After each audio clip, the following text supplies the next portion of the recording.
Give me the go-ahead. We're live. We're live. Best Friend Squad back together, opening up your Thursday with the Dream Stream. I'm Christian DeAndrea. He is Emerson Latzia, and we are here to put a horrible wild weather Wednesday behind us. I actually didn't even stick around for the last 5 seasons. I was so beaten down and disheartened by that awful Colts game. Just a nightmare performance. Everything was terrible. Colts Jags, America's team, in the rain, in Jacksonville. Awful. But this game should be better. It should be good. Yeah. Because we have two 10-win teams going at it. Two very good secondaries clashing. I actually don't really know what the hell I was going to do with my lineup. So I just kind of shrugged and put Matt Breida in the captain spot. He seemed decent. You know, I got Breida. I got Tua, Gesicki, and Wilson. It was a little pricey, but I paid down elsewhere. Higbee, pretty cheap. Josh Reynolds, got to put him in the lineup always. And Albert Wilson, coming off an absolute slobber knocker performance. 35.9 points in his last sim. That was on the road too. So maybe you can, I don't know, maybe you can show up and give me something today. Who knows? Hey, Emerson, what is your lineup? Yeah, babe. All right, here we go. The other day I'm coming off a major victory in the DraftKings free roll. I believe I tagged you on Instagram, but you didn't say anything about it. I haven't checked Instagram. I check Instagram like once a month. It's okay. All right. I got Twitter. Fair enough, babe. We do have throwbacks here on this Throwback Thursday. Looks like, Christian, we had about 172 entries in the Duvet Covers Are the Devil contest. I went ahead and said, hey, Albert Wilson, get your tail into the captain spot. Goff, Tua, Woods, Gesicki, and Reynolds. Yes, with Wilson there, it allowed me to throw in some other big, beefy salaries into the contest. Man. Yeah. This is a great Throwback Thursday showdown too. It's two of the cleanest uniforms. These guys, I mean, they should just go back to these 70s uniforms full time. The shoulder stripes, the helmet stripe for this Dolphins team and the Rams. Dude, the Rams' new jerseys are butts. Just straight butt. The new logo is butt. Everything about the change from to the new stadium, everything that they tried to put behind them when leaving St. Louis was a terrible idea. Because look at how good these jerseys are, Emerson. They're beautiful. The shoulder stripes are perfect. They work in harmony with that wonderful Ram spiral on the helmet. And yet, here we go, the LA Rams looking like, the new logo has a lightning bolt effect to it, which is not something you want to do when you share a stadium with a team named the Chargers. I hate it. I hate everything about it. These uniforms are what the kids would call art. Hashtag art. You would tag the art decider on Twitter, and then that individual who runs that account will tell you if it's art or not. There is no other option besides saying they are art. Oh, this one likely coming back. I see the flag. Disheartening start for the Rams. Disheartening start for the Malcolm Brown owners out there. Because normally if you get a running back that rips off like 30 yards on first down and he gets called back, he finishes the day with single-digit points. Yeah. So apologies to anyone out there. Direct all your complaints to Gerald Everett, who got busted for holding that play. So in the free showdown, about 11,500 entries, Malcolm Brown is owned by 13.5% of the roster. So Breida, your boy, you say you captain him, he's the highest on 61%. Dude, Breida has been a monster. He's got that speed, He is the cheetah, not you, Tyreek Hill. It's not Breida. Because we're going to give Breida the cheetah nickname because it rhymes, Like Tyreek Hill, cheetah, fine. But like if you have a rhyme with your nickname, you get dibs on it. Yeah. That's just the all right. So we go, Tyreek the Freak, or Hill the Thrill, and then Breida the Cheetah. There's Robert Woods at 57%, Goff 56, Gesicki 54, and Tua 53. That rounds out the top 5. Let's go 6 to 10. Kupp, Higbee, Parker, Wilson, Reynolds. Thank you. Don't mind if I do, says the Miami Dolphins defense. on 3rd down. Big time sack, 4th and 11 coming up. And bring out the gear. That is something we're going to see a lot next season, because Jared Goff behind that very bad Detroit offensive line, the line that basically left Matthew Stafford to fend for himself time and time again. And not only is it going to be bad, Goff is probably he's going to get sacked probably at career high times if he plays a full 16-game season. But at one point, he's going to have to face his old team. He's going to have to stare down Aaron Donald, the other side of the line, knowing that he is playing behind a cheesecloth offensive line who has no capability to stop a man like Aaron Donald, who is either a very large human or a very small Hulk. And that is going to be appointment viewing for me, because I think Aaron Donald is going to look across the line of scrimmage and he's going to see the guy who threw that 4th quarter Super Bowl interception, the guy who let the Patriots off the hook, who let Tom Brady win Super Bowl number 6. And Aaron Donald is just going to see red. He's going to think nothing but murder when he faces his former quarterback. And I am 1,000% here for it. Make it a primetime game. You see, the Bucks are already talking about giving Brady a contract extension. I mean, why wouldn't you, man? Exactly. I'm with you. Like, the only thing that's going to stop him from playing is his wife. Yeah. Like, he'll play as long as he could go. Like, yeah. and a drunk Tom Brady, who we saw him at the boat parade, is still better than half of the league's starting quarterbacks. Like, the guy's still got it. So, good for him. I mean, you'd be smart.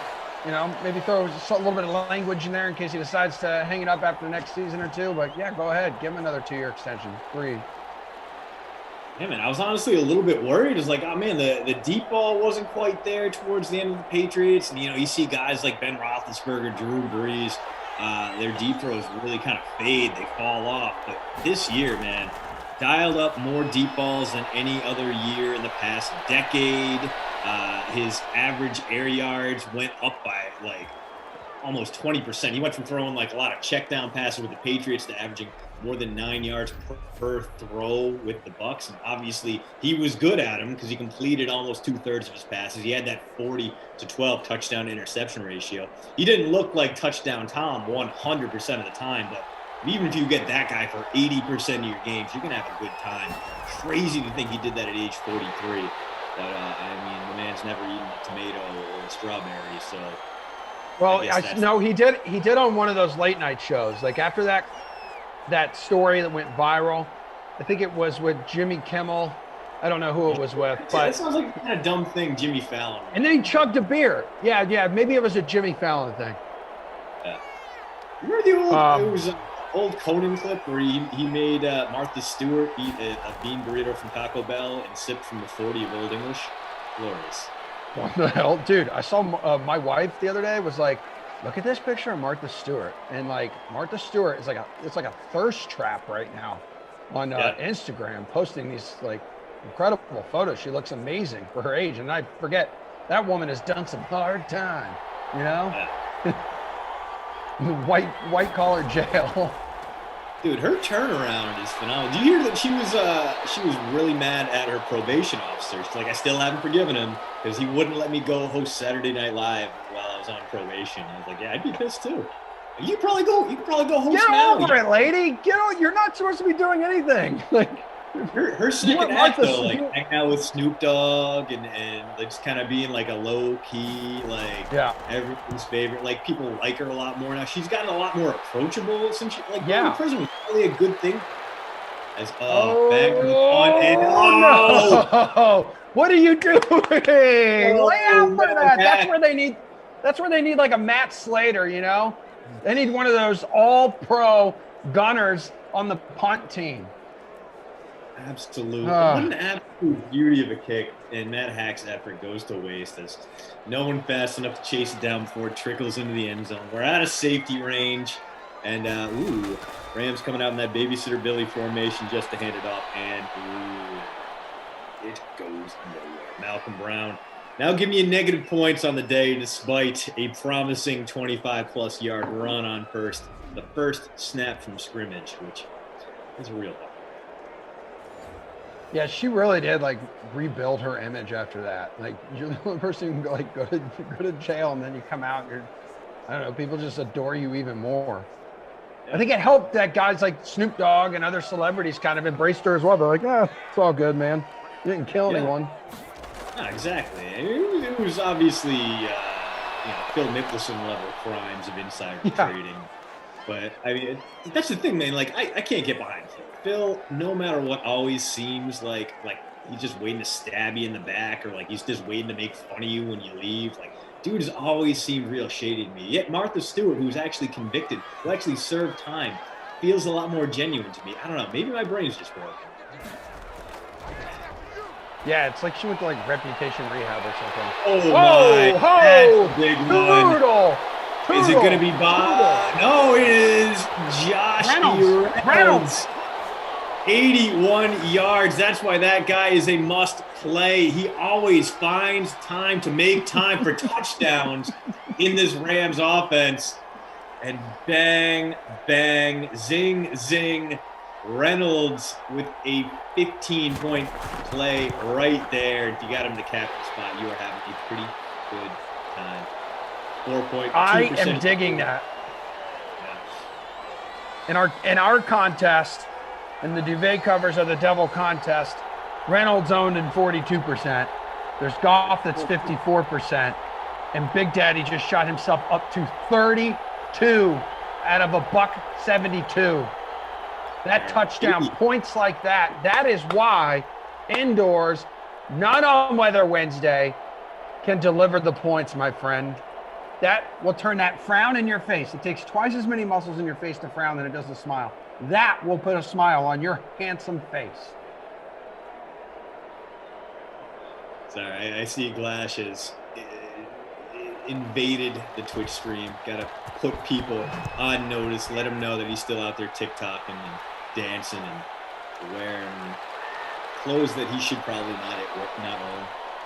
Good to see Glash and I coming on. I believe we have the next sim after this. It'll be him and I. You are going off for a powder, taking a nice long lunch, maybe enjoying some hand delivered foods from Glash. Have you won any Chick-fil-A from him lately? No, he does owe my wife Chick-fil-A. I'm confident that he will deliver on that eventually. We're not putting a whole lot of pressure on him. I know he's got a lot on his plate right now, and we're also trying to organize what should have been our debut together as a broadcast duo here on the Dream Stream this past Tuesday night at 8 o'clock. It's looking like this Tuesday at 6 o'clock will be history here on the Dream Stream. You gonna make him stand out on your porch and make him sit outside, or what? You guys actually gonna be on the same camera? Nope, he's going to just be at his apartment. I'm going to be here because there's no way my wife would want him over here. And we will just do our thing. Two dudes being bros. But yeah, you and Glash though, Washington at the Raiders, and we're calling this Dolphins game. I'm seeing the Raiders coming up next. What do those two teams have in common? Those two teams are included in the reports today that Russell Wilson's camp approached the Seahawks.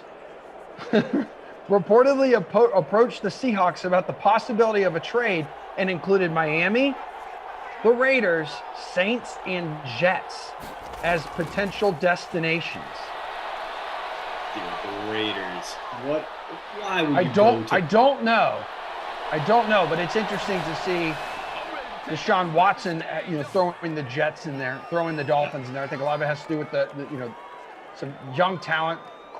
Potentially quarterback needy teams, and also new head coaches who are widely respected among players. But Wilson's among 8 players around the league with a no trade clause. And you know what's funny? Watson, incidentally, is another.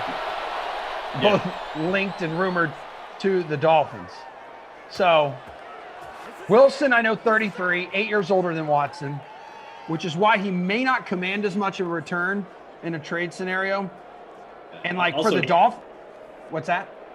He's also got that big contract too. So yeah, that's right. It's like a slight bargain over Deshaun, but it's not much. Yeah, so he's got 3 years left on a 4-year, $140 million extension he signed with the Seahawks in 2019. Now for the Dolphins, the appeal is simple.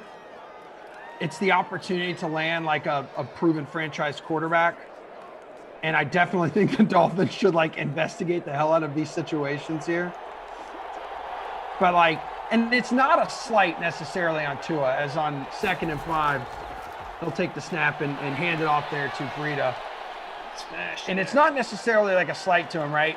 The Dolphins selected him 5th overall. That was the 2020 NFL draft. But getting a proven franchise quarterback, given the opportunity, is always more preferable, like, to hoping for the development of like a young player into one. 1,000%. I mean, Tua, it's tough to judge him based on what he did this season because obviously coming off that injury, didn't have an actual like a preseason, a training camp. Kind of had to learn on the fly.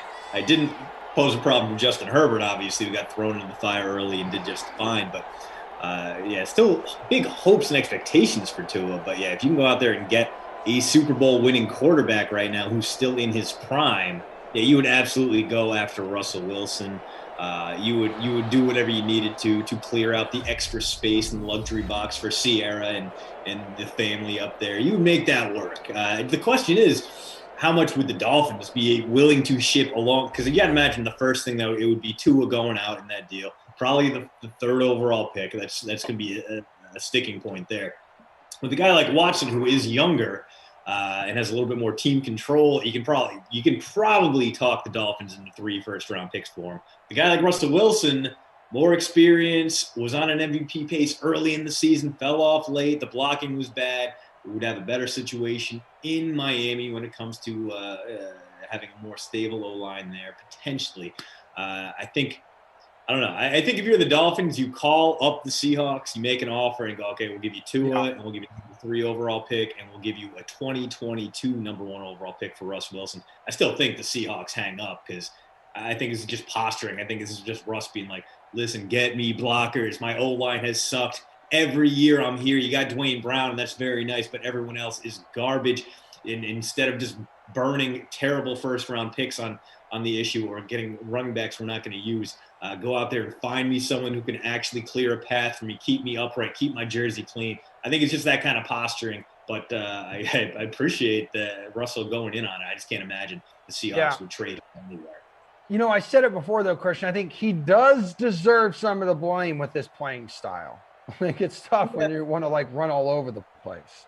Like, but at the same token, you know, the Ravens their offensive line does a great job clearing his path and figuring out what's going on with Lamar Jackson, who's a way more active scrambler. It wasn't a problem for them. I feel like you can adjust to that. Maybe you can go out there and you get Orlando Brown Jr. You go out and get Little Zeus because he is disgruntled. He doesn't want to be in Baltimore anymore. Maybe instead of trading away Russell Wilson, you bring in Orlando Brown. Now you get 2 big Titans who can hold down the tackle spot and improve from the inside out from there. I mean, Brown, Ravens don't have a ton of leverage with him right now. Maybe you can sneak like a 2nd and a 3rd for Orlando Jr.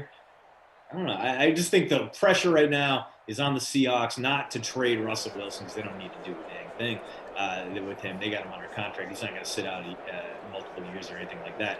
What they do need to do is find blocking help for him. They went out, they got him the receivers he needs. That's great. Now they got to make sure he has the time to throw to them downfield. So based on multiple reports, it might take as much as like the equivalent of 4 first-round picks to land Watson. Now for Wilson, the price, I'm thinking will be a little less, maybe 3 first-round picks because of like the age difference. But as you've mentioned, the Dolphins have that draft capital to make something happen if they want. And yes, they could have enough and would have enough left over to put a solid team around whatever quarterback ends up starting for them in 2021. I mean, like the appeal here as Sanders drills the first 3 points of the game, Jason Sanders for the Dolphins. But for the Dolphins, the appeal, it's simple. The opportunity, you land that franchise quarterback. And that's what you do, bro. There'd be nothing wrong, I think, with the Dolphins entering 2021 with Tua as the starter, like adding pieces around him to help take that next step. But that is a projection. That's a projection. Wilson and Watson, my dear Watson, they're not projections. They're stars already.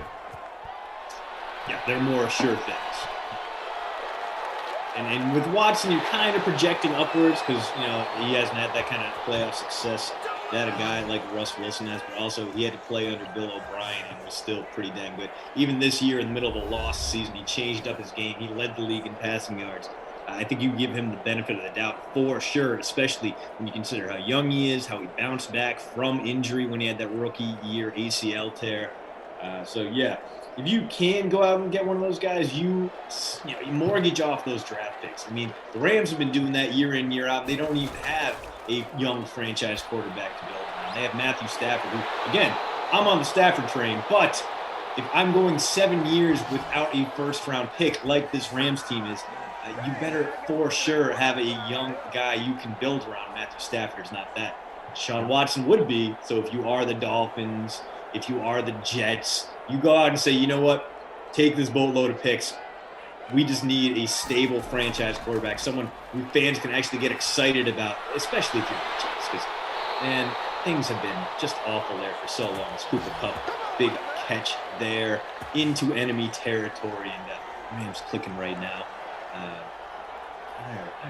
I forgot what I was saying, but as Tom, it doesn't matter, dude. It doesn't matter because I'm every time I start saying something, I see Jared Goff look like not Jared Goff in real life. Like my mind just goes blank. Like the guy, there you go, he gets sacked. There we go, back to normal life, back to regular life. I think he's like 4 of 6 right now for around 130 yards. Has the long ass touchdown to Josh Reynolds. Got Robert Woods, got Cooper Kupp involved on this drive. Just real quick, poking over into the chat for the first time. Good to see everybody. North of 500 of you watching on YouTube. Yes, I see our boy Glash hanging with us. He'll be coming up next with Christian DeAndrea on the 2 o'clock calls on 2nd and 17. He looks for Cooper Kupp. I don't think that was complete. No, it was incomplete. But Jamal, I see you there in the chat, dude. He says, "What's up, Emerson? I am in the hospital right now, hooked up to an IV. I'm having an allergic reaction, but I'm always here. I need some Kupp." Jamal, I'm rooting for him now, though. I know, me too, dude. Jamal, you are like the heartbeat here of the DK Sim fam, my friend. It's good to have you here, and we wish you well. I don't know what you're having an allergic reaction to, but I hope you don't have another one, and we wish you well, my friend. Thanks for being here with us and hanging out with us. Make sure you introduce us in the Sim fam, the DK Sim fam, to all of the nurses and healthcare workers who are taking care of you, my friend. Tell them we love them and they are doing God's work, taking care of you and everyone else in the hospital, especially during a pandemic. But DK Sim fam, wish Jamal some love, man. Let's send Jamal some love right now. I see Frank White already doing it. Let's hit that like button right now. I'm going to hit it. There's like 70. There's like 73 for me right now. That's for you, Jamal. And then Twitch fam, I see you. Redeeds, did you know? Let's bring it back down to earth here. Emerson would be really slippery if you put baby oil all over him. Yeah, that's correct. Yeah, first time playing Fortnite. I know. That statement. I prefer Turkish oil. That's the next Glash Latvia challenge that Rossi will be calling play-by-play. That will not be happening Tuesday when we are together, but eventually it is on the agenda. So is the challenge just to oil yourselves up as efficiently as possible? No, I think we're gonna wrestle a little bit. All right. And then I saw, you know what? Maybe to kick it up a notch, I saw Jesse Cofield today was tweeting about a janty. I've never heard about one of these things. It's a jean panty with panties that are denim. So maybe we'll rock some of those. Why? Yeah. That shouldn't exist. I feel like science That's exactly what Cofield was saying. What the hell are these things, dude? Yeah, I'm not into it. First time playing Fortnite. Yeah, I got a haircut yesterday, nice and tight on the side, so it looks like I don't have much hair. I did some manscaping yesterday, so really I don't have a lot of hair on my body currently. So I'm very, very aerodynamic. Like you probably have more hair on your head right now, DeAndrea, than I do on my entire body combined. Yeah, no, I would be like a minus 400 betting favorite if that were those stakes went up on the DK Sportsbook. Who has more overall hair, my head alone or your entire body? Oh man. Also, shout out. Well, we're gonna do some shout out for showing love. Good things happening to good people. Except, Jamal is having an allergic reaction. He's a good person. I don't like allergic reactions. But Reti Fowler has a big opportunity this week. Did you see that on Twitter? Yeah, man. Go get paid. Read actual for sure, man. PGA commentary, man. That's cool. I mean, I get it. I'm a little offended because they went with the guy from the Dream Stream with the second best hair, but I understand it. He was impeccably groomed, so that ties right back to our earlier conversation. Too easy there. It's Devontae Parker, the 2 sticks into the end zone. The wide receiver one shakes off Jalen Ramsey and gives his team the lead. 36% owned Devontae Parker. And right now, Tua legit, Tua quit. Hooking up, giving the Dolphins the lead. They're down 7-0. Sanders kicks the field goal. Sanders now adds the extra point after their first touchdown. So it's 10-7 with 3:21 to go here in the first half. Yeah, hopefully this is just the start of big things for Reeks. Obviously, dude is smart as hell. He's a great talker. He's just a good personality. And I don't know him as well as you guys do because you get to hang out with him in the Boston area. But every time we have interacted, he has been an absolute delight. So the PGA Tour clearly got a good one there. He sent me some pictures from the Jacksonville airport, my hometown. He gets off, and there's a bunch of non-international airport. What do you mean? I'm sure you could fly to the Bahamas from Jacksonville. Dude, there's a bunch of posters up of like Gardner Minshew, and I'm just like, that's our guy, He is the real salt of the earth kind of dude. Unfortunately, it's going to be Trevor Lawrence's team here moving forward. But yeah, you're immediately reminded of the pain. What's up? Yeah, Lawrence goes down, he cramps up. You got a high value backup right there. Also, you need someone who's going to keep the locker room light on its toes. Why not the dude who walks around in just a jockstrap during the middle of the day? That man is just invaluable. Beyond just his 94 passer rating. As Goff waits too long, throws a sideline around, and Cooper gets a PPR. Cool. Yo, if I'm the Patriots, I'm thinking, okay, Minshew, this guy will be available. He's a winning quarterback. Is he? He's a legend. He's a legend. Just do it, dude. Just do it. All right, let me ask you this, buddy. You want Cam Newton or do you want Gardner Minshew as your quarterback? You got to take one of the two right now. Who do you want? I would go Minshew. I would be willing to see what side is there. But I feel like Minshew is I don't know. I want to see Cam go to a team that isn't going to leave him for dead in terms of wideouts and tight ends. Because you look at that crew that Cam Newton was throwing to, some of his passes, sure, were not great. It's a big strike to Cooper Kupp. Let's go. Another long touchdown? No. But a huge third down conversion. We are at the brink of the red zone as CK and setting his team up to at least tie this game back. That's right. For you, Jamal. For you, my friend. You want Kupp. Hopefully Kupp continues to deliver. Good Cubs. All right, Babysit Billy formation here, except not in the shotgun. It's going to be Malcolm Brown, and it goes nowhere. So, yeah, on cue. -2 yards on 2 carries after that giant game-opening gain wiped away by holding, and it's not going to happen. No. I think Cam Newton can still be a starter somewhere. It was just a real rough scene in New England. And obviously he's got to get his crap back together, but I don't think he's quite he deserves to be heckled by a 16-year-old. He's not at that point in his career just. Oh yeah, that was a joke. Absolute joke.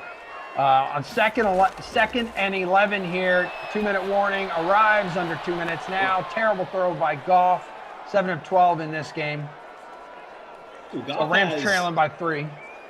Goff has a boatload of passing yards, and the majority of them came on 2 plays. So, and they were both huge run after catch plays. Nice strikes downfield for sure, but like he's at 184 yards, something along in that range, and he deserves credit for like 60 of those yards. Oh, what? Come on, baby! Come on, baby! Wow, Darrell Henderson getting the first down, setting up first and goal, and getting out of bounds. So plenty of time for the Rams here. They can run it 1, 2, maybe even 3 times. Minute 49 left. Ball to 3. First and goal coming up. Reed T's Did You Know says, Emerson, I'm listening, and I haven't heard Reed T yet. Do you think we're getting punked? We're not getting punked. So he's on the, as that is Malcolm Brown dropped at the 1, 2-yard gain. So he's on like the B team. So they have like their A team there, and there's nothing wrong with being the B team. As someone who's been part of the C team for like his entire life, until I'm here now with the Dream Team on the Dream Stream, the Best Friends Squad. So he's going to come in and they're going to relieve the current team that's on right now broadcasting the tournament. So I'm sure he'll be on in like a few hours, but I'll be listening with you, my dude. So easy. Henderson.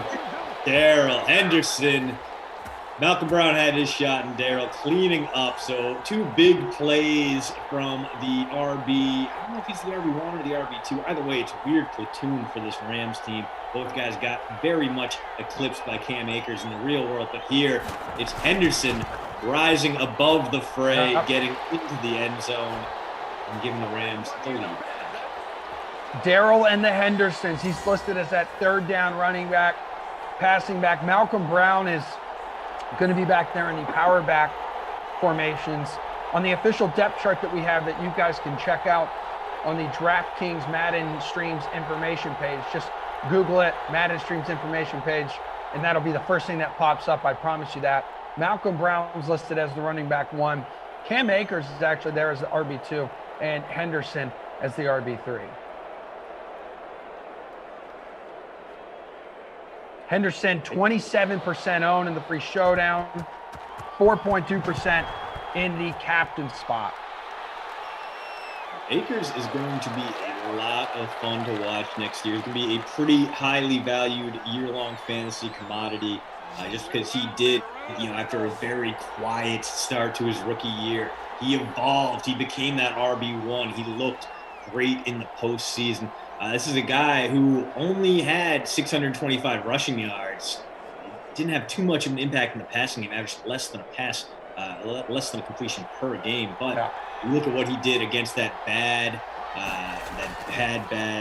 Packers run defense in the postseason. He averaged more than 110 yards per game in the playoffs. He gave you a ton of yards from scrimmage, a pair of touchdowns. Dude is trending upwards.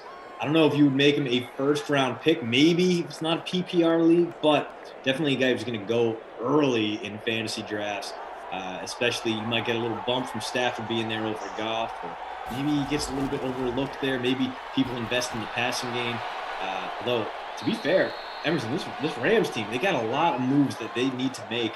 I was reading somewhere, I believe it was ESPN, saying, if they want to be bold, they need to trade away some of those veterans, trade away Bobby Trees, trade away Cooper Kupp, go out and find themselves some young draft talent so they can really relieve some of the nightmare cap situation they've been dealing with in LA the last 3 years. I'm not into it. I like the Kupp Woods situation. I think you don't go out and trade for Matthew Stafford if you are going to get rid of those guys.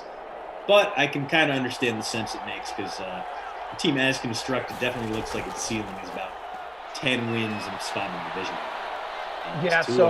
Run for it. Oh, it's going to be close. Did you get it? Yep. Tua with the 76 speed. So not too bad. Not the worst, not the best. But you mentioned Stafford. And then Thomas on the 1s and 2s says Cam Akers or DeAndre Swift. I guess who do we expect to have like a better sophomore campaign?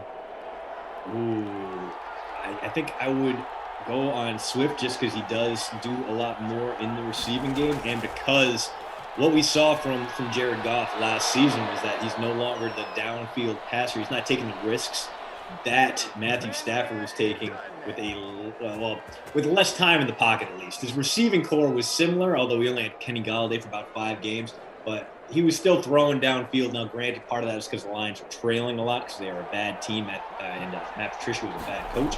But we know Goff checks down a lot. We know he looks for easier, higher percentage passes. His one low percentage pass there was unfulfilled.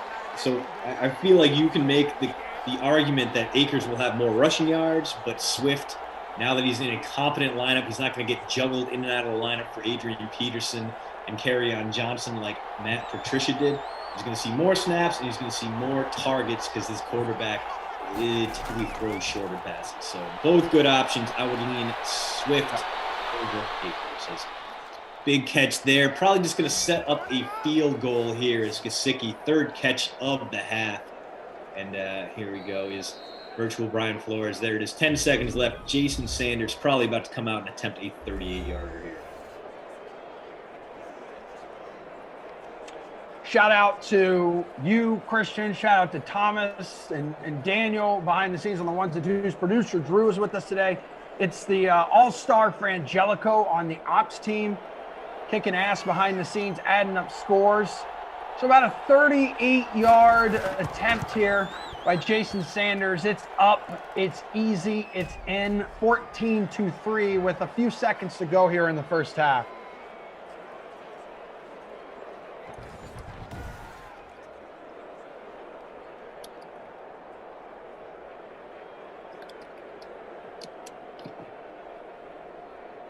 I had to get real corrective in the chat real quick. Okay, no worries. I was going to say, Jabba asks, what are you smoking? Yeah. You don't have to answer that right now. Yeah, we clearly can't get into that. This is a family show. Right now I'm at French vanilla coffee. 3 seconds left, so probably just going to get a kneel down here. Not even enough time for a garbage Henderson or Brown run. Yeah. Just basically calling me out like I'm the one saying that Kupp and Woods should be traded. No, I can understand why they might do it, but I'm also saying you don't trade those guys away months after trading away 2 first-round picks for Matthew Stafford. If you bring in Stafford, he wants those guys there. You want him to have good receivers to throw to. And you're losing Josh Reynolds because you can't afford to bring him back. He's going to be a nice find for someone somewhere. But you have Van Jefferson waiting. Van Jefferson, one of the fastest game speed guys out there. You turn him into your new field stretching deep threat. You turn him into your new Josh Reynolds. He'll be just fine. The Rams' passing offense will be pretty much okay. I don't know if I believe in them as much as I should. They have enough nice pieces to contend, but not enough nice pieces for me to be like, oh, they'll win the NFC West. They'll make it to the NFC title game. They'll win the Super Bowl. No, they're not there yet. Because looking at these stats, both quarterbacks on pace for the bonus. You just jinxed them. Jinxed them. Jared Goff. Tua is only at $1. Yeah, and I was gonna say Tua's at $1.52. So he's got to double that. Yeah. Up. Do you hear that? My washing machine's beeping like a son of a gun. Oh, that's because I had to wash the duvet cover and the sheets again. Right. So, and we've already, if you guys are wondering where the title of the contest came from, it's whoever invented the duvet cover. There's a special place in hell for you, and I'm quite sure that one day when I go to hell, Satan is just going to make me, insert the duvet, the duvet insert into the duvet cover as my eternal damnation. That's exactly what I'm going to be forced to do. It's fair. And he's going to make me grow the hair out on my body, which is going to suck too. Oh no, that's going to be a lot of discussion about Nair in the chat, which sound. I mean, any kind of chemical hair removal sounds horrible. It just sounds like a nightmare. I know. So what's cooking here on Post Route, by the way? We got any fresh content today? Oh, well, yesterday we did a full rundown of the franchise tag candidates, including what the cost will be to the Buccaneers if they want to bring Chris Godwin back, what the cost will be if they let him leave, a full breakdown of just how good Chris Godwin is over at postroute.substack.com. And tomorrow, well, working on it now, but a little investigation into what an NFL Top Shot would look like and what would be the most valuable moments. Okay. Be sure to subscribe. Check out those posts, postroute.substack.com. And I know a lot of you already have, and we love you for signing up. So real quick, I mean, while we're on camera, can we talk about Top Shot real quick? I'm just kind of confused. So you're basically trading like cards, but it's virtual, and then they're plays, but they're plays that I could just, go check out on YouTube. That's the big question. Yeah. And I'm trying to figure out like what I should do and why people are waiting forever to get in there and have like one of these packages drop that they like pay for. I'm confused. I'm sure my wife would be into it because she was into the whole GameStop thing. She did a great job losing money there. So is this actually worth time? And can you sell it to me here?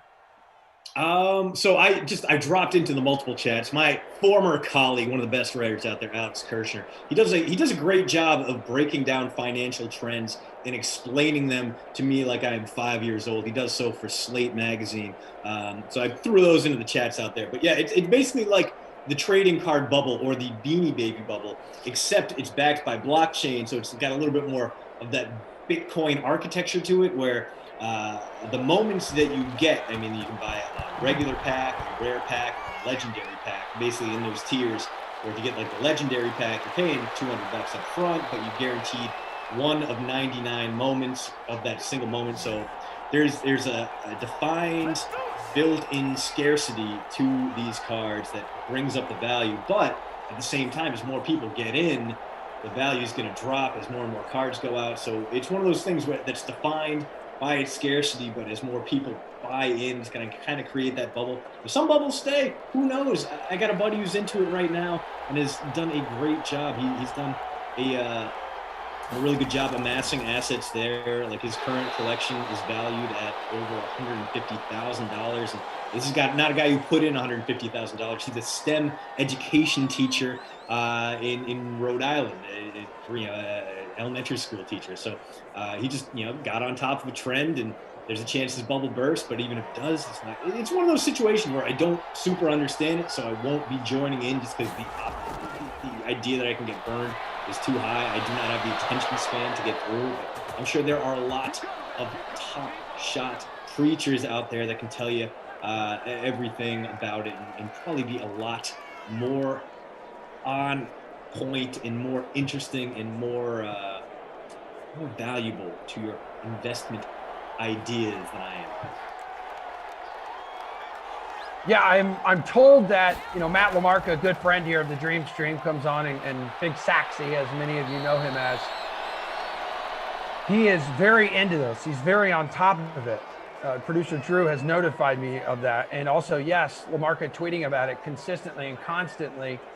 Not leaving his room is finally paying off. This guy really is planning on an early retirement. Like, good for him, man. Maybe he can buy that Dunkin' Donuts he walks to like a block down the road when he decides to leave his room once a day. Yeah, he goes out, gets that big iced, the giant cup. Yeah, as Mike Roble points out, it's making real cards more valuable in a way. It's been kind of a rising tide there. That's right. The pandemic, dude. They've completely blown up in the pandemic, which is super cool. And I always joke, I'm like, let's bring back Pogs, because I think my mom still has all my Pogs in the schoolyard back in the day. But I never got into cards, and I wish I did. Well, I got into cards, and I had all my most valuable cards in a little binder, like a tiny one, and it had Barry Sanders rookie card, Troy Aikman rookie. I had them all in a dresser next to my bed growing up.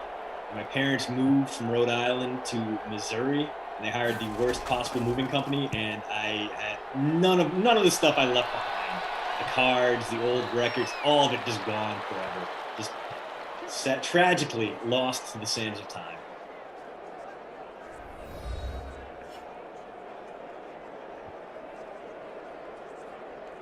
And now we are here diving in. I mean, this is the thing. I do not understand the. I do not understand the Top Shot phenomenon. I'm probably not the best person to explain it to you. I also don't understand this newfound phenomena of after a play zooming in for dramatic effect. I don't know what's going on with that. Yeah. I have no idea. It makes everything feel a little bit more important, though. Even these drop passes. There it is. Bad. It doesn't. Yeah. It's like, did you see that? Yeah.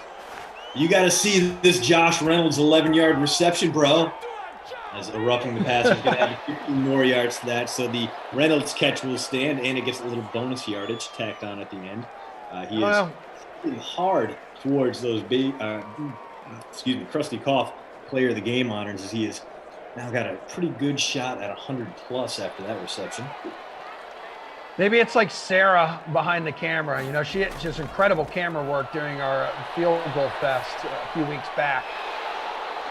There it is again. Wow, I'm not gonna lie. It has my attention. Like, you had my curiosity, but now you have my attention.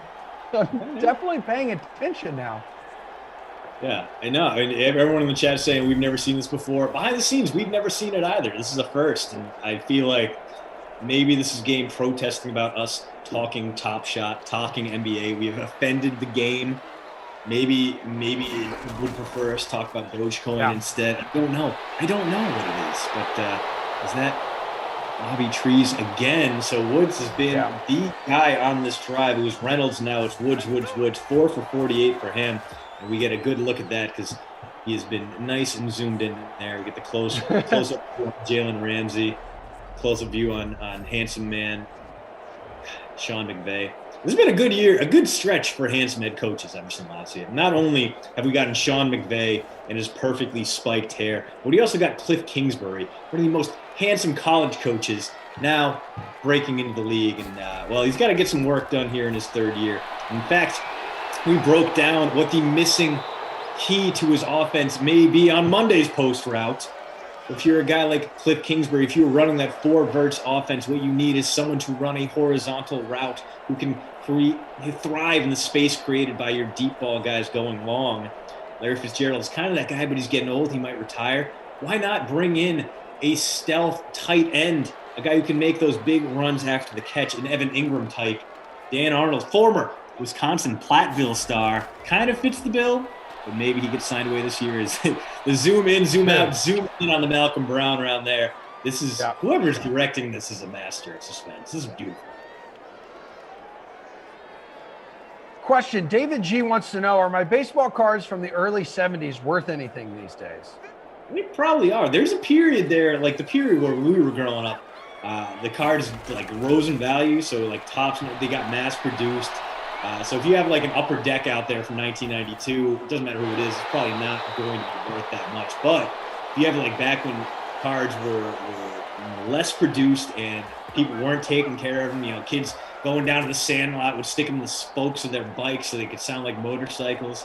You know, if you had those cards and they're in good condition, those cards are way more valuable than anything we had growing up. Thomas on the 1s and 2s says, this is like a Quentin Tarantino production here. Let's go. You got a nice up-close look. Nice up-close look of, who did we have? It was Malcolm. Malcolm in the middle. Didn't think he would bounce back from having that early run taken away, but just like that, he and Henderson have touchdowns now. So if you went heavy with that Rams running back platoon, you're having yourself a pretty good day. 0.7% of you got him in the captain spot, but more than 13% of you got points on that touchdown.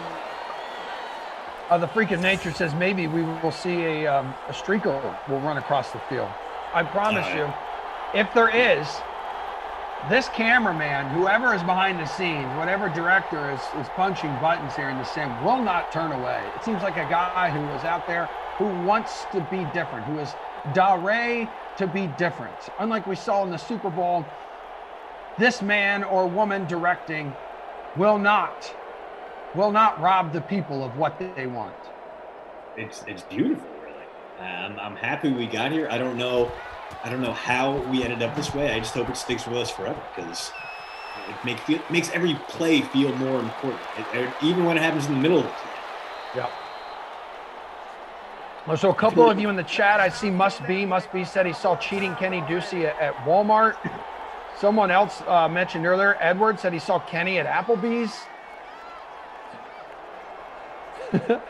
Jarrell, what about an Emerson Lancia rookie card? Mint condition.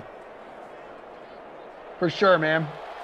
Yeah, but you got to get in on those now before you take off, before the word of your field goal kicking prowess goes wide and those cards get mass produced. That's right. Clickers out there. It'll likely just be one of my Instagram pics of like me and my dog. Honestly, if you produced a card that was you kicking field goals and flexing on glass, Jason Rossi would buy all of them. Yes. If anyone out there is really good at clip art or Photoshop or something and wants to make an Emerson Lancia rookie card, that's great. I'll Venmo you $2. I will Venmo you $2 to do that.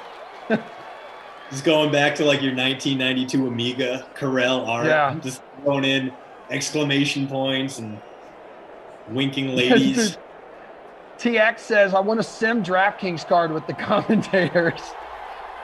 Oh my God, this would be so hilarious. I wish I was that talented to do it. That's why I'm asking someone else who's much more talented than me. If you got some time in your hands, want to have some fun, man, I'll definitely tweet that out and put it on Instagram. We got a lot of good people in the chat though today. Almost 600 watching on YouTube. The Guru, Nabi Robo, this is the evil doppelganger of Robbie Noble.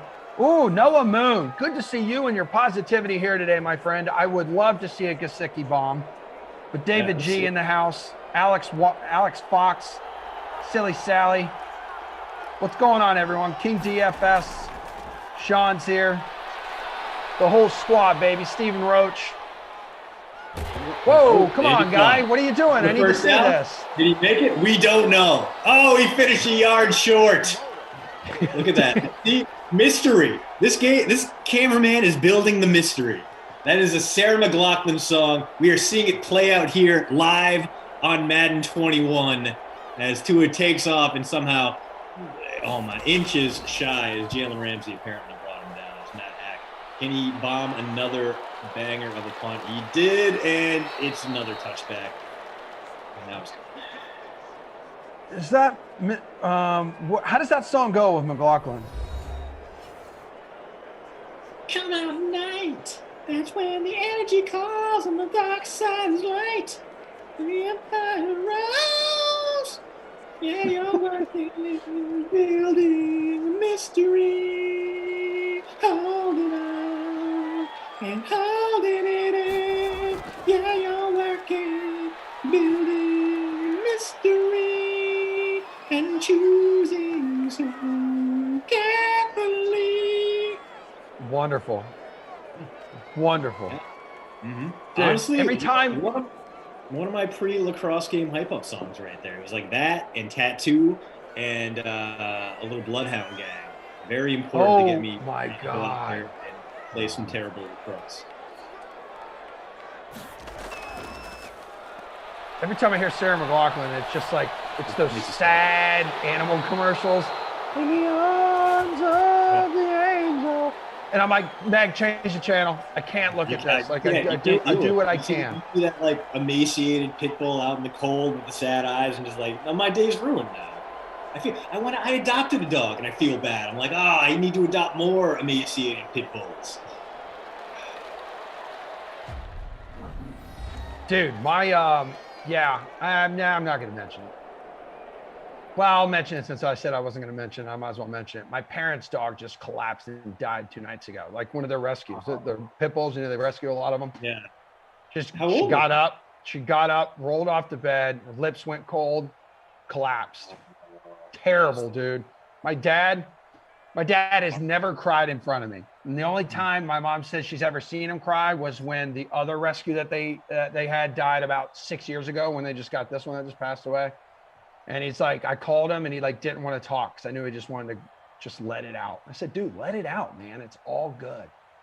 That's part of your family that's lost. How long had his parents had the dog? They had this one, Maddie, for like 6 years.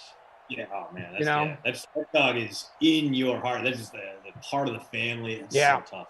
Yeah, they're already looking at going out and getting another one because they're all about just giving these dogs a great home for the closing stretch of their life. And most of the time it's around like 5, 6, 7 years. These dogs have no idea the great life that is coming to them when my parents rescued them. They also don't know that they're about to put on 20 pounds of fat. My dad's a big table scrap guy, you know? Dude. Yeah, they're going to bring the dog to the vet in a year and be like, what have you done to this once proud animal? My dad's like, I don't know if it's the food I was giving her or if everything's just like sagging more in old age. I'm like, dude, it's low-hanging fruit, man. It happens to us. We're all getting older. You know? And on cue, my neighbor walking by a new Great Dane in the neighborhood. That's gonna be awesome. To get my kid to ride that thing later on. Dude, Great Dane. Really? Does it look? How old does it look? It looks like it's still pretty young. Yeah. Big. Oh, okay. Yeah. Which is bigger than most dogs when they're adults. Yeah, Great Danes, when you see them when they're puppies and they got the paws that are like polar bear paws and like the tiny weird frame, love it too. Great Dane, good dogs, but they don't last long. That's the problem. You get like 9-10 years out of a Great Dane, like tops. Very sad. We should probably talk about this game a little bit more before we get too sad about dogs. Yeah. Josh, I know, man. I could just go down a rabbit hole with that stuff. People know the pain, man. I got to talk about. I'm doing that as I get older. When something is crushing me inside, whether it's a dog, something else. I feel like it's healthier for me to talk about things, bottle it in, and then I become, angry or like passive aggressive or something. Like I don't like doing that. It's not healthy. So I'm here to talk to you, DK Sim Fam, and talk to you, Christian DeAndrea. I think we're gonna try to figure out what the hell's going on with that Zoom thing right now too. We're gonna try to get there. We'll see. No, you gotta let it out. And what better place to let it out than with the best friends squad? With the DK Sim Fam, a lot of positivity coming in. Yeah, and I think Ed Zone Dance kind of in the same place I was on that, where like if you lose a dog, it's kind of almost a blessing when they go quickly compared to that long drawn out. Like I know we had to put our dog down a couple of years ago. It was nice because we got to give her all the things she liked. Took her to the dog park, got her a steak, took her to this beer garden where she, had a little bit of light beer from water mixed in her water bowl. Like she had a lot of things. We got to do a lot of things, send her out nice, but it's still so tough. When you go into the vet that last time, they light the candle and you got to sit there with them and tell them what a good dog they are. And, you got to make things comfortable. All right. I'm inside. It's tough. We're doing it. We're doing it. We're doing it. We're bringing it back. Yeah. I know. Noah Moon, we're gonna start the game. Okay. We're gonna get there. Noah Moon, you gotta get in touch with your inner emotions. I know most of it's anger based off your communication in the chat and frustration, but I want you to know, Noah, if you ever need someone to talk to, I am here for you, my friend. So is the DK Sim Fam, Christian, Thomas, producer Drew, Daniel on the ones and twos, Frangelico on the ops team. We're all offering to talk to you if you ever need someone to listen to, buddy. We love you. And I know the other day you said you're worried you're going to fail school because of these Sims. Well, you just got to become a little stronger at multitasking. And it's tough in young age. But you got a long road ahead of you. It's going to be a great road. There's going to be some peaks and valleys, but you're going to overcome all the adversity, young man. I have faith in you. What a pep talk, man. That's why people tune in, because we're inspiring. A+. Christian lives in a good neighborhood. No one in the ghetto got a great anything. Wonderful. Oh, man. Yeah, thanks for bearing with us, guys, while we're trying to figure out the tech issues. And thanks for putting up with us talking about sad dog stuff and Sarah McLachlan. Dude, this is your fault. You got up Sarah McLachlan, and then it's like we went to the one reason people know her. It's the commercial. Johnny, dude says, I think you need a vacation to Arizona for the Sim Fam spring training getaway, March 12th to 20th. Sign me up, bro. Dude, Arizona right now, feels like it would be nice. Out here, right now we're getting a little bit of melt off, like highs in the high 30s over the next week. My driveway is clear. There's no ice. I can walk outside without a coat on because I've been so conditioned right now. It's one of those things like, have you seen that meme where it's like 50 degrees in Florida and everyone's bundled up, and then it's like 50 degrees in Wisconsin, everyone's outside barbecuing and playing Frisbee, stuff like that. Like, that's exactly what it is right now. It's like 36 degrees outside and it feels like a 70-degree day. Like I want to go out in a t-shirt right now. Let the sun warm my chilled bones. Get a little tan on this pasty, milky skin of mine.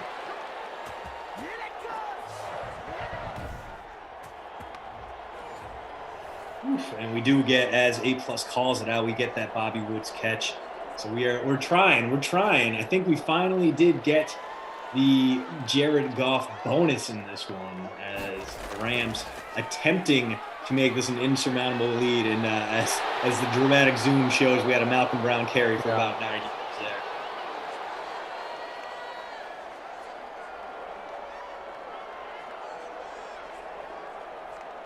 My computer is moving ridiculously slow. The Guru 805. I see your comment about Mr. Moon. It sounds like you don't want me to mention him anymore.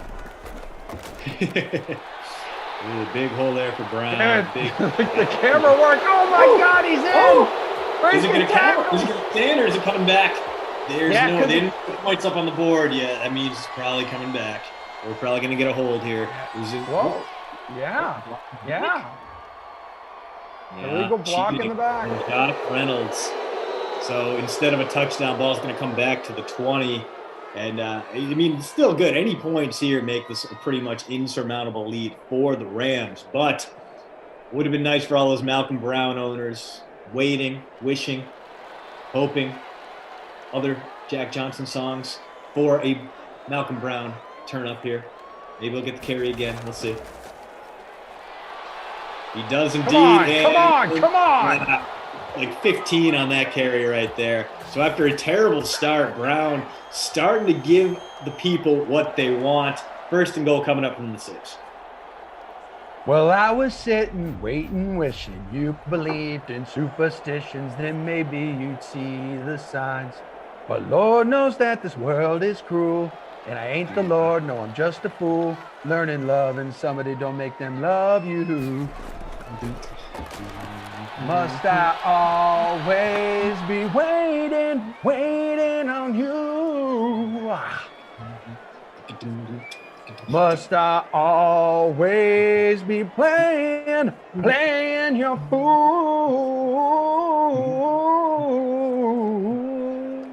Oh, yeah. Oh, my God.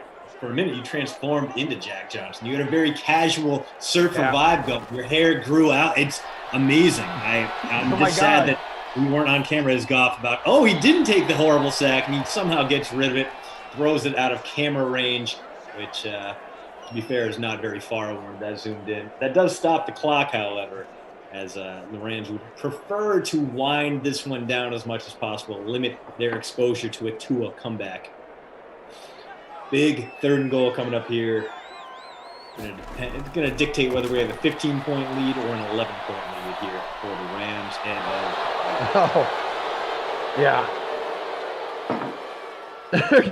Chris Warner, stop, please.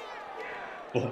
El Paso #1, voice of an angel. Thank you. Yeah, lots of singing on the sim, which we're just trying to paper over the tech issues. Yeah, Ken Freeman, pipes on that guy. Appreciate you, dude. Name's Emerson Latzia. You can follow me on Twitter, Emerson Latzia. I am on Instagram at @the_Emerson. I have started a TikTok account, but I have not done a single thing with it. I'm at Emerson Latzia on TikTok. I just went on so I could stalk Flash and watch more of his fantastic videos, and also to follow DraftKings. Re-T going live right after the sim, 15 minutes. He's going to be calling out the featured group. So if you want Dustin Johnson, Justin Thomas, Rory Mack, he's going to be calling it. That's going to be the perfect interlude. You can watch Reed T speak on golf, and then you can come back and watch Clash and I talk about Reed talking about things. And also there'll be a sim. Win-win. What a day for the sim fan. I know. What a day I for know. our beautiful voices. What a day for random Zooms in and out of nothing. This is amazing, dude. Hey, we're all riding this roller coaster together. 4:18 to play. 24-13 here. Rams with a 2-score lead. We'll try to get to the bottom of the weird Zoom thing that none of us have ever seen before. After this, Sim, before the 2 o'clock, which you will be on with Glash Daddy, that's going to be the Raiders and the Washington football team. Washington at Raiders. Rest of the schedule looks like this today, guys. 4 o'clock, Jets at the Saints, another team. 2 teams rumored to be where Russell Wilson would prefer to go. So the first 3 games today, it's like Russell Wilson potential destination contest. Kaufman and Zach on 4 o'clock. 6 o'clock as we kick off the late slate, Cardinals at the Bengals, Kaufman and Brandon. Then Rossi and Brandon for Broncos at the Vikings at 8. And then Madden after dark, should be a good one. Flash and Rossi together, Eagles at the Falcons. So replacing Tommy Freeze Pops with Rossi, I like it. A lateral move at worst, I would say. Dude, I haven't broadcast with Rossi. This is gonna be my next broadcast. Is gonna be the next. It's like a 2-week gap between broadcasts with Flash. He's gonna have an entirely new outfit I've never seen before. Shit.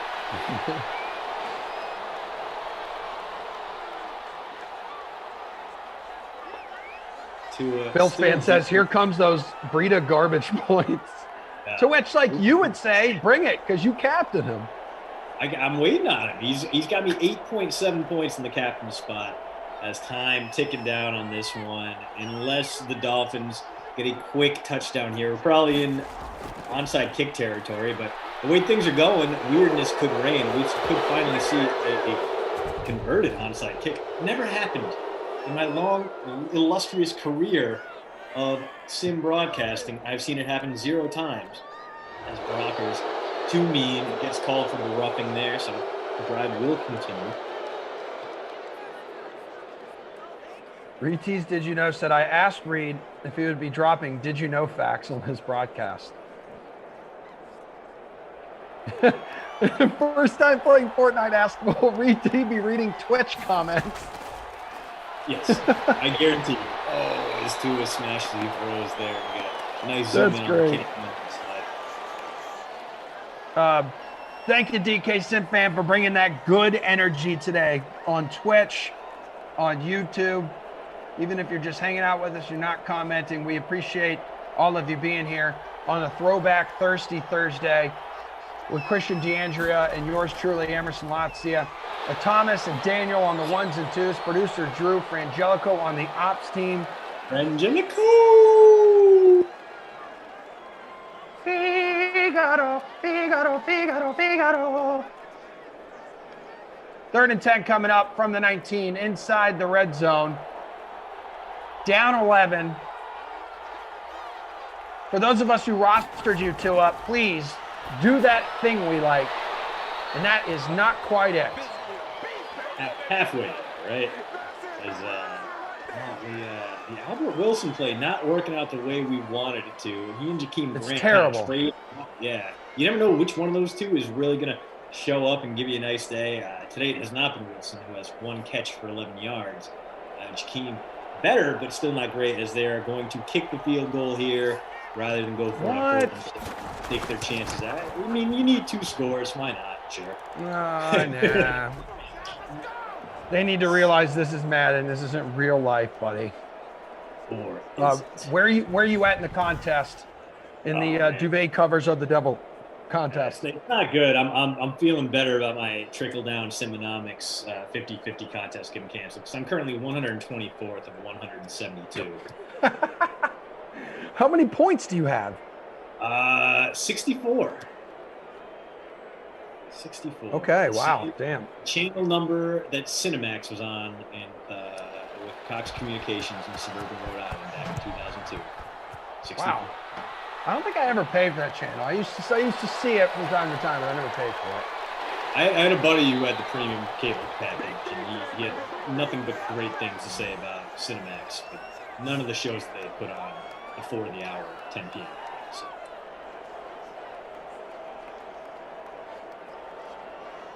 All right, minute 53 left. Rams with the ball. Dolphins have all 3 timeouts, so they can theoretically get the ball back here with a stop.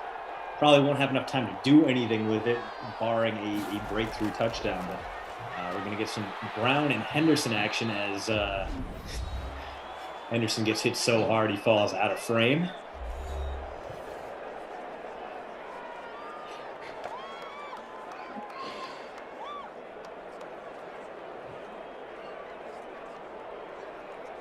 Well, people on the street say that when you were in college, you once drank Nair on a dare. I never did. I don't hate my insides that much. Like I don't love my stomach. I punish it with a lot of very spicy hot sauces and high proof beverages. But at no point am I willing to drink Nair and absolutely create whatever confluence of terrible decisions would require me to later call both a doctor and a plumber on the same afternoon.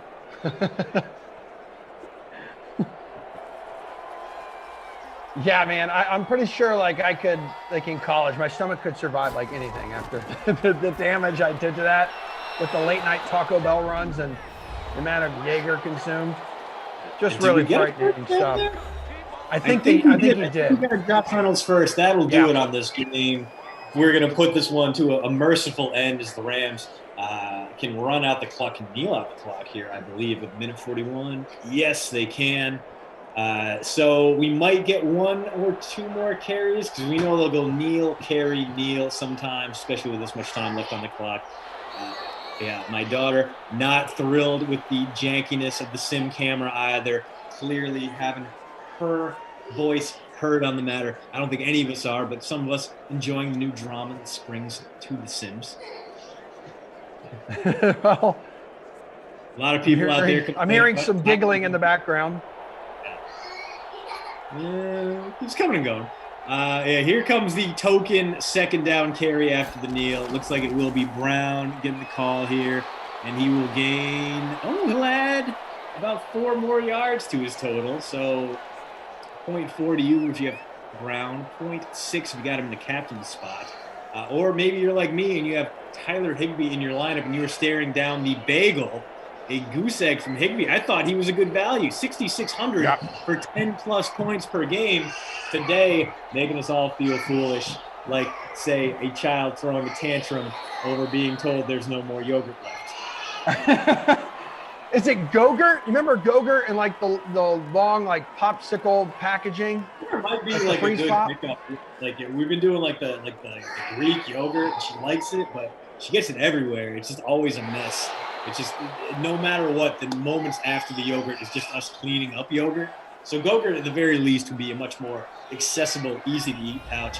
For me, ever since last year, it was the frozen Go-Gurt was always the go-to, especially to get that little like crystallized bit on the top so you have a little crunch to it.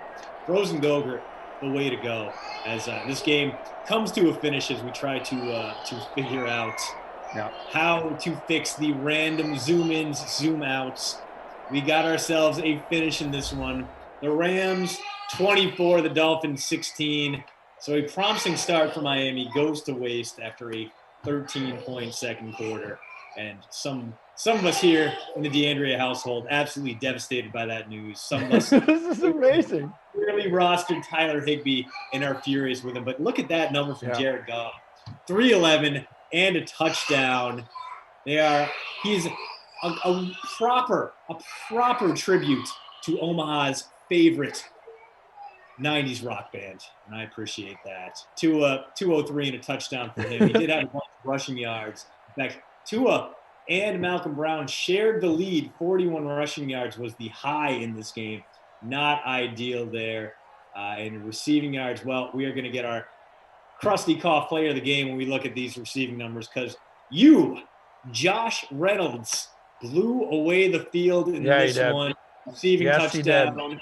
119 and 6 through the air. Only guy to hit the bonus, the 100-yard bonus in this one. So Josh Reynolds with almost 27 points in the flex. Clearly got to be the crusty cough player of the game. And as far as the babysitter Billy, not my kid award owner, if you had him on your lineup, you know who it's going to be. Tyler Higbee with the goose egg coming off a 10.1 point average. He's got to go. And speaking of, we got to go as well. We got to go back and figure out what the hell is going on with the random zoom ins and zoom outs? We'll try to fix that before the next meeting. But if you are in fact leaving us, you don't want to stick around and watch all the bumpers on the Dream Stream. Go to the PGA Tour Live. Go listen to Sweet T Fowler dropping knowledge on you. Show our guys some love. Yeah, exactly. Hear the dulcet tones of Reed Fowler. And I don't know if he's in the booth. I don't know if they're going to be able to cut to that hair, but appreciate the glorious quaff that man puts out there, because he puts some effort in. He puts the Emerson Lotzie effort into making sure his hair is proper and crisp and fresh. So even if you are only hearing him, close your eyes and imagine the perfect swoop of the Reed Fowler quaff. He is a saint on earth. So coming up, Washington at the Raiders, you and Glash. Congrats to at least what looks like Scott in K7, who would have currently, you are holding down first place in the duvet covers are the devil contest. Nice. And then over in the near 12,000 entry free showdown, JC Perez and B Brack 93. You guys got yourself a two-way tie for first. All right, check out Post Route. Check out Reed T. Fowler. Go do whatever it is you guys want to do for the next 45 minutes before the next game comes up with this young man and also Glash. Thanks, Thomas and Daniel on the ones and twos. Producer Drew Frangelico on the ops team. DK Sif fam. Love ya. Love ya. Mean it. I'll see you back here tomorrow at noon. Deuces. I'll see the rest of you in 45 minutes.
Well, hello, everybody.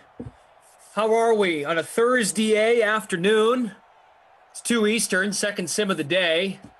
And, well, Christian, it's been a while. How you been? It has been. We were talking about it. It's been weeks since I've seen you, Glass. And you're looking, the cut program's clearly working out well for you. You're, what, 3 days away from being able to eat normal food and beverages? Yes. Well, another week, but yeah. Oh, you're going an extra week into March? Feel good, man. Yep. March 5th. That's the day. March 5th. Yeah. So where are you at right now? You have like a number you drop, like drop down 20 or what? Like 15, 20, probably. Yeah, nice. That's pretty good for 2 months, man. Good for you. Congrats. And speaking of drops, we have a Washington football team game coming up, and that is a terrible receiving core behind Scary Terry McLaurin, and there are probably going to be a lot of drops. Actually, if we're being honest, probably going to be a lot more horribly thrown balls than drops, but drops was the segue. Glash, what does your lineup look like for this Throwback Thursday showdown between the Raiders and the football team?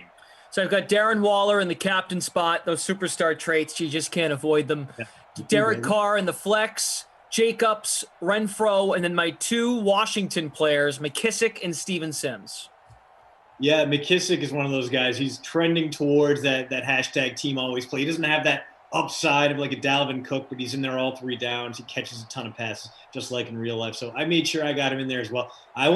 Same thing as you. I went Waller in the captain spot. Just too cheap to pass up. He's only 7,800 in the flex. Got to imagine he's going to be one of the most owned guys in this matchup, especially since Washington's power is up in that front 4. They don't have a great secondary. He should find room to feast.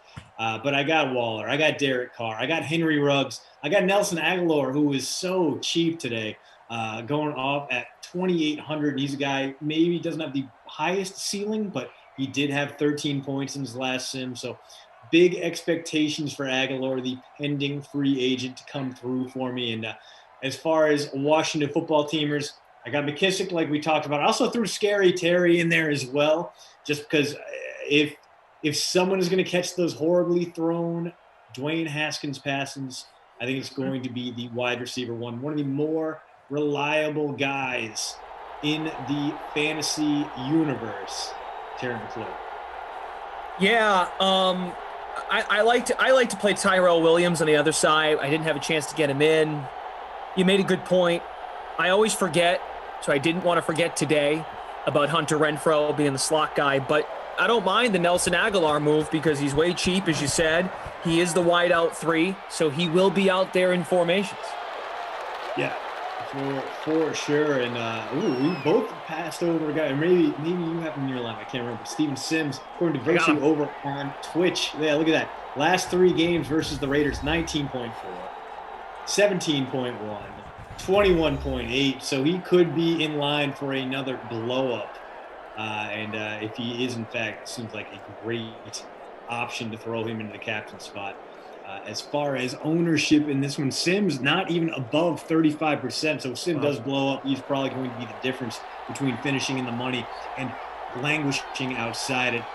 Top-owned guys in this one: McKissick, number 1 at almost 74%, then Darren Waller, Derek Carr, Scary Terry, and Tyrell Williams rounding out the top 5. Here's McLaurin for a gain of about 10. He's shy of the first down. We're underway. Second sim of 6. Christian DeAndrea, Brendan Glasheen. We've got producer Drew with us. Daniel the Observer today. The new nickname for Daniel the Observer. And Thomas on the 1s and 2s. We have Frangelico. What the hell was that? McKissick had all sorts of room if he just continued to go straight. Instead, he runs back into it, gives his offensive line a chance to get a holding penalty, and erases any goodwill that play would have created. So, bizarre run there. The Vegas crowd clearly getting in the heads of the football team, which is something we didn't get to see this year because, of course, there were no Vegas crowds. This season was basically played behind glass, a menagerie of football. Second down and 6. So I did tune in to the beginning of the noon sim with you and Emerson. That's the sprinkler with the catch. Saw that report come out with Russell Wilson, but it gets quickly knocked down by Adam Schefter, who 30 minutes ago says Seahawks quarterback Russell Wilson has not demanded a trade. His agent Mark Rogers tells ESPN Wilson has told the Seahawks he wants to play in Seattle, but if a trade were considered, the only teams he would go to are the Cowboys, the Saints, the Raiders, and the Bears. What do you make of it? Well, yeah, I think that was kind of the thought going in, that it wasn't like a trade demand. It was more of a, hey, wink, wink, nudge, nudge, get me some help. The list of teams he threw in there, though, kind of wild. The Bears? You want to go play for the Bears. The Bears, who wouldn't be able to afford you and Allen Robinson under the same salary cap. The Bears, who have just been a nightmare of quarterbacking and have very little help at wideout or tight end, despite having about 3 million tight ends on the roster last season. The Raiders, which again, it's Russ just kind of throwing teams out there that don't make a ton of sense, which is why I think this is more posturing than anything else. Is a completion there under pressure, so Carr does get his first pass to go for positive yards, but not much going there. Ruggs, 1 catch, 2 yards. Yeah, it feels like a whole lot of nothing. Like you said, just trying to put some pressure on the organization, give him more power to have a say in personnel moves. But good for Russell Wilson for finally speaking out. The criticism I would have of it, though, is Henry Ruggs with another grab. That's a first down to the 45, a gain of 20. The problem is, like, Russ is coming in, and it's not really, I guess, a Russ thing. It's more of his agent and his camp, as we like to call it.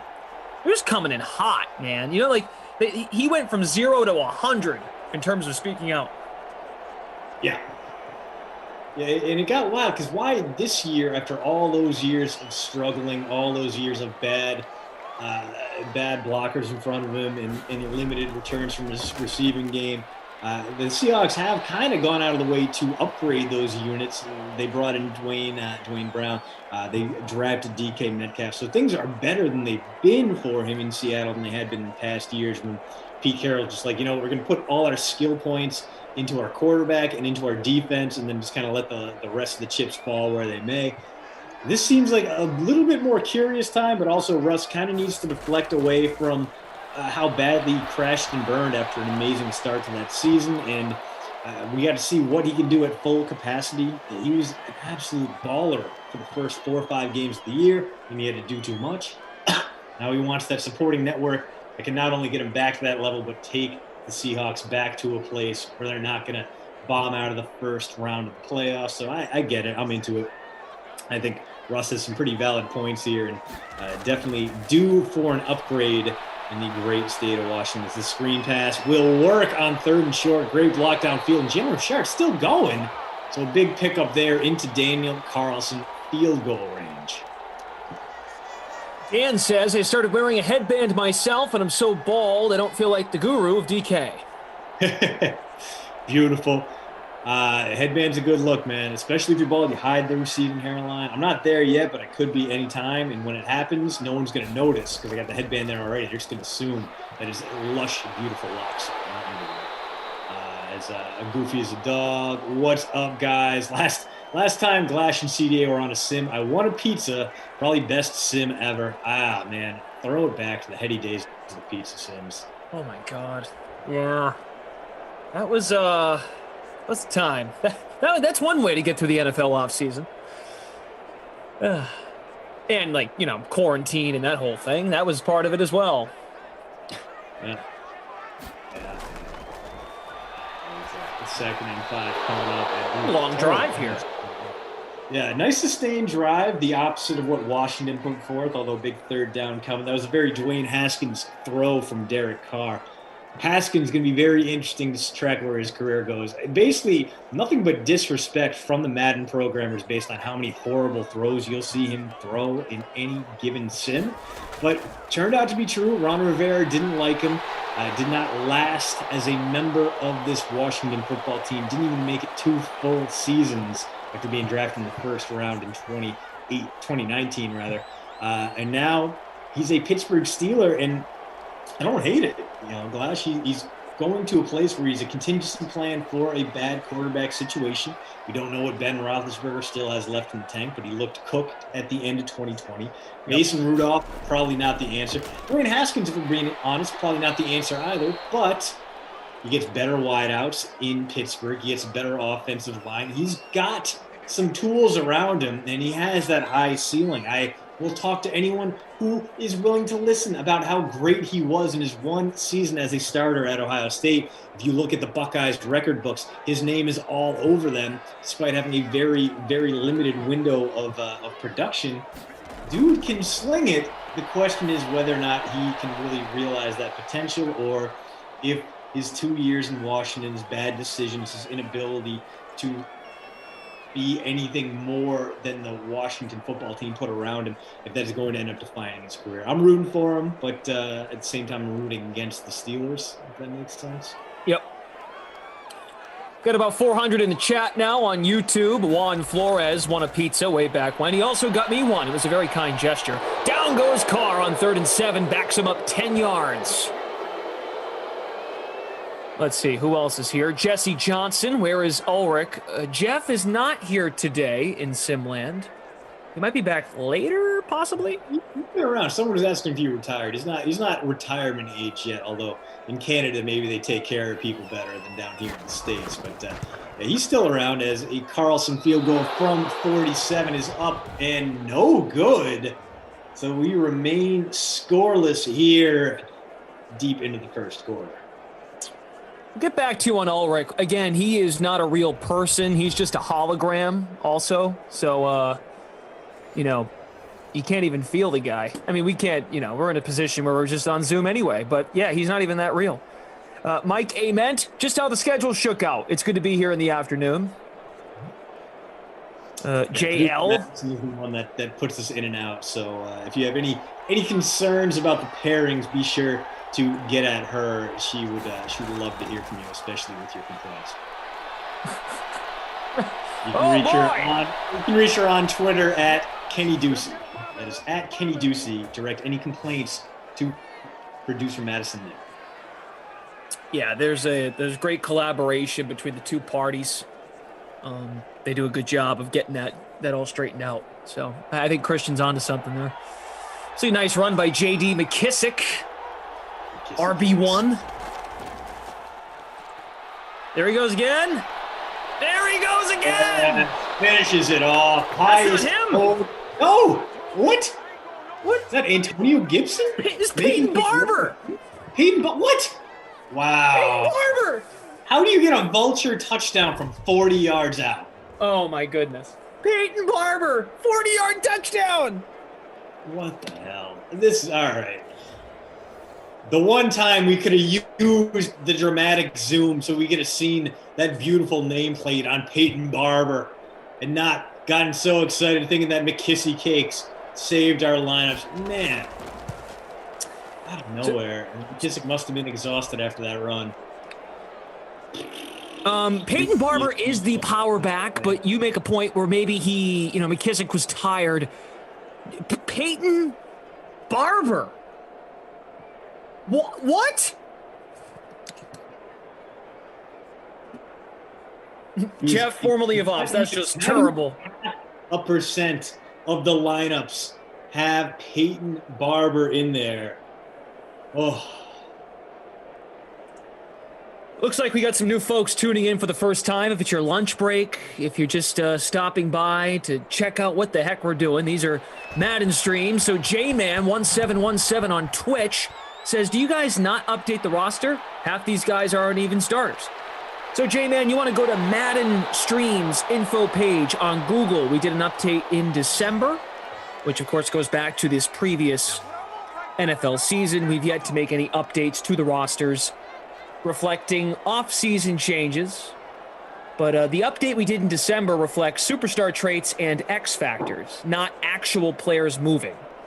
But hopefully down the road, we'll make a transition.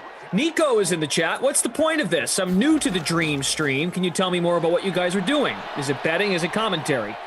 There are contests available on DraftKings.com, free and paid, all available to you We run 6 sims a day, my friend. 8-minute quarters, all Madden difficulty, exhibition event type, arcade game mode, and we sim it up 6 times a day. Sims at 12, 2, 4, 6, 8, 10 p.m. Eastern Time. And you make a lineup. Showdown, 2 classic formats, and we follow along. And you get in the chat, and we say hello. We got free contests out there for you. We got paid contests. So it's a little bit of everything. And then, of course, if you've been tuning in, you're probably well aware that we don't strictly stick to the game when it comes to commentary. Sure, sometimes we stick to NFL, but Glash, last sim, Emerson and I got into a lot about Sarah McLachlan, and then that got into about pit bulls and dog adoption. And it's a wide net here. We just try to keep it entertaining, keep it relatively light. A lot of food takes. And also about 4 or 5 times a game, you get me begging you to subscribe to my newsletter, the Post Route. Substack.com. Yeah, get it done, man. The envelope works well. It really does. You can follow me on TikTok. I mean, I did call the free roll envelope messaging. So I wanted to join you and, promote. Go over to the TikTok. Also, the Twitter machine handles are there below. So please, come along for the ride. And thanks for joining the Dream Stream. You had to hit subscribe there on the YouTube page. And also, follow us on Twitch. As far as points go in this one, it's been the Peyton Barber show. He is into double digits, which is pretty unlikely after that 40-yard touchdown run. He leads all running backs in ground yards, and then through the air, not much to speak of. 2 for Jalen Richard, 19 yards. 2 for Henry Ruggs in 22 yards. Only one other player, Terry McLaurin, has double-digit receiving yards in what has been a weird, kind of low-key start to this sim, Blash. For sure. I mean, when you get new people tuning in, they're like, why in the world is Peyton Barber running the ball 40 yards to the end zone? Yeah, but it's not something that happens often. 0.49% owned out there. Peyton Barber is not going to go out there and score you points most weeks. Sometimes you won't even see him in the game. But today, he is making a very select few extremely happy. That was fun. I'm loving the envelope experience. People gotta know. And we're obviously pouring a lot of time and effort and money into our envelope advertising.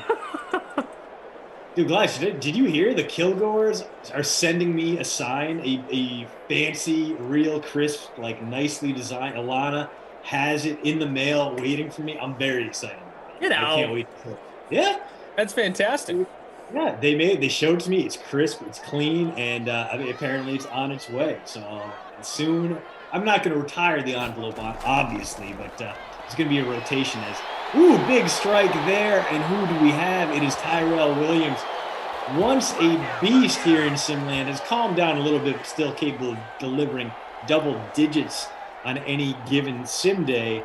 And in real life, about to hit free agency, didn't pan out as a Raider, missed all last season due to injury, but still a rangy deep threat, a big target guy who can be a difference maker, maybe not as a wide receiver 1 type, but a good depth option flying downfield and stretching the field for you as Jalen Richard. It's been a good day for RB2s because Jalen Richard and Peyton Barber right now are your 2 leading scorers in this game. Erwin, I see you on YouTube. Watch it. JL, thanks for shouting out to Bone to watch the Sims. Yeah, guys, hit that like button if you're enjoying 6 Sims a day, 7 days a week during this NFL offseason. Jacobs, enough for the first down. Noah Moon, take a deep breath, pal. Long day. Still have 4 Sims ahead, pal. It's good to have you here. I'm really happy Noah is back on Earth, typing, caps lock button, broken. And, I worry each time I sign off the Dream Stream if Noah Moon's going to make it back for another day. But here he is, having the time of his life. Zach Norris is trash. Says loves the Sims. Thank you guys for keeping us sane for almost a year. Guys, thanks for being here with us. We wouldn't be here without you guys watching, without you guys playing the Sims. So, I mean, I know that I love this job because it's so very easy and so very fun. I'm sure Glass should feel the same way, too. This is the easiest money I may ever make in my life. And it wouldn't be possible without you, DK Simfan. And speaking of impossible, an absolutely impossible sack taken there from Derek Carr, who had about 45 seconds in the pocket and did nothing but the electric slide into a Matt Ioannidis sack there. Just awful. Just terrible. As this drive threatening to end with 0 points after getting all the way inside the Washington 35. Yeah, terrible. Yeah, and I don't think they'll bring out Daniel Carlson to attempt this kick from heaven. I mean, a 63-yarder, if Sebastian Janikowski were still in the league, this would be his time to shine. Oh, man. I miss Seabass.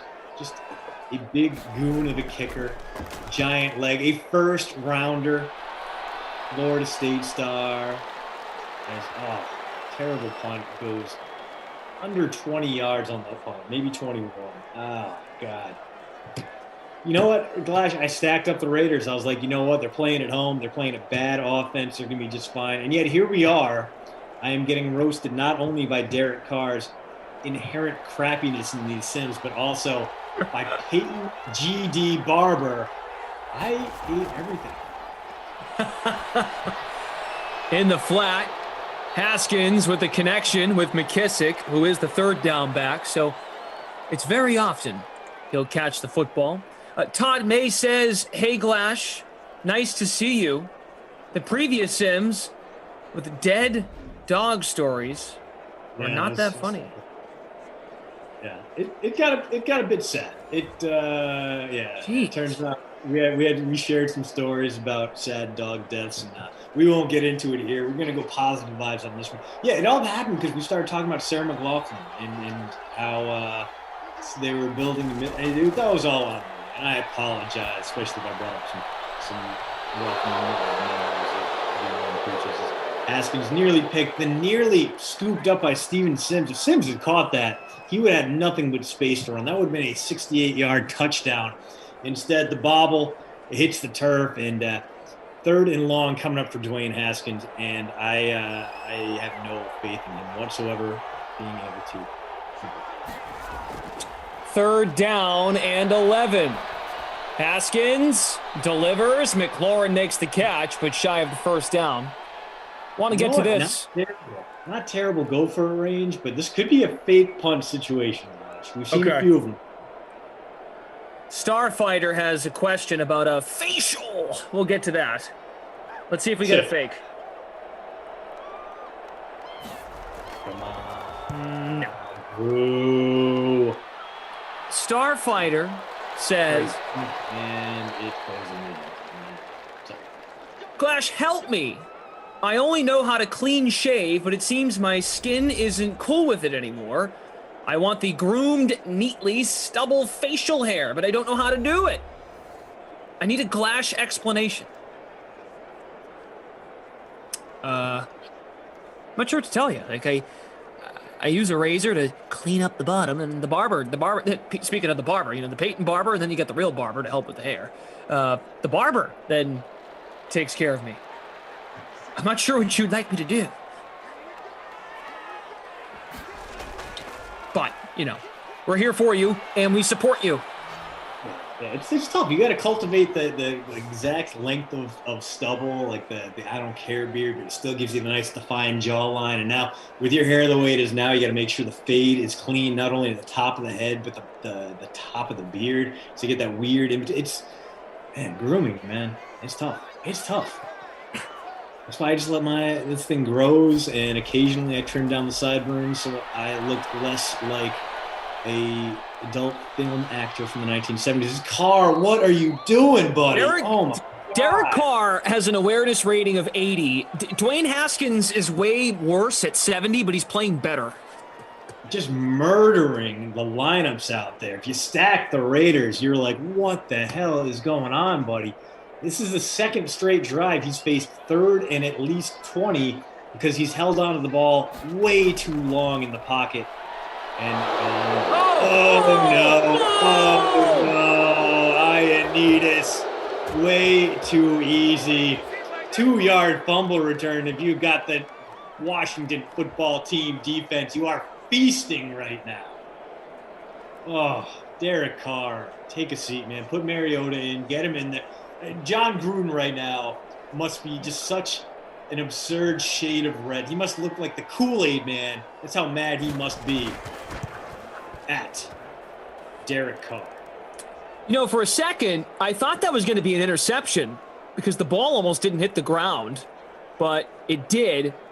For the second it was on the ground, it was quickly picked up. That was majestic. John Gruden, wake up your team. Maybe we should get Coach Gruden. I'm going to go get Coach Gruden. You gonna go get him? You gonna bring him out? No, I'll go get him. All right. It's been a while since we saw that wonderful visor.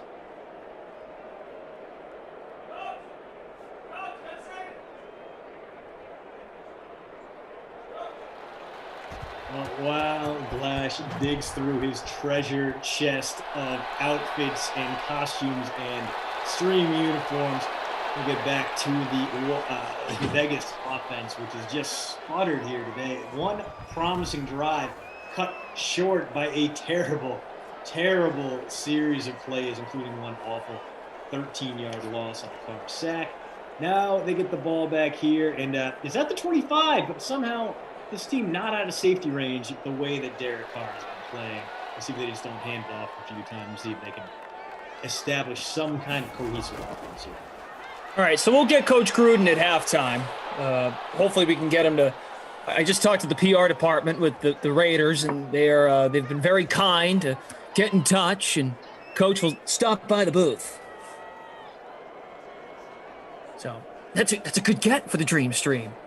Ooh, Dr. Acula, attorney at law, took the Washington DST as captain in a showdown. Oh, congrats. You're probably going to have a pretty good day based on the work of Darren Waller. My captain gets his second catch of the day. That's going to put him into double digits for receiving yards. Double-digit points, still like 6, maybe 7 away from that, as he has had a very slow rise in this one, as has the rest of that Raiders offense. Are they going to get this playoff before the 2-minute warning? No, they are not. So the second quarter flying by without much of note from either offense. We did get a touchdown. It was from the Washington defense, and we have gotten nothing out of the Vegas offense besides some very, very regrettable Derek Carr sacks. Come on, Carr. Oh, that's his spot. Screen works out, and did he get out of bounds? He didn't.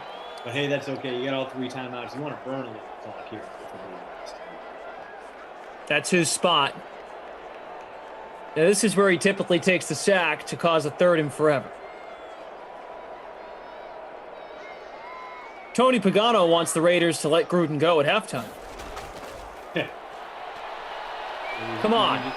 What are you doing, Derek? Don't do it, Derek. Derek. Oh, thank goodness he gets rid of it. And he gets murder hornet. Comes back into the red zone. So finally, Carr shuffling around and electric sliding his way through a clean pocket. Works in the Raiders' favor. Big strike to Waller. Looks like he is now up over 50 yards with that one. And more importantly, the Raiders going to have a chance to score here. Can't wait to see who vultures this one away. End zone. Touchdown. Who do we got? Tyrell Williams. So 2 big catches, 1 for a big gainer, 1 for a touchdown as the Raiders get on the board with 50 seconds remaining here in the second quarter. All right. Raiders have made this competitive. Tyrell Williams, 43% in the flex for the free showdown, 7% in the captain spot. The Freak of Nature says, can we rent a train for our Madden Sim party? Absolutely. And you know what we'll do? We'll put the the foam machine that you want to have at the Madden Club. We'll put the foam machine on the train too. How's that sound? Foam parties were like, that was like one of the big like frat things. They do foam parties and be like, yeah, and then you'd be in there for like 5 minutes, be like, this is gross, and there's foam everywhere, and half the foam is just sweat, and it's in my beverage, and no, foam parties, like the novelty of that wore off really quick. It's a good point. Erwin says, if only Tony Romo could interview Chucky. Yeah, Jim, that'd be something.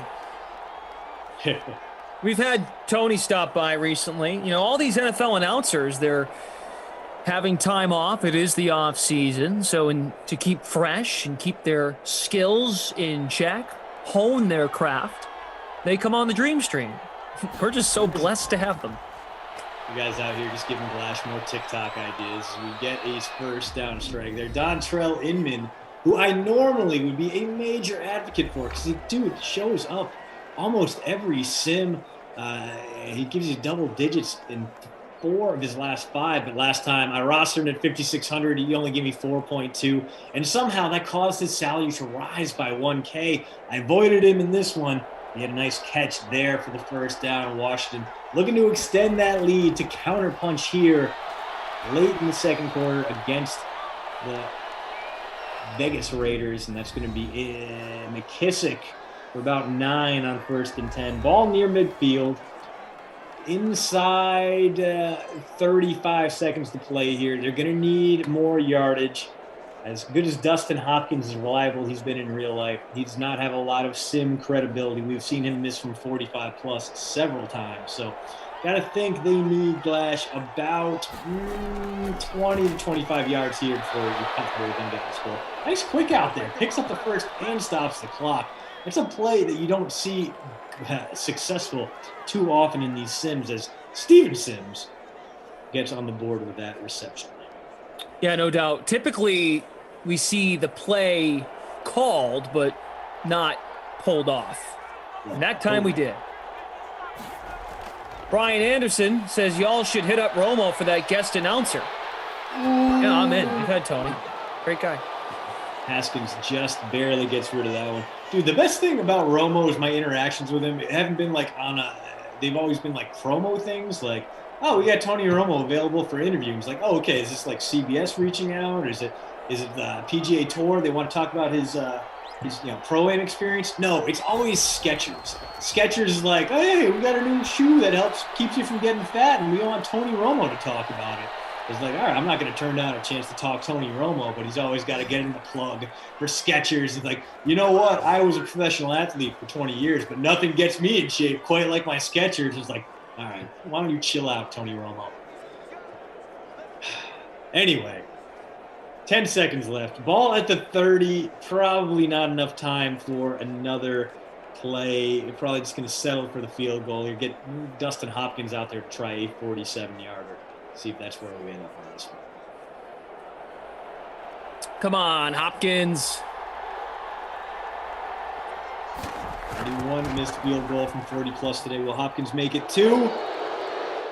No, it's good. So Hopkins with the 47-yarder. Football team back up by 2 possessions at 17-7. A little bit of time left for the Raiders, but not nearly enough.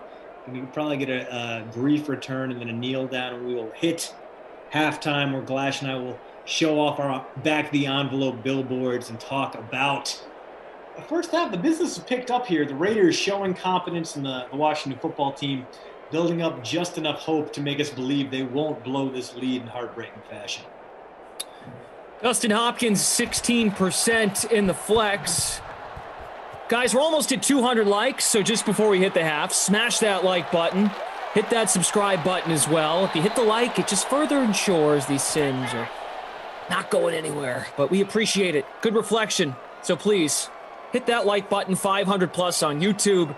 And we've got about 60 people on Twitch. No matter where you're watching, we're thankful that you're here. Here comes the kneel down, and that will do it for the first half. Washington football team 17.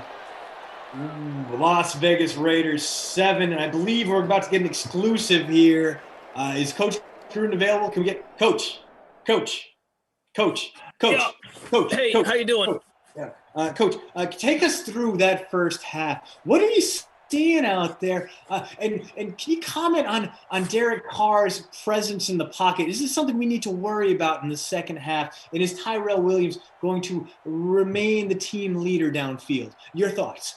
Look, I'll say this. He's a great thrower of the football. If I stop pushing him, then I'm not demanding enough out of him.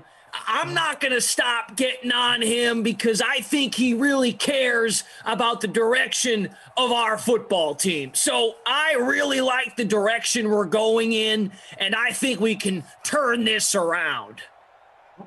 Was there any discussion, Coach, on the sideline about maybe getting Marcus Mariota warmed up, maybe around the third or fourth horrible, awful sack Derek Carr took, or maybe after that completely unexplainable fumble six that he basically punted right into Matt Ioannidis' hands? Was there any concern there?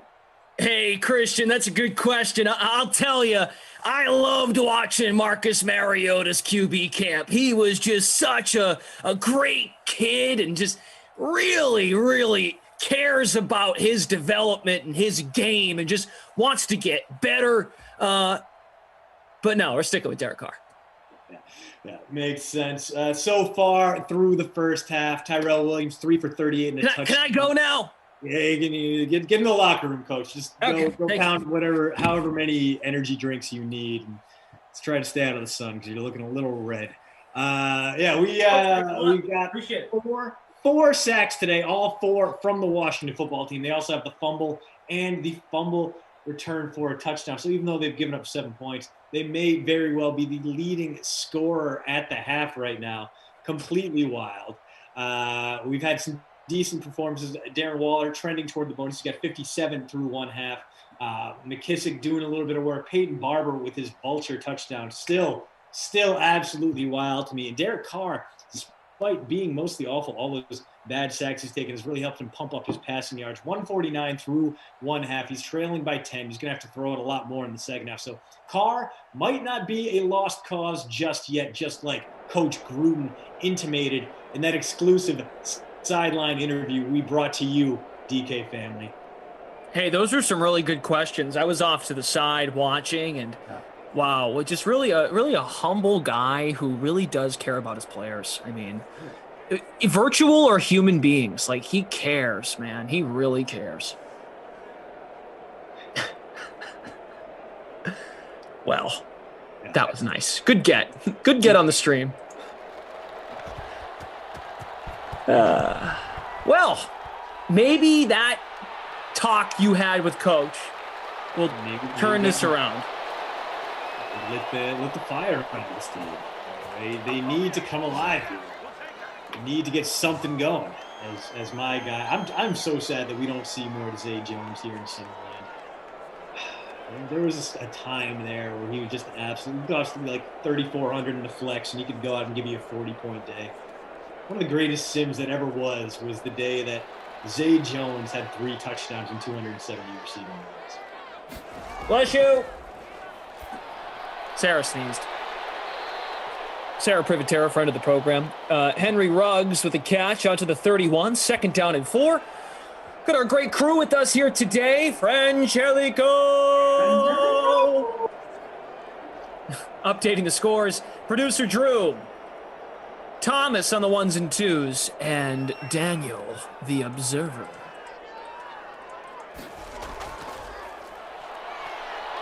I feel like Daniel should always introduce himself as Daniel the Observer, because otherwise, how are people going to know he's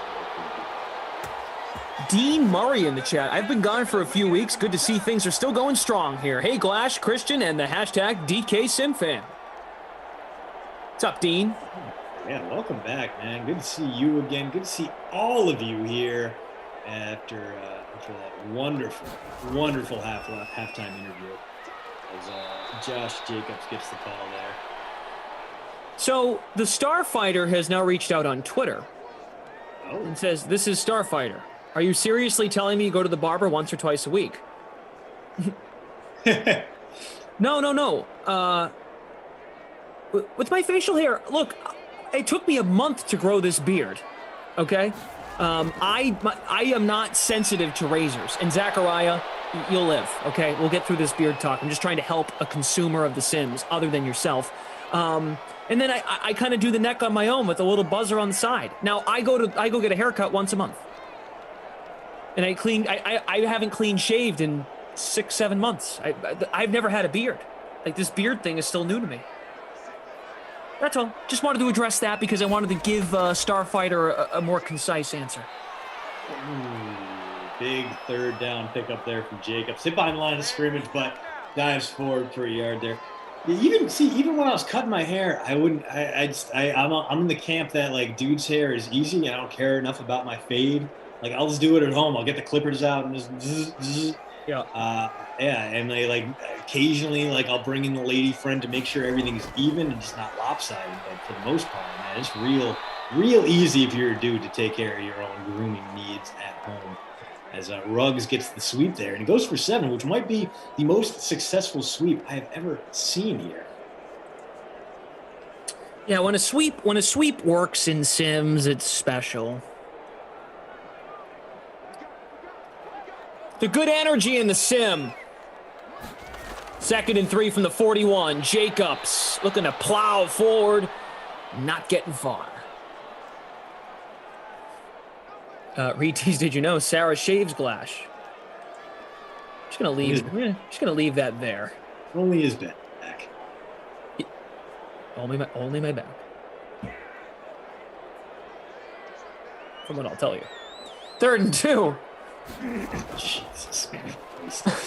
The play action will it work? Oh, it does. Ruggs. Not for the first. Nope. No, doesn't pick up anything. 4th and 2 from the 40. You're not in field goal range. Go for it, Gruden. Don't send out the punter. Make this one. I mean, you're down by 10. You're 4 minutes into the 3rd quarter. Oh, let's see the fake at least. Give us the fake. Ooh, they're taking their time. Christian! Oh no! Oh, it worked so poorly. Oh, they don't. Oh my God! Not only did the fake just get ruined, but they lost so many yards. I'm sorry. Yeah. You had a hunch.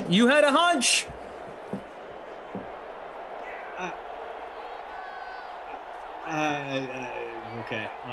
You're gonna fake it. Just run a play with your offensive players. Or you know what?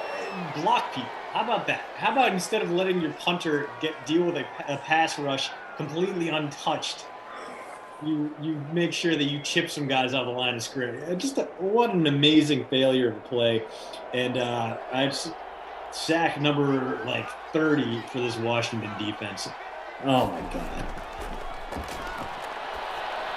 On 2nd and 9, dump off to McKissick, reaching enough for the first to the 37.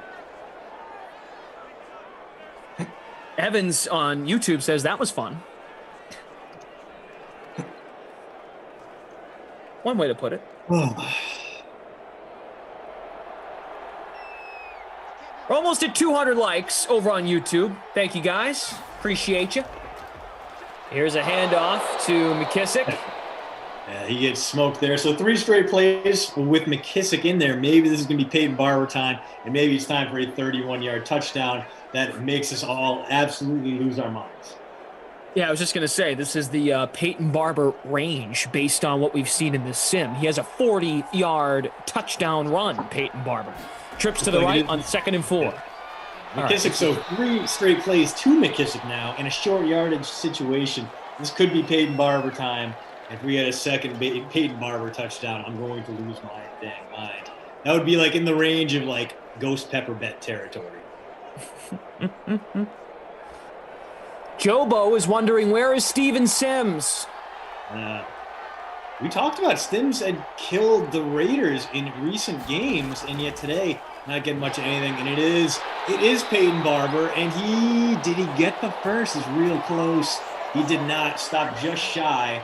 So either going to be a 44-yard field goal attempt for Dustin Hopkins, or Raiders are going to, or the football team rather, is going to go for it here and maybe give it Peyton Barber again. No, they're just going to take the points here.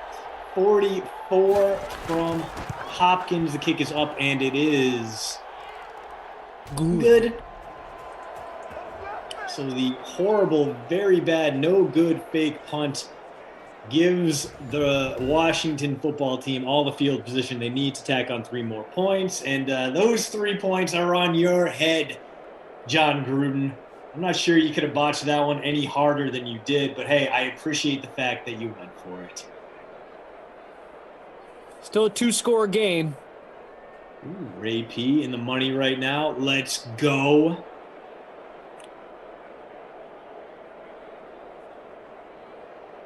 Thomas is wondering. Thomas from our production team says, wait, when did Glash get on a Sims sideline?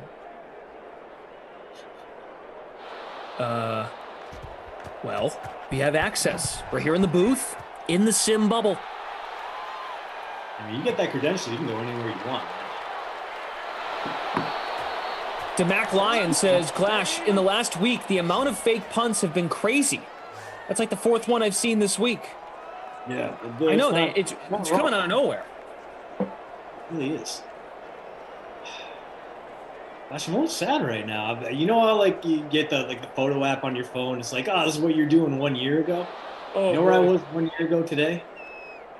I was in Indianapolis, Indiana for day 1 of the NFL Scouting Combine. Oh, I was gonna guess like a Wisconsin basketball game or something. No, that would have been cool too. Probably even cooler because the combine is delightful, but those are long days. Now they moved the workouts in the morning. You gotta be there at like 7 a.m. to get your spot in the press room, and then you're talking. It's a constant turn, especially if you're an NFL guy, because it goes right from the prospects into the head coach and GM interviews. So it's like 6 straight hours of asking questions as Waller getting the catch there, trying to will his team back into this one. Clock winding down on the 3rd quarter here. Raiders trailing by a bunch. Good news, though, if you stacked up those Vegas wideouts, the tight end, because they're probably going to have to throw the ball quite a bit here, trying to keep the clock under wraps and trying to mount a comeback on their home turf. The one thing I do not miss, though, about Indianapolis, everyone makes a big deal about St. Elmo's Steakhouse and like all this like places downtown where you can get food.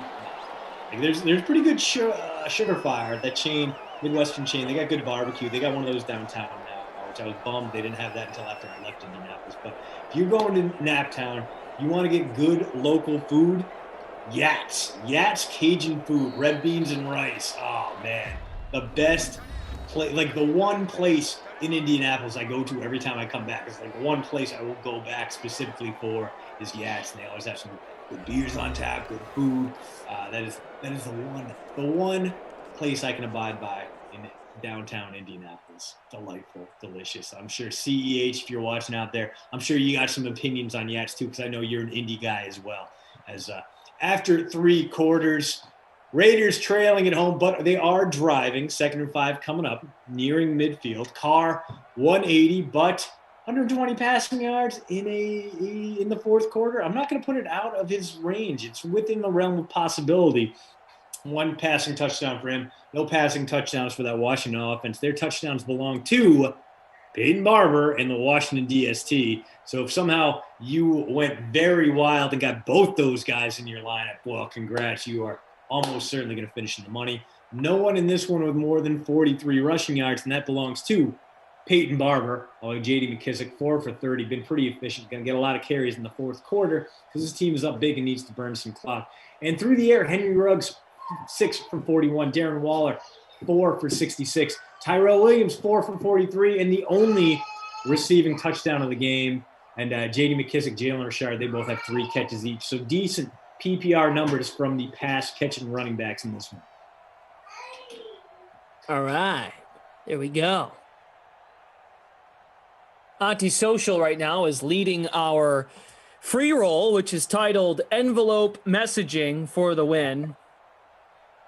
You know, not the first time we've heard that name in first place. Must be a true pro over there. Byron Martinez, long time no Sims, looking good, broskies. Byron, you're looking good. Thank you for joining us. Wow.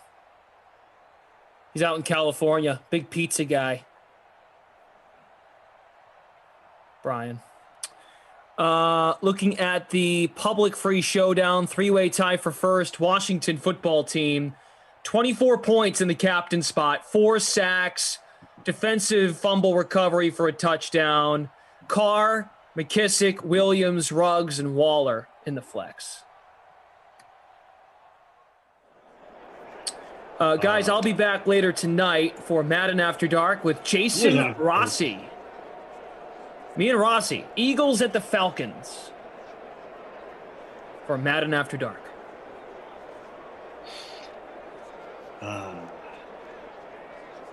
That'll be fun.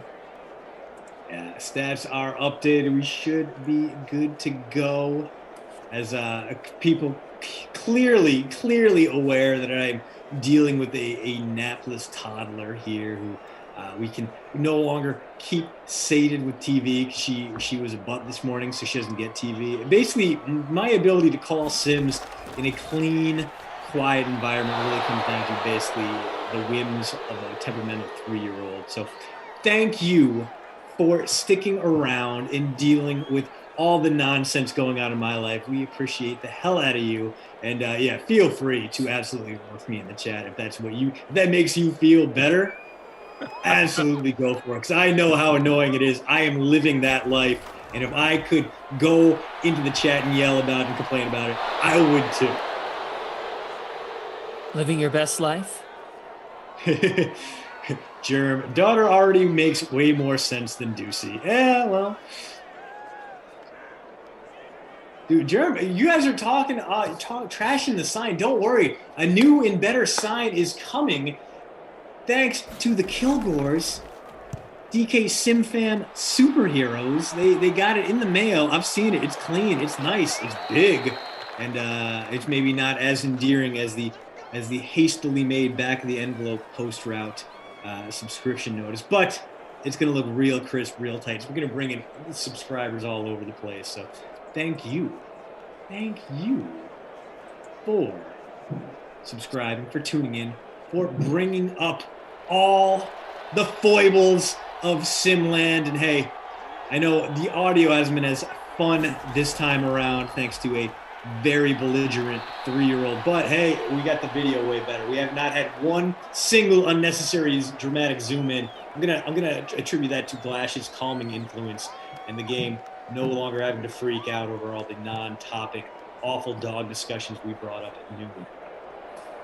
Wow. I don't know if anyone would describe me as a calming presence from time to time, but, you know, I'm happy that's what you feel. McKissick, block for him. There you go. Way to help him out. Way to be. Brandon Sheriff, the guard, helping out his RB1 to the 35-yard line. Washington with the ball up by 13. We're in the fourth quarter. Smash that like. We're looking at the free roll. Our free roll. Got Antisocial leading the way in first. Antisocial in the chat as well. So hanging out. And yeah, according to Jared, the new billboard should be arriving tonight. So tomorrow when I'm back on, should be nice and crisp and clean. And here's a heads up: if you're not into the screaming toddler Sims, I appreciate it. I understand it. I'll be on at 2 and 4 tomorrow. On the Clash, I believe you and I are on the 4. Is that correct? That's right, brother. Going into the weekend. 4 o'clock tomorrow, and then I'm on at the 6 o'clock sim with Moose. Yeah, we have Packers and the Lions tomorrow at 4, and then me and Jeff at 6, Chargers and Cowboys. Antisocial is now asking what I do on TikTok. Everything Antisocial. It is a very social, family-friendly atmosphere. Big so third down here. Go with the play fake and oh no! It looked like McLaurin had it briefly but got jarred. So instead of being a game-clinching drive, football team about to punt it back to the Raiders. 6 minutes left, so a comeback not out of the question in this one, but Gruden going to have his team hurry the hell up because they have been not only inefficient but pretty limited sideline rush. A lot of those shoulder quick hits. Henry Ruggs especially as that one bounces into the end zone. Dude, this has been a day of very sad punts that have hit like inside the 5 and failed to check up. Very sad.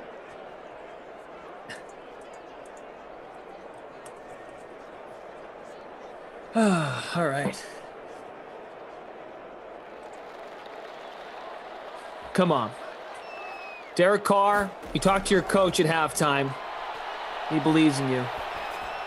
I thought that was Darren Waller.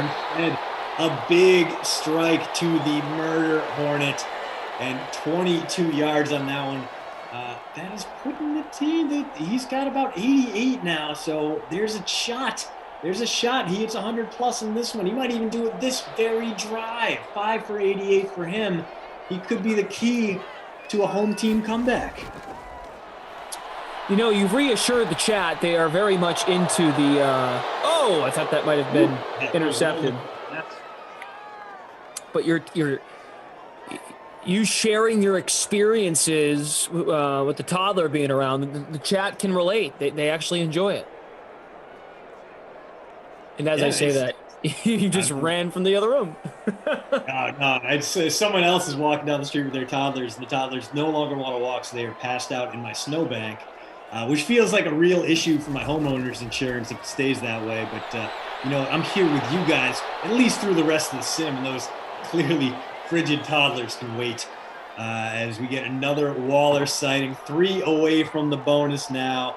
And he's dealing with a Vegas offense. He's going to have to throw the ball a lot. Now, clearly, we have seen these guys sniff the bonus and then go running, screaming the other direction, especially with Derek Carr taking the sacks he has. 3rd and 1 coming up. 4-down territory for this Vegas team. They're going to go for it. It's going to be Waller. That should give him the 3 yards he needs for 100. Let's take a look at the stat sheet. There it is.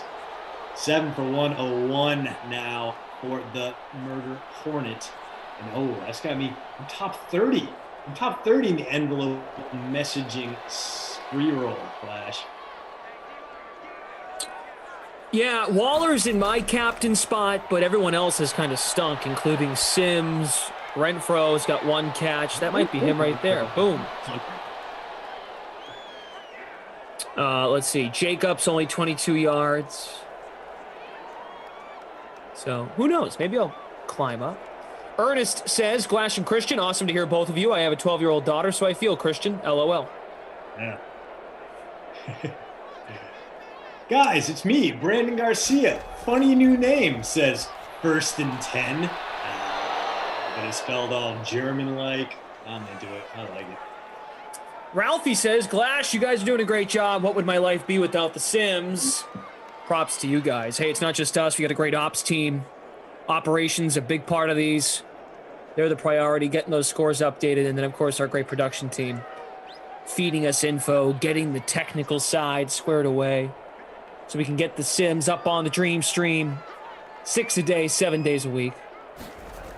And if you're on Twitch, you're like, why aren't they responding to what we're saying? It's because you guys are having nonsense arguments about nothing. Wow. Going right at them. They know what they're doing. They're squabbling, and usually in a way that we get in the YouTube chat, and those guys know we love you, but we're not ignoring you, Twitch. Just the YouTube fam is either being very nicely complimentary or very, very impressively rude to us. So we're going on. The Bartlett says, you guys kick butt. Lots of love coming from Palm Desert, Cali. Oh, Palm Desert? Desert. He meant desert. Yeah, Palm Desert. I mean, Palm Desert. You guys are great. Thanks for being here. Jacob squirms through for a first down, a gain of 12. Ernest, glad to hear your COVID test came back. You got the clean bill of health. Happy to hear that. We had Jamal earlier saying he was watching from the hospital. He's hooked up to an IV while dealing with an allergic reaction. Hopefully he's feeling better. He did not get the Cooper Cup glow up he he had been hoping for, but maybe we're going to get ourselves a decent finish to this. Sim as first and goal coming from the Raiders. Oh, thank God he got rid of it. That was looking like it was going to be disaster in a paper bag. Fortunately, the pass goes incomplete. Second and goal coming from 5, and it stops the clock. With just over 2 minutes to play. 5 wide for Carr. Darren Waller in the slot up at the top of the screen. There's Carr. End zone. Touchdown. Tyrell, number 2. Tyrell again.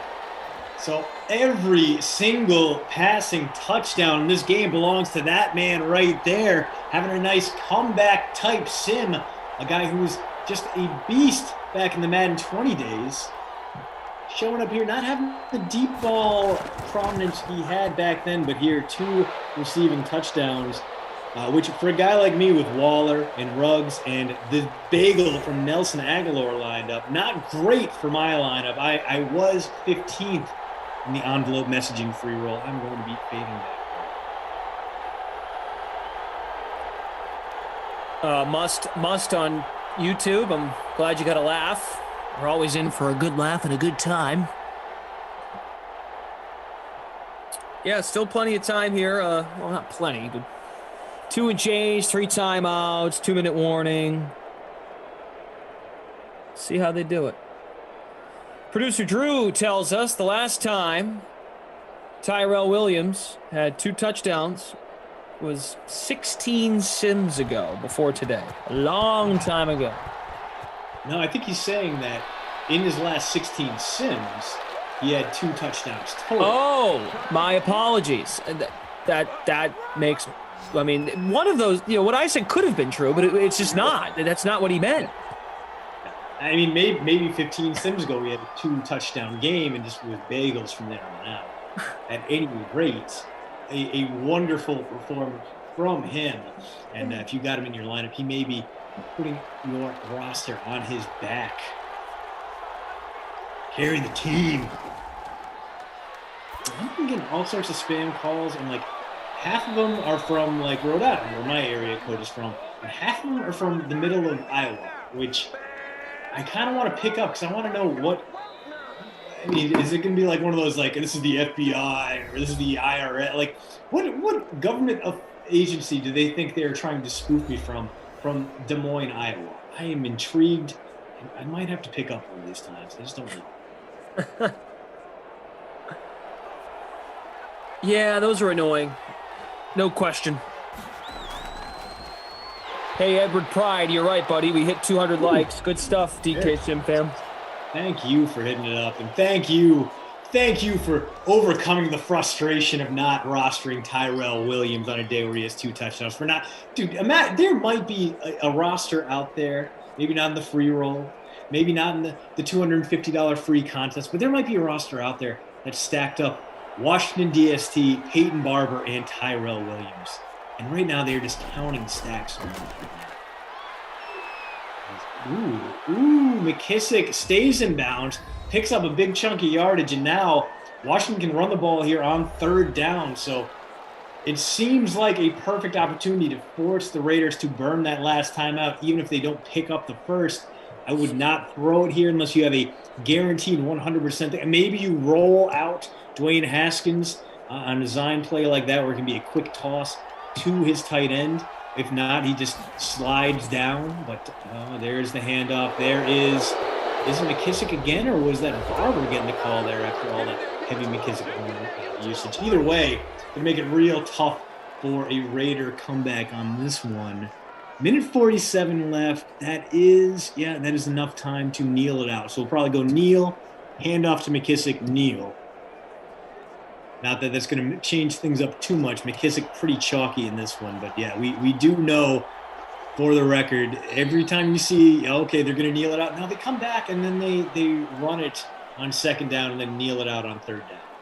Barring an upset, that's how this one went. Yeah, that previous run was McKissick. Went back and watched on the YouTube feed. YouTube, a little delay in comparison to Twitch. Twitch has a great picture. YouTube does as well. Twitch comes in instantaneously. just seconds apart from our live feed here on Zoom. The Vincinator. Iowa just wants to make sure your car warranty is good. That is the truth, man. That is the go-to scam. And like, I don't answer my phone unless I know someone's trying to call me in the first place. So it's not easy to ignore. But the problem is, I'll be on these broadcasts or I'll be on like a radio interview, and that's when the call will come through and it'll ring loudly through my laptop because I have the Google Fi service. Just absolutely annoying. I can't imagine. I don't know. I can't imagine the success rate on those calls. It's got to be something like 0.001% that you get on the phone with someone's grandma and they fall for it. Byron, thank you for tuning in. Thank all of you guys. I mean, they're almost 500 of you. 270 smashed the like button for us, and that means quite a bit. We are going to get a punt. We might get a DST point here. Now it's just going out of bounds. They just wanted to make sure Tress Way had something to do. As Gruden, furious with his own terrible team. The Raiders lose at home. And CJ, thanks for the invite. If they kneel out, I win your contest. Yes, CJ, getting on top of the trickle-down Simonomics. Unfortunately, only a 50-50 in this one. But I'm with you on that one. We had 20 people. I'm going to finish third. In that one. CJ, if I had just scheduled a regular contest, we both would have had a little bit more DK bucks walking around money. But, hey, I'm glad. I'm happy that 20 joined up with me, that one didn't get canceled. And I'm thrilled that 175 of you tuned in for the envelope messaging free roll. Glash, I finished 21st. How about you? 98th. It's pretty good. You go third and one and then go to 94th based on the update. Antisocial is going to take the cake. That's like a wire-to-wire win for Antisocial. Congrats. That's a big deal. Looking at the stats on the ground, McKissick 10 for 55. Almost as good as Peyton Barber's 2 for 43 and a touchdown. Still blowing my mind with that one. And, let's take a look at those receiving numbers right now. Darren Waller did hit the bonus, 7 for 101, so he barely hit the bonus on that one. And let's take a look. Henry Ruggs, 8 for 63, big day for him as well. Tyrell Williams with the biggest day of all, 5 for 48, but 2 touchdowns. And on the Washington side of things, a pretty forgettable passing day for Dwayne Haskins. No touchdowns, but he did hit up Scary Terry 4 times for 55 yards. He is the leader of that football team receiving core. So let's talk about our crusty cough player of the game. This time around, I got to give it to Ty Williams.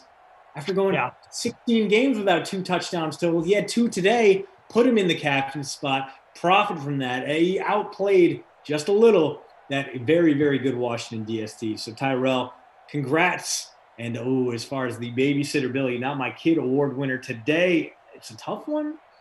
I'm going to go a little Steven Sims on this one. Sims had all those big days. What do you have, 1 for 3? Yeah. He pointed it out. 17 plus in his last 3 Sims against the Raiders. 2 of those Sims were in Vegas, and yet today, just a nothing performance out of him. So, Steven Sims, you are the Babysitter Billy, not my kid award winner in this one. We had a 3-way tie for first in the public free showdown, $250 in DK prize money, 11,478 entries. The winning lineup had Tyrell Williams in the captain spot. Producer Drew pointed this out. Williams had 2 touchdowns in his last 16 Sims before today, scoring 2. 7% owned in the captain spot, scored 32.7 points. Then you have Carr, McKissick, Ruggs, Waller, and, there is Peyton Barber. 43 rushing yards, including a 40-yard touchdown run. Crazy. To kind of break the slate, in a sense. The punt play you had to have. So, Haskins, JL points out, Haskins finished with 3.88 total points. Oh, my goodness. Ugh. Oh. Wow. That is disgusting. Absolutely. Wow. If you watch these Sims and you don't watch these Sims, you look at the stats, he looks like he's playable. Then you watch the Sims and you see how many third down passes he fires nowhere near an open wide out, well, then you get to realize that you should never ever roster this guy. Anyway, Glash, you're coming back, correct? I mean, I'll done be back. You will be back. You have the I'll be back. After Dark, correct? After Dark. I was born in it. Eagles at the Falcons with Rossi. Madden After Dark later tonight. The man who promoted Club Madden first. He will get to come in to the Club Madden with all of the lights. But before that, 4 p.m. Jets at Saints with Koff and Zach. 6 p.m. Cardinals Bengals Koff and Brandon Cristal. 8 p.m. Broncos Vikings, and since it's a Broncos team, you got to have Brandon Cristal. He'll be there with Rossi, and then of course Rossi sticks around for you for After Dark Eagles Falcons. Anything we missed? I think we're good, buddy. I will see you tomorrow at 4:00. Packers Lions on a Friday. Perfect. I'll see the rest of you guys tomorrow as well. Yeah. Thank you for tuning in. Thank you for clicking the like button. Thank you for playing these Sims. See you later. Yeah, thank you all. Make sure again you find the post route, subscribe, and follow the talk. That's it for producer Drew, the observer Daniel, and Thomas on the ones and twos. Frangelico updating the scores. That's it for us. See you later on. Christian, see you tomorrow.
What's up, everybody? Welcome on in. This is the Dream Stream. You know that by now, and hopefully you know us as well because you've been around for a long time. The old hashtag team always here. He is Professor Z, Zach Thompson, Adam Kaufman coming at you, and we are moments away from, of course, this early bird special, the 4 p.m. Eastern Sim, the Let's All Captain Le'Veon Bell or Ted Ginn free roll, as I called it, because obviously neither of these guys are in real life on these teams. Although in reality, Zach, we got a lot more interesting stuff to talk about on the quarterback front over the course of the next hour plus. How are you?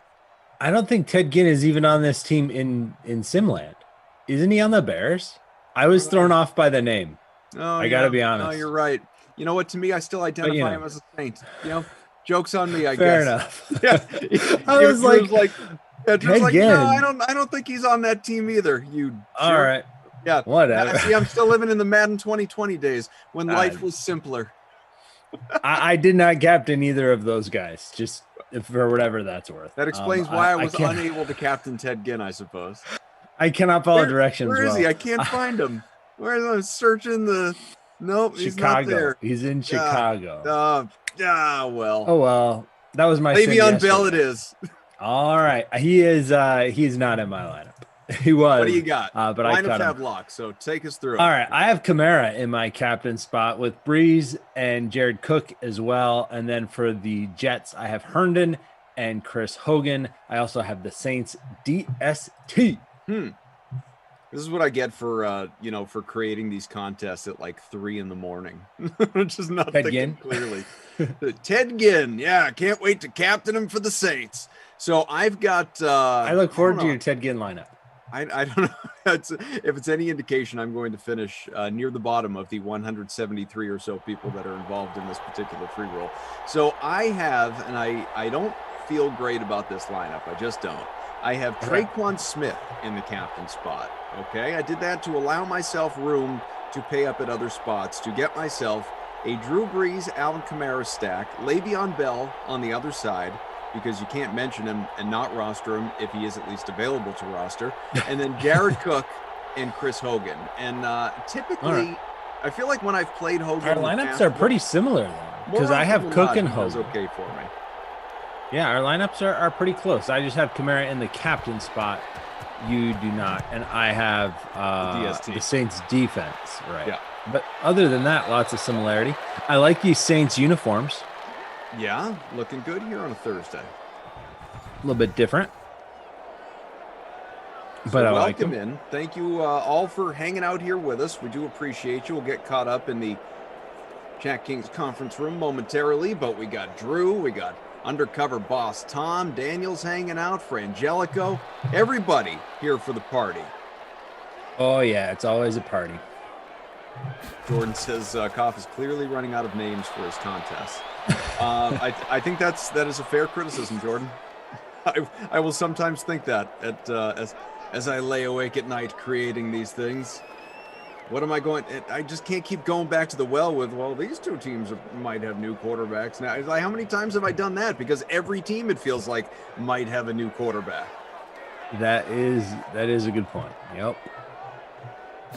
We are underway. About 30 seconds gone here in this opening quarter. Virtual Nolans in the dome. Drew Brees with an easy first down near side, and Manny Sanders in manual, if you prefer the full name treatment. 1st and 10 out to midfield in the 48. Top ownership in the larger free roll. You have Alvin Kamara in the flex, probably popular in the captain spot as well. At about 77% owned. Michael Thomas 57, 56 and change for Le'Veon Bell. Drew Brees at 50, and Traquan Smith. So all guys that I rostered. Smith is at about 42%, followed by Jared Cook for that matter. So those 6 right there, with the exception of Thomas, the rest of them part of my lineup. I guess I was thinking the same way as the crowd. Yeah. We'll see how we do. See how the chalk plays. Yeah. No Michael Thomas, though. Yeah, no. I don't have him either. We'll see if that comes back to bite us or if they go other directions. That's Jared Cook with the catch there. Jordan went with Sanders in the captain spot, Kamara, Cook, Darnold, Crowder, Hogan in my contest, he says. In the main contest, because he is a man who prefers multiple entries, Oh, okay. Sanders, Breeze, Kamara, Traquan, Herndon, and Perriman. I like to just invest myself all in one. We've talked about that before. We have, and I am the same way. Yep. Kamara wide open up the middle for the first down there. Didn't get touched until he was 12 yards down the field, up to 24 yards on the ground for Kamara. So this right here, guys, this is the first sim that we have been part of today, the two of us. I know that obviously our production crew and game ops, they've been around. Naturally, those of you in the chat have been around. Catch us up. What'd we miss? What'd we miss in the Dream Stream soap opera so far in the first couple of sims today? Breeze, easy pass to the end zone. Could have been picked, probably could have been picked. Wasn't. Incomplete pass, second goal. Was that Traquan that he was actually looking for there too? I couldn't tell. It looked like he had him open, but did a lob pass instead of a bullet pass, and because of that, the Jets were able to close in and knock it away. Looked like a 10 in the end zone. Second and goal from the 8, about 3 minutes into this opening quarter. Breeze giving a little direction to Sanders, crosses past him, handoff to Kamara, and only picks up 2. Going nowhere. Third and goal from the 6th.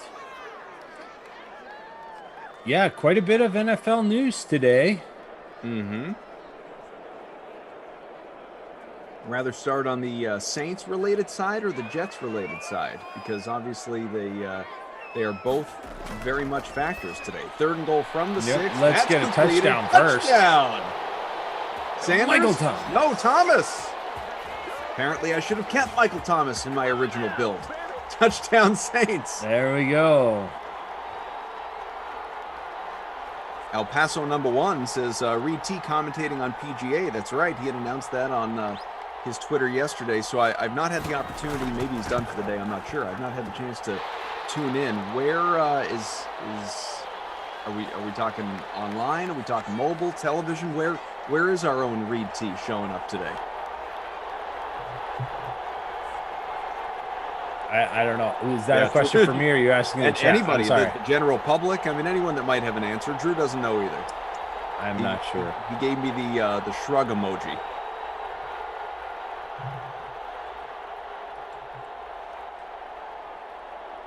Looks like he is doing, according to his Twitter, the I would trust that PGA Tour Live feed. So that's pretty cool. Excellent. Featured groups. Rory Brooks and Daniel Berger this morning, and then DJ Brooks and Daniel Berger this morning, then Rory, Justin Thomas, and Max Homa. Love it. I don't know Get which that one. Fantasy guy in the booth, baby. I love it. There you go. Evolution, and PGA and sports in general, for that matter. Rory, I guess, had a decent day, but DJ crashed out pretty hard. Justin Thomas, crashed out pretty hard. They're both. DJ right now is 4 over. He's tied for 66th. Justin Thomas tied for 61st, which sounds like in the middle of the pack, except that there's only 72 golfers this week. So if you're 66th, you're lagging. Remember, no cut.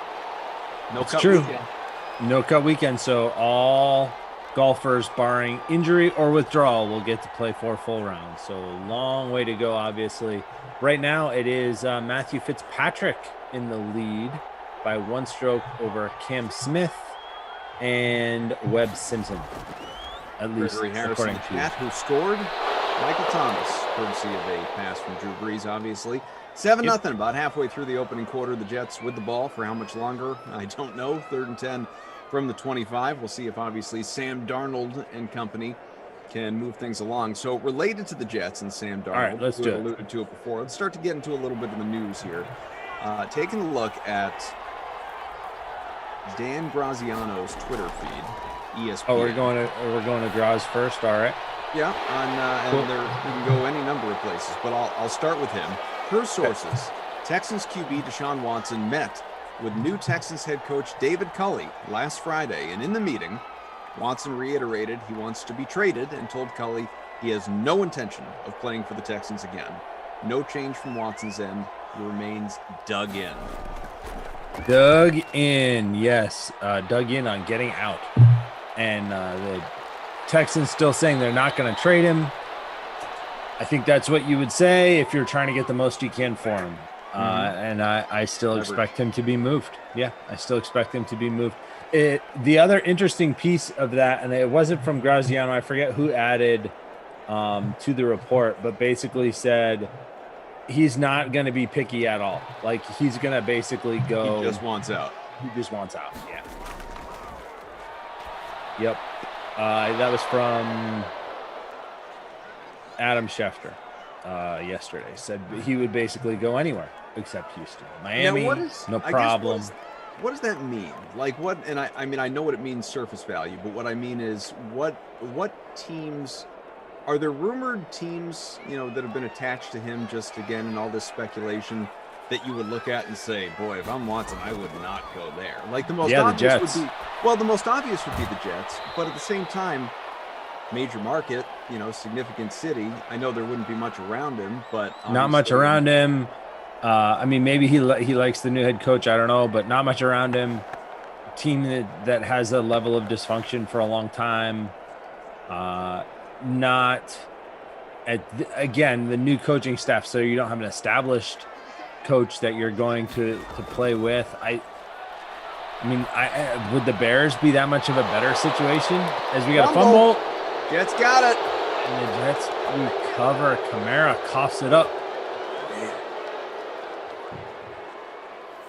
I mean, with the Bears, I know a lot of people are tying them to Watson, and he is what the Bears need. But if you're Watson, again, maybe major market is there, but the coach, not a lot of people think he's on his last straw. Maybe even the owner, when they were closing out the season, was like, yeah, we know the coach and the GM aren't doing a great job, but we're going to give him one more chance, basically. And is that really a situation you want to step into? Not a lot to work with there either, with Allen Robinson probably on the way out the door. You would assume that their first round pick would have to go to Houston to get him there. So not a lot of help maybe there, although you do have David Montgomery, Tariq Cohen, a decent backfield. But not a lot as far as receivers go. But yeah, it doesn't sound like he's going to worry about that. Not like Russell Wilson, who I'm sure we'll get to, who has said, I will go these places and nowhere else. Deshaun Watson seems to be ready to go just about anywhere that is not Houston. I will go these places theoretically, which is sort of the best part of that reporting as it relates to Russell Wilson. Fumble, and we're going back the other way. Well, that was a real waste of time. About 20 yards lost as well. Oh, Le'Veon Bell puts it down. And the Saints pick it up. Didn't have a review on the last one. Doesn't look like we'll get one here either. So, back-to-back fumbles. If you like sloppy, early simulated football, smash that like button, huh? Booth review. I spoke too soon. We are going to get a booth review on this one. We did not on the first one. I've seen these booth reviews on fumbles go both ways. So,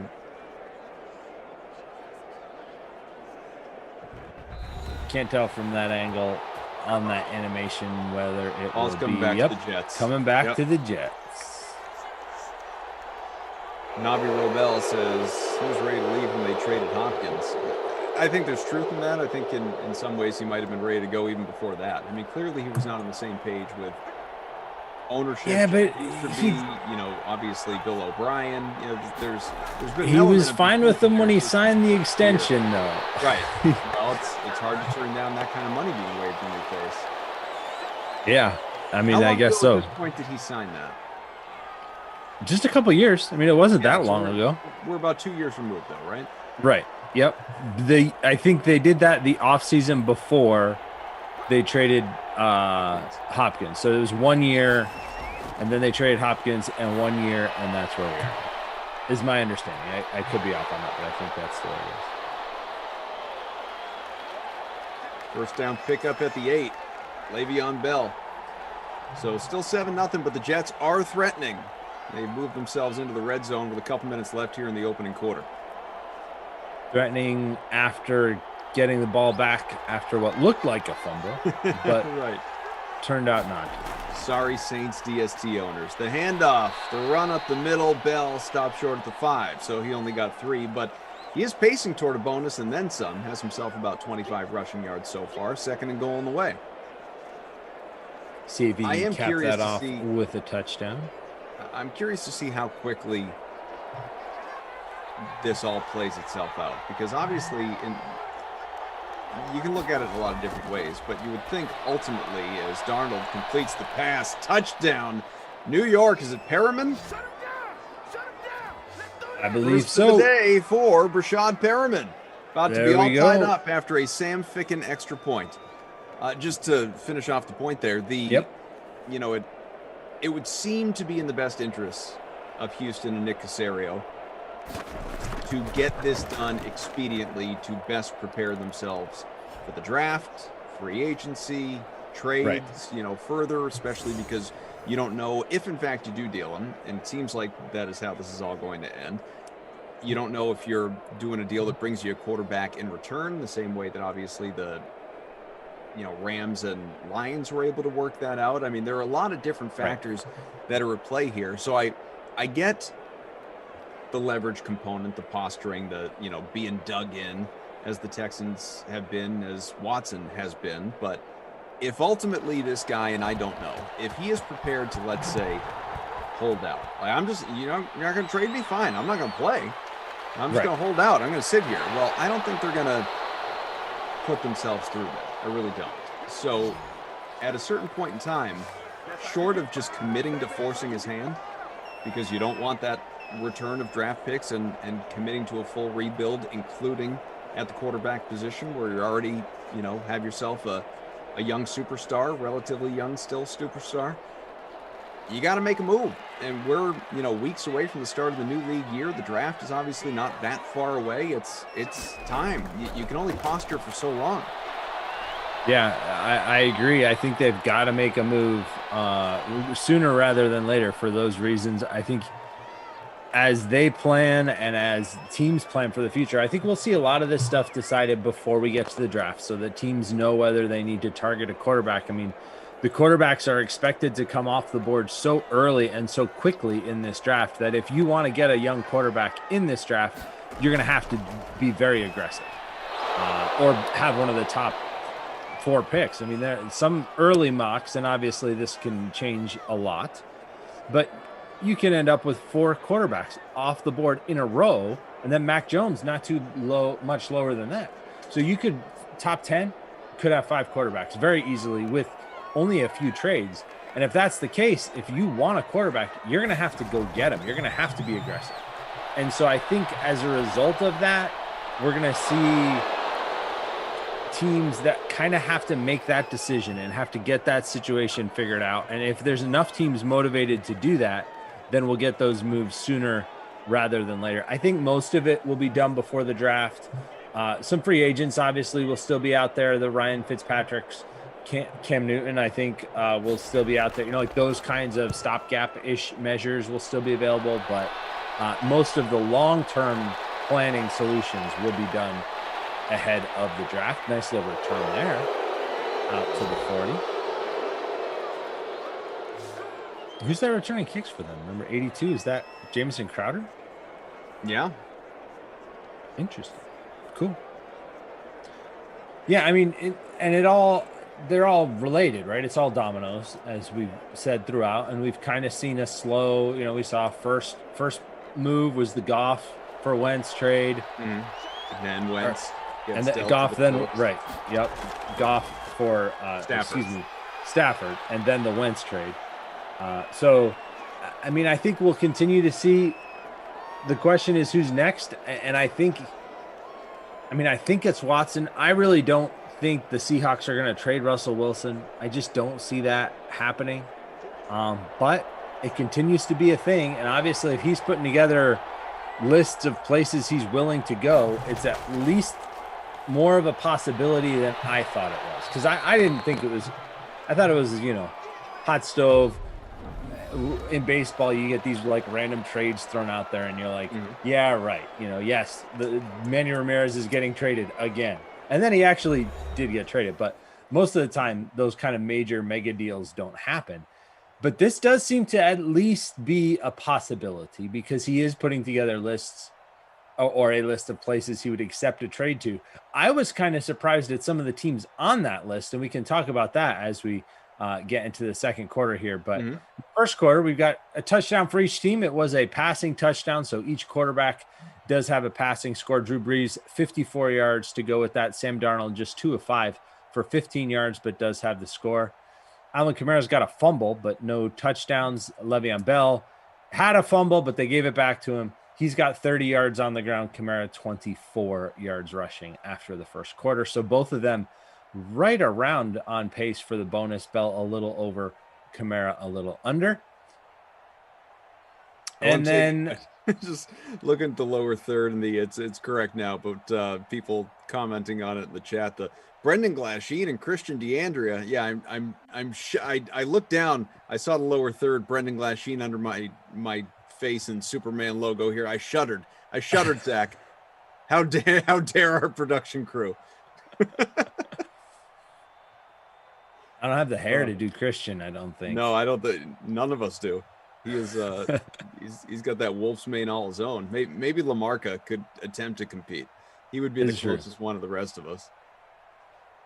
Yep. The two touchdowns, just to finish the stats real quick, Brashad Perryman with the touchdown catch and Michael Thomas with a touchdown catch.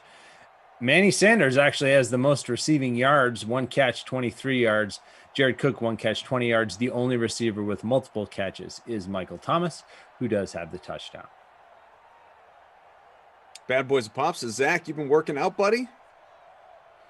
Been working on it. Yeah, been trying. I've lost a lot of weight since we started these sims, and trying to build up a little bit of muscle mass back in without regaining the weight, trying to balance all that out. So, thanks for noticing. I appreciate that. How much are you down now at this point?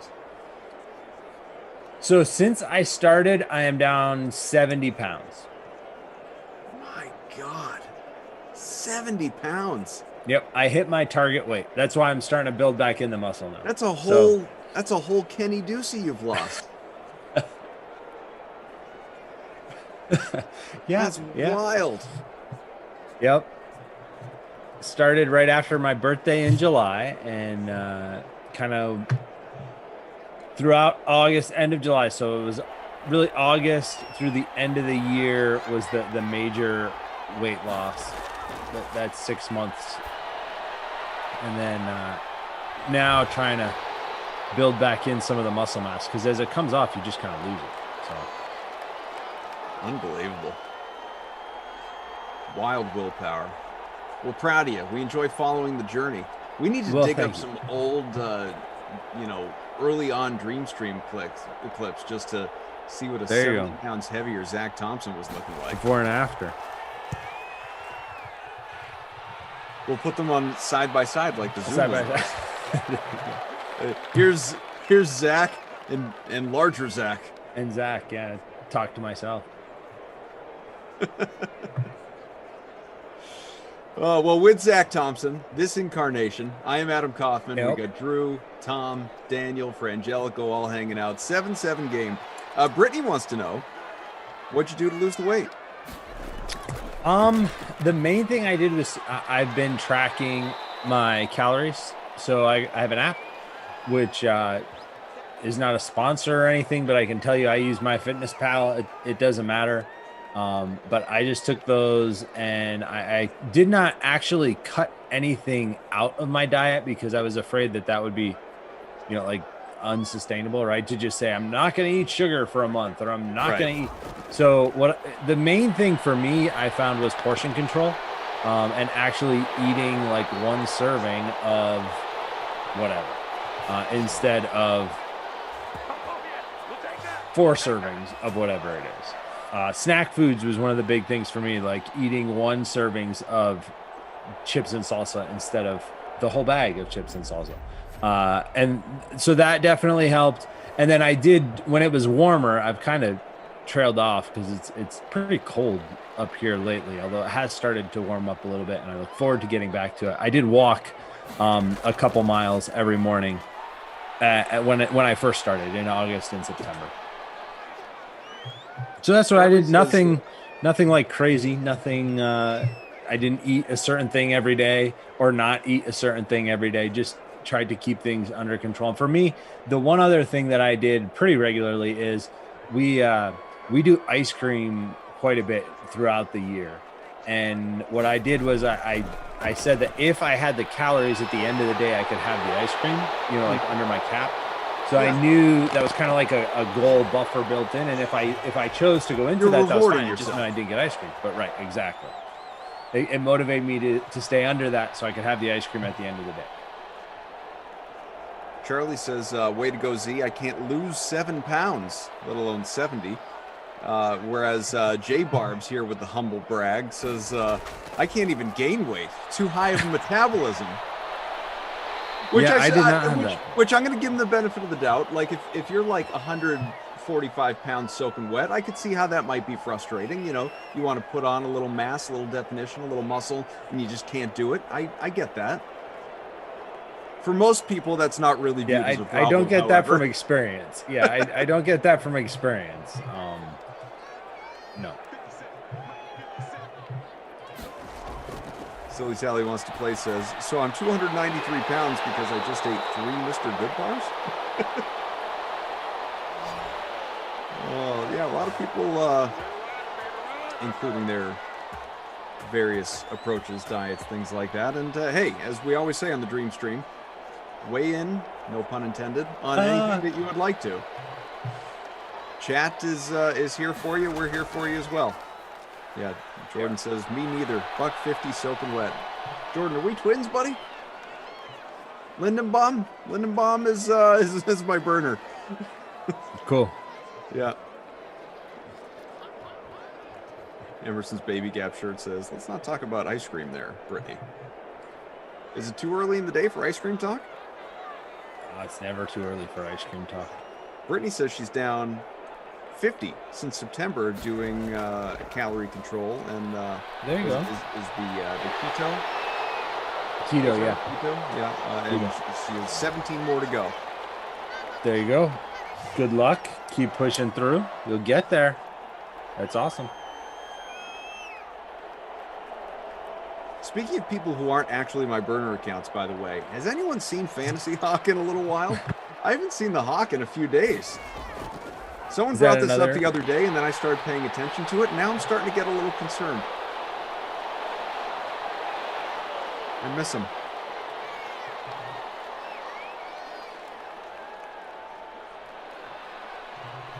Jordan says, you're 155, Koff, but you're like 6 feet tall. You're really well, one, I'm definitely not 6 feet tall. I'm 5'10", and I realize we're only talking about 2 inches, but believe me, as someone who would have loved to have been 6 feet tall, there's a big difference between 5'10" and 6 feet. There's a huge difference. So I am not 6. I was a $155, my whole sort of high school to adult life. And same kind of thing, couldn't lose a pound, couldn't gain a pound. I just lived at 155 for a long time. And now I'm probably more like 165, which is fine. But it's not, it's certainly, that's when most of your pants are prepared for 155 and then it's 165, they don't fit quite the same way. True. Got to go from 30s to 32s, make the move. Yep. Yeah, I had to rebuy all my clothes, obviously. So that was not my favorite part for sure. But yeah, that's it. I mean, that's sort of the only downside, right? Of if you're someone who wants to get shape and lose weight, or just whatever, maybe get more muscular, however you're changing your body type. And you feel like a jerk complaining about it. Yeah, you feel like a jerk, complaining about it. I had to buy all new clothes.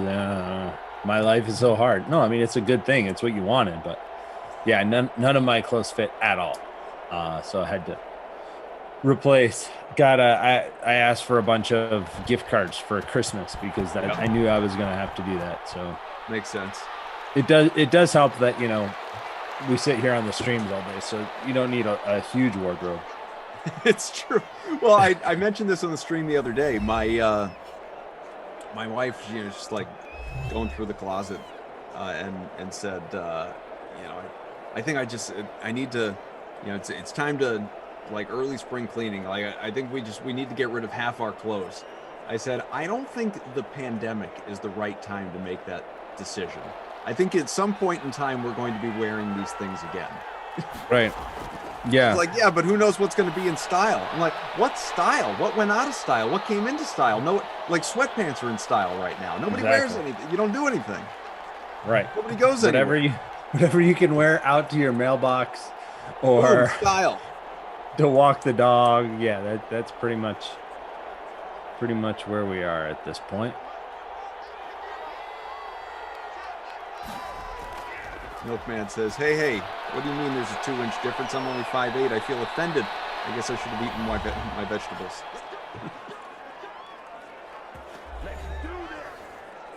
There you go. Jeff, formerly of Ops, our guy, says at 5'10", Koff the DraftKings point guard. Who else makes the starting 5? You got to have a big presence in the middle. Now, Is that would that be Tom Carroll, Tom Ace? He's a bigger guy. I think he's tall. Maybe I'm just saying that through the Zoom window. I guess I don't really know. Yeah, right. Emerson is, he's 6 something. He could be a big man in the middle. Who else we got here? Emerson's a power forward, says Drew. Drew also adds we would not have a very good basketball team, which is totally fair. Very reasonable. It's a measured take. Yep.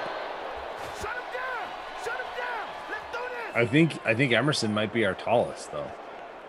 He might be. I check in right at 6 feet. So I'll be on the wing. I'll play some solid defense and get rebounds, but Tom said this is why we talk about sports and don't play them. That's a great point. That's been me for years, man. Ain't that the truth? You and Glash in the backcourt? I think we'd have to put you guys in the backcourt. Sure. Be fighting for the ball. Just no teamwork. No, I'm gonna bring it up. No, you brought it up last. It's my turn, you jerk. 10-7. Saints leading about 90 seconds here in the opening half.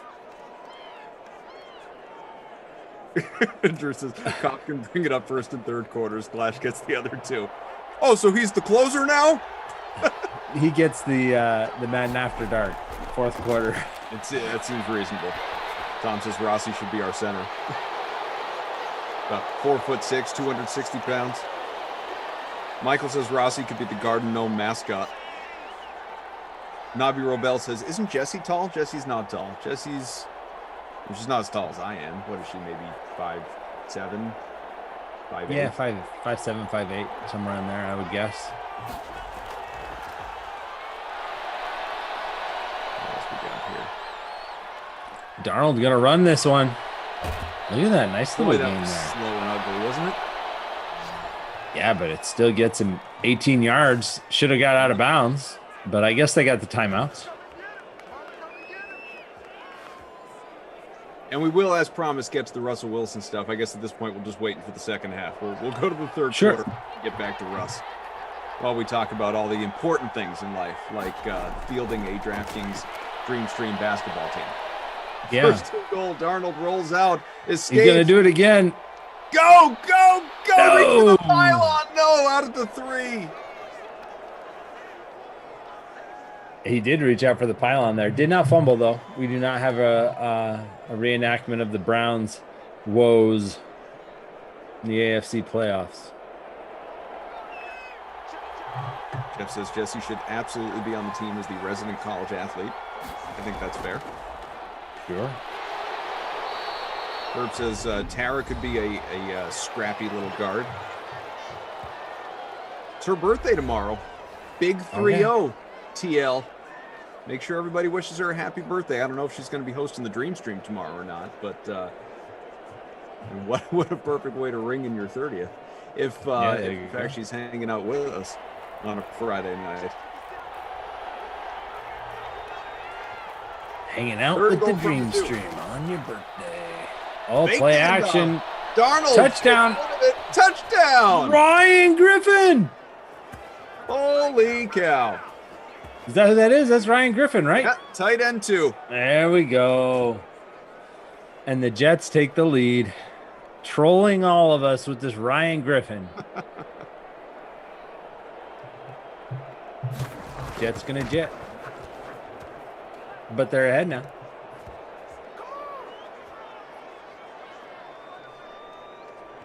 All right. Now this was the sim last week. Kenny was telling me about this sim that went to triple overtime. I had heard something about that as well. So I don't know. We'll see. We'll see what happens here. But just telling you, you might want to be ready to stick around for a little bit here. Well, at least in this moment, a lot can change. We're going to have to go. But in this moment, mathematically. It's not looking looking likely. Silly Sally wants to place a Glash would get rejected taking a shot and tell the guy he twisted his leg he wants a do-over. He would. Haven't you guys seen his basketball, kind of sort of play in his TikTok videos? He's out there impersonating athletes all the time. Where do we stand here? In our, 3 timeouts, 30 seconds left. See what Drew Brees can cook up here. Rich one telling me that he sent me multiple challenges for the NBA slate tonight. Rich, I joined your first one. I don't think I need to join both. All of them. Have the one lineup. If anybody wants to get into a little NBA head-to-head action tonight, though, feel free to send it over. I'll play. Let's rock and roll. Early bird special. Yeah. 180 plus entries. Mine stinks so far. 152. How about you? I closed that window to talk about Russell Wilson. Give me a second. Probably wasn't great because our lineups were relatively similar. It's true. Yeah, not very good. I'm near the bottom. Final 20 seconds. Chris Hogan got me nothing to this point. Hogan getting shut out. Herndon not much better. Daniel says that exciting game you were just talking about, Sid, was 17-7 Jets, or New Orleans was leading that one at the half. So, we're in that same general ballpark. Yep. Scoring-wise, obviously. I mean, all we need is the Jets to kick a field goal and the Saints to score a touchdown, and it's tied. So, not out of the realm of possibility. Hit that Michael like, Thomas, folks. We appreciate X it. Factor illuminated up there. Let's see if they go that direction. Michael Thomas didn't even run a deep route. That was weird. Ooh. Complete pass. Will use the timeout. Yep. They will.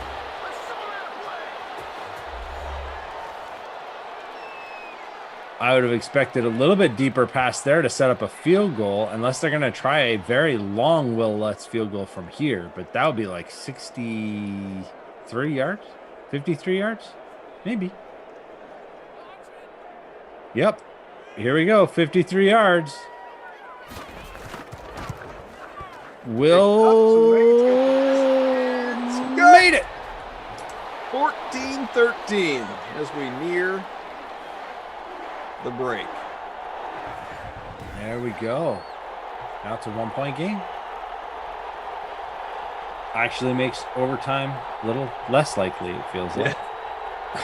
Okay, I don't think the scoring is done yet. Oh no. Plenty of time left. We will just have one play here before halftime, probably, though. Leading lineup. Now, if he doesn't advance this, right, like if he just kneels it down, I don't think the clock actually starts. But he's going to run it out, and that will be halftime. Yep. So our leading lineup, barring stat adjustments, obviously, has CRB 56-69 in front by about 4 points, with Thomas in the captain's spot, Breeze, Darnold, Bell, and then Lutz and Ryan Griffin. 5.5% owned. There you go. With a 7-point game for him so far. Yeah, just the one catch. But if you're only going to have one catch, make it a touchdown catch. And that is what he did. Drew Brees is on pace for the bonus. 159 yards in the first half to go with his one touchdown to Michael Thomas. Sam Darnold, 10 of 13, 68 yards, 2 touchdown passes for Darnold, 1 to Perryman and the 1 to Griffin. Not much going on the ground in that quarter. Kamara only 38 yards, Bell 31 yards. So both of them have fallen off pace for the bonus. Sam Darnold, though, did run twice for 25 yards. Look at Jared Cook putting together a solid game. 6 catches, 77 yards for him.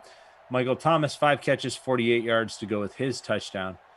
Really not much production on the Jets receiving side. Chris Hogan, we mentioned, doesn't even have a catch yet, but they do have those 2 touchdowns for Perryman and Griffin.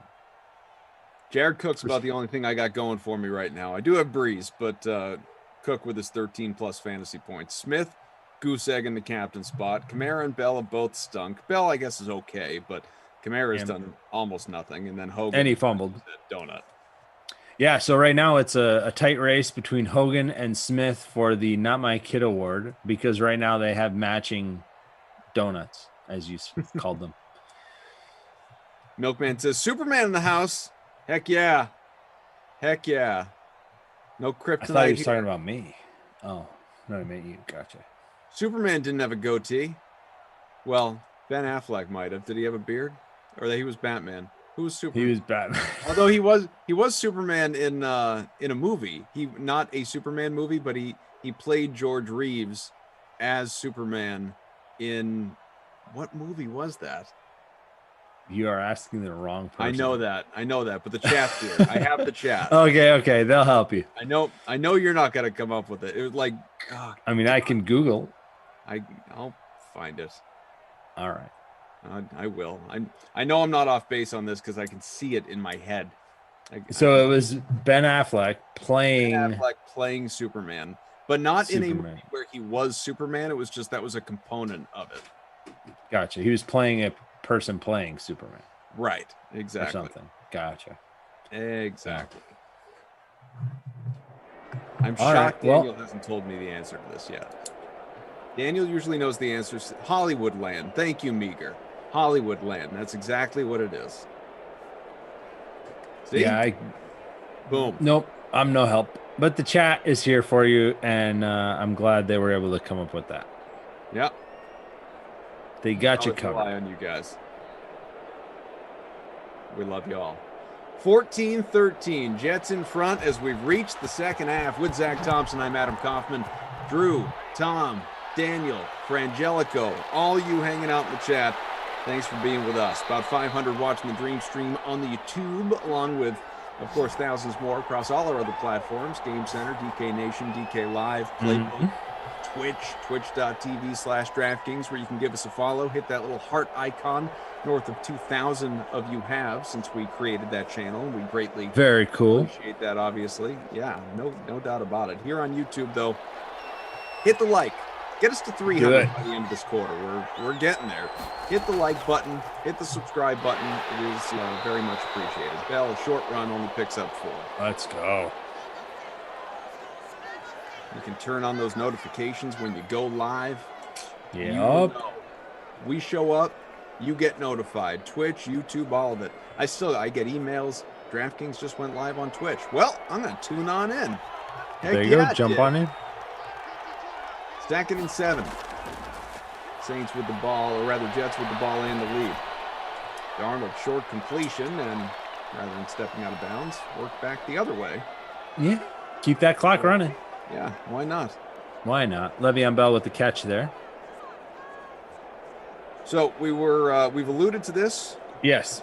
All right, you ready to dive in? More depth, yeah. So this Let's go. It's been a variety of places, but from Adam Schefter a couple hours ago. Yep. Russell Wilson has told the Seahawks he wants to play in Seattle, but he does. He does. If a trade were considered, the only teams he would go to are the Cowboys, Saints, Raiders, and Bears. That's according to his agent Mark Rogers to ESPN. Now, interesting list. Very Cowboys makes sense. Saints sure, not makes happen. sense. Dak is Right. going to be back in Dallas, so forget it. Right. Saints, they seemingly need a quarterback, but they are, Yeah. it's a major cap issue, so that's not going to happen. And heck of a punt right there. So Nice punt. 5-yard line. So that leaves the Raiders and Bears. The Raiders who have two quarterbacks. And wait a minute. Why would you pick those two teams? An excellent question. Excellent question. Like, of all the teams, why? Especially Chicago. Cowboys I get, right? Cowboys I get. Saints I get. Sure. Sean Payton, great coach. Teams built, ready to go. Raiders and Bears? Like, oh my. I don't even know. Like, it really, those two teams surprised me quite a bit. I mean, John Gruden, maybe? I don't get it. And it's not like you got a lot of weapons there for him to work with. No, not at all. Or a great offensive line. Because his big beef with the Seahawks is he gets hit too much. Right. So you're going to go play for the Raiders? Or the Bears? What? Bigger picture. And yes. You mentioned this earlier. We've discussed it before. I wholeheartedly agree. There's just no part of me that believes Russell Wilson's getting traded in the first place. Because, no. I mean, short of, a la Deshaun Watson, him really trying to force his way out. Not like, oh, I'm open to it, like a Jimmy Garoppolo where, yeah, maybe I'd waive my no trade clause if that's what you guys feel like you need to do. I'll help you figure this out. No, like this is not the case. Russell Wilson would lead to a $40 million dead cap hit. Okay, the Seahawks are not going to do that. No. They're not going to do it. Who are they going to bring in, and with what money, to even attempt to get similar production? It's not going to happen. So that's one. And two, he's not forcing his way out. He's saying he's open to be back. He's obviously just trying to, put their, light a fire under them and get them to the offensive line to get some protection around him. But also, no trade clause. So, I mean, he can truly, if they do elect to try and trade him, dictate this situation. So, exactly. And those four clubs, the Bears are the most realistic one. They are the most realistic one of that group. And to your point, why would you want to go there? Does he just have this, and no disrespect intended, burning desire to play with Allen Robinson? I don't think so. Allen Robinson's a free agent and probably leaving. So there we go. No, there's nothing. And Matt Nagy, I don't know. Maybe it was his time in Wisconsin. I mean, he did play quarterback for Wisconsin, but I don't know why he'd say Chicago. Those two teams on that list made no sense to me whatsoever. But it doesn't matter because I still don't think it's happening. I think he will be back in Seattle. I think Seattle will have a very different look. They've already said Chris Carson probably not coming back. So, I mean, there are going to be changes. They've already changed offensive coordinators. But I don't think one of those changes in Seattle is going to be Russell Wilson going anywhere. I think he is there. I do think Deshaun Watson gets traded, and I think he's the biggest quarterback name to be traded this offseason. I don't think Russell Wilson's going anywhere. I don't think Aaron Rodgers was going anywhere. When he was doing the whole, I don't know, we'll see, it's a beautiful mystery. Like, no, these guys, their salaries are too bulky, and they take up too much cap space. And unless they do the Deshaun Watson, I'm not playing for you, as we see Cook hit the bonus here, 8 catches for over 100 yards for him, helping both our lineups look a little bit better. Big day for him. But yeah, they're too bulky to trade unless it is mandated that the team has to do it, because otherwise he's going to sit out and not play at all. And that's not the case in either one of those situations, at least not at this point. But you do understand too why Russ and Aaron Rodgers would be like, hey, I want to have a say in the building of this team. And the way I do that, at least they seem to have decided, the way that they can exert that pressure is by threatening to request a trade. But it's weird. It's not like it's like we're threatening that we might request a possibility of a trade. It's like, okay, Kamara, first time. They're not really requesting anything. They're just saying they could, or they would be open, and we might.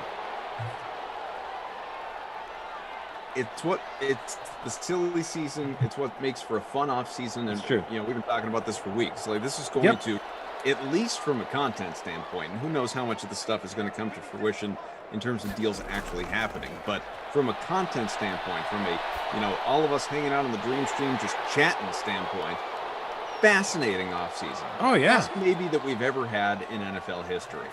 It's a ton With of all fun. the potential QB movement. But Rodgers is not going anywhere. Russ is not going anywhere. Hell, I mean, part of me is even becoming less convinced that Deshaun Watson's going to move. And obviously I'm still a believer in that possibility, especially with him, putting his feet down. But Right. do I feel like it's inevitable? I really don't. Because I think No, the Texans, I don't either. I think the Texans know, like, well, what are we going to do if we don't have them? Really? Is it just that important to us to stockpile draft picks? And maybe it is, because they're out of so many, but that's a big ask getting rid of a superstar quarterback that you've only recently signed. Right. Yeah, it is. And Especially on Saints. there we go. Saints back on top. It's your boy, Thank goodness, Trey. Traquan. Give me a little something in the captain spot. First catch of the day, right? First one I can remember. Going for 2. 5.5% of the people agree with you and have him in their captain spot. Kamara, Oh, no. didn't get there. Didn't get there. A lot of people could have used that. Kamara owned in 80% of lineups, 24% in the captain spot. Yep, but not quite enough.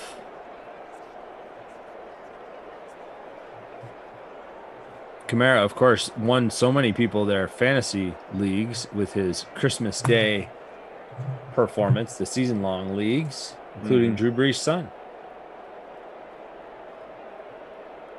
It's kind of a fun story.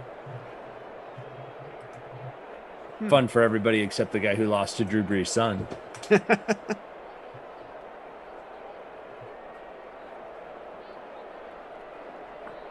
what you guys have in the chat here. Yeah, just a lot of people. Watson's going to hold on if he isn't traded. Russell isn't moving.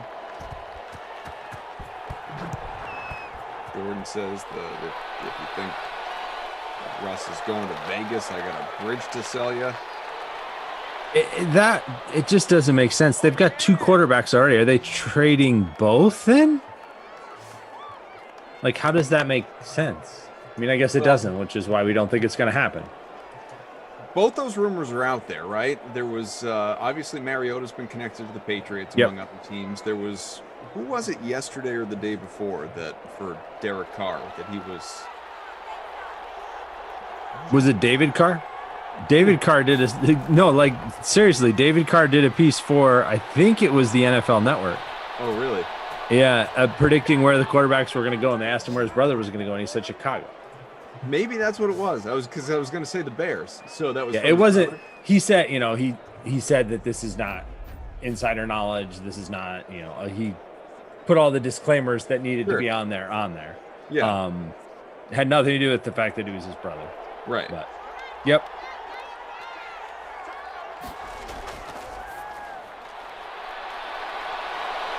There. Hey, look. Hogan. The lacrosse player. There we go. The lacrosse professional. So the 2 guys that we said were in contention for the Not My Kid award, both pulling in no catches at halftime, both involved here in the 3rd quarter. Traquan Smith grabbing the touchdown. Chris Hogan with that lengthy pickup.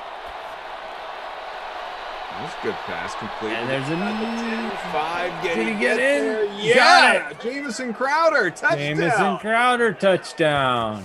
Wow, nice We quick would have drive. a tie game if the Saints had come through. Kamara with the 2-point conversion.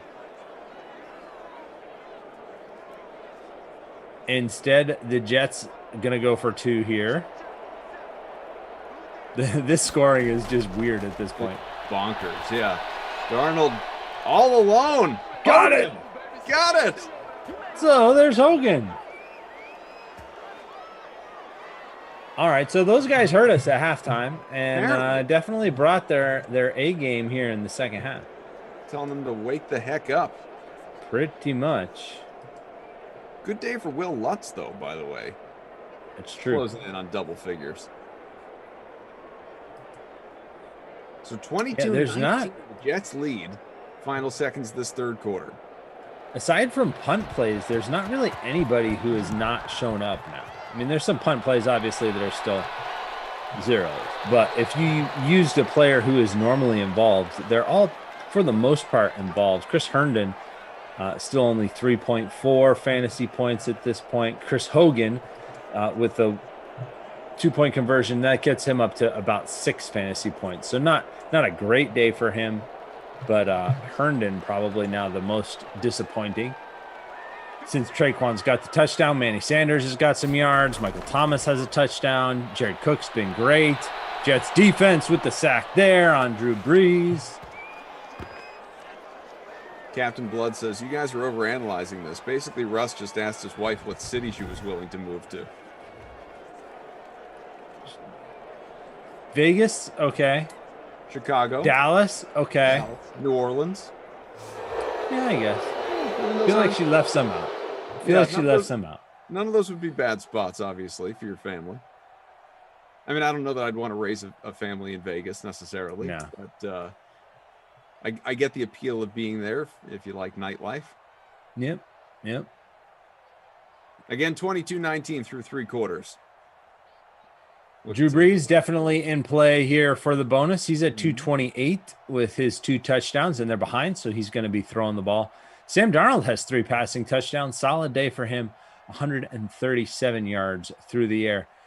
Kamara's run for 65, Bell for 46. Both of them involved enough in the passing game to not be total busts, but neither one of them has a touchdown yet. So I guess they've been underperforming, but not total busts. Cook's the only receiver in the bonus. He's up to 107 on his 8 catches. Le'Veon Bell's got 6 catches, but only 26 yards. Michael Thomas, 6 catches, 58. Nobody else extremely close to the bonus except for Cook, who's already there, and Breeze, who could get there with a big fourth quarter. You know what's wild is what's wild? Jared Cook currently not part of the leading lineup as we see Really? at the moment. Yeah. Thomas in the captain spot, Breeze, Darnold. I do see the glare, people, by the way. Breeze, Darnold, Bell, Lutz, and Griffin. That's still leading lineup from CRB 5669, who was shouted out earlier. You do have Cook, though, in the second place entry, and probably several after that, as he's about 38% owned. But the 2 guys that you really need to have so far in this one, Darnold and Cook, who are both up over 20 in the flex. Right. And then Thomas has been good as well. Yeah, Thomas, obviously. Breeze has been consistent. He's closing in on 20 points. Yeah, it's been very good fantasy production across the board. If you're talking about the early classic slate, this definitely was a game you wanted to get some exposure to. And for the most part, aside from the 2 running backs who I mentioned just not having a monster day yet, it's delivered, I think. See what we get here in the fourth quarter. It is just a field goal game. Sounds like your face looks like it's melting off. Yeah. Like, trying to nuts. Man. Alana says, Zach, Jared told me that you inspired him to go for a jog. Hey, there we go. That's how it begins. Jared's about to drop 70. This is exactly what the weekend intended. It is blinding lights right here. There you go. Blinding lights. Play the music. Fourth quarter.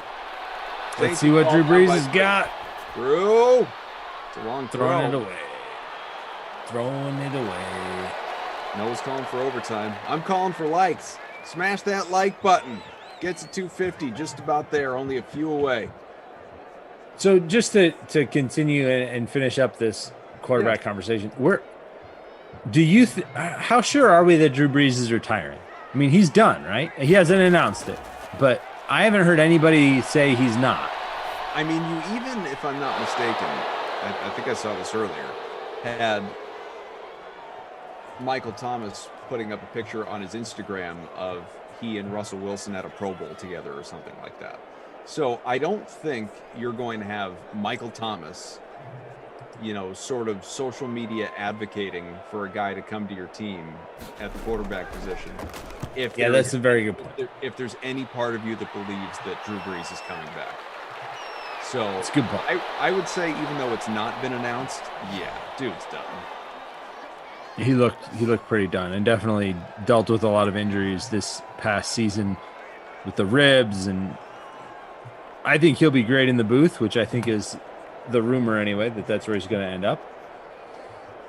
So that should be fun. 1st and 10 from the 38 for the Jets here, by the way. Noah says, if Sanders scores, I'll like Koff. Well, Noah, I don't have that kind of control, but I'll root for you. I will root for a Sanders score just to get your like, because the likes are important to me. Johanna says, Jared and I could stand to drop a combined 70. Well, couples who you know, work out together, and I don't know, there's probably some back half of that saying, right? Physical fitness together. Do it. Home gym membership. It's free. There you go. Well, it's completed. A little shy of the first. 3rd and 1.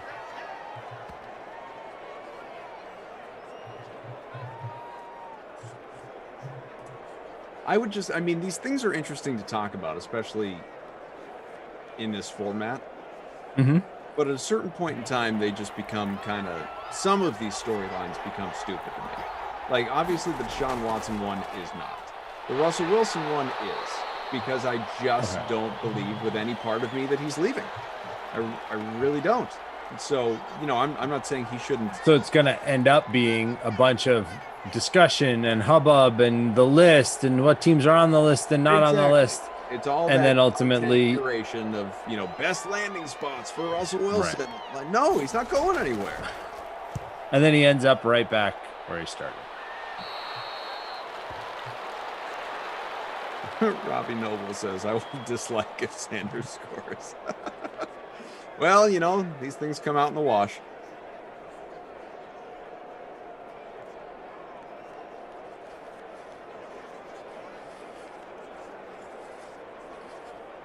Brad says, I will like if Sanders scores too. Well, we're going to need, it's a Sanders movement here. All right. Well, I kind of hope it happens now just so that this can all, we can see how this all plays out. Yeah. Bad Boys of Pop, I did do a write-up on the late classic over on playbook.draftkings.com. It's got a nice picture of Kyler Murray on it, mostly because he's one of the plays that I like the most tonight. So you can go over there, check that out. Playbook.draftkings.com. Find the picture of Kyler Murray, which I think is right there in that top section. And you can there find my picks for tonight. Nice 3-game slate coming up. No huge quarterbacks in play. Who is this? But this is a huge play. Man? Who is this man? Look at this play. Who is this man? That's your man. Captain Traquan Smith with an 84-yard score. Whoa. Now we get to hear about how much you love this lineup the whole game. No, I hated this lineup. I won't get away from it, but I am eager to see how much that's going to jump me, because before that I was top 50. Really? Will that be enough for top 25? Oh, yeah. An 82-yard touchdown score, yes. The captain spot? Yeah, that should help. Yes. That should help. Hello. Have a second half. That is the first time Traquan Smith. 26th. Oh, that is his first multi-touchdown game. Oh no, wait. All right, now we're getting more. Now we're getting the Breeze portion of things. 16. There you go. 10. Oh, I love this manual scoring. Watching one component at a time. Top 10, baby. Coming for y'all. Did Breeze hit the bonus as well? He's got to be in the bonus, yeah. So that he hit the bonus on that. So he's listed at 2 for 91 on our unofficial. No, I'm sorry. I said Breeze. Breeze. Breeze, Breeze into the bonus. Breeze hit the bonus. Yeah. Drew Brees. Yeah, Traquan is not 1.1% in the captain spot, by the way. He has not been that great in these sims, honestly. Crazy for a Since they updated his superstar traits, he has not been that awesome. It's been Kamara, it's been Thomas. Cook's had some good games. Sam Darnold throws it to a water cooler right there. You can see the target over there on the Gatorade cooler. He did hit it, so he gets a point for that. Noah says, it's all your fault, Koff. That should have been Sanders. Damn it. Yep. Sorry, dog. I agree. Should have been. No. Bad Boys of Pop says, that put me in first. Woo, woo. There we go. A different contest, not our smaller, more modest free roll here. Unless you're Pac-Fan 28, Bad Boys. Pac-Fan. Crowder with the catch. 26-22. So if the Jets score a touchdown and then the Saints score a field goal, we could be tied at 29 because that's normal. If this was a Super Bowl and we're playing Super Bowl squares, there'd be some weird winners. Right. There's been some weird numbers out there. Yeah, 6-2 is but I don't feel like the scoring is done. Oh no, I don't either. I'm just saying that at the quarter breaks, we've had some strange numbers. We definitely have. Doggone SS has moved in front by about 5 points. Crowder, Breeze, Darnold, Cook, Hogan, and Smith. Now Darnold gets rid of that one, completes a pass out to about the 25. So Darnold up over 200 passing. Third catch for Perriman. He's had a decent game. He has. Not bad at all. Bad Boys Pop was winning his money contest. Says, can we just end the game now? I know that feeling. The worst is when whoever you're playing, whether it's head-to-head or in a larger contest, still has a player. And it's a player that should probably beat you, and you don't have anybody left. Like, you've got LeBron, and he needs to get 30 points. That was literally me in multiple NBA head-to-heads last night where my lineup was done. I hate it when you're done and there's still and it's like, you're sweating it out. My lineup was done, and 2 people I was facing, and I was up on them by, I don't know, 40 or 50 points, but they had LeBron. And I was like, well, this is not going to pan out for me. And then LeBron goes ice cold. He only put up 30. Worked out. Yeah, I would not have thought you had a chance. No. To be quite honest. That's how I felt. Glad it worked out for you. Me too. That's one of those, like, you got lucky, so you don't even send a trash text. Yep. You're just like, thank you, not going to talk about this one again. I'm just going to quietly take this victory and thank the Lord. 4th and 2 from the 17. What are you going to do, Mr. Gase, down by 4? What's the play here? Going for it on 4th. Makes sense. Do something besides run the ball up the middle, though. I'll take it for a first. No, I don't think he got there. I don't think so. Turnover on downs. I told you not to do that. I told you not to do that. Should have listened. Should have listened. They just telegraphed it. They came out with the big set. They run that same play all the time. Chris, why are they running? Go for it, says Carl. Go, Bill. They went for it. They went for it and handed the ball off right into the line. Blinding, like nothing I've ever...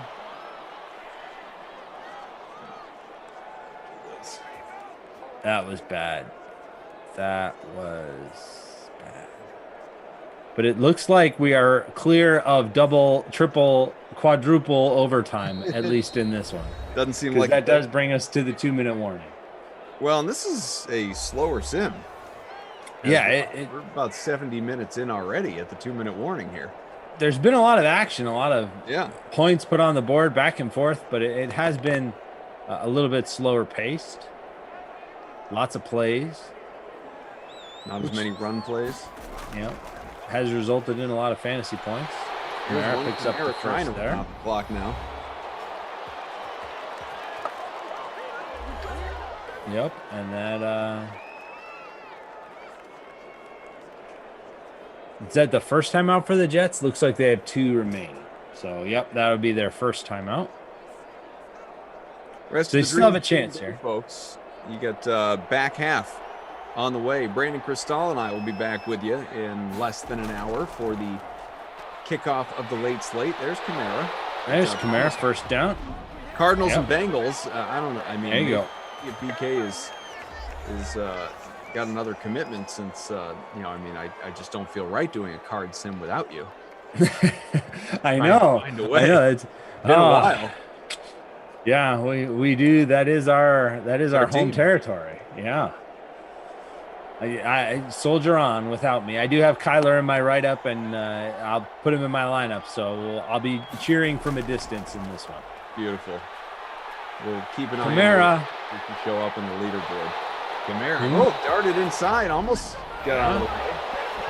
Got another Big chunk play. big run there. Yeah. BK and Jason Rossi will be around for Broncos Vikings. So there you go. You got Cristal on a Broncos cast for primetime action tonight at 8. There we go. Less than 3 hours. And it's Eagles Falcons. Rossi, Madden After Dark, hanging out with Brendan Glasheen. Zach, Eagles and after Falcons today, have will, actually you're not we back got the around weekend for off. this week. Yep. I'll be over on the DK Live app and on Playbook. So that's where you can find me throughout this weekend. But yeah, I will not be back on one of these streams until next week. We're going to find you. I've moved into the top 6.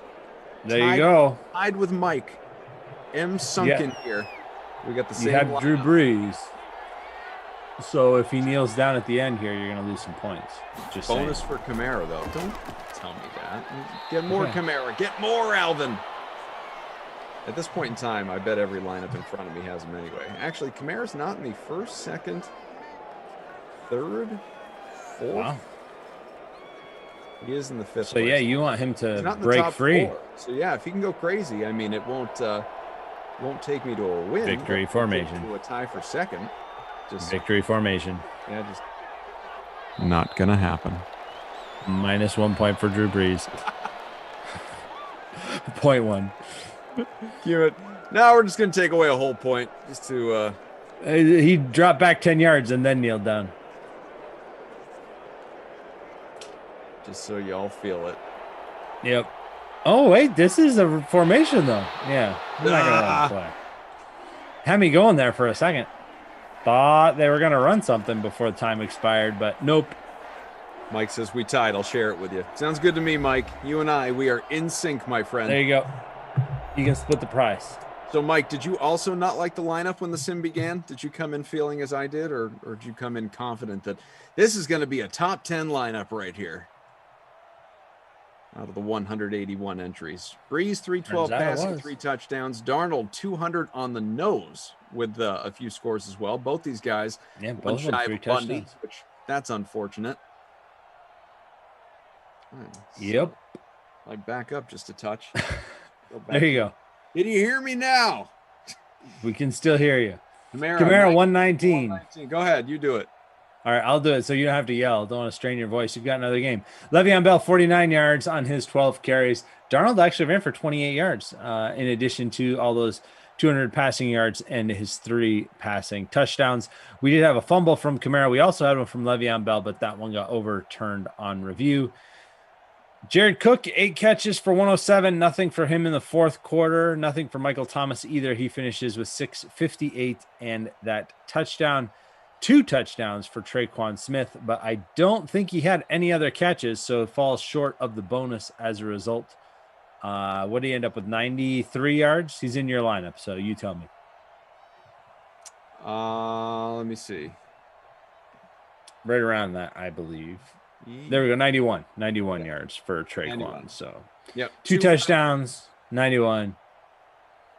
I'm going to do it, though. I'm going to give him player of the game anyway. I'm going to do it. He gets player of the game for the 2 touchdowns. There you go. Congratulations to you for having him as your captain. And for the Not My Kid award, we're going Adam Gase for that play call. That was ridiculous. I told you not to do it. What are you doing, Gase? You didn't listen. Get that guy fired already. Yeah. No, Drew said that's why it happened. That's the way it all unfolded. Just like that. He went for it, and they didn't get it. Didn't learn. Alana says now that's looking for a job. Not basement energy. I know it's now it's behind the trees. So now there you go. We're okay. We're surviving. So like I said, on the way, folks, you have got where is it in front of me here? Me and BK, Cards Bengals, 6 o'clock, 45 minutes. Broncos Vikings after the happy hour sim primetime action. Jason Rossi with Brandon Cristal, and then Eagles Falcons or the Falcons if Jeff Ulrich were working. That's what Moose would tell you. Brendan Glasheen and Rossi, Madden After Dark, 10 o'clock. So some good stuff ahead. And again, Zach returning next week, but very busy, obviously, on the written side and beyond. And make sure you check out what he has to say about the late classic on the way here tonight. Any final pointers for the people before you get out of here? I will just point out that the late 2 games, the 8 o'clock and the 10 o'clock, are 2 matchups we have not seen yet in Madden 21. So enjoy those. Monster says, Alana, that's his upstairs DVD shelf. You thought he only had one? Here at the Cough Compound. All right. Thanks for hanging out with us. Drew, Tom, Daniel, Frangelico, all of you, especially Tom, though. I mean, mostly Tom for being undercover boss and letting us, do our jobs without, any sort of interference, just making it all possible. We appreciate you, buddy. Zach Thompson, I'm Adam Kaufman. Talk to you again in about 40 minutes. Look forward to it. Get those lineups in the free roll. Zach, see you later. See ya.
everybody. Welcome back to another night on the DraftKings Dream Stream. I'm Jesse Cofield here to guide you through our 3-game late slate of Madden Sims, as well as some great fantasy and sports betting content. Our Madden Showdowns tonight are all featured in our Madden Stream 4K early bird special. That costs a contest $10 to enter.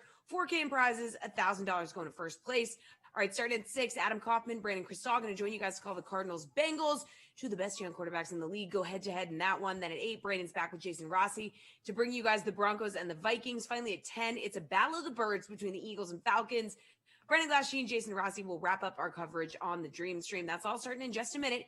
We got some other things happening on DraftKings right now, too. So the NBA and NHL are both in action tonight, and you can find contests for both leagues in the DK lobby, including the NBA 500K fadeaway contest. That one's going to cost you $15 to enter. Features a top prize of $100,000. It locks at 7 p.m. Eastern.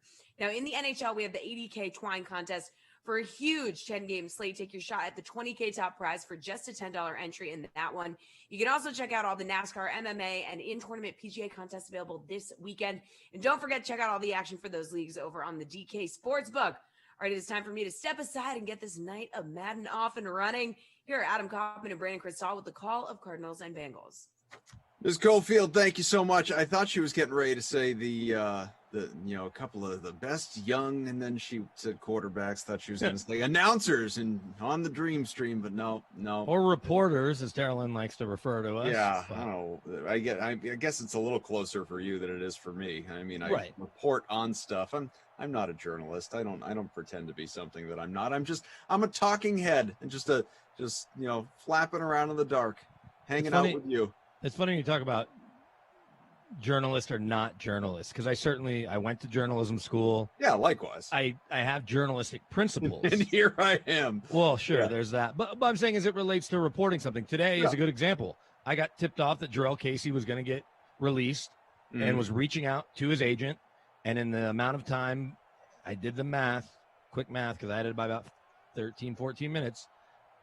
His agent may or may not have given it to Adam Schefter, who then reported it, and I just had to contextualize something that I've been saying was going to happen for weeks. But even though I felt good about who told me, I needed to confirm it rather than just throw it out there on Twitter, because if I happen to be wrong or my timing was off or I put it out there before the player's been told all the way around, it could have gone, So, but I don't sit there and go, I don't pretend to be Edward R. Murrow, and I don't think you did either when you were doing this job. No. It's just there does need to be some accountability. You can't just keep throwing stuff out there. So there's that level of for sure, journalistic integrity. I certainly don't walk around considering myself a journalist. So I'm just goofing around with you most of the time. Yeah, which is wonderful. No, I'm right there with you. I've had those couple opportunities in the basketball world to break stuff but you don't want to screw anything up in the event that you don't double source it, right? You post something or at least confirm it with someone who is absolutely in the know and is going to give you the important information. Otherwise, I don't know if you always have to double source if someone's getting cut or traded and you get a hold of the principal. Like a giant signing or a trade or something. Yeah, you don't want to get that wrong and be an idiot. No, if something's happening, and there was a couple times early in the year where somebody in the Broncos building told me about an injury, and I felt great about their information, but I still needed to confirm it, including the Von Miller trade or Von Miller foot thing. I had that 4 hours before anybody. I still ended up breaking it, but by the time I was able to really get it buttoned up, then Ian Rappaport and Tom Pelissero were on my heels just a couple minutes later. I like the pregnant pause there of, so I heard about this injury and I felt great. Well, I know what you mean. But the quality of the information, right? So, do you feel great about your lineup? Is the question? Yeah, in the spirit of the happy hour, that hopefully these number ones don't go number 2 free roll that we have going on right here for the 6 o'clock happy hour sim. So I finished top 7th or 8th, top 10 anyway in the previous sim. I hope this one goes as well, but no, similar to that one, I don't feel great about my lineup going in. I have Max Williams in the captain spot, which I don't think I've ever done that, and I did it just for the purposes of paying up elsewhere. Kyler Murray, Joe Burrow, Kenyon Drake, all part of my lineup, as well as Tyler Boyd and Larry Fitzgerald. So I did what I had to work with, basically. So I just had Arizona a couple nights ago. Twice in like 6 days, I had Arizona hosting San Fran. Both times Mostert fared pretty well. So I decided to captain Joe Mixon. Then I went both Heisman-winning number 1 pick quarterbacks in Kyler Murray and Joe Burrow. Christian Kirk, we know can be boom or bust. Then I threw in Boyd and Max Williams as well. So when you're cheering for Max Williams, I also will be cheering for Max Williams. I don't love either of the Bengals running backs with the way they're used on this game, and kind of in real life either. But, Sure. But I figure with what Mostert was able to do, if Mixon can duplicate some of that, I'll feel pretty good about it. We thank you all for being here with us. That is Brandon Cristal. He's around for the first of a couple of Sims. I am Adam Kaufman, back with you for the second on my day here. Of course, we've got a new production crew here for the late classic. That is the way our shifts are divided. So as Jesse Cofield guided us in, we have producer Mike, Drew, our technical director, who may or may not be playing me in NBA tonight. He hasn't told me yet. And then Jim and Game Ops. For that matter, BK here hasn't told me if he's going ahead. He's been ducking me. He's been avoiding me. I just needed to change. I needed to change up the mojo. You beat me 10 basketball Sims in a row after I had a couple wins. We were kind of going back and forth, but I remember I won a couple, and then you beat me in 10 straight. We did 5 in one night, so that kind of accelerated that. Then you also beat me in the Daytona 500, and I was just reeling. Then that next, I was like, I'm taking a week off. But then on Tuesday, the Nuggets were at the Celtics. I said, you know what? I'm going to beat Kopp at his own game. I'm going to have Tatum or Brown rostered. We end up rostered the exact same team except for the difference of one player, right? Semi Ojeleye and R.J. Hampton, who played a lot more the game before, or Zeke Naji or whoever I had. I think it was Zeke Naji. Yeah, I think either way, you beat me there. So then it was 12 straight losses. I was like, that's it. You suckered me into. What's funny was on Friday I was actually going to jump back into hoops, and I just didn't get my lineup in time. I sat down at like 56 and it had the lock, and I'm doing my last minute research. So I would have played you Friday because I was like, it'd been enough. Then Saturday you sent it, and I had stuff going on. And then Sunday, you're like, NASCAR? I'm like, yes. And you were beating me the whole race. I'm at the zoo. I go back, look, and somehow I beat you at the very end. And so now I am sitting high on my horse with this one NASCAR win. Big stick there. But I'm leaning towards playing you tonight.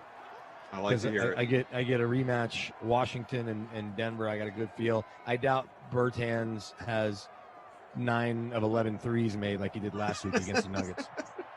I know. That was the funny thing. We weren't even playing. You're still texting me like, you play this guy tonight because he's going off. Yeah, he was 7 for 8 for 3 at that point. From 3 at that point. Didn't have Danilo Gallinari last night. I'll tell you that right now. 10 3-pointers against Gallo hit 10 threes. Jeez. Yeah, we're gonna keep seeing that record. We're gonna keep seeing that record break like 3 in a game. Because what is it right now? It's 27-ish or something like that. Or for a team, ballpark. In fact, the wild thing was, and I know this is not remotely related to football, but you guys out there, they're almost across midfield. Yeah. Oh my God. You guys are kind of getting ready for the NBA late slate anyway. Nice pickup right there, though, by DeAndre Hopkins out to the 27. So the Celtics, and as people know, and obviously let a lot of people down fantasy-wise, but independent of that, just got throttled by the Hawks last night. But the C's, to your point, they allowed 23 3-pointers to the Hawks, 10 of those by Gallo, but the 23 was a record. The Celtics had never before given up 23 made 3-pointers in a game before, and I was actually astonished by that. I couldn't believe that was the record, considering where we're at in the league right now and this generation of basketball. Say that one more time. The record was 23. That's a touchdown. Against the Celtics, not obviously the NBA record. The Celtics had never given up as many as 23 3-pointers in a game. Kenyon Drake almost got in. How did he not score there? Well, that's good. Now I'd like for Kyler Murray to throw to Max Williams or Christian Kirk. We know they're handing to Kenyon Drake. I couldn't afford Drake. I'd like Kenyon Drake to finish the job off here. Yeah, of course, so would literally 70% of people in our free roll, 26% of people in the captain. Oh, the knee hits. I would challenge that if I'm virtual Cliff Kingsbury, but he won't. First and goal on the 1. You feel good about that? Yeah, with those threes, we will eventually see 30, 31, 30. It will keep going up. But obviously, at some point, it will reach a pinnacle. But then teams will just keep doing that again. Like, we'll never get to 50 threes in a game, I wouldn't think. There's your Kenyon Drake. Yeah. Kenyon Drake plunge. Well, that doesn't help me at all.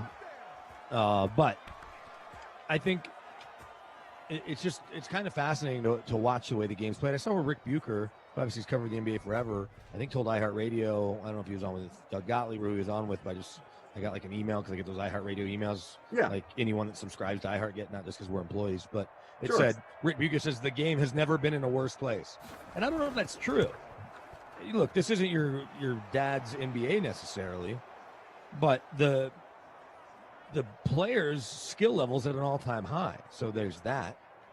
Yeah, players have never been better conditioned. They've never been more athletic. They've never been bigger. They've never been stronger. I mean, players, it's just this generation of basketball. You've had, I don't remember who it was, but some prominent athlete of, maybe it was even Kevin Garnett when he was promoting his new book that just came out, the KGA to Z, which looks like a great read. He was saying that, players of even his generation, which was not that long ago, he's only going in the Hall of Fame this year, obviously. He hasn't been retired that long. Players of his generation, couldn't play this style of game. That's not to say some couldn't adapt or keep up, but, a lot of guys of that era, and we're only talking about 20 years ago, could not do it today, which I think, it's really interesting. I think you're really, let's start with the center, which seems the most obsolete. Sure. And sure, Shaq, Wilt Chamberlain was a freaking athlete, but the Shaqs of the world, what would they look like? I think Shaq would have been a little leaner, and he probably would have looked like Joel Embiid, right? That's what he would have looked like. He would have been 7'2". He would have run the floor. Maybe he would have weighed a little more, but everyone would have kind of been what Joker is, right? The greats, Kareem, Olajuwon, David Robinson. They would have extended their game. They would have knocked down threes. If Brook Lopez can learn to knock down threes, every one of those guys, Patrick Ewing, they all would have extended their range. So it's sort of like the way quarterbacks, when you talk about quarterbacks of a different generation versus quarterbacks now, and even Dan Marino, I guess, throwing for nearly 5,000 yards in the 80s. But every one of those guys, Troy Aikman, just go down the list of Hall of Fame quarterbacks that you think wouldn't necessarily fit. Warren Moon, like those guys would have been as good, if not better, in this day and age. And I think all of those plotting centers would have just been athletic centers. They would have looked like Joker to some degree, because they're still like Arvydas Sabonis at 7'4". All we ever heard about was what a great passer he was before he hurt his knees. Well, and he could shoot. Like, he was that guy. He wasn't as athletic as these guys, but he was at least not when he came to the NBA. Prior, probably. Right. These guys would have just been athletic because that's all they would have known, right? They would have grown up running more, jumping more. And that's the thing, too, is that team defense, and I don't know if the numbers bear this out, but it's not as easy to get to the basket unless, everyone's just, because the floor is spread out. And like LeBron last night had a couple easy dunks against Utah. But in general, the help defense is a million times better because the athletes are way better. You go flip on that game, like Celtics and Suns that went to all those overtimes in the 70s. Watch the way they don't guard each other. They're just kind of in front of each other. Shot goes up. Okay. That's how they score 150 points or whatever. 1st and 10, 2.5 to go here from the 43 opening quarter. 7-0 Arizona still. Bad Boys Pop says the issue is so many shooters don't regulate their jump shots. That's why Ray Allen did the best. He knew exactly how high he was jumping every time he pulled the trigger. I mean, obviously he was one of those guys, so methodical, so precise, so exact. Ray Allen's like the Peyton Manning of shooting, I think, to some degree. Somebody who's, is meticulous. That meticulous in everything he does. Look at my captain, Joe Mixon. Wow. How about that? All right. I'm going to jump up. Touchdowns in that one for 43. I was in 144th place. I predict I will be in much better shape here after this. But I think that as it relates to Ray Allen, even Steph Curry, Steve Nash, Steve Kerr, your guys that are all shooting above 40% from three, their game still would have translated. That's actually would have been interesting, is Steph's dad and Dale Ellis and all your great three-point shooters. What would they have averaged if they would have just understood the analytics of it and should have just been taking way more threes? Well, I mean, what would imagine if we know what a good three-point shooter Larry Bird was. Obviously, I mean, won multiple contests and connected at a very efficient rate but he took so few because obviously that was the style of play. Hell, when he entered the NBA, the three-point line wasn't even a thing. So imagine, guys in that era shooting 12 three-pointers a game like James Harden and some of these guys do. How many points guys like Larry Bird, that much more points they would have put up. And even Michael Jordan, at what he averaged, because you saw Kobe's game kind of evolve. But if Michael Jordan would have understood, because he understood his game as well as anybody, right? Had that been the norm, he might have averaged closer to 40, especially early on in his career, because he would have just taken more threes, because he would have practiced more threes and made more threes. Sure. Brother Phil says, better condition. Come on, Koff. These dudes barely crack 36, 37 minutes a night on average, and they need every fourth game off for, quote, load management. They're overpaid, they're overcoddled, they're entitled, they're soft. So, Brother Phil, I think part of what you're saying is right. I stand by what I said about better. They are. I mean, they are just definitively, they are without argument better conditioned athletes, humans, than athletes of that generation were. The difference, what you're talking about with the load management and everything like that, that's just the era that we're in. That's not, demanded by the players themselves. I mean, it's become the norm where it becomes something of an expectation, but that was really put forth by organizations themselves looking to protect their investment, because these guys are getting paid way more than they ever were before.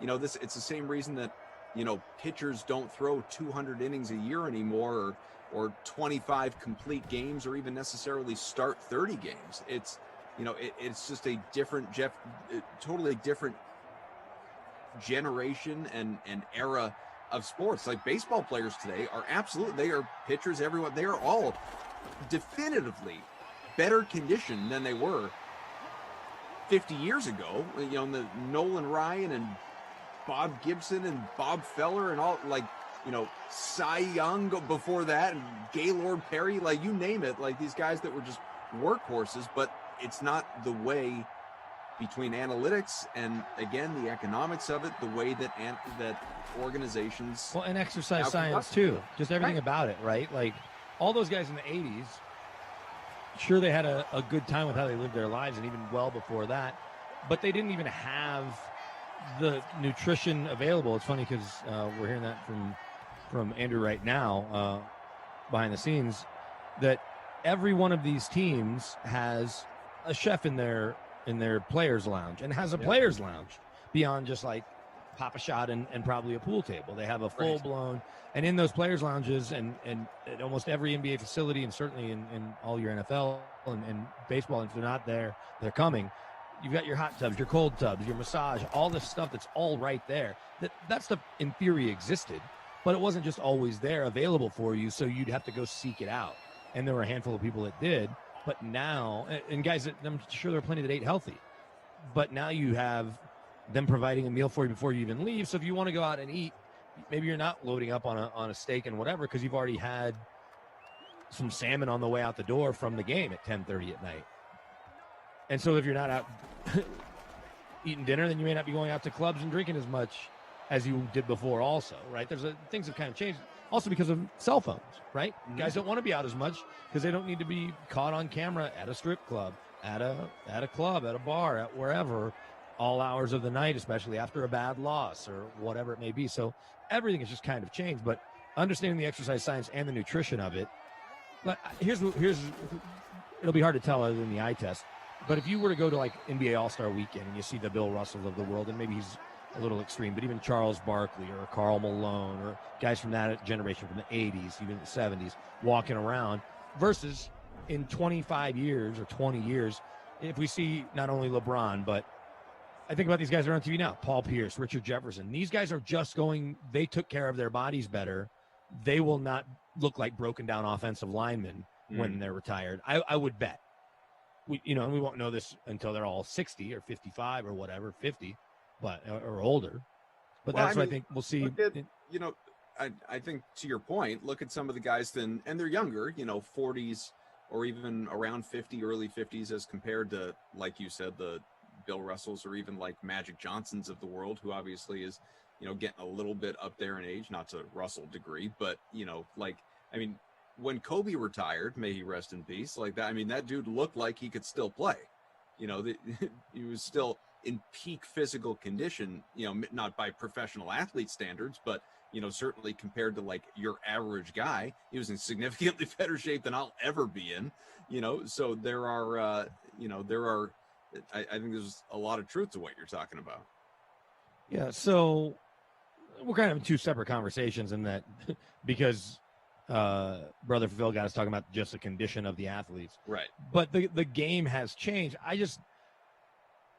I go back to, this isn't apples to apples, but I remember Marshall Faulk a couple of years ago might have been on with Dan Patrick before the draft, a day or two before the draft. And it was a year when running backs weren't being drafted high, right? And the game has changed, and DP's talking to Marshall about where he would have been drafted. He's like, oh no, I still would have been a first rounder. Because the idea is like, I'm such a game changer. I'm a first round talent. And that's probably true to some degree, right? I'm not saying all of your first rounders will always be first rounders forever, but these guys, their game can either kind of transcend, and they're just great players and they figure it out. So Bill Walton would have been Nikola Jokic easily, right? I think somebody like Shaq would have been the trickiest.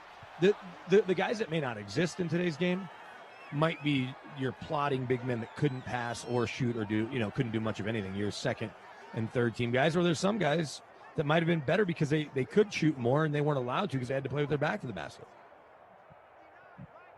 Minute gone by, second quarter. Brandon Cristal, Adam Kaufman, Mike, Drew, Jim, all of you hanging out here with us in the DK Sim fam. It is greatly appreciated here. Joe Burrow spins out of trouble, takes off now for whatever ridiculous reason, decides to pass it, and there's a flag.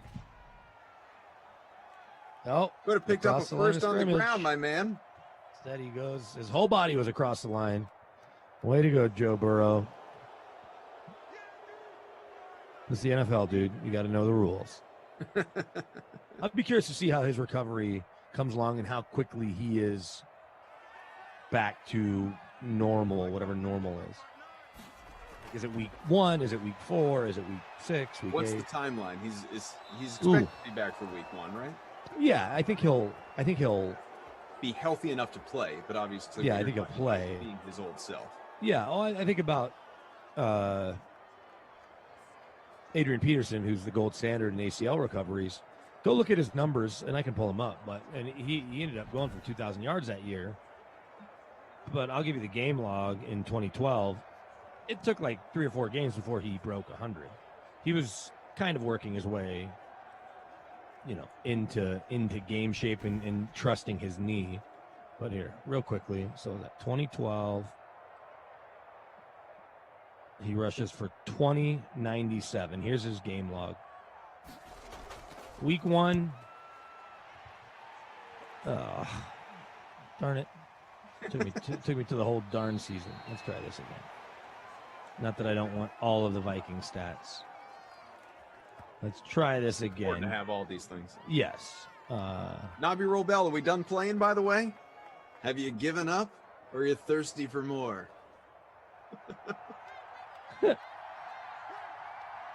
But anyway, when did he get hurt? He got hurt. There we go. Game logs. I'm talking about Joe Burrow. What week was that? 8, 9, 10-ish. That's the thing is Adrian Peterson got hurt the last week of the regular season. So in 2012, coming off a torn ACL, 84, 60, 86, 102. We know Detroit's not very good. 88, 79. Then bam, week 7. 153, 123, 182, 171, 108, 210, 154, 212, 86 against Houston, and then 199 in the finale. So it's a little different with a quarterback, but he will be able to throw. Will he feel like himself, right? He'll certainly be able to run the offense. Week 11 is when he got hurt. Michael tells us behind the scenes. So week 11 he gets hurt. I bet. And we think there's going to be 3 preseason games. I bet he looks normal by about week 4, about the quarter pole. And we'll be like, okay, he's moving around, allowing his athleticism to be the part of his game that it certainly is. Because otherwise, I was expecting him to have a huge year too, right? And not that he won't have a good year too. You just thought with how well he played as a rookie, you're like, all right, that's a good start to a career for a guy taking number 1. I'm in 25th place, by the way. What place are you in? Not that. I'll tell you that right now. 52nd. So not as bad as I would have thought, actually. But Must be high says AD isn't human, BK. True. That's what makes him the gold standard. But maybe we should look at who is the last quarterback of note to tear their ACL. And don't say Teddy Bridgewater because that was way more than an ACL tear. And I don't know. It's one of those things where there's plenty of them, but I'm trying to think a frontline starter, especially younger in their career, that tore their ACL. Third and 4. Kyler Murray drops it off. Oh, Deshaun Watson. How about Deshaun Watson? Right? Didn't he tear his ACL his rookie year? Was it the ACL? I mean, it was definitely the knee. I think you're right. All right. Deshaun Watson. Daddy says, wow, listening to this makes me wonder about Tiger getting back to normal. I would, Bob. I mean, these are two remarkably different cases, but also, I mean, Tiger already, before these obviously devastating leg injuries that required the surgery and extensive months of rehab that lie ahead of him, you know, he was already questioning what his back was going to allow him to do. And, you know, getting back on the course in the first place. So, you know, you don't want to speculate that he's done. You certainly hope he's not done, but more than anything else, especially in the days after, you're just thankful that, you know, seemingly life is going to be normal for him once he gets to the other side of this. Never mind, you know, playing competitive golf again. So November 3rd, 2017. So we'll call that week 7 or 8, give or take, is when Watson tore his ACL. And then I'll look at his numbers in 2018 where he took the team to the playoffs and went to a Pro Bowl. As it relates to Tiger, the one thing I'll say, and this was encouraging only because I read it a couple different places. It was a New York Times article and one other, maybe Reuters, had orthopedists that said, not knowing the specifics of the actual injury, assuming there is an infection, and that's a big if, because apparently I saw this on SportsCenter, but they said there's potential for infection because of the types of things that were done. That a 3-ish month just surgical recovery comes first, then another 3 to 4 month recovery to just kind of get back to feeling normal physically. But then in 6 or 7 months, they thought, oh, that's a fumble. Well, Kyler's good for one of those a game. Yeah, unfortunately. And typically in the red zone, too. But the it's not out of the realm of possibility if everything goes perfectly because of who Tiger is and how he trains and his dedication, right? If this happened to, I don't want to pick on specific golfers, but there's some who aren't the physical specimen, physical freaks that Tiger has been and didn't train with Navy SEALs and don't have that gear. So while none of us would sit here and say, oh, I can't wait to see him at the Masters next year because that seems crazy, these orthopedists said if, you know, they were going in generalities, but based on what they heard about the nature of the injuries, that if it's treated correctly, you know, fingers crossed that him playing golf again isn't the craziest thing out there. But certainly no one's going to say, hey, let's go put odds on Tiger right now for next year at Augusta. Right. Yeah, it's wild to think, obviously, he could find his way back out there. But again, more than anything else, you're just happy that he survived that. 100%. 100%. Of the car. And, you know, the first thought that goes to your head after, you know, the truly, you know, disturbing thoughts, you know, taking you back to about a year ago, Kobe, obviously, are, you know, more than anything, like his kids, his family, all of that. Sure. So fortunately, he's going to be okay. Out of surgery as of, you know, 24, 36 hours ago at this point, and is recovering in the hospital. And he's got a long road ahead. He's definitely got a long road ahead, but it'll be, if he finds his way back onto the course in anything more than, you know, kind of a celebrity role and is actually out there in a competitive sense, it'll be a hell of a story. No doubt about it. I'm trying to check Deshaun Watson's game logs to figure out exactly when, so see quickly here. He got hurt. So he got hurt in the 7th game of the year, week 8, but 7th game of the year, which gave him obviously a jump start on his recovery, if you will. But let's see. So in 2018, when he went to the Pro Bowl, why isn't this loading correctly? Stupid internet. First and 10 from the 21. Burrow's got time, space, gets rid of it, completes it, and out of play to stop the clock. Tyler Boyd with about 55 to go here in the half. 7-7 game, first and 10 from the 36. Okay, so in 2018, Deshaun comes back from a torn ACL. And here's the thing, too, is sometimes the severity of the tear, right? If it was just an ACL with Burrow, I feel like it was ACL, MCL, and maybe even meniscus. Does that sound right? That it was a pretty severe tear of multiple ligaments, if I'm not mistaken. But here's, I guess it took him 2 weeks. Week 1, he comes out against New England Patriots, loses 27-20. So this is 10 months after the surgery. 17 of 34, 176 yards, a TD, and a pick. Week 2 against Tennessee, though, 310 yards, 2 TDs and a pick.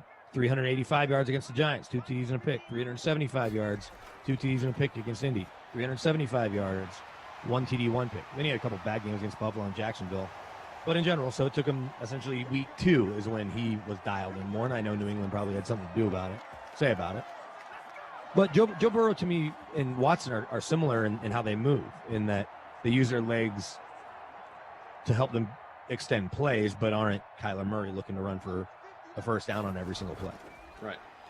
If they break out of the pocket, I mean. It's just that. It's what Burrow just did here, even though it's a video game. That's what Burrow, when we get to that point where you make that move out of the pocket, you throw on the run, and you don't even think about what your knee's doing. Joe here says, less than a minute to go in the opening half. What's up, Koff? Every time you call, I win in a contest. You should call every game. Koff haters, sorry, not sorry. Which, one, Joe, congrats. That's awesome. I wish you luck. Secondly, Koff haters. All you Koff haters out there. People out there hate me, other than Obi-Wan. Obi-Wan openly just tests me. But what about the rest of you? I don't know. You probably have less people that hate you than I certainly have a list of people growing that don't like my storytelling. List of people growing. I enjoy your storytelling. I know, and Tommy Freeze-Pops and I finally got to do a game together, and we just wanted to BS, and everyone's getting mad at us. I think it went well. We had double overtime. Plenty of time to get to know each other. Sure. We talked a lot about his podcast, which sounds awesome. Great deviation, yeah. Yeah, Andrew says we had a good back and forth. It felt comfortable. He's definitely the first guy that I've done a sim with that had broadcast from his kitchen, but it certainly suits him. I guess technically Jessie every now and then it looks like she's clearly sitting in her kitchen living room area, and same with Tara Lynn. But I enjoyed it. Love to work with him again. Alana says, actually, every time Koff calls, we all win. See, that's what I like to hear, Alana. Yeah. Thank you so much. Ashley says, well, we love you, Koff BK. We want more stories. More. Yeah, here's the thing about all these stories. They're all true. And if any of y'all had my job or You'd stumbled into some of the silly stuff that I've been able to experience, you would have the story to share and would likely share it. Especially in a setting like this where they tend to be applicable. I'm not just telling you random encounters. They're almost always precipitated by something that gets us to it. Hit that like, folks. Get to 300. We're almost there. About 25 away. About 500 people roughly watching the Dream Stream here on YouTube. Thank you for being here with us. Herb says, BK, you were in the zone that night. You were dropping names into Tommy's stories. I was. Well, because of having covered Morton Anderson and been around him a little bit now, around some of the Hall of Famers that they talk to. Touchdown. Burrow. Gio. Yep. Sweet mustache. I wish I had a mustache like Gio. Amen, man. They said I missed the buzzword. I didn't miss the buzzword. I didn't have quiet hours in this hotel lobby that I'm sitting in. The only reason there's a buzzword is because Glash has to do it at 11:59 before, or 10:59 before there's quiet hours in his apartment. Also, I don't know if you've been, led astray. It's important to know that the buzzword is very much a Glash thing. You are not mandated to do it just because it's Madden After Dark and he's not around. Don't let people pressure you. Don't feel victim to that. You don't have to own the buzzword. Also, that game went double OT. I have openly boycotted the buzzword anytime. Yeah, I just let him do it. I let Glash do it when I'm on with him, and I stay out of his way. It's his thing. Gives me a minute to collect my thoughts. Yeah. See how I'm doing it against you in basketball. Half hour to lock. No, I do. Well, remind me at 55, and I'll see if I can get a lineup in. Listen to this guy. Yeah, no problem. But it was a sucker in a few mintes. I'm good. Well, I don't want paralysis by analysis. It was 0-0, obviously, how all games start. But then it was like 7-0. It might even scoreless after the first quarter. It was like 7-3 at halftime. It ended up being 24-24. I jinxed it and said, we'll take you to overtime. It was 21-17 going into the fourth. I'm like, well, I guess if Arizona scores, and sure enough, Arizona scored. San Fran goes down, 1st and goal on like the 8, but ended up settling for a field goal. Double overtime, couple field goals in first overtime, and then it ended in the second overtime. I want to say a Robbie Gould field goal. How about Joe Burrow, 67 TDs? I want to say this about Burrow. I think he will be a great second quarterback draft in fantasy next year. Does that make sense? Like you can't, if you're, I guess it depends on how big your league is. If you're in a 16-team league, maybe he's a top 16 quarterback. But if you're in no one should be in an 8-team league unless you just want to steal other people's money. But if you're in a 10 or a 12 or even 14, you're probably not taking Burrow as a quarterback. But I would feel good, especially if you're somebody that waits for a quarterback, that isn't taking Mahomes early or Rodgers, and you're taking the Matt Ryans of the world or guys like that around mid-rounds where 11 other teams already have quarterbacks. I would still take somebody else, but likely take Burrow as a second QB, if that makes sense. Sure. Because I think his second half of the year could be good, and who knows what, especially if we end up with a 17th game, what the last handful of games will look like, and he may be really dialed in by then.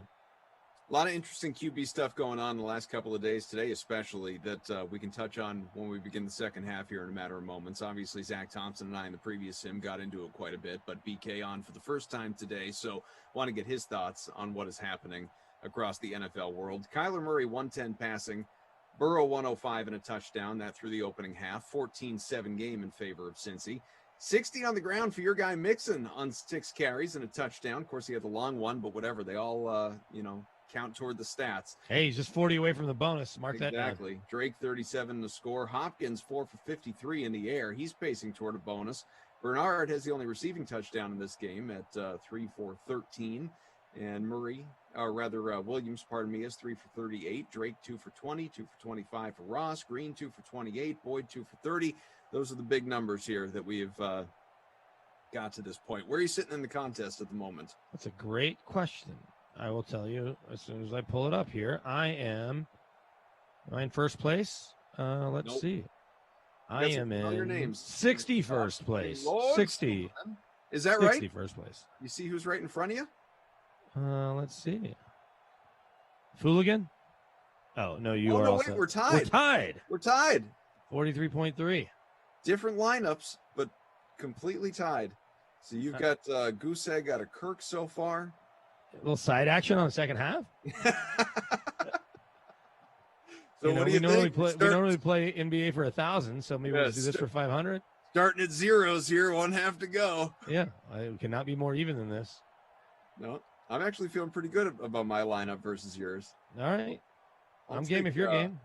I'll take Drake over your. We'll play for the same amount that our basketball sim is for. I like it. Yeah. All right. It's official. Everybody heard it. BK's looking like a game show host. Oh, with got that mic. big mic. Well, I want y'all to be able to hear me. I'm sitting in a hotel lobby. So Ralphie says, cough. Brandon's looking like he's about to MC a house party in the 80s. I'd happily do that. Early 90s. Be like Martin Lawrence's character in House Party. So wait, you're in a lobby right now? You're not in the room? I just assumed you were in the room. No, we got too many little kids sleeping after our time at the pool. What are people walking by you? There's definitely been people walking by me. What do they think you're doing right couple now? of waves. I don't know. I mean, I've got the ring light going. I'm talking into the computer. My mask obviously isn't on, but nobody's near me. I mean, yeah. Even the concierge desk that's on this side of the lobby is closed. They're only using the other side, so I'm in like a little library setting. I didn't tell anybody the other night while I was here, but since we weren't planning on being here tonight, we were only here Tuesday and Wednesday. Yeah. My brother-in-law is celebrating the anniversary, I'll say 8th anniversary of his heart transplant, and he is younger than me and you. Maybe he's your age, actually. And the hospital's nearby. They live up in Fort Collins, which is about an hour north. We're about a 45 minutes south.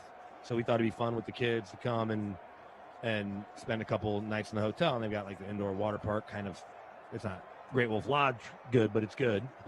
And nobody's here because there's no conventions. There's no nothing. Yeah. And I mean, we were in the pool today for 2 hours. There were 6 other people there maximum the whole time we were there. And the reason we stayed one more night is today was a snow day, and we were supposed to get the 14-year-old back from his dad tonight after school. Instead, we went and grabbed him at 9:30 in the morning when the roads cleared up, and he's been here all day. Now he will watch the kids, and we will get to have a little double date dinner after my second sim. I like that. Yeah, so It's nice to have a little staycation, especially because we were going to do something for spring break. He's going with his dad now up to Vail, and that's free agency week, so I'm glad I'm not going to be doing it from the mountains. I'll be able to hunker down at home. I may not be on too many sims that week, though, because I kind of have to track movements of the Von Millers of the world and anybody the Broncos may be bringing in and all of that. But, yeah, so no one said anything to me. Certainly nobody from the hotel has said anything. That I've gotten some waves. That's about it. I got my DraftKings shirt on. They know what's up. I feel like there's something like fun or different we should be doing, just taking advantage of the fact that you're in a hotel lobby doing this. Like, I don't know, things that you should have to say just as somebody is walking by you. Oh, yeah, maybe. Obscure things. I mean, you could lie. We can't see it. Sure. Do you have a hot tub? Because Rossi, when I mentioned I had a hot tub, Rossi said, you have a hot tub? I think he probably just assumes I have everything. Oh, he assumes you do. Yeah, I had no idea that you had a hot tub, though. Came with the house, man. Believe me. It wasn't something we were racing to do. Super happy it was with the house.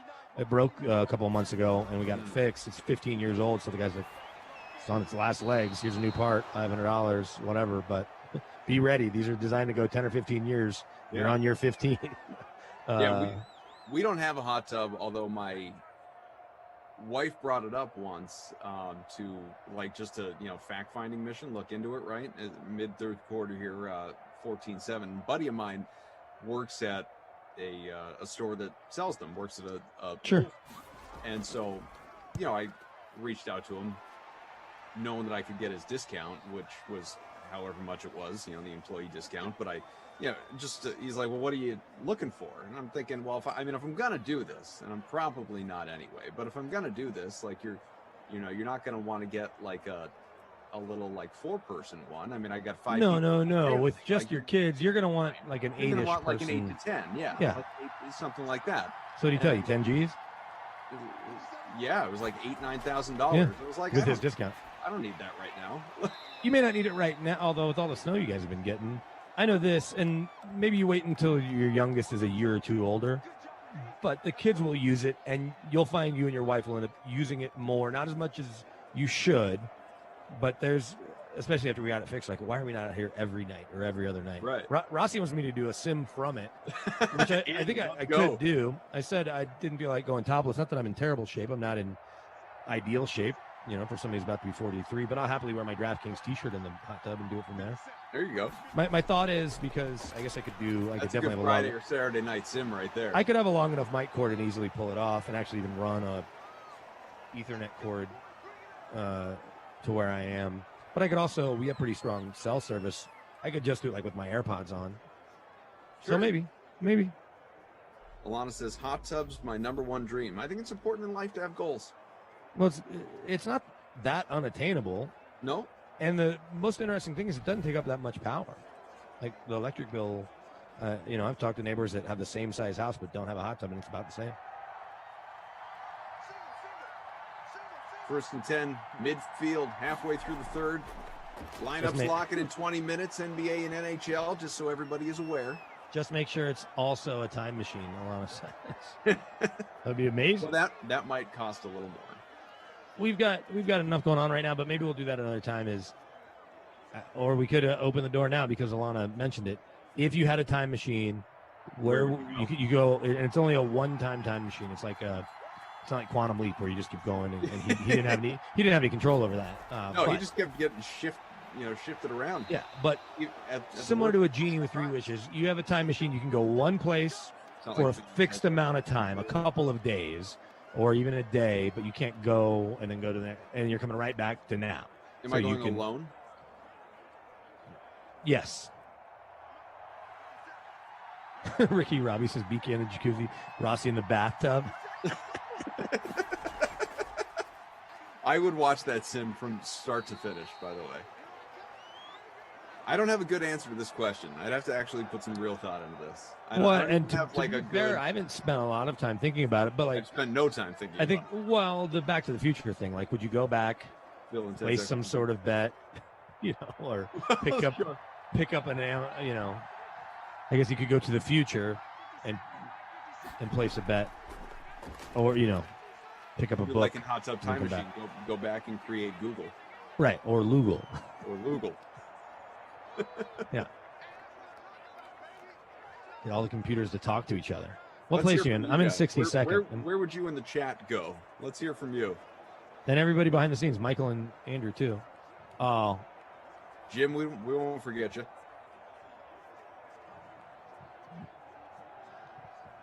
what place are you in? I'm in 63rd. I feel like I'm losing to you. Nope, 68th.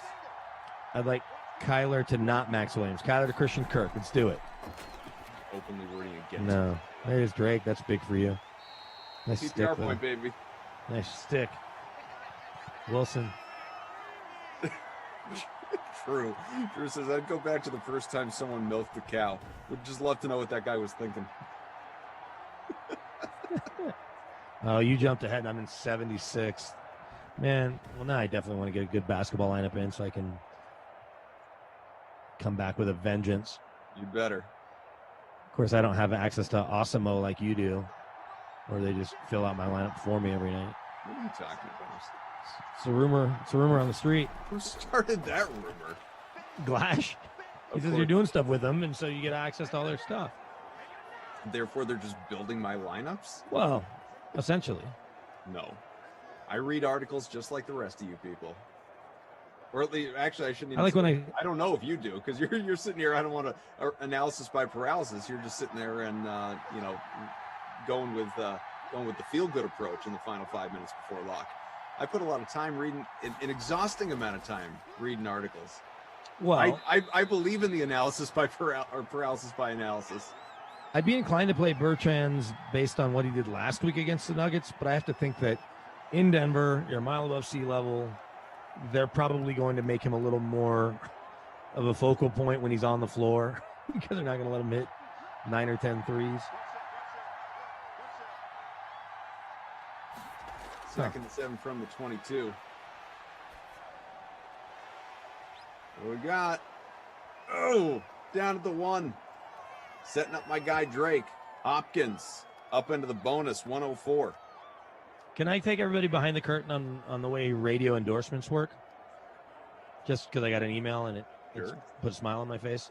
I think so. So pick a city that you're in and pick the biggest person in town. Those people, those types of people have set endorsement fees, right? Yeah. So, right. And we'll just ballpark it in every city in America. And we'll say you get $100 for a live read, right? If you're the afternoon drive host in Boston, Dallas, New York, and maybe everybody's a little different, but they say, okay, DraftKings comes to them and wants to do a promotion. They say, hey, we want to be on with so-and-so an afternoon drive. Okay, they're going to do 50 live reads a month, so that's 50 times $100 plus a taped one every week, whatever. I am not at that level. While I'm appreciative to my partnership with DraftKings that I have here as part of the morning show that I do updates on. They kind of tell me, hey, DraftKings is on this week or they're on for the next 6 weeks, and I'm stoked about it. Right. Well, it's great. But then I have other salespeople that'll come to me and say, hey, BK, I'm trying to get somebody to do something with a local podcast. What would you charge? And I'm like, well, what do they want to pay? So I just get an email from my boss that has our head of sales. It says, will you reply all? This is what it says. It says, we're working on a project regarding a talent fee. Please reply all what your expectations are regarding your talent fees for client endorsements. And I want to be like, yes, I will accept a talent fee. I understand that in theory, everyone has a value. Yeah. And there's some people that are like 75 is their whatever. There's one, and 75 is pretty standard in our building here in Denver. Yeah. But that's based on like a monthly, yearly, whatever. So it adds up a lot. If you got there's one female talent, she's $90 and she will not budge off that. Yeah. Okay, great. But for me, like I've done it for 25, I've done it for 50, because it's kind of one of those things where when you're not established to the level where you have your own daily show and you're parts of all these other things, it's just funny. It kind of caught me off guard. It's like, let's be honest. What are your expectations? I'm like, my expectations are money would be cool. Thank you. I mean, it's kind of free money. Yeah, absolutely. So the level of effort that is involved, you want to make it sound good. You want to support whomever the brand is. Yeah. Right. And that's where being partner with DraftKings, obviously doing this stuff with you and it all kind of work together. I go out of my way to retweet lots of DraftKings stuff and do, because it's all part of the thing. I suppose if somebody came to me with something I didn't want to endorse, then I'd have to think like, okay, do I want to take their money? And the answer is almost always yes. There's only one or two products I want to endorse. I'm not going to get onto it here because I don't want to open up a can of worms. Yeah. But in general, I don't want my I also don't want to be a smart aleck and respond with, yes, talent fee sounds good. Like I need to. Oh, touchdown.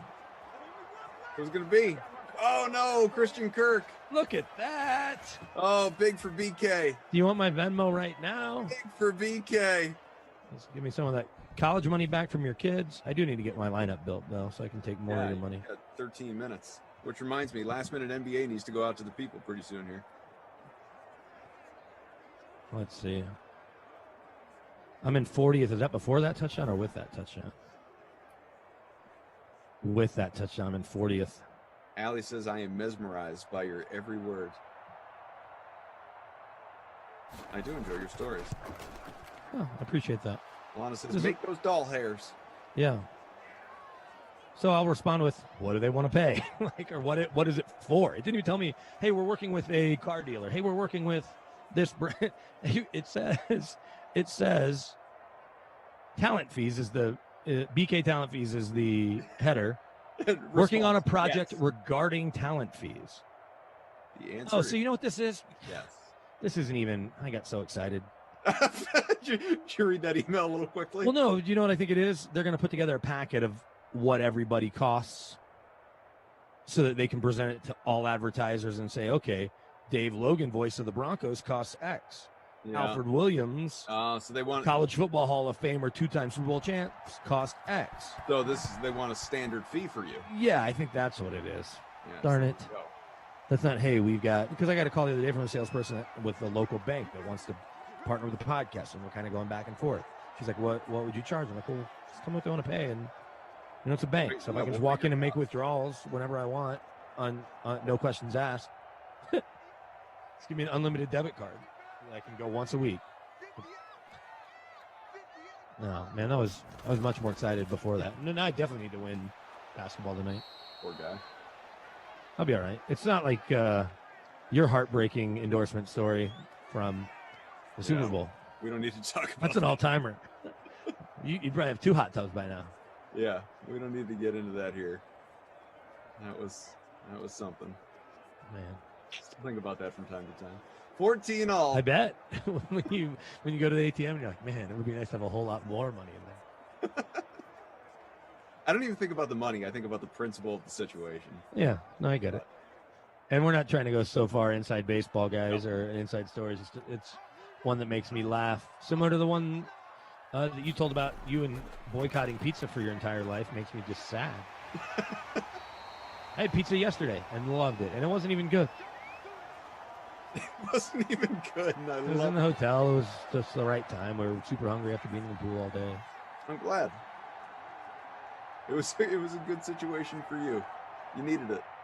Absolutely. All right, let me get to my basketball lineup. Who are you captaining tonight in basketball? Captaining in my classic? Yeah. Who's your lock of the night so I don't play them? Or so you do play them and it's a wash. That's no fun. Did you play Joker? Can't tell you that. You absolutely can. I won't. Oh, Luka's playing tonight too? Coming off didn't he have an 80-point game the other day? Yeah, he was solid. Yeah, he was solid.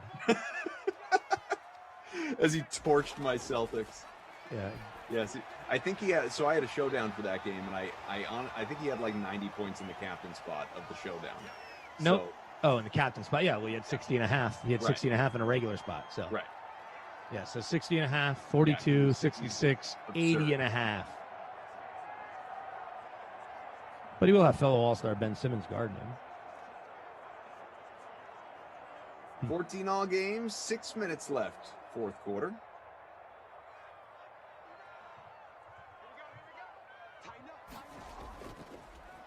Way this game's pacing, it'll be over before the lock. Unless we get overtime. I feel like I should know this because he's on my season-long team. Is Kevin Durant back yet? Is his hamstring feeling better? He is not.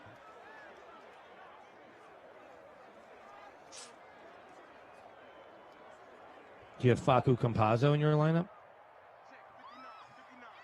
Do I? I actually do like He's fun to watch. Campazzo. 4th and 4. All right. Punt's on the way. I'm just going to click on a bunch of names and see if it adds up to the right amount of money, and then we'll go from there. There you go. It's a good approach. Give me the winning approach. And get this last-minute NBA lineup sent out to the people. The half dozen games tonight. Multiplayer, as we always do. A lot of good players playing tonight. A lot of all-stars. Yeah, a lot of studs for such a short slate.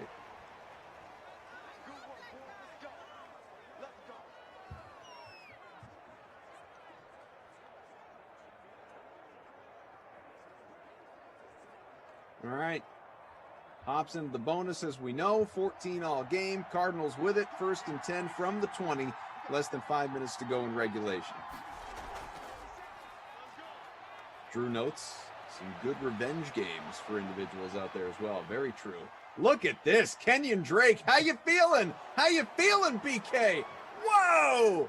80-yard touchdown. Top bet, son. I think that puts him in the bonus. Yeah, I think so. Oh, man, what a crushing run. Would you like my Venmo? I have it. I have it. That's it. Oh, wow. Send again. That was impressive. That'll help. Bonus for Drake, as we know. Man, is big boy run right there. 4:42 left in regulation. That did not take long. I got so excited. We fell into such a good pattern. I mean, good for me, but I don't even mean the results when I say this. I mean, it was just good fun. We were playing like 3, 4, 5 different slates in a given night. It was a really good, and I enjoyed when we were more or less splitting just for the sport of it. Yeah, just for the amusement of making lineups. And then, then you avoided me for like a week and a half. I needed to change up my mojo. I get it. Well, We'll see how it goes. See what's changed. We'll find out. Apparently nothing as it relates to this sim.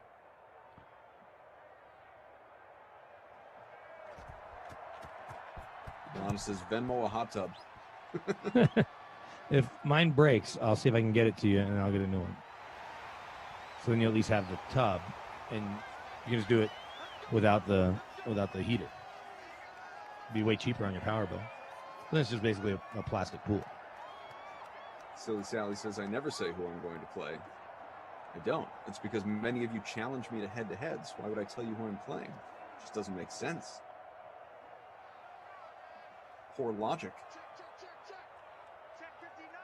Drake's 2 touchdowns, tying a Madden 21 sim high. Lineup's locking in 5 minutes. And there is a completion out to the 41. Burrow still is not at 200 passing. 3rd catch of the day right there, though, by C.J. Uzomah.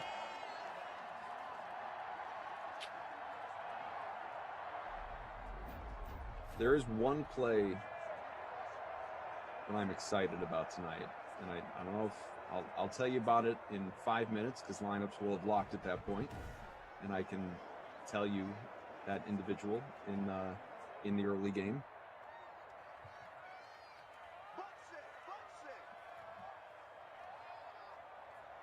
Halfway through the 4th here. The ball is completed out to the 43. Uzomah again.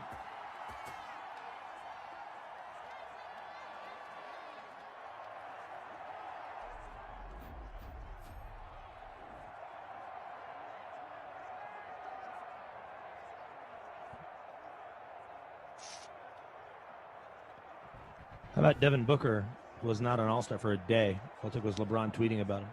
Yeah, and he was going to make it because, he was the biggest snub going, and Davis wasn't going to play, so that was really no question.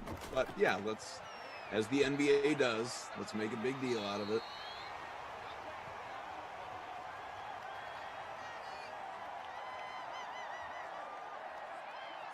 Nobby Robel says, I've played Koff enough to know who he played.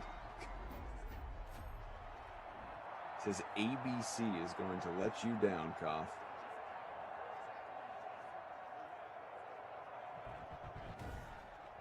Let's see. I think I ran out of spots for the guys I want to play. That's a full lineup then.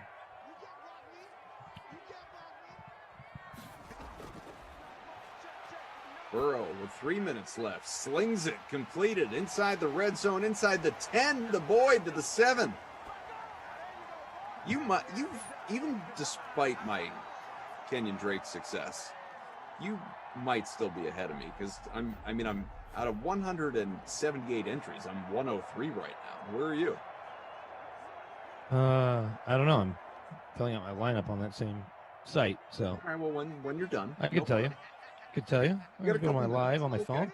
phone. That can't be right. Burrow That was knocked 140. down. Wait, did somebody come away with that? What place are you in? 103. What place are you in? 103. Somehow I'm in 139th. That's what I mean. We're Weird. We both What? dropped quite a bit. What It's happened? probably all the people that captain Kenyon Drake. Yeah, I guess. Green caught that. Wow. All right. Second and goal from the 4. Couple seconds, 2-minute warning.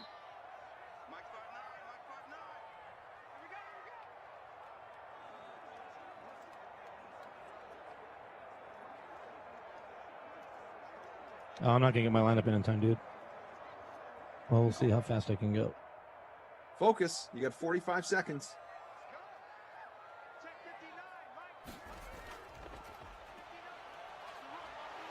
Mixon gets there. As NBA lineups prepare to lock, BK's captain going for his second touchdown. How about that? All right. 25 seconds. It'd be fun if I beat you with this stupid lineup I just made.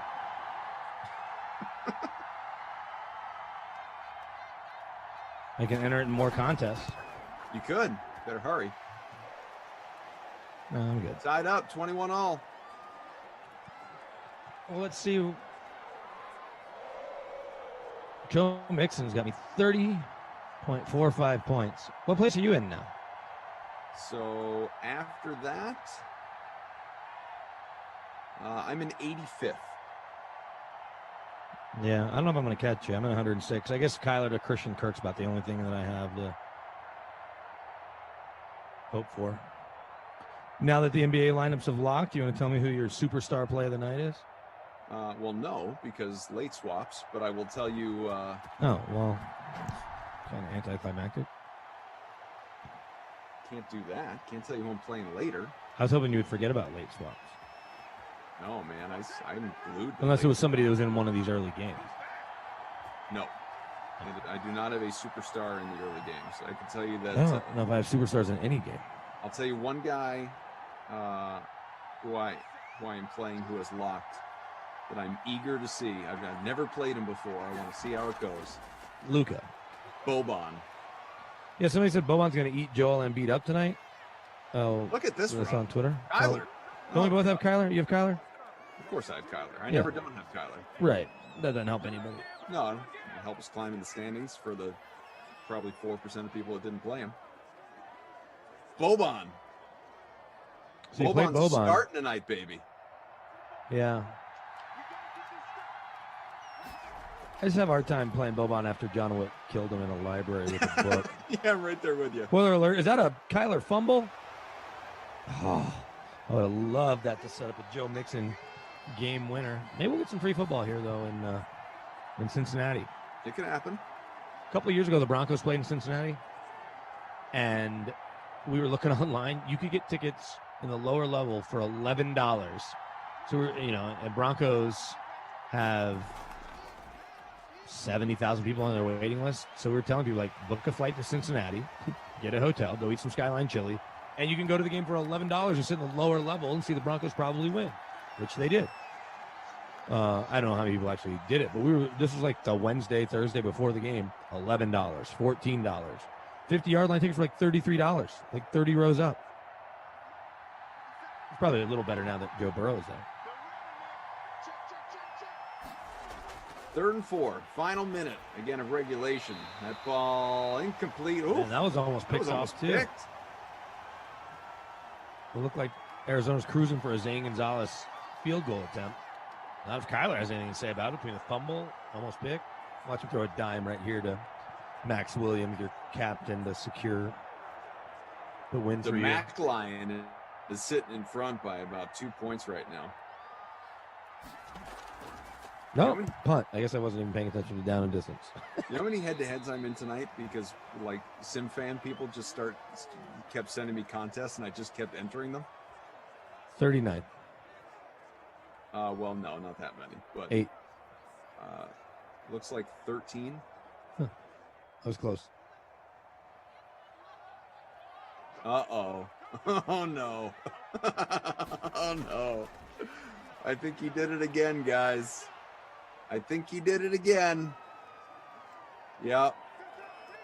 Tommy Freeze Pops entered a blank entry. So he accepts the contest but forgets to fill out his lineup? Yeah. That's not very smart. No. Well, looks like more conditions are coming his way. Oh. I wouldn't mind a little dump off here to Mixon out of the backfield, have him go for 75 and a score to win the game. That might do it for me. I'd just settle for a play getting off before the end of the game here. Let's go. Joe Burrow looks like a rookie. Burrow. That's not Mixon. Completes it. Playing Is for it AJ Green? All right. With the short completion. So here we go. All right. So where, as things sit right this very moment, where are you? I think I'm 84th. 103. Okay. Well, what is our point differential, though? Yeah, I it guess was is 84. really Yeah. Well, wait a minute. Now we're moving around with the manual scoring. Oh, now I'm 109. I dropped to 89. All right, so we're still about 20 apart. Right? Spots, but only about. Oh, we're a point and a half apart. Yeah, exactly. Producer Michael's in 18th. 18th. Look Well, at he you. should have got in on this action. Yes. When are you going to start making contests that involve more of us in the DK Sim Fam announcer side or reporter side? So I would just be more inclined. Yeah, maybe we don't do it for $1,000, but even if it's $5, $3, I'd feel better losing to Glash or Rossi or somebody and not just playing you every night with these same stupid lineups. You know what's great is Rossi. I heard Rossi talking about this on one of the Sims one. He seemed to think that you and I actually were playing for $1,000. Well, I wasn't doing anything to indicate otherwise. Like, no, we're definitely not. Do not believe his stories. At least not that one. The rest are true. Don't let the facts get in the way of a good story as it relates to our Sim head-to-heads. Dom says, time to come up with some conditions for Tommy. Yeah, it really is. Tom, you know, I went easy on him the first time when this happened, but this second time, now he's going to have to deal with the conditions. Yeah, Andrew says all of us are playing head-to-head with you, so why not get a bigger one with it? I'll tell you exactly why not. You want to know why not? It decreases the odds, but if you win the night, then you're going to have a lot more money. But you're not. Here's why. I've thought about this. I've just thought about this in my and tell me if my math is wrong in my head. We're in overtime, by the way, 21 up. So if let's make it simple. $100.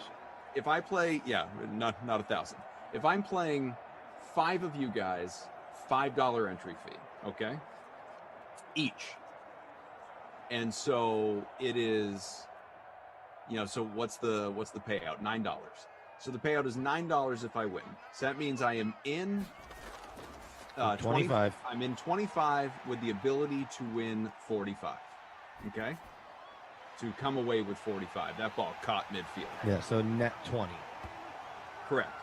Oh, If I create one singular contest, $5, with the ability to win 25, let's say it's winner take all, the net is the exact same amount. Okay, it's still net 20. John Ross. I do not have him. So it's still net 20. So if I do that contest and I finish in third and I get nothing, yeah, I'm only out $5. But if I play each of you individually, then I win money. I get it. It's just not as fun. I don't. Fun for But me. also, here's the thing: is you're playing 13 lineups.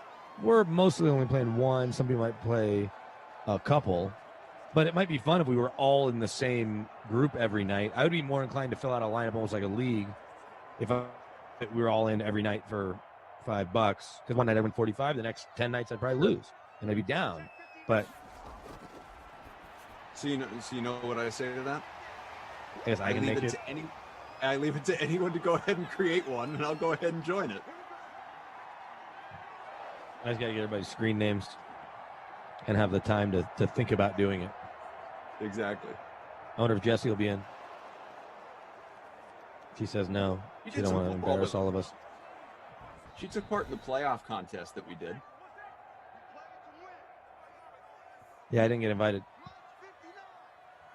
I'm sitting here like reading her lips. Yes, I did. 21 Come all. on. Is that Gio Bernard? Put in Mixon. Terrible play calling by Zach Taylor. Mixon touchdown would be nice here, Koff. That's all I'm saying. 300 likes would be 112. nice. Just a few away. Smash that I'll like. smash it. I'll smash a like. Hit it. button. Hit the like button. We're almost there. Must be says, yeah, Kaufman, make a $5 NBA 200 man. See, that to me, like, I get it. I mean, that's the appeal of obviously playing larger contests. To me, that is only fun if you win. if you Well, know, yeah, like, you do winner take all, but you could probably actually do a couple prizes in that, and even still. yeah. I mean, you could do like top. You know, you could pay out 50-50. You could pay out top 25. You could, whatever. Like, you could do those different things. Certainly. 3rd and 8 from the 34. He's running it. Nope. Bro, did he get there? How about yes, that? completed the 5. Tyler Boyd. Do you have Tyler Boyd? If I remember right, I do. Oh, I do too. So that's no fun. Wash. Do you have Joe Burrow? Yeah, I have Burrow. Oh, that's probably why we're so close. Our lineups are almost identical, except with different captains. And I have Kirk, and you have somebody else.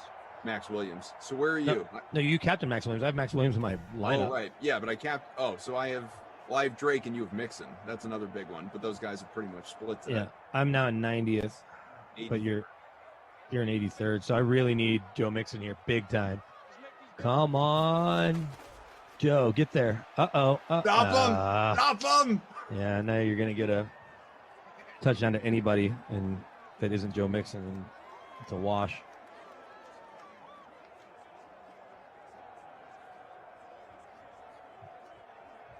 Halfway through OT, not that that matters. Again, we play till we have a winner. I'm in 85th. You're in 83rd.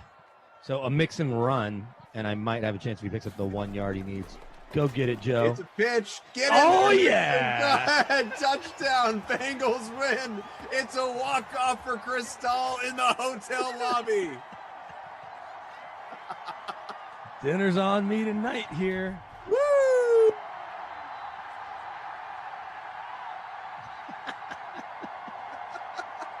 Hopefully that's setting up well for my basketball showdown with you. All right. And it jumped me up to 36th place, which shouldn't be normally something you brag about when you're 1/12 at the start of the overtime. There you go. Anything can happen, folks. That's why you got to stay till the very end.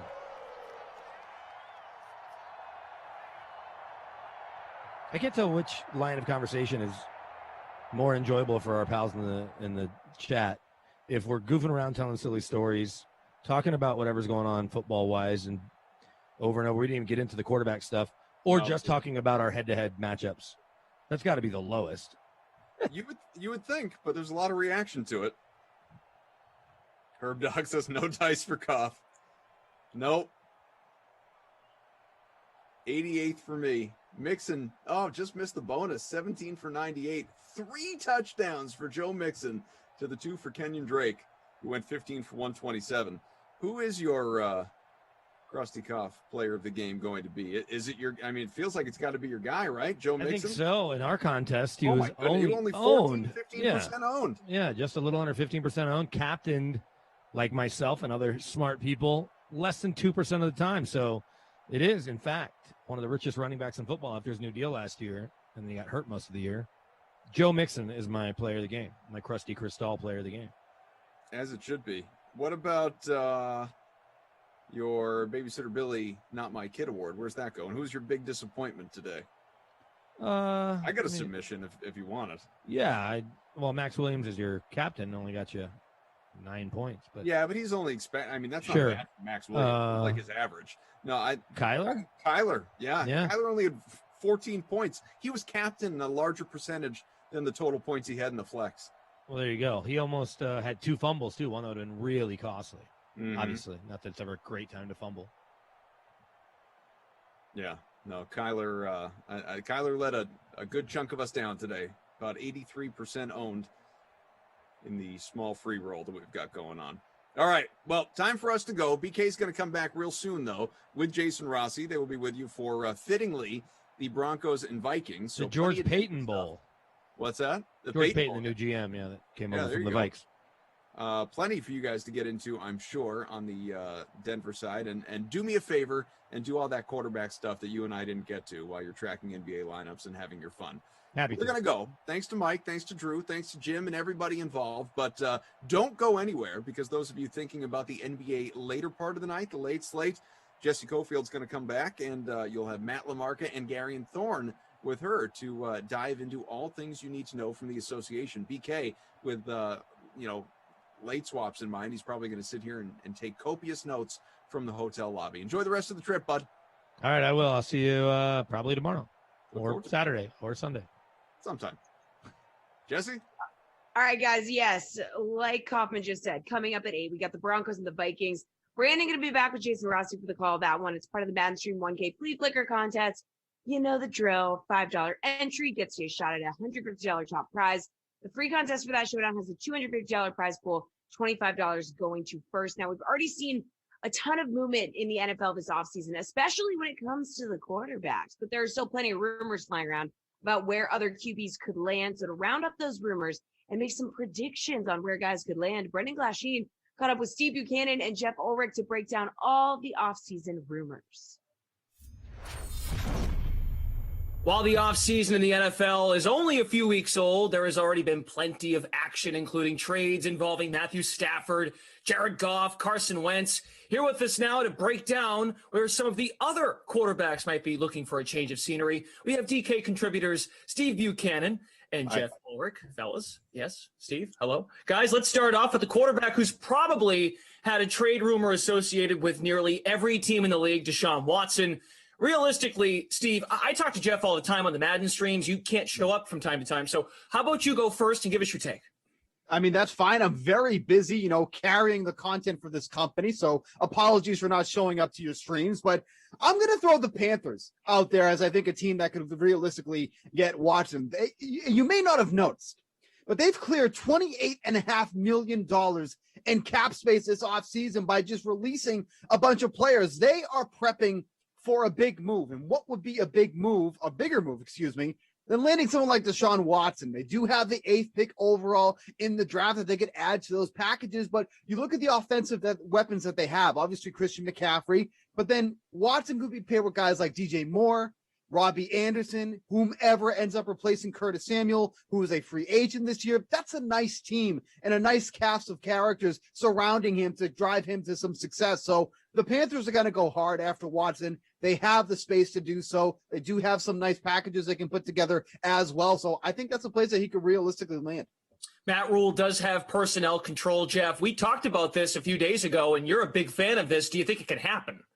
Yeah, absolutely. Look, I mean, before we get to the Panthers, I think realistically right now there's 3 teams you really have to consider. It's Miami, the Jets, and the Panthers. They all have cap space. They all have high draft picks. And they all have something they can offer in return. They all have quarterbacks, quite frankly, they can offer in return. Now, the Panthers, Teddy Bridgewater, he might not be as attractive as, say, a younger quarterback like Tua or Sam Darnold, but the Panthers also have some defensive pieces they could send back here. Derek Brown, Brian Burns, Jeremy Chin. Like, they could realistically be part of a package. We've already heard they're willing to possibly part with Christian McCaffrey as well. Yeah. I think when all is said and done, if you're Deshaun Watson, you look at the situation in Carolina, got a younger head coach, probably being a little bit maybe more willing to sort of work with the quarterback in terms of personnel stuff. You look at the weapons involved and the conference too, in the NFC South. Atlanta's on the downswing. I mean, New Orleans is in flux. This is a division that's potentially ripe for Deshaun Watson to come in and swoop and be the alpha dog of. So I really like the Panthers as a landing spot. They've been the most aggressive in the media anyways. I think it's going to come down to one of these three teams right now. I really do, unless something else happens. But Panthers have a lot of attractiveness, and they'd be my favorite landing spot for Deshaun right now. We know Watson is also connected to the Jets, who are coming off a historically bad year with Sam Darnold. He's entering his final year on his rookie contract. Jeff, we'll go to you first here. Do you expect him to be moved before the draft, or is Darnold staying put for another season in New York? You know, that the rumors just keep fluctuating. At first, it was like, yeah, they're moving on from Sam Darnold. Now it's like, oh, maybe they'll trade down and they'll keep Sam Darnold, just get some more draft picks. But I think realistically, you look at the Jets. They already have a ton of draft picks. They got a ton of free agent space. How many more draft picks do they need? Like, realistically, I know they're rebuilding and stuff, but trading down from the number 2 spot, how much more do they need? I mean, I think the only way that they end up keeping Darnold is if they don't fall in love with one of these top QBs and Zach Wilson or Justin Fields. But realistically, we're just starting the draft process, and this happens all the time. I mean, teams say, "Oh yeah, we're not really going to do anything," but then they fall in love with the QB, and you hear it, and the team just fell in love with him. And I think realistically, you look at Zach Wilson, Justin Fields. When the Jets really sit back and take a look at these two guys and then take a look at Sam Darnold, they're going to realize taking one of these guys is going to be an upgrade over Sam Darnold. I'm of the belief that's a thing as well. Both these guys coming off good seasons. Fields, a couple of good seasons. And so I think that Sam Darnold does get moved. I think the Jets, if they don't land Deshaun Watson, are going to take one of those two quarterbacks with their number 2 pick. And plus, you consider Robert Saleh and his impact. It's his first year. He might want his guy. Steve, Right. do you think he wants his guy, or is Darnold going to get a chance? I mean, look, they can say whatever they want. You know, Robert Saleh thinks there's plenty of untapped potential for Sam Darnold, and they might be able to unlock that. But first and foremost, get the guy some protection. Doesn't matter who you end up taking. You need some protection for your quarterback. They don't have that right now. Sam Darnold was under pressure on 43% of his dropbacks last year. No quarterback is going to succeed if they're constantly running for their life every single time they go to drop back the ball. So it doesn't matter if it's Sam Darnold, Deshaun Watson, who, very apt to running for his life with the Texans, Justin Fields, whatever. They need some help on that offensive line. That's what's most important too. But if you believe the rumors, or let's say the current rumor, because it's probably going to change by tonight, Darnold can be had for a 2nd-round pick and another mid-round pick. Like, it's not like the asking price is astronomical for him right now, and he's young. There's still probably a lot of potential for Sam Darnold, but, I think the Jets could end up keeping him. And like Jeff said, how many picks do they need? Well, you have, the second golden ticket here with the 2nd-round pick. If you're going to keep Darnold, you're not going to take a quarterback. Why not move down and repair in so many areas that the Jets need repairs? So I think they could end up keeping Darnold here, because this is probably one of their best opportunities to fix multiple areas in 1 year. And we've heard Sam Darnold's name come up with the 49ers, so it just all connects somehow. The 49ers suffered a profound amount of injuries that derailed their season right from the start last year. John Lynch was asked if there was any doubt if Jimmy Garoppolo would be his quarterback in September. His response was, no, not at all. I really believe that. He was on record again as the offseason was nearing, like, we might take a guy. Do you believe in Lynch, Jeff, and the confidence level Lynch has in Jimmy Garoppolo? Jimmy Garoppolo is a really interesting case. This is a dude who's 16-6 as a starter in the regular season the last 2 years. So, realistically, it's not like he's been terrible for this franchise. And he is like, their only real quarterback under contract. I think we've come to the realization that while Nick Mullins and CJ Beathard may not be like that much worse than Jimmy Garoppolo, they're not better. So I think San Francisco realizes that. And I think that's why he's getting talked up a bit by Lynch, because again, he may need to commit to Jimmy Garoppolo for 1 more year. At the same time, there's absolutely zero doubt in my mind that the 49ers are out there looking. They're on the prowl, so to speak, and I think there's a couple options for them here. Jimmy G's contract is basically done a guaranteed money. They could release him. I don't think there's a trade partner out there for Jimmy Garoppolo, but they could release him. And if they do end up getting a deal done with, say, to bring a Kirk Cousins in or to grab a Sam Darnold, that could happen. And I think the other option for San Francisco is they could move up in the draft. They're sitting there 12th. It's very realistic that they could move up, 8 spots, whatever they need to grab one of those top 2 quarterbacks. Is that real? Is that going to happen? Not necessarily, but I think the option is out there. So there's a couple different paths that San Francisco could go down. But I think at the end of the day, unless they find a willing partner like Minnesota or another trade partner like the Jets, they're probably just going to say, okay, well, Jimmy G has led us to a winning record. Let's give him one more year. They can at least get out of it at the end of the next year if it ends up going south on them again. But I just don't think there's that many takers for Jimmy Garoppolo. And outside of a release and bring in someone else, San Francisco doesn't have that many options. And you get the sense that Lynch is backtracking, Steve, because he wants to reel Jimmy G back in. Garoppolo, it might not matter if we believe Lynch or not. Garoppolo might be unhappy with all of these rumors. What's your stance on this situation? I mean, look, I've never been a big Jimmy Garoppolo guy at all. But, the Patriots have always been kind of infatuated with him a little bit. And it feels like that could be another spot where he could land back with the team. Cam Newton said that after he could return from COVID, he was so far behind that it added to his woes that he had all season long. I mean, quite frankly, aside from the first 2 weeks, nothing really impressed anybody. He came out on fire and quickly that one was fizzled out really fast. So, look, I mean, I'm not going to sit there and judge the guy on, his post-COVID stuff. I mean, that is what it is. I've never had it or anything like that. I can't relate to that. But you have someone like Jimmy Garoppolo who was in the system for so long, already. He would kind of have that one up over any free agent or anybody that they could trade for because he's already acclimated with that system. And like Jeff said, too, after that $26.4 million cap hit, none of that money after that is guaranteed. So they could easily move on from him if it's a one-year thing and it didn't end up working out. With that said, there is so many good quarterbacks available right now that if you're looking for like that new franchise guy, this is a stronger year than next year. So this is where the opportunities lay. So the Patriots have to figure that out, and they have to figure it out fast. All right, we'll hear more from the guys after the next game as they discuss Cam Newton, Russell Wilson, and Derek Carr. But right now, let's bring in a couple of our NBA analysts to break down the rest of tonight's slate. Gary and Thorne and Matt LaMarca, thanks for joining us tonight. Let's jump into this. Couple ways to still get in on the DFS action tonight. We got a 2-game turbo slate locking in just a few minutes at 7:30 and a 2-game late slate locking at 9 p.m. So, Gary, and what news are you following right now for these 2 slates? Yeah, I mean, I think a lot of it's been settled for the 7:30 turbo slate, but for the late slate, I guess the big news is kind of Davis Bertans. I don't know if it's going to affect my lineups too much, but that's one key piece. And then, there's still an outside chance that Drew Holiday plays, but I don't think that's going to happen tonight. But those are the 2 names to kind of keep an eye on. Matt, anything to add on that front? I'll just add Dylan Brooks's name to the equation. Again, I don't know if that would necessarily change a whole lot for me at the moment.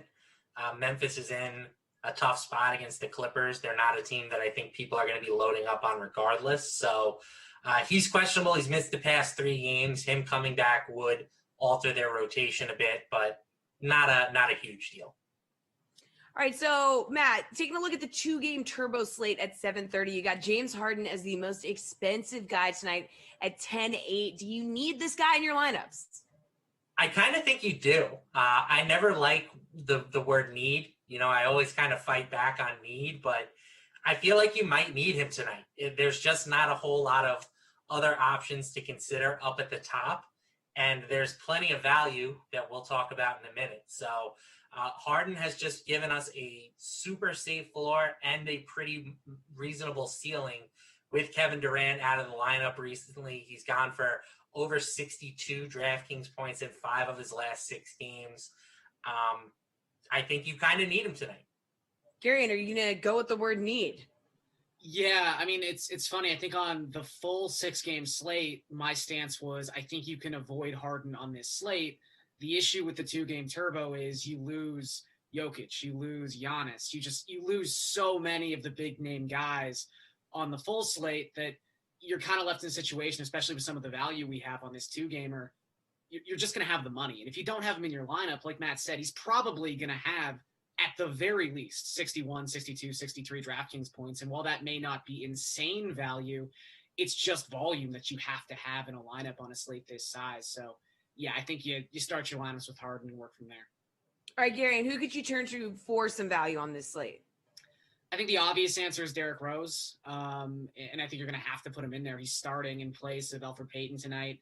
Up and down so far with the Knicks, obviously. He's had some terrible shooting nights as of late, but coming off a pretty good game. You figure he's probably going to play 25 to maybe like 29 minutes. The thing that you might be able to do to kind of differentiate yourself a little bit is if you want to put he and Quickly into the same lineup, because I think they're going to have about the same minute share, and Quickly's shown in time and time again that he can put up huge numbers in limited minute sizes. Matt, you mentioned a lot of options for value, so where are you looking? Yeah, I agree with the cover band member over there. Looks like he's about to do an acoustic set after this. I like Rose and Quickly both in the same lineup. I think that's a very sharp play.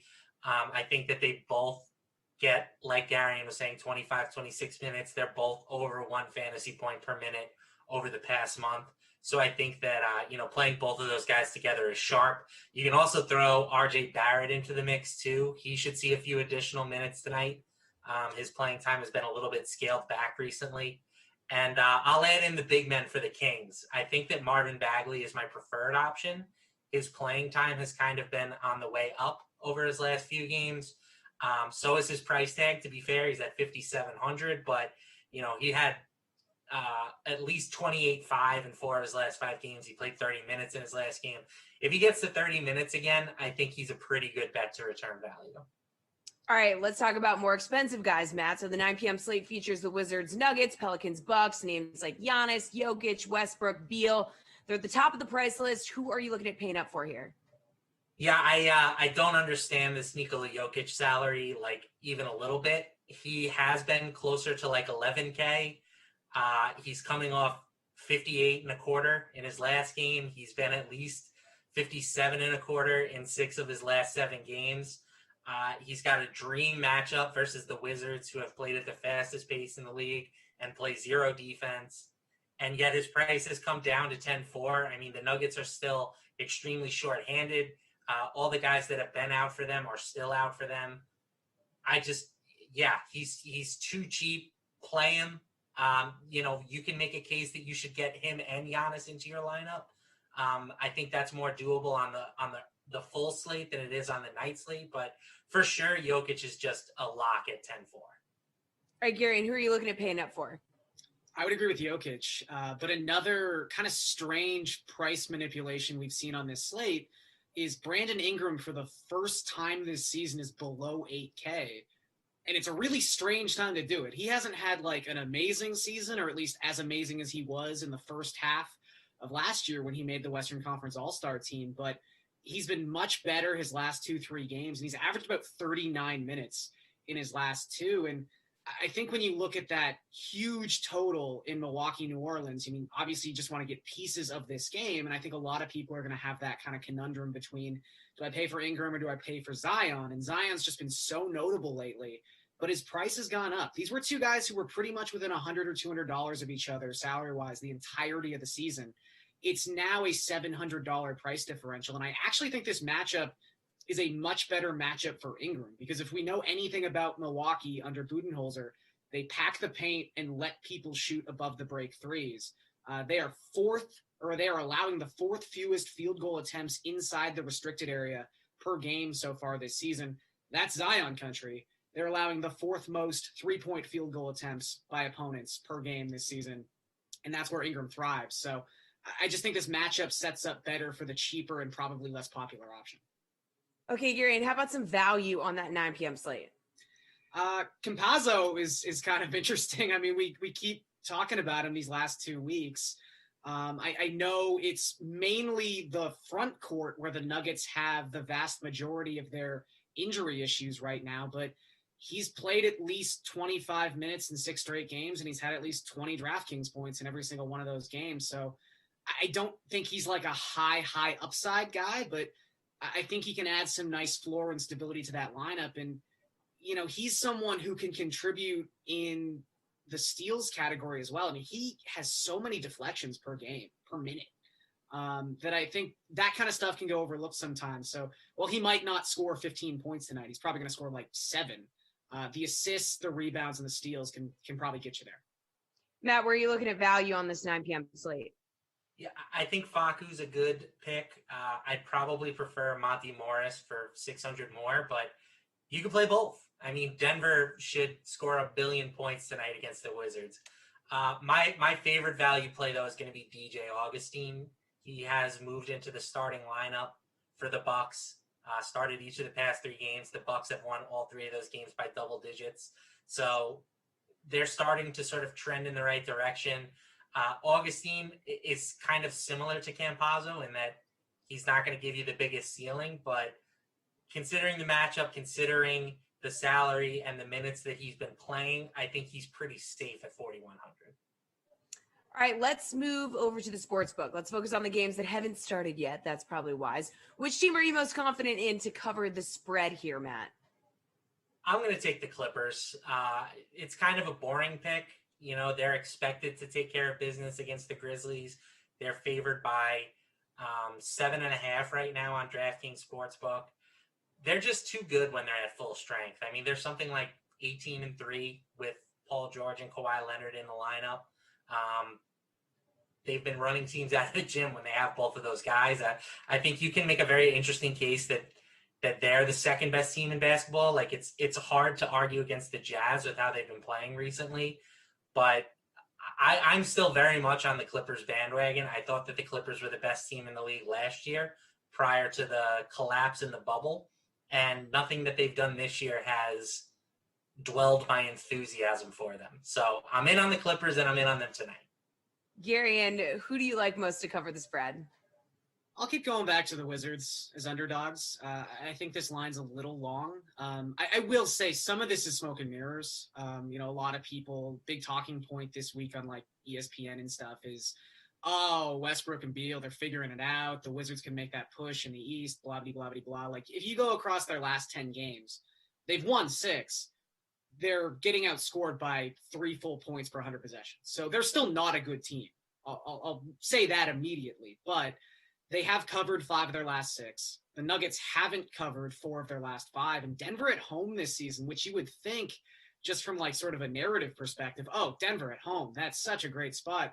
They're only covering 40% of the time this season at home in their 15 games. So yeah, the line just seems a little long here. I wouldn't like go Wizards money line or anything, but I think you can take the points. All right.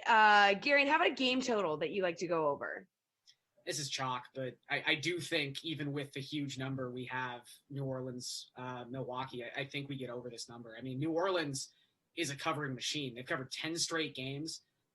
It's not like Milwaukee's a slouch either. They can score with the best teams in the NBA. And they also kind of sneakily have had a middle of the pack to below average defense all year long, even though that's kind of their reputation. But you look at New Orleans as kind of the proxy for this bet. So they've covered 10 straight, like I said. In that span of time, they have the second best offensive rating in basketball. They're scoring over 120 points per 100 possessions. And they have the second worst defensive rating in basketball. They're the perfect over team. So we'll keep riding with them tonight. All right, Matt, game total you like to go over? Same game. I mean, the Pelicans are just an over machine right now. I'm not going to rehash the same points as Garion, but they gave up 118 to Detroit in their last game. They gave up 132 to Phoenix. Like they are giving up points in bunches, and Milwaukee is still one of the best offensive teams in the league. All right, finally, what's your best bet of the night, Matt? So I'm going with Point Zion. I'm taking over 3.5 assists for Zion Williamson at minus 134.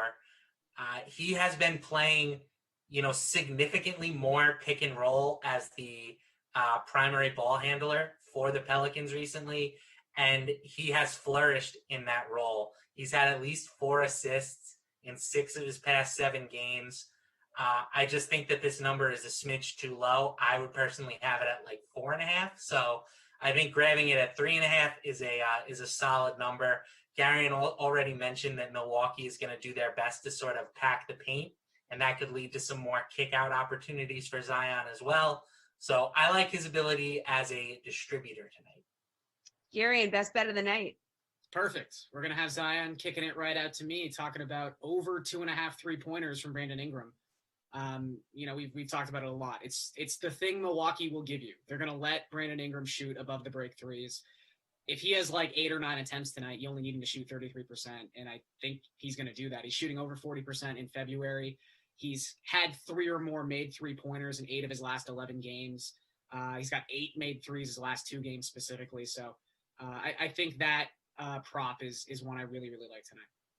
All right. Thanks, Matt and Gary, for breaking down the slate with us. And while you all fill out those lineups, I want to tell you about our play of the day here on the Dream Stream. Right now on DraftKings, when you play in an NBA contest for multiple days, you can score big rewards. So the more days you play between now and tomorrow, February 26th, the larger your prize will be. So, for example, play in a paid NBA for 5 days, get a $5 contest ticket. Play 8 days, get a $10 ticket. So if you've been playing, keep it up. And if you haven't, it's not too late to start. Play more and win bigger prizes right now with DraftKings Shoot and Score rewards. All right, let's get back to that QB talk. Steve and Jeff talked about some current NFL players that could be on the move this offseason. But how about the QBs that aren't even in the league yet? Many teams will be looking for their next franchise signal caller in the draft this year. Pat Mayo and Derek Brown broke down which teams could be targeting QBs in the first round this year. So who are we thinking that has at least quarterback in their vision in this draft? Do we think that the Dolphins, if they stay at number 3, would they leap and take another quarterback and put Tua to the bench? Because I just don't see them doing it. No, I agree. I don't see them doing it. I see the Dolphins either taking Chase or another receiving option, whoever is number 1 on their board, possibly Chase, and either pairing Tua with a number 1 wide receiver. But honestly, I think the Dolphins could trade back. I mean, with what they've done in the past, like just hoarding all these draft picks, they already have another first rounder, wanting to build up the entirety of this roster a little bit more. I think that they either probably go wide receiver, but if I'm going to peg them right now for what I think they do is trade back possibly in the draft. So quarterback potential to Jacksonville, the Jets, the Falcons, not the Bengals. Are the Eagles still in contention for this? I've seen it mentioned, and I'm not going to say that it's definitively off the table. I think some of that when they get to 6 or how aggressive the Eagles want to be. I know that the Eagles have brought on somebody close to Jalen Hurts on their staff, and I don't know if they're necessarily have the roster that they're a quarterback away. Now, I know quarterback's the hardest question to solve in the NFL draft, but I don't necessarily see them taking a quarterback here. I'm not going to write it off, but would I be putting money behind it? Not necessarily. It would be bad news for all those people out there who are currently betting the Jalen Hurts NFL MVP futures right now. I mean, a few people got them at 125 to 1, which I actually do think are pretty good odds if he's the starter. He has the prototypical game that you would look for statistically to be an awesome fantasy player, and sometimes having the best fantasy year coupled with a 12-4 record can be enough to get the MVP away from probably the best overall player, because that's just how it works in a single season. But let's say we take Philly off the board, the Lions, I think that they're definitely in play. I've heard other people be like, well, Jared Goff's there, they're just going to ride it out with him. Why would they do that? It doesn't seem like Jared Goff is the future anywhere. No, I don't think that they're definitively tied. As much as Jared Goff wants to believe that, I get he's got to say that out in the media, but I don't think they're tied to Goff longer than the contract is going to dictate. I think that especially if they look at themselves as a team that, considering the moves they can make in this draft class, maybe possibly even what happens in this upcoming NFL season, could they be picking this high in the top 10 yet again? Now, I think it's possible, but I'm not going to rule them out from taking a quarterback. And depending on especially who is there, I think they're another sneaky team that can move up. Yeah, and this is their 3rd straight year with a top 10 pick, so maybe they end up with another one. Who knows? The Panthers keep getting into this weird Deshaun Watson discussion where, hey, we'll give you all of this stuff plus Teddy Bridgewater. It seems like despite signing him to a 3-year deal for a pretty decent amount of money and him playing all right, they want to move on from Teddy Bridgewater. Would you envision Carolina potentially going quarterback? I think Carolina is a heavy favorite to go quarterback. Actually, that's my number 1 spot. We just talked about this on Fade the Chalk. I love Justin Fields, and I really, really hope he lands in Carolina. I think the fit for the system, the skill players around him, I think that they're definitely going to go quarterback. It just depends on who falls to them. All right, so then after that, Broncos, yes, I would say they're probably in a quarterback market. Mm-hmm. The Cowboys and Giants, no. And then you have the 49ers and number 12. The Chargers at 13, no. And then you have Minnesota and the Patriots back-to-back.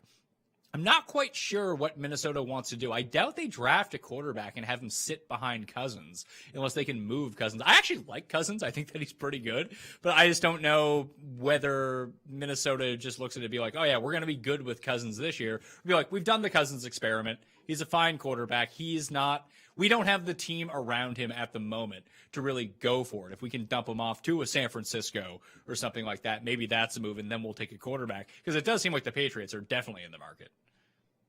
I think the Patriots are definitely in the market. I don't put Minnesota there, especially after signing into the extension recently. I think they're probably going to ride at least with Cousins for another season. I think Minnesota's another trade back candidate, especially considering some of their defense underwhelmed last year. Needs that they could also plug some holes for cheap on the offensive line. I think they're a team that's probably more likely going to trade back or take whoever's at the top of their board, whether that's probably like a defensive player, at least at that spot of the draft.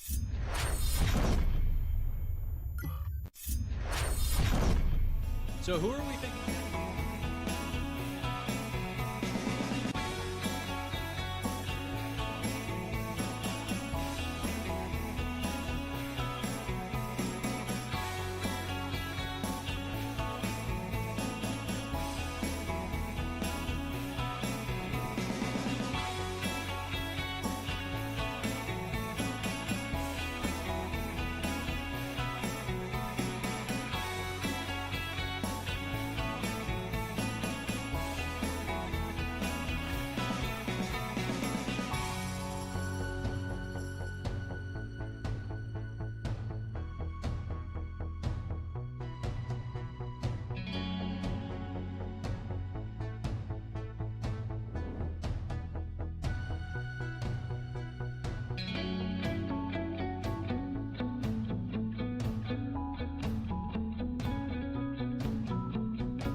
guys, our 8 p.m. Madden Sim is coming up as the 49ers and Steelers play in the snow. But first, here's what else is happening on DraftKings right now. There's still plenty of opportunity to enter NBA and NHL contests tonight. As we discussed earlier, we have a late NBA slate for the games locking at 9 p.m.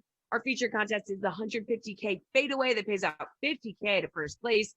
And in the NHL, we have 2 showdowns left. Locking in just a few minutes, the Canadians and the Jets showdown contest is our featured 3K twine that pays out $1K to first place. And don't forget to look on the DK Sportsbook for lines and odds of the NBA, NHL, college basketball, UFC, PGA, and more. But it's time for some more football. As Jason Rossi and Brandon Cristal are standing by for the call of Broncos and Vikings. Take it away, guys. Oh, thank you very much, Jesse. BK, look at you all snazzy in your like little abode there. You're on top of the ivory tower there in Denver? Something like that. No, just hanging out in the hotel lobby, talking to you, where they've got stronger Wi-Fi than in our hotel room and way less kids. Cheers to that, by the way. Yeah. These are not my snowboards behind me. They belong to the hotel. Well, for now, until you snag them. All right, we got your team where you're located. We got the old Broncos. We got Vikings. When you were putting yourselves together, when you look at these two teams, who stands out to you? Prices get very high for a lot of these players, but what kind of jumps off the page, if you would, when it comes to some of these players? We'll see if this works against me.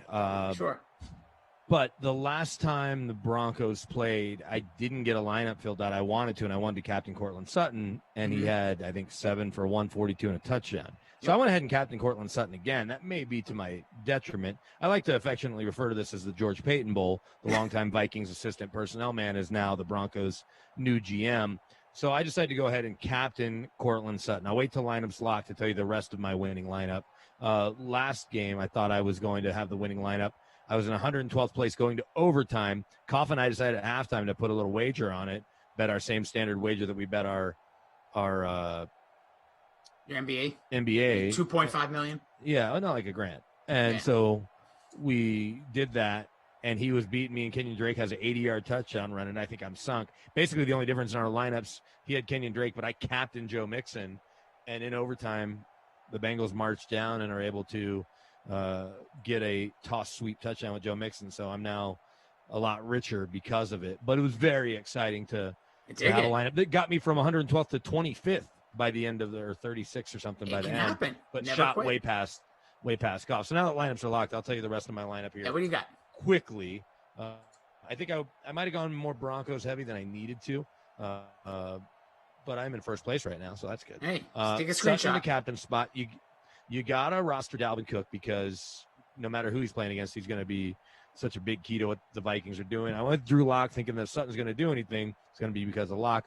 Tajay Sharp, I like the value there, and he's had a couple good games. Noah Fant, good price point. And then the Broncos D, just hoping a healthy Bradley Chubb, a healthy Von Miller can get to Kirk Cousins a little bit and maybe create a turnover here or there. I like it. I somewhat similar. I went with Dalvin Cook. I actually put him in the captain spot because if we're going to get those points, I might as well get them all. KJ Hamler, Drew Lock, McManus, because you know me and kickers, and it's indoors. I went Kyle Rudolph. He's my him and Cook are the only two for Minnesota, and then I also have Cortland Sutton in there as well, as we called that game that you mentioned before. He had a monster performance recently, so we'll see if he can replicate that here in Simland on a Thursday. So, if you ask people, they'll tell you this is their favorite stadium in football. A lot of announcers. Kevin Harlan has said that it's his favorite place to call a game. Said that Super Bowl week. I remember being there, and that's what he said. Green Bay there's a nostalgia there, so there's that. But all these brand new stadiums, and there's a lot of them. This is the one that people have said up until recently they like the most. I'll be curious to see where Vegas and LA rank. LA looks stunning, and Vegas is supposed to be amazing too. It's the exact same designers that did LA and Dallas, so the stadiums look the same inside to some degree, even though the video boards are different. The Raiders, it's a different architect, but it looks cool nonetheless. So that Vikings one, and you know, I did a Broncos game there last year, Super Bowl and Final Four. It's a really cool stadium. I dig it. It is beautiful. We start off with the Broncos. There's Melvin Gordon getting loose. Almost rostered Melvin Gordon. Was thinking about Gordon or Lindsey, decided not to.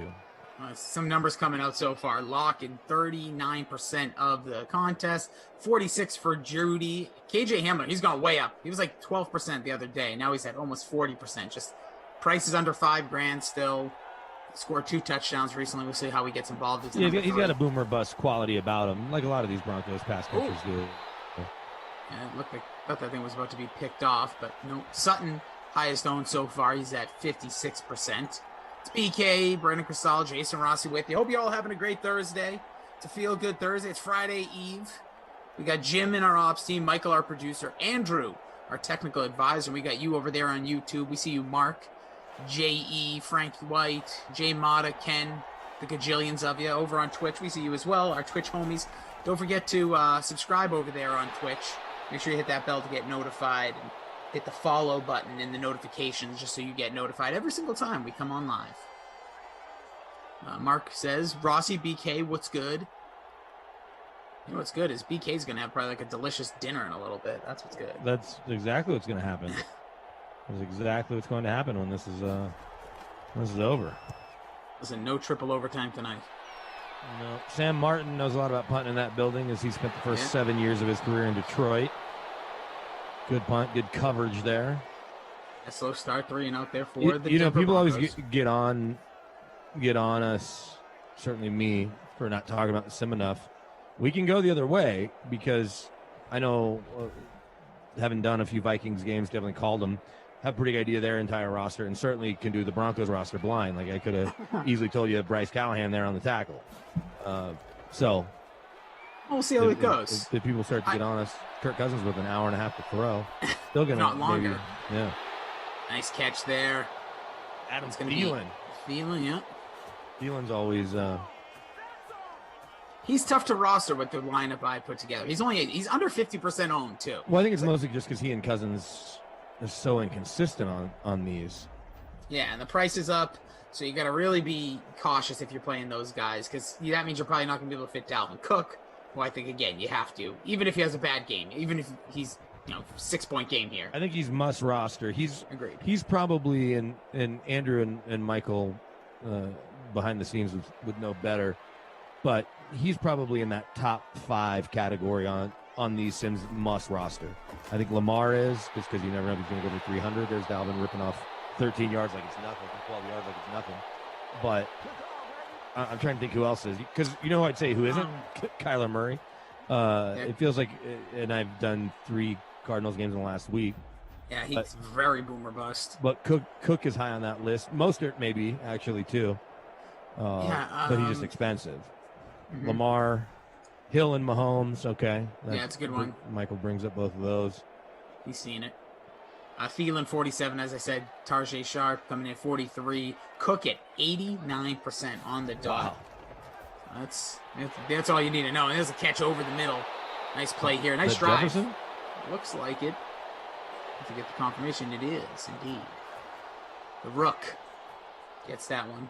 It'd be really interesting to see who the first receiver is taken in this year's draft, because his old teammate Jamar Chase, who I thought was my favorite receiver to watch in college last year, he and Jefferson both. Mm-hmm. But Jamar Chase didn't play this year, chose to opt out, which is probably a good choice with how bad the season went for LSU. Is it Chase or is it Devontae Smith as the top receiver taken? It's so funny. Like about a month ago, doing Patriots coverage and working with people I used to work, in the trenches with, everyone thought that he would be the guy who drops to 15. Jamar Chase, that is. Like he'll drop, and people aren't recognizing him. And now over the last 3-4 weeks, it's just like the talent is there. Like it didn't matter if he didn't play. He could be a top 3 pick if things go a certain way. And I agree with you. I think it is fascinating. I think he gets to participate in LSU's Pro Day, so he'll wow people then. He will. And yep. Then I just find it interesting because you think, Heisman winning receiver, of course that's going to be the first guy off. But yeah, I don't think it's necessarily the case because I think, Chase brings a little, he's not exact style receiver as Devontae Smith. I think people are a little worried about how slight Devontae Smith is. And he's not 6'4" like Randy Moss, who's still a little thicker than him. But isn't Jamar Chase like 6'2"? I believe I can look him up. We can look up his I was numbers. looking at one of the mock drafts today, maybe Kuiper's mock draft that came out that featured for the first time ever trades. I love that. Great. We get it, guys. We'll click your links anyways. He's Michael says 208. Yeah, Michael said that mock drafts are projecting Devontae Smith to be number 3 to the Dolphins, which makes total sense. A lot certainly are. But I definitely saw one. Saw one with him to the Jets. I know that. I saw one with him to the Dolphins instead of Devontae Smith. Oh, Chase, yeah. So probably a good time to be a Dalvin Cook owner right here. But it's another really good receiver class. It's another really good tackle class. You know what's not this year is a really good edge rusher, defensive line depth draft. I'm saying not depth. I'm saying high quality, like game-changing kind of pass rushers. There's not a lot of them.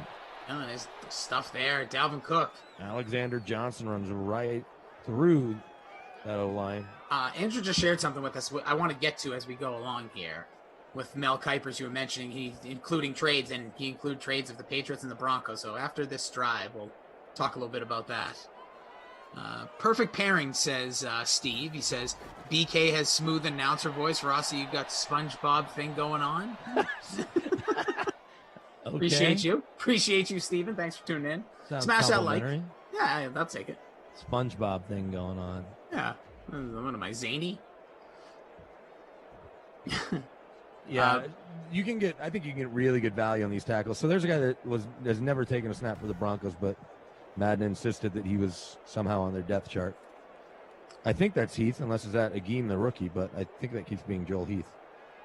Anyway, So they're going to spread them out. We're going to go 5 wide here. well, throw it to Tajay Sharp, Kirk, if you're going to throw a touchdown. All right, Pick could 6 be. would help me because I got the Denver Kyle D. Rudolph. Oh, it's going to neither, and the ball's dropped. All right, good time to have So- the Vikings kicker. So, yeah, Big there you fans go. are fired up with Von Miller and company there. But yeah, I want to just talk about this. So in Mel Kiper's draft, it says trade. Pats snag their franchise quarterback. Won't get into all the And details. Trey Lance? Yeah, so they trade up with Denver to get Trey Lance. What does Denver receive here? That's the only thing I don't know. They'll get their well. They'll So get the it was funny. 15th. Yeah, read how he wrote it because he said they're 15th and maybe even more, Yeah, 2nd round pick and a 2022 pick. So they which believe- could be their number one. And there's No. that points chart. You know about the points chart? That's what it costs. Like it costs what it costs because everyone kind of uses their version of Jimmy Johnson's points chart for what the value of each pick is. You have to pay the price, and to go, even though it's only 6 spots, to do that, it may very well cost you the first rounder of the Pats next year. Yeah, I just personally, it would shock me. My jaw would be on the floor that if I saw Belichick do something like that, because I just don't. Well, he he's takes too blown much so many value. first-round picks. That's true, but he's a trader. The few times he's traded up, it's actually worked out well. It's a Hightower was a trade up. But still, I don't know. I'll be intrigued if the Patriots would go that route. But hey, it would be an interesting situation, obviously for Denver, because that would mean obviously Drew Lock's the guy, and they bulk up on the picks as we get into this pretty depth-worthy draft. It's like especially when you're talking about tackle and different positions. Corner, Broncos certainly need corner help and D-line help. There's nobody in the top 15 worthy of a pick in the first as of now for any of those interior D-line spots. But there are 3 good corners, 2 of whom people remember their dads. Pat Surtain II, whose dad, Patrick Surtain, played a lot of years with the Dolphins, among others. Yep. And the then Chiefs. And then J.C. Horn, Joe Horn's kid, played obviously a lot of years with the Saints and Chiefs. And isn't Asante Samuel's son in Yeah, this and too? Asante Samuel's kid too. He's just not rated as high. No, I know. That actually blew my mind because I'm like, Asante Samuel, that didn't, like, obviously he must have had his child younger, but I'm like, Yeah, like I'm older than Asante Samuel. I'm pretty sure. I need to double check because thought I was the same when age. Antoine Winfield, as he's jumping on his kid Antoine Jr. At the Super Bowl, I'm like, I'm pretty sure Antoine Winfield's my exact age. He's 1 year older than me. And gonna check out I'll be Asante 43. He's already 43, but he's June. Asante Samuel was born in 81, so I'm 3 years older than Asante Samuel. Wild. But hey, Well, that's, the that's where weirdest we're to going me to was get. always Tyler Lockett because I was in college when Kevin Lockett was at K-State and I was at KU. Mm. He had him when he was like 16. Hey, listen, just factory, just another athlete. Here we go. So we'll see here as you have Denver taking over the 2nd and 9. 4 plays here. They're trying to just beat in front of the Vikings thus far in this one. It's 152 remaining. Noah Fant on that grab. virtual Mike Zimmer knows virtual Pat Shurmur because they worked together, obviously, a couple years ago. The Minnesota Miracle, Case Keenum to Stephon Diggs. That was Pat Shurmur's the OC back then. It felt good that day. I knew that would happen. Yeah, that was the way they drew it up. They knew that Williams would make a bad break. What a bad throw. Yeah, that's a real bad throw there from Locke. So, hey, more Sam Martin.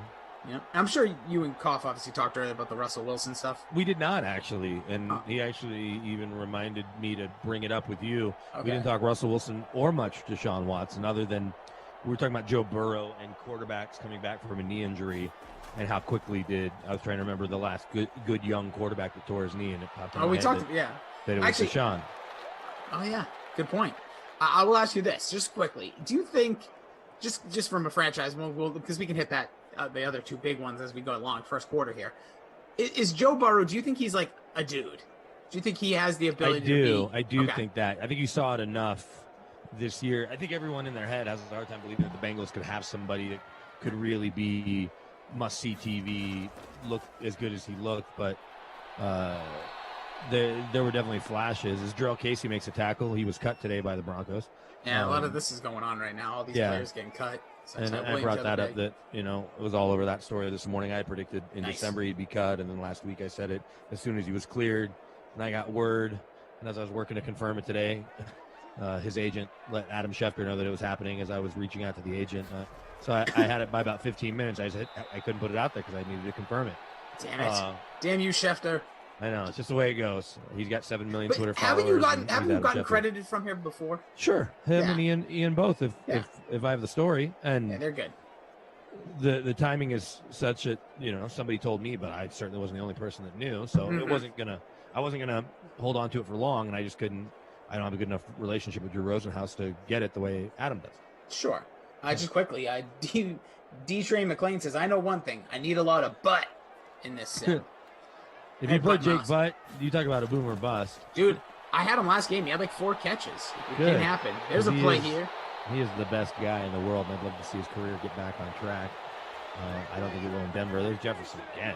Yeah, nice catch. So, okay, so you said Burrow's a dude, and this is just the other one, because I saw this comparison. I think, right, I can't remember. I guess it was somebody asked Tommy Freeze Pops and I, what are your ideal quarterback traits, or what are you looking for? Whatever that list is, Joe Burrow has most of them. I agree with you. I'm all on board on Joe Burrow. Now, just quickly, because he'll be the big talk, as we're about to end quarter one, 3-0 here. Slow start not in Denver. It's actually in Minnesota. But what about Dak Prescott? Is he a dude? Is he? Man, and I struggle with that the most. I don't want to take away from you going over all these awesome stats. But I'm not even. Don't worry about it. They see it. I grew up in Jim's Dallas. I still yell at the TV when the Cowboys are on, even as I try to tell myself I'm not as big a fan as I once was, and I'm not. But once you yell, the passion's always in there, though. Yeah. Cheers, everybody. And I was thinking about this because I was watching an interview with Dak that popped up today from a couple of years ago, and I remember having the chance to get to meet him. His agent, Todd France, one of the super agents, used to be Priest Holmes' agent a million years ago, but has a bunch of Broncos players. I see them at the Super Bowl, and he introduces me to Dak. And he could not have been nicer.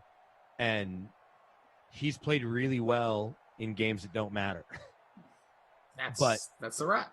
Against good teams, and I'll continue to go back to that Eagles game 2 years ago in 2019 when they win and they're in, and they lose, and there were enough healthy bodies there and enough Pro Bowlers around him, and Tyron Smith's healthy. Yeah. This year what he was doing was really impressive. They weren't winning enough games. He was putting up crazy numbers. And then he gets hurt, obviously, 5 weeks in. And it'll always be easy to track. October 11th is the birth of my daughter. So, he hurt his leg about 3 hours before she was brought into the world. Quick fun fact about that. My wife was born when Joe Theismann broke his leg. Well, that is. So they're connected. She could be. That means you have your a wife very... and my daughter. Yeah. Quality person there. But I want the answer to be yes. He is going to continue to command this top dollar, and he should not take a cent less than he thinks he can get from the Joneses. And if that means another franchise tag and a $37 million, next year the franchise tag would pay him $50. But I just want to see him go out and win big games, and we haven't seen him do that yet. We've seen him win a lot of games, You see him not turn the ball over. Big sack there for Pro Bowl starter Bradley Chubb. Yeah, Chubb coming along there. So yeah, My Broncos so D, Denver's 60. yeah. Let me jump up some. So far in the first place in our contest was JMCF1234. Actually getting that update as we go along. See, that's what happens because we got Jim crushing. We got Michael, our producer tonight, Andrew, technical advisor at BK Denver Sports, Brandon Cristal, Jason Rossi at Jason D. Rossi. We got you, Sim Fam. Don't forget, smash that like, hit subscribe to get notified over on Twitch. Same deal. Hit that bell, hit the favorites, little heart, hit the bell to get notified. Appreciate you all. Vikings There is touchdown. an absolute annihilation of the field. Boom. Tajay Sharp, my guy. Over 50 yards in the air from Kirk Cousins. BK's waking up the entire lobby right there, getting them all to cheer for him. Yeah, it's 6:15 here. I don't think too many people are asleep. Yeah, well, I keep thinking it's later. Remind me, and either at halftime. Yeah, I'm happy to. I can swing around. You can see the lobby behind me. If you want, it's a pretty grandiose lobby. Oh, absolutely. You're at a. I'm at a fancy hotel. Yeah, there you go. We'll call it there. We don't have to give names. Fancy hotel. Well, I mean, I don't think anybody's going to show up, and the room's not even in my name, so. You could even call that's when you know. It's You in want my to know you're big sister-in-law's time. name. No, you know you're big time. She's the one burner who booked name. the 2 rooms. We're certainly paying for our room. There's no doubt about that. And our upgrade. Matching his number, the total of touchdowns in Madden 21. Tajay Sharp, 11 for him. Former Tennessee Titan. Titans also making moves today, dropping Adam Humphries like a bad case of the X. Too bad. He couldn't get yeah, healthy this year to really do anything. Yeah, it's gonna be interesting with them because he could be a candidate, obviously, to return. A lot of these players could see what they do with Corey Davis, see what kind of money he could get out there.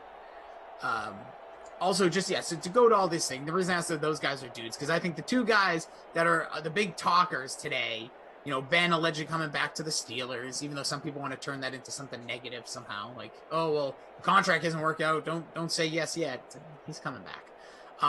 But Russell Wilson, allegedly, this I feel like is the biggest false report. It's basically like, so I won't say for you with your company you work for, like the radio station I used to be at. That's like me saying, I'm not looking to leave my station, but if I were to, I would go to Denver, I would go to Chicago, I would go here. It's like, that's a bunch of crap. So I think this is a little erroneous, this whole report, but Russell Wilson claims he's not looking to be traded, but the teams he's talking about, like... The Bears, like, do you really like the Saints, the Bears?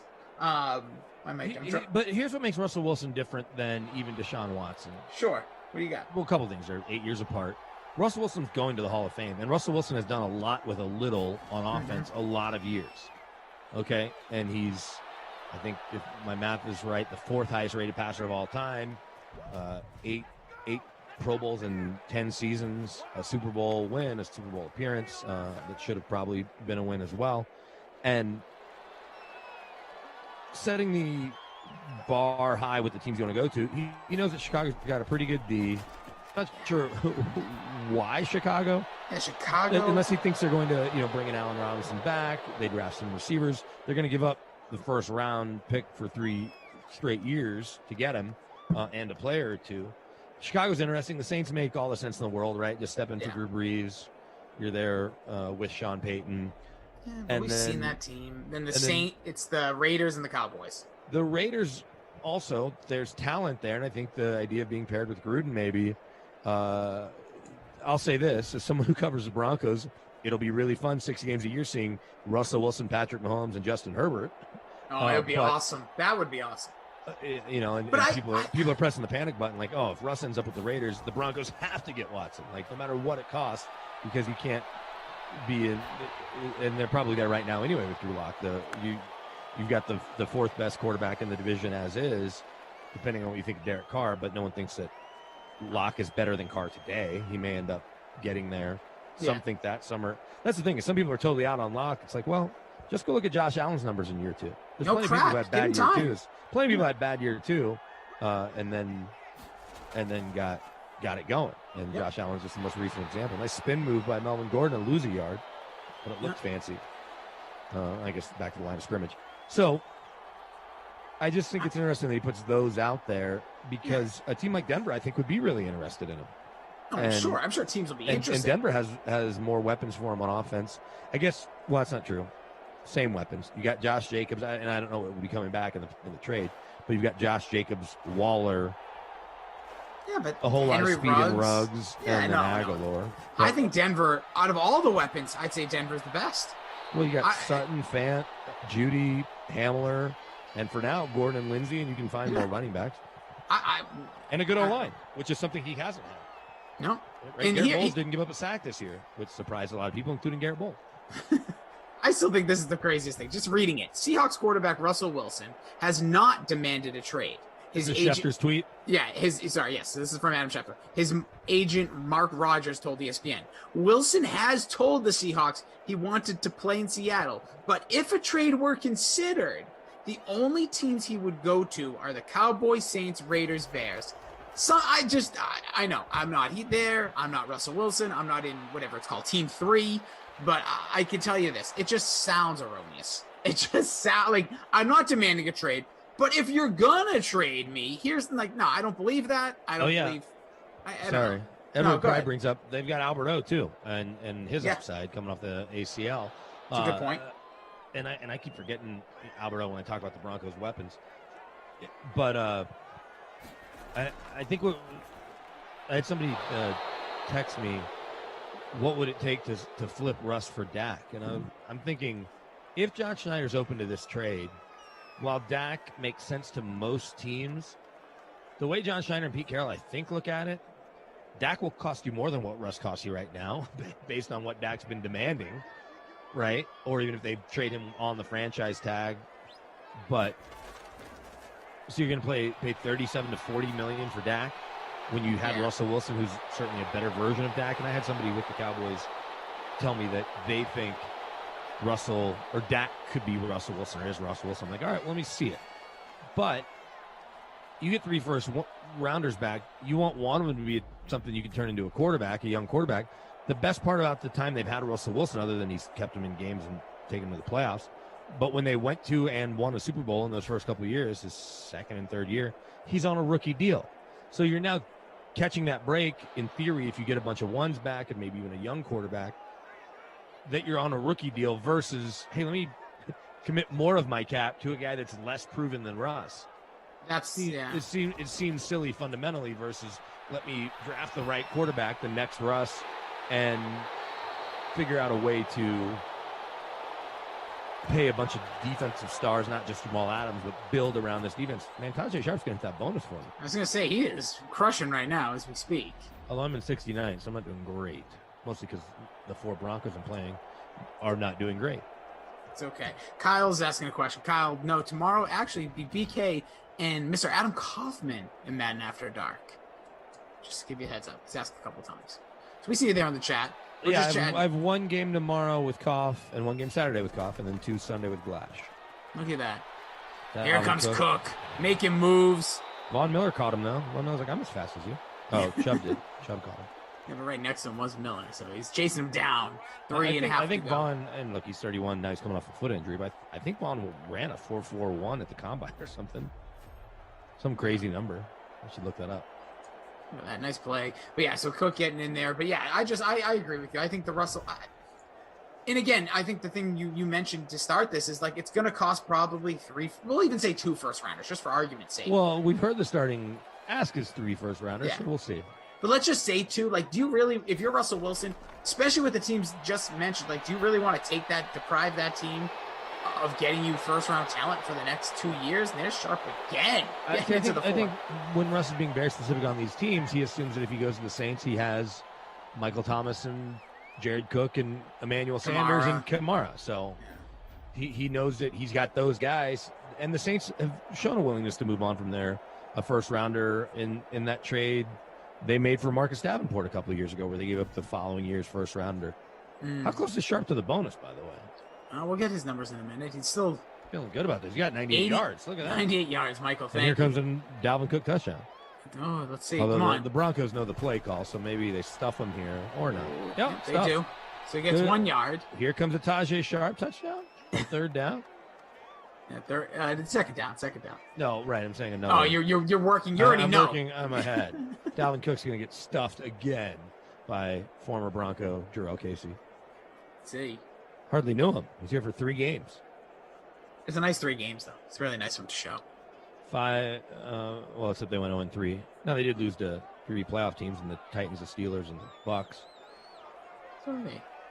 And they're spread out. Here comes Thielen in motion. Going to stack the left side of the line. He's going to throw. Looks, has a man wide open. Wow, could he be more Adam open? Thielen, touchdown. It is just going to break this game a little bit wide open. 17-0 here. I think you and I should have played four. We should have played four Vikings each. Jeez. Yeah, I've got Cook and Rudolph not doing much for me there. Not a good look. Cousins with his 48 TD there. Yeah, he's slinging. He's slinging. I'm currently in 121 out of 125. Yikes. That is not good. I'm not going to. Sutton's got nothing. Rudolph's got nothing. McManus, clearly he's got nothing. Hamler's got nothing. Better. Yeah, Von Miller ran a 4.42 at the combine. Amazing. What an animal. In first place right now with 67 points is, I'm going to say it's such a long one. Santana, I'm going to just say that's your name. Santino. Sharp in the captain spot. What a call that is. 28 points already. Dalvin Cook, Cousins, Judy. That is a heck of a call because the rest of that lineup's going to be really good. Yeah, I'm in 85th place, so I'm a lot better than you, but not as good as. I think it says San Antonio. I'm going with Santino. Don't worry about it. Antonio. I can't read all caps. I'll be honest. It blurs everything up. San Antonio. Low. Rider. I think it's Low Riders. I can't see the rest of it. Yeah. If you open it up, Low Riders. There we go. We got it. Antonio Low Riders. That's pretty easy, all things considered. Oh. We took us 30 seconds to get. So I wrote a blog post today. I was actually working on it when the Jarrell Casey news happened. Tell us. And then I had to put up 2 blog posts. But it came on the heels of the J.J. Watt stuff with Diana Rossini. Look at Philip Lindsay. Yeah, I was just going to say, get him loose. Write another post here. But with her tweeting that some teams are offering what could be upwards of 15 or 16 million for a guy that was going to make 17 and a half. I understand that because there are still teams with cap room, and especially a multi-year deal, it can kind of average out to that. Yep. One, I'm not sure he's necessarily worth it, although if the cap jumps really big like it might next year because of the new TV deals and the catch back up, then you're bringing in a great locker room guy, a guy that's going to be energized, all of that. So I understand why it might be that. But let's say it's teams that are further down the pecking order, right? It's not even Green Bay or Tennessee that are offering him that. Let's say it's like the Patriots. It's Jacksonville, the Patriots, the Jets. Sure. Like, hey, we'll pay you top dollar. Wouldn't you think that at that point, even though there's a report out today that DeMaurice Smith wants players to collude and ask for as much money and all What that? is he doing? Yeah. I don't think he should be saying that, but anyway. Well, there's a lot of people who keep thinking he's not going to be doing his job much longer, and so he really just doesn't care. Go with a bang. Yeah, DeMaurice Smith is a guy that was a big-time lawyer and worked around sports. He'll be able to get whatever job he wants at whatever big law firm when he's done being the NFLPA pres. Or whatever his job is. I guess he's not the president. That's J.C. Treader. He's something, NFLPA executive director. But let's say the Chiefs are only offering 7, or the Packers are only offering 9 or 10, the Steelers 9 or 10, right? The Saints, whomever these teams are that want J.J. Watt, can only go, we'll just cap it at 10 versus 15 or 16. If you're J.J. Watt and you finally have a chance to really chase a ring, and even if that's in Buffalo or maybe Pittsburgh with your brothers, you have to think that they know that, assuming they think they can get him, whoever these teams are, and they're not going to try to pay him 15 or 16 million. They may incentivize the contract. You lead the league in sacks. You make another defensive player of the year. We win the Super Bowl or go to the Super Bowl, win the Super Bowl. Then you'll get $1 million each time or $500,000. But is that Fant? Is there your guy? That's Fant. Yep. And so my blog post was about J.J. Watt setting the market for Von Miller. Oh. Okay, yeah, I see what you mean. So, like, let's say if he goes for the big money, then Von Miller. Well, and so here's the thing too. Once it's out there that there are multiple teams, if it becomes really out there, it doesn't take much for Von's representation to find out that, hey, Cleveland will offer you $16 million, Von, to play opposite of Myles Garrett, 2 A&M guys. And the Broncos only want to offer you 12 because J.J. Watt signed for 10. Not just this year. I think the Broncos, while they talk about a restructure, want to do a multi-year deal so that he finishes his career in Denver, unlike Peyton's final year where they got him to take $4 million less, and then he made it all back in incentives. I don't think they want to just do a straight. They would do a straight restructure for less money, but I think they would be open to a multi-year deal. So, but we finally get a touchdown from Look at that, Denver. Is that Jerry Judy? Oh, KJ Hamler. Look at that. the Hamler. There it is. Look at that. Put it in, It's baby. Hamler time. Yeah. We're doing some golf. That must be Reti Fowler. Must be calling the action. Stop Hamler time. You have Hamler, right? I sure do. Feeling good about that. That's gonna get me out of the basement. I'm in 84th. Let's see. See how I that think that's changes. before that. But you have Drew Lock, so I'll help you. Yeah, but yeah, I do find that fascinating. Once, or he doesn't even have those to guys sign. are so well linked, right? Yeah. And so then Vaughn has to decide, okay, do I want to stay in Denver? And some of that'll have to have the Broncos made a move for one of these quarterbacks. That changes things. Mm-hmm. Or what does their plan look like? And Vaughn wants to stay in Denver. He loves Denver. He wants to finish his career here. So if they'll pay him close to market value or close to what he thinks his market value is, then I think it'll be okay. If J.J. Watt signs for 12 and they say, well, Vaughn, we need you back at 8, that's probably not going to fly. But even if J.J. Watt signs for 12 and there's a bad team that'll offer him 15 or 16, Vaughn doesn't need the money. He was the highest paid defensive player in football. And a new deal can still get him the 17.5 this year because of the way the bonus is working. So. Yeah, I find that's very fascinating. So we're talking about two studs that it could be, like you say, who both will probably be trying to chase a ring. And I feel like Vaughn has a ring, so that's the only thing. But he's not. I don't think he's motivated by this money necessarily, in as much as multiple rings make you more appealing in some ways than having an extra, and it's easy for me to say, $8 million over 3 years. No, of course, yeah, we would take pennies on the dollar compared to these guys, but I do know what you mean. Like, especially he played with a guy like DeMarcus Ware, who I know he didn't have a ring previous, but saw that at the end of the career, what that feels like. Not to say that Von Miller's at the end here, but but the other side of it is, as great as it was for DeMarcus Ware to come to Denver, and it absolutely was, because it was the perfect guy at the perfect time. Von Miller's two favorite players of all time were Derek Thomas, who we loved watching his film, too younger to watch him play, and DeMarcus Ware. Von Miller grew up in Dallas, went to A&M, so he's watching DeMarcus's whole career as a Cowboys fan, right? Pretty cool. DeMarcus is his favorite guy. They play the same position. They're kind of built the same, not exactly the same. Then Von has a year where he gets suspended for drug use and tears his ACL, so he can't help his team in the Super Bowl when they get embarrassed. Right? So then in that offseason, DeMarcus Ware gets traded. And it's literally the perfect guy at the perfect time to help Vaughn really, truly understand. And he'd been around maybe Brian Dawkins for a year, but definitely around Champ Bailey. He had been around Peyton Manning. He'd been around other pros. But for his guy to come at that time and help them win a Super Bowl. But the other side of that coin is he knows that DeMarcus Ware should have retired a Cowboy.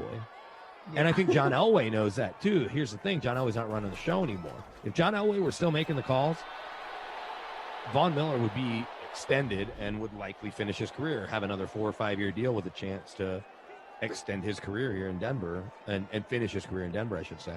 Do you think that there's still a chance that happens, though? Yeah, absolutely. Okay. Absolutely. I think that it's still 50-50, 60-40. They don't know. They have not made up their mind, because in the back of their mind, there's a chance Bradley Chubb is part of a trade, and they can't trade Bradley Chubb and then also not re-sign Von Miller and go into the year with Malik Reed, who's a nice story, and Jeremiah Tachu as your two edge rushers. Yeah. No, it's a big difference there. By the way, I think Tarsha Sharp, did he go into the bonus on that last? Well, he had 98 yards, but they overturned the call. So funny. I automatically always think that that's a catch. So I've like in my own head disqualified it, but we'll see as we get to the half. 20 seconds remaining, 47-yard line, 17-7. The Vikings trying to do more damage. Here's Cousins dancing around. Gonna get caught. Big sack. His third time. Casey, he's trying to show you. Impressive. Hey, I've still got some left in the tank. The Broncos may have cut me today, but well, all right. So if no other scoring happens, you can go through the numbers quickly. I can turn around and we can see the hotel lobby if you want. Oh yeah, absolutely. I don't care. Here. No one cares about the numbers, dude. It's all about us. They care. They care. Oh, they can see them on their app. That's true. Yes, I can run through them while I throw some touchdown passes to people. But yes, no, it's fascinating though. I just think let me ask you. Andrew, will it screw things up too badly if I spin my laptop around? I don't even have to be in the shot, right? Like I don't need to be there. I can just show everybody and bring it back to where I was. I don't want to screw them up too badly. I don't want to speak for him, but I think you'll be okay. But let him confirm. Okay, let's try. He said, "Let's try." Oh, this will like be that. the precursor to when I do the sim from my hot tub. Yes, when we do the 360 camera. So do you want to do scores first, and then we'll look at the lobby real quick? Let's go lobby first. Okay, lobby. Don't first. worry about the scores. Here we People go. will see them. So, fancy hotel lobby here. I gotta go slow because I don't need my cords coming undone. Whoa! Look at your bright light. Is that your new light? Yeah, let me turn this one. Oh, here. No, the new one I think was. Oh, that was delivered today. I saw the nice Ring doorbell at an Amazon package. Can you see it? Look at that. Look at that. I see some fire over there. Yeah, some escalators, some windows. Look at you. Right. We get the idea. Yeah, it looks here good. you got Christmas lights in the front. Yeah. Oh yeah. Look at that. All right. Anyway. You're still. So we don't have to get into all details, but you're still in Colorado. Yeah, I'm in Colorado. Okay. Yeah. Looking good though, and you going snowboarding up there. Staycation. Yeah, I'm gonna go snowboarding later. I'm gonna use these snowboards. I like that you've got your DraftKings logo behind you. And finally, my guy BK told me how to do it. Look at that. After all that time, there it is. Finally represent. Even they got the nice shirt. You represent the shirt.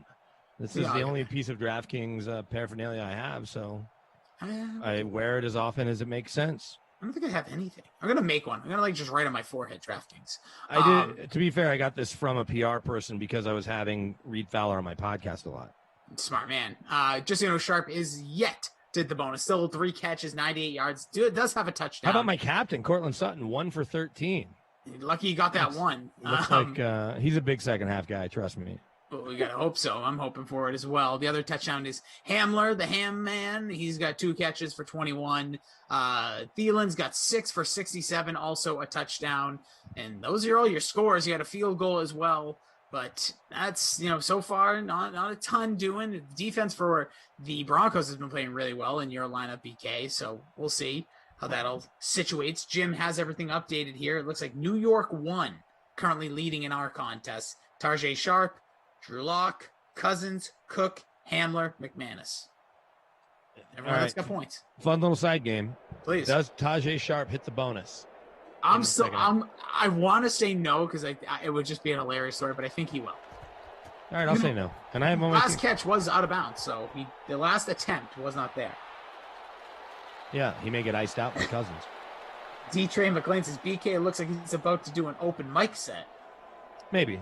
Might. Yeah. What's funny is I have the mic at home all the time, but I'm not usually holding it. I don't have a table. I mean, everything in front of me is on this. It's a big, table with these 4 fancy chairs, but the table's I can't move it. And so I didn't want to sit so close to it. Normally I have my mic on a little table right in front of me so I don't have to hold it. I'm about to do an open mic or... Yeah, just drop a beat. Yeah, sure. It's good. We see you guys on Twitch. Hey, Kevy, 5656, DK Sim Fam, Tim the Man. Who else we got over here? They talk so much. P Hooligan, first time. You don't think that's Fooligan? I always go with Hooligan. I don't know. It is Fooligan, I would imagine, because PH, but... I'm going based on what Koff has called him that all those times. He's always faring pretty well in our Sims, it seems like. Somebody, who was this? Bad Boys of Pop says, Jason Rossi, if I come in first in the Millie Maker, you have to write #DraftKings on your forehead for the third quarter break? If you can... No, he already has. This is a setup, because Bad Boys of Pop came in, slid into my DMs, letting me know that he had won it already. So he won $1 million? No, he won a lot. No, I don't want to. He can if he wants to admit it, but he did not win $1 million. But he had 3 lineups that all were in there. He did well. He's doing all right for himself. He's feeling good today. Is Robbie Noble just getting here, saying what's up? What's up, Robbie Noble? Yo, what's up? He says, "Yo, J and BK." That's our hip hop duo name. Justin Jefferson may have a look at the bonus, right? He's got a shot. He'll have a chance. Emerson's forward said, that's probably a 27-inch TV in Rossi's background. He has a small TV to make him look bigger. I know your tricks, Rossi. You know it. What happens when you're 3'8"? Break the curse. Hey, Rossi and BK. Looking fresh to death tonight, boys. Keep on rocking. Hey, thanks, man. Probably more him than me. We'll take it. I'm wearing a black T-shirt that says DraftKings. Yeah, you're looking fresh to death. I do have snowboards behind me, though. Yeah, you look. I like this setup. Maybe you should just drive up there every so often. Yeah, They're like, "Oh, sir, are you staying here?" No, you guys have strong Wi-Fi and good ambiance. Edward Bride says, Rossi, say you're going to do a broadcast from your tub. Well, we're going to do BK in the hot tub. Yeah, Somebody I'll joked do a that tub. you'd be in the bathtub and I'd be in the hot tub. Done. Consider it done. I have a couple of ideas of how to do it. The audio, I'd be worried if it's windy. And I guess I won't go out there if it's super windy. But I could do it just with my AirPods and my cell phone. I won't be able to see the sim that great. Yeah. Don't worry about that. We'll But take care about it. in between quarters, I could sit closer to it when I'm not on camera, right? And then when I'm on camera, no problem. But I also could do it with my computer and get a longer mic cord, and even get maybe not this mic I'm using and find a backup mic, so if it did get a little wet or whatever. Dude, I'm gonna get you a boom mic. We're gonna have a crew there for you. That feels like a lot. Yeah, I know, but that's what it's all about. We go big or we go home here. Obi-Wan says, Bronco country down here, y'all. Yeah, we were doing weird country voices the other day. We were pretending we were a country radio station during a Broncos game. Me and Kenny, I don't really know how it got there, but it did. We see Obi-Wan. We see just Minnesota doing what they've been doing this entire game, driving on this Broncos defense, but the Broncos have come up big with some sacks. Yeah, Vic Fangio's defense bending, not breaking that much, although a touchdown here might be all she wrote, because I just don't think this Denver offense has shown they have enough. Field goal here, though, could make it interesting. Dalvin Cook knifed in Alexander Johnson. Is that Jarrell Casey again? Oh, Shelby Harris. So Shelby Harris becomes a priority for the Broncos. This is a guy that, after bouncing around the league and maybe almost being out of football, has found a home here in his last 4 seasons. And the Broncos made him an offer in December. It's been reported. They're far apart on the money, though, and he wants to hit the open market. Last year when he did that, it didn't go great. He had to switch agents in the middle of free agency, and he ends up signing a 1-year, $3 million deal to come back to Denver because Vic really likes him. The team likes him. They want him back, but will they be able to come to a financial agreement? The Broncos could use him because right now they only have one starter back on the D-line and just one young guy that played a lot in Draymond Jones. So 2 guys out of your 6-man rotation that played a lot. Yeah, tough. It would be interesting. That's why we're a couple of weeks 3 away weeks. from all this. 3 weeks. What do you don't you 3 have weeks from yesterday? And what's going on with you? Don't you have some crazy? Oh, it was going to be crazy. Well, now it'll still be crazy. No, we were going to go spring break up in the mountains, but we are not. So now I'll just be by my phone for 5 straight days. There you go. Yeah, I don't know. If I do any sims, it'll be maybe early Monday and then into the weekend, like Saturday, Sunday, because it'll just be too busy and I can't in the middle be like, oh, sorry, hang on, Rossi, talk for 10 minutes while I throw this together. Let me put this huge movements that's going on here. Yeah. Fooligan saying Rossi fits in the kitchen sink, so he should be doing it from there. Oh, perfect. Hey, no, that's easy. Hey, there you go. Tajay Sharp hits the over. 100 bonus. Got over it. 100 yards. His 4th catch, got a touchdown. He's balling out. Clearly right now a front runner for player of the game. We'll see as things continue. Mike Zimmer loving it. Yeah. Mike Zimmer. And his eyes all figured out. I saw a report again about that. Guy's been through everything. These head coaches, man. We think we have stressful jobs. Well, that's, the stress is, I think, part of the reason Gary Kubiak finally officially retired. No, it had to be. His son, Clint, has taken over as the new OC. Kirk Cousins has... That's going to be so much pressure, though. Kirk Cousins has a 5th or 6th or 7th OC in 7 years. Yeah, and that it is interesting because that's a whole thing that you hear get talked about for certain players like Baker Mayfield. This will be the first time in his career, I know it's much younger, that he's going to have the same OC. Yeah, I talk about it with Drew Lock. Drew Lock has had, going back to high school, 6 different play callers in 7 years. It's that, and people want to say, "Oh, you're a quarterback, your talent, yada yada." But to get to that point, you could talk about the Peyton Mannings, the Tom Brady's, look at them in their early careers. It took an offensive, a relationship to build, to trust, to get to where they are, to get them to the next level. With Peyton, he had Arians early in his career, but then it was a lot of years with Tom Moore, and then Jim Caldwell, a big part of it.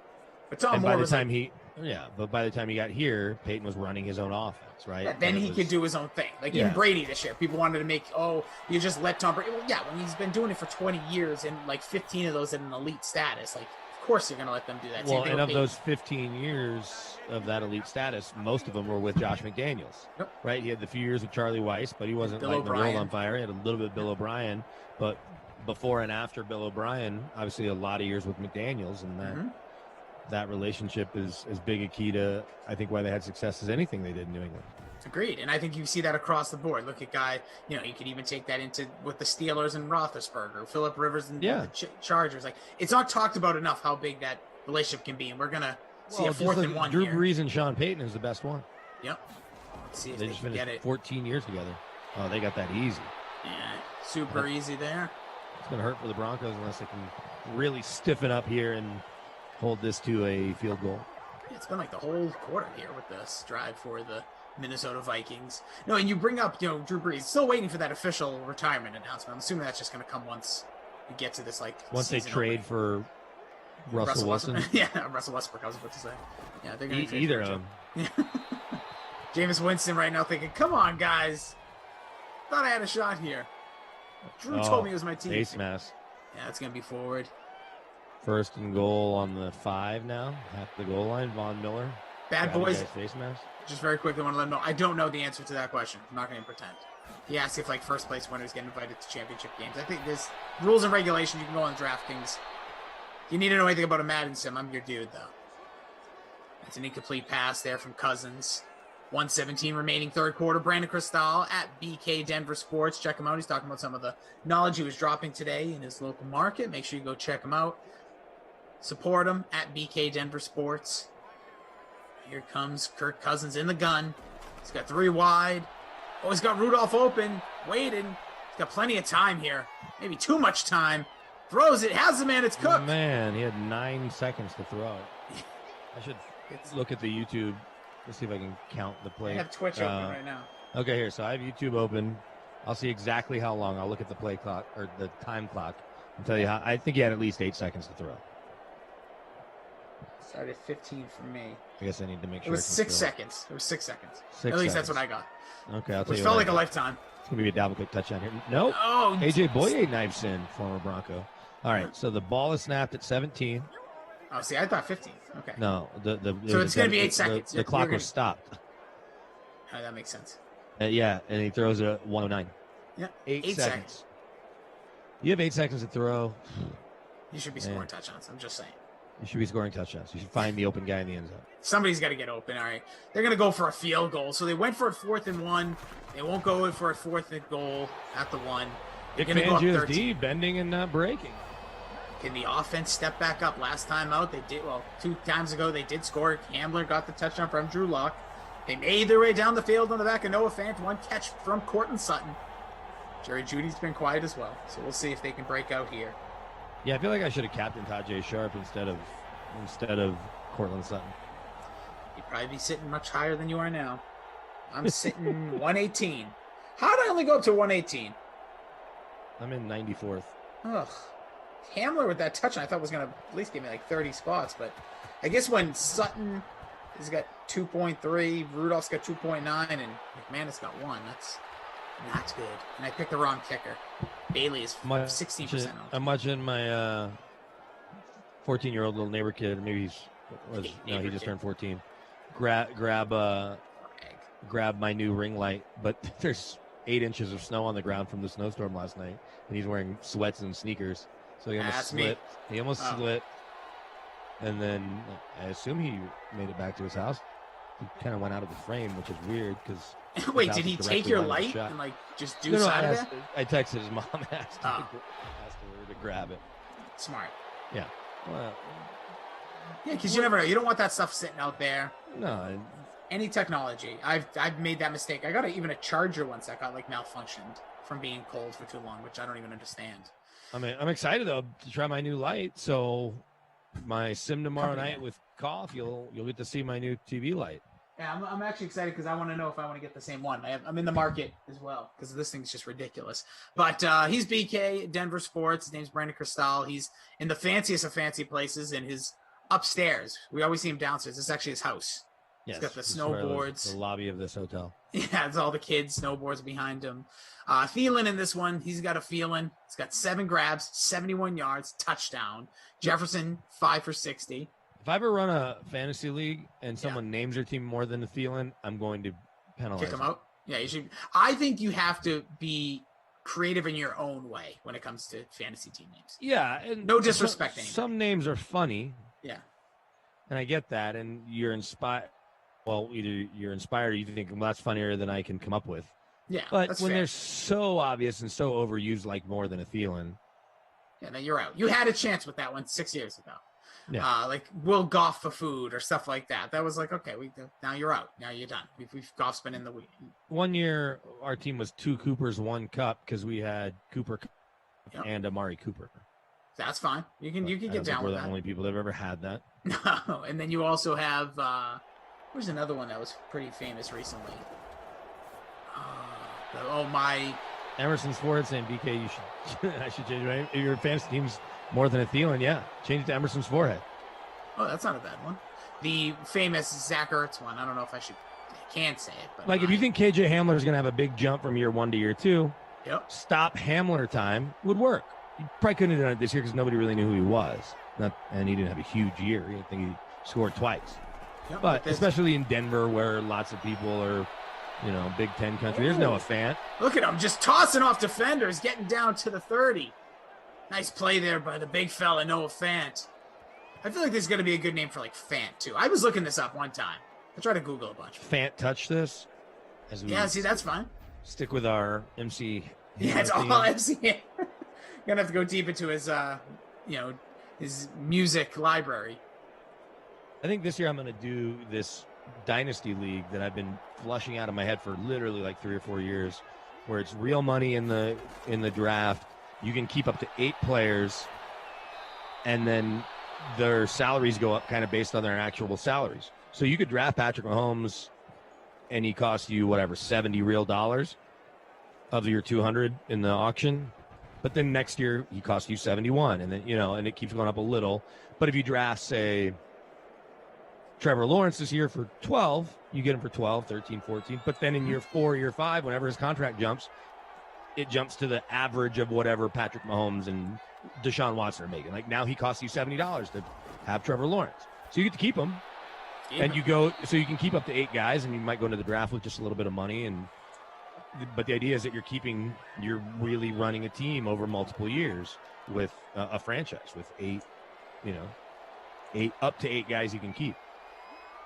See, I like those leagues. I'm in a couple, but I used to be in a lot more. I dropped out of some because some of you just like, I don't know. I can only manage so much. Well, that's the tricky part too, is you want 10 or 12 people that are definitely locked in for multiple years, where they're not going to mind a couple $100 every year to make it worth it for everybody to be a part of it.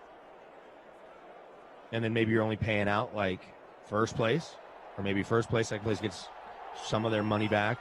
Sure. And top points somehow gets their money back in the regular season or something. Yeah, however you set it up, I agree. Yeah. There's another sack, but this time it's for the Vikings on a blitz there. Nice play. Picking it 4th up. and 25. This feels like you have to go for it, but they're probably going to punt. Yeah, it's J-Man 1717 says, I need Cook and Sutton to go off. Well, they are going to go for it here. Sutton chose not to go off. What's interesting about, I didn't even realize this, so Garrett Bowles gave up 0 sacks. But the way Madden set up, because DeMar Dotson is rated high and Jawan James didn't opt out, your offensive line is DeMar Dotson in year 13 coming over from Tampa, and Jawan James, who opted out, was going to make $14 million next year. Yeah, they are going to go for it here, BK. Well, 4th and 25. They understand the situation. Not a lot of plays drawn up for 4th and 25 in the book. Got a man. Oh! Catches it. What a play. Hamler. How about 26 yards on a 4th and 25. Could this be a tide-turning play? 5:43. It is Hamler time. And actually, I did have 2 people look at me when I shouted there. Good. That's what it's about. Making awkwardness out of it. I want some people to come over. After this, you better say you did something much bigger than you really did. Like you should say you're on like Entertainment Tonight or something. Yeah, people have walked by and waved and have no idea what I'm doing. And I'm even, I'm wearing the DraftKings shirt, but that doesn't really say anything. Yeah, no, just say you're doing a hit for like, I don't even know, like Entertainment Tonight. What am I? Yeah, it's Entertainment Tonight. Yeah, I guess that works. It's still on. You're on Wheel of Fortune. Extra? Yes, I'll say I'm on Wheel of Fortune right now. Should be like, yeah, they're doing it all virtual. There's a nice run from Philip Lindsay. Gets 9 there. Oh, they're going to give him 10. And they're going to give him the 1st and goal from the 10-yard line. Broncos in business. Nope. They got the measuring tape. sticks. The tape. tape. Measuring tape out. They got the sticks out, and then Bill Vinovich pulled out the note card. One of the best plays you can have here. 2nd in inches from the 10. Plenty of opportunity, plenty of yards to work with. Lindsey Gordon. pushing. Oh, that's Gordon. You're right. Gordon right behind Dalton Reisner's lead block. No Jake Butt yet. I see the Twitch chat. I haven't is seen Jake screaming. Butt on a play from scrimmage yet. I haven't seen him in the game. No butt. No buts about it. Still no Sutton, says Tran. They're in the pistol here, so Butt might actually be to Locke's left in this formation. He would have went right up the middle. No, so, it's Andrew Beck. Yeah, the fullback / tight end. Makes sense. So let's see. So now we get a 2nd and goal from the 4. You know, what'd be funny here is if they settle for a field goal. Oh, gee, they can't. They go for it on 4th and 20. You know, we just need the points. Yeah, just we're playing the numbers. Our game. analytics guys say it's throw it to Sutton. Let's see. Look, he's looking that way. Nope, it's going to that's a come in. sack. Harrison Smith comes in. Wall up. Actually, is that It's Kendricks. Kendricks? Kendricks, you're right. Comes in, nails Drew Lock. No block there. The blitz Mike gets to him. Purcell and Von Miller can't believe it on the sidelines. Just besides himself. How do you take a sack there? There's just nobody there to pick him up. It looked like all the linemen were engaged. Yeah, there was a full-on blitz. One picked up. Other one, just too many guys coming in for at least the running back. So now we have a pretty Philip dire Lindsay third. was out. Philip Lindsay was out in the route. He was out in the flat. So Good 3rd blitz and by goal Mike Zimmer. from the 11. 4 wide here. 3 at the bottom of your screen. 1 at the top. I think that's Sutton up top. He's looking around. Throws it to the end zone. Picked It off. is Nope, knocked down. 4th and goal here. So if they go for the field goal, don't let the animation fool you. We'll see what happens. That would be awesome. Looking at that replay here, looks like they just missed the interception. It was Harrison Smith there. So here we go. 4th and goal. From the 11-yard line, almost the same set, but this time split out wide at the top. Melvin Gordon in there. Throw, quick draw, throw, incomplete. I think it hit Kendricks in the helmet. Looks like That wasn't good at all, Drew Lock. Drew Lock quickly throwing, getting the pressure on him. That's that 2nd-year jitters. Looking for Deshaun Hamilton. That would have helped absolutely no one. Yeah, there's your guy, Tajay Sharp. 4 for catches. 108. They Well, got- he's certainly in line for the Krusty Cristal player of the game. Yeah, you got it. See, you're getting a hang.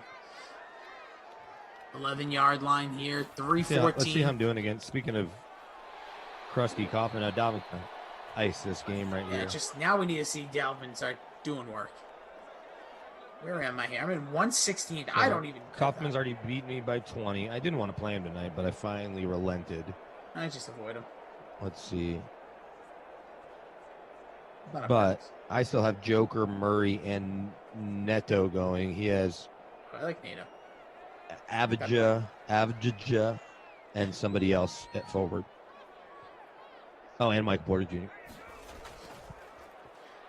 I just got a text from one of my good buddies. He said the Patriots have really fallen when the Dolphins and Jets are better destinations.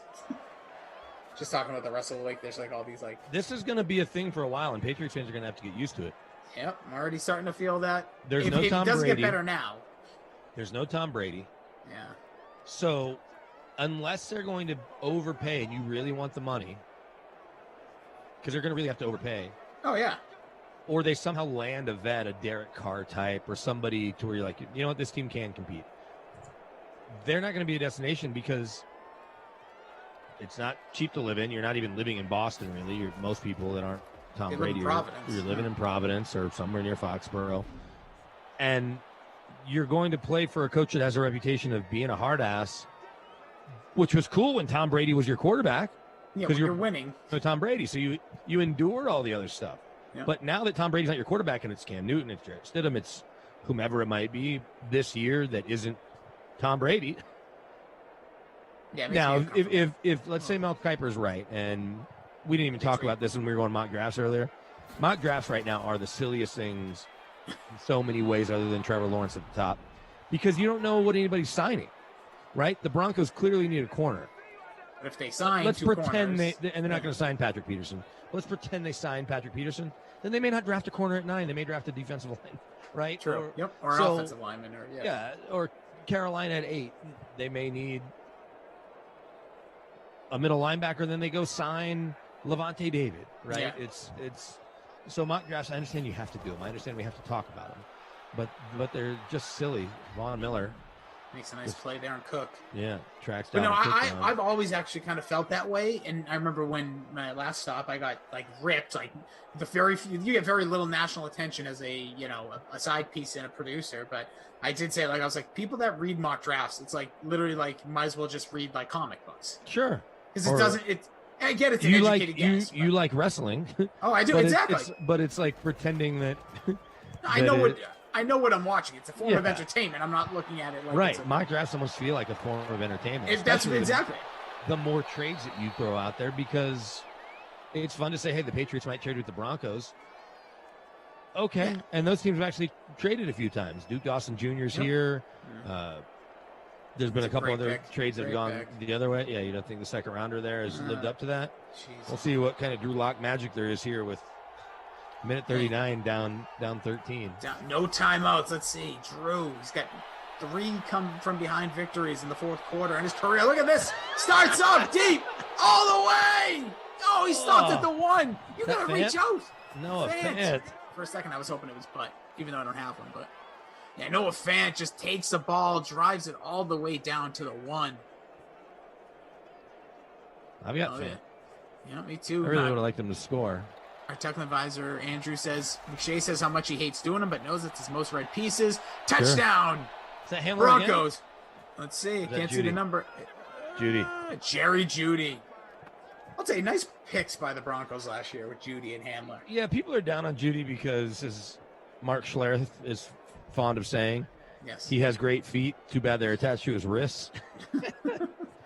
Like Schlereth, big fan of his. But I will say that he still overall, caught 50 balls, had 840 yards and 3 touchdowns. Is that awesome? No. But if you build on that with 75 catches, plus Cortland Sutton's coming back to make his life easier. I was just going to say, you also have to realize you're going to have a stud receiver on the other side. Drew Lock, it was your quarterback for most of the year. Not even the whole year, remind you. So, like, I don't know. I think people might have overreacted a little bit. Let's give him a chance. He still gets open, right? He was still way open, even on all those passes he dropped. The kid is really unique. Yeah. And don't look now in this game. We thought we'll talk some other random stuff. Onside kick here could make this really fun. Let's see if we can get it. If not, it'll officially be a wrap, and you'll I'll get ready for my Italian dinner. Now, when you say Italian dinner, what's your go-to? A chicken parm guy? I'll do a chicken parm, fettuccine alfredo, or easy go-to. But I'm not opposed to having a little gnocchi. I like it. Depends on how full you want to be, right? Yeah. I think what kind of night you're going to have. But that's going to be, the ball is picked up, so BK is one step closer to a bottle of red, a bottle of white, whatever he's in the mood for tonight. Here comes the knees. All right, so that's basically going to wrap it up here. So if you need to see the numbers, I'll give it to you, but I don't think you're really going to need it to pick your Crusty Cristal player of the game here. Nope. It's now a Noah Fant after that big almost touchdown. Had Noah Fant scored there, that might have changed because his numbers would have been great. Instead, they're just good. Yeah, it didn't help me much. I still finished 103. First place in the contest, unless I don't think knees are going to interfere with this, as that will be the last one. So what place do you say you're in? 103? 103. Well, Michael. Wait, Michael, that's you? 125 out of 125. Michael, you're New York 1? Oh, my Lord. Why? I don't want to know why that's your DK, but our producer, Michael, finishing first. Tarjay Sharp in the captain. It's his favorite TV channel. He loves Pat, what's his name, who shows up in all those movies. Yeah. First time, wait. He's in Spider-Man. Yep. He's in all those movies. He had a killer lineup, there's though. A reporter from New York 1 in Elf. Bro, you're right. Now that I think about it, there's always a New York 1. The New York 1 gets a lot of run in movies that are obviously in New York. Sure. That'll be So who's going to be your Crusty Cristal player of the game here? I think we know the answer. Tajay? Right? It's Drew Lock. No, it's definitely Tajay Sharp. 35.70 points. Captained by our own New York 1 himself. Smart enough. Producer Michael. His lineup, Tajay Sharp, Dalvin Cook, Kirk Cousins, Drew Lock, stop Hamler time, and even Brandon McManus with just 2 extra points. That was still enough for. Depressed. I'm depressed. I don't have the $250 big free showdown. Where would Michael have finished there with his 73 or with his 109.4 points? Doesn't matter. He would have came in first there too. I'm just giving Really? Yeah, I'm just gonna say that. I have no facts behind that. Okay. Just make you feel good going into your dinner. Who's gonna be your babysitter? Andrew, technical advisor, not my kid award. Well, I see Melvin Gordon there with just 15 yards on 6 carries. Yeah, that hurts. Not sure what his ownership numbers were off the top of my head. I'm just trying. Cortland Sutton also though. Cortland, yeah, Cortland's my captain, and this is what he did for me. 60%. Yeah, Cortland is my captain. The one catch for 13 yards. Yeah, he was in our contest. He was 56% owned and captain 8% of the time, almost 9% of the time. Yeah. Not a good way to follow up 7 catches, 142 yards and a score in the last sim. So I think it's Cortland Sutton. But he did play the game with a torn ACL. So give me that crap. Get out of here. That's some homework crap. All right, you enjoy your Italian dinner. Appreciate you coming to us live from your upstairs. We saw your whole palatial estate. Yes, I can't believe it. The foyer, as we like to call it. You and your wife just stretch from one corridor to the next. But no, BK, really appreciate it. Enjoy the dinner. I'm going to be back with Glash for a Club Madden After Dark here. Maybe I'll fill out a lineup, see if I can do better than 92nd and 36. I think I'll do that on my way up to dinner. Yes, we'll enjoy whatever feast you have. We'll all be jealous in your wake, and then we'll look forward to the new light. Are you going to be home tomorrow? Or are you going to be I'll be home tomorrow. And not only that, because we've got the 14-year-old here, we got to roll out at 7 a.m. because he's got to get to school. Oh, jeez. With all the little kids we have, we'll be up. Listen, nothing better than that. Nice Italian dinner at night. Get yourself a little lubricated, and then, let me hit the road at 7 to get my kids to school. Absolutely. Can't wait to get older. All right. He's BK at BK Denver Sports. Try to avoid it at all costs. That's my advice. I stay so small. But yes, we'll be back, me and Glash, in about 50 minutes. BK, enjoy the rest of the night, my man. Appreciate you. Ladies and gentlemen, more importantly, here's Jesse Caulfield.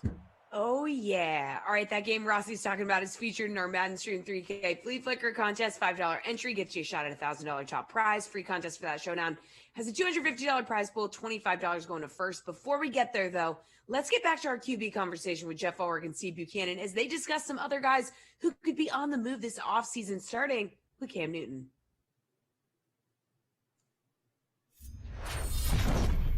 Cam has made it clear he wants to stay with New England because he might not have a choice. But do the Patriots want him? And do you think Bill Belichick, puts his trust in Cam for another season, Steve? Or are they going to go out and get another bridge guy and perhaps draft someone?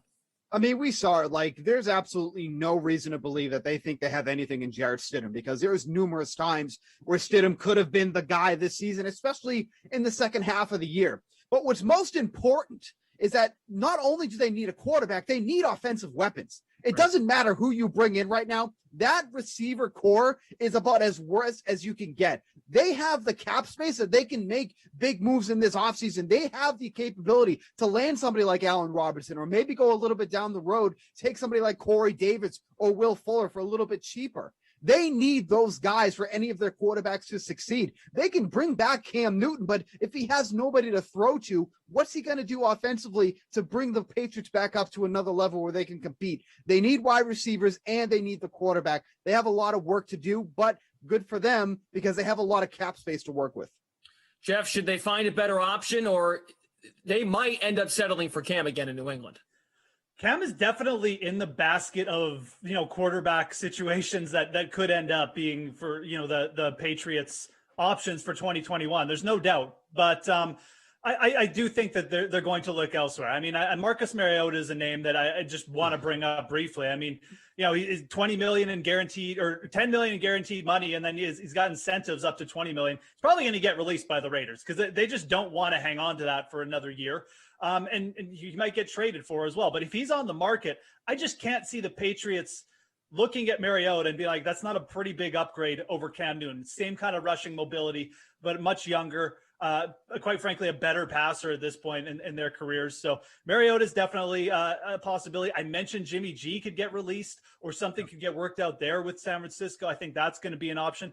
And then, Steve mentioned, I mean, they have a ton of cap room. So they could definitely go after bigger names, or just go after some free agents like a Jameis or something like that. And I think the other thing is they're at 15.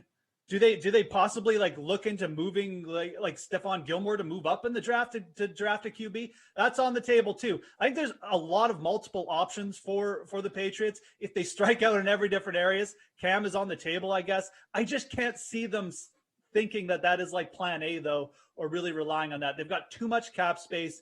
They've got good draft capital. I think they either try and go after a free agent, like grab a Garoppolo or a Marcus Mariota, or they try and trade up in the draft. I think they're going to do everything they can not to bring back Cam.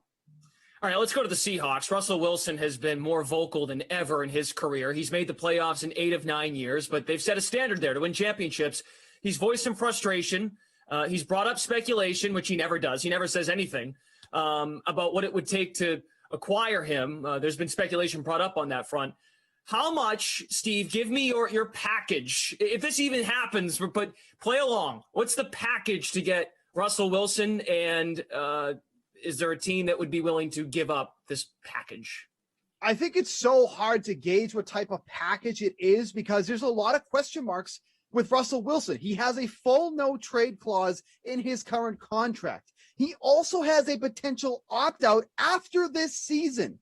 So something would almost have to come together before a trade is executed, because if you're paying up multiple first-round picks or a first-round pick and a couple second-round picks for Wilson, is it worth it to potentially lose him after this season? If he doesn't do the opt-out, then he's under contract until 2023. Everything is kosher there. But I think that is so important because Wilson can dictate where he goes or where he doesn't go, for that matter. And if he's unhappy, he's out. Does he want to take that chance as he's getting into the wrong side of the 30s? I don't know, because we really haven't seen that potential because, like you said, he's sick of getting sacked. That offensive line has been atrocious for him. So there's a lot to take in here. So I think the package that is needed to get Wilson is a lot harder to figure out than people might realize without knowing he has that full no trade clause and that he has a potential opt-out. Right, that willingness, there's an impact there for sure with the no trade. Jeff, is there any... Do you believe in any of the speculation? I mean, look, he's upset. I think we all know that, but Seattle's got to work this out. You know, Pete Carroll is a stubborn guy. I mean, I don't know if they're going to be able to work it out long term. Maybe this year it settles, but I think Russell Wilson is a guy who's smart. He's in control of his own future. He's turned into a bit of a businessman, right? And I think it's a good thing. I think it's good. I think he's going to get himself into a situation he wants. And, let's look at the Stafford trade. 2 first-round picks for Stafford, a third coming back, and Jared Goff. There's definitely going to be more involved for Russell Wilson. I think you're adding a first, maybe even up to 4 first-round draft picks if you don't have a player coming back. Well, let's speculate, though. Let's do it, because I do have a team in mind here. I think the Washington football team would be a fantastic spot. You got rumors of potentially a new owner, one of the richest men in the world, being involved there in Washington. They have cap space. They have defensive players to send back too. You're telling me that Pete Carroll wouldn't be interested in like Antonio Gibson, Montez Sweat in a package coming back? That's right up Pete Carroll's alley, defense and running. As crazy as it sounds, man, I think that Washington, they have a pretty attractive, basket of offensive players involved. If it's going to happen, I think the Washington football team will be involved. Steve's right. This would be a massive trade. Lots of things going on here. But, again, we're speculating here. If I'm throwing out a team right now, I'm going to throw out Washington, going to be in the mix for Russ Wilson. Short commute to New York City for Sierra. I mean, it all works. Stop it. It's part of the deal. All right. And one of the trade rumors surrounding the Bears was that they were looking to trade for Carson Wentz. They were very much connected. That didn't happen. And he's off the table. The attention has turned to Derek Carr. Do you think the Raiders are willing to make an offer, Steve, for Derek Carr? It's a tough one because when you think about Derek Carr, like he's definitely not amongst the elite, but he's like consistently good, like good enough, like 3 straight seasons, over 4,000 passing yards. He's very accurate and he does it with a lack of weapons. Like other than Darren Waller, like who really makes an impact on the Raiders? Great, granted, Nelson Aguilar was a nice surprise for the Raiders last year. We didn't see a ton from Henry Ruggs, but they don't have a lot of cap space to work with either. And like Jeff mentioned, like they'd love to get out of that Mariota contract, the $10 million guaranteed. Like they have very little to work with as it is. So Carr's an interesting one because I feel like if they get rid of Carr or if Carr ends up leaving, like it's a rebuild, right? Because they have so little everywhere else. Like I don't want to say like Derek Carr's like the crutch of that team, but you take Derek Carr out of the mix, then you're looking at the rest of the team and you're like, what do they have? Like, it's amazing that Carr is like that pivotal to the team because he's someone that really we don't talk about at all, but like he's sneaky good. And like he just does enough to keep the team in contention, to keep them competitive in games, but we just rarely hear about him. So I think Carr is one of the more amazing storylines this year because he's so under the radar, but he will keep you competitive in games. So he's an interesting one for sure.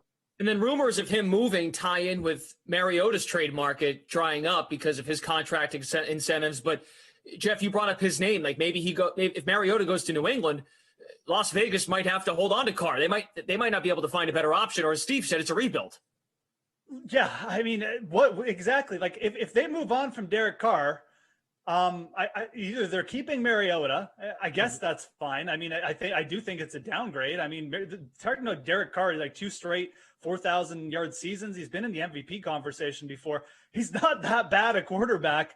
I think Steve is right on in saying he's kind of been the crutch of that team. He's kind of kept them from just being, terrible over the last 3 years. But what are their options? Are they going to move up in the draft and spend all their draft capital, get like Justin Fields?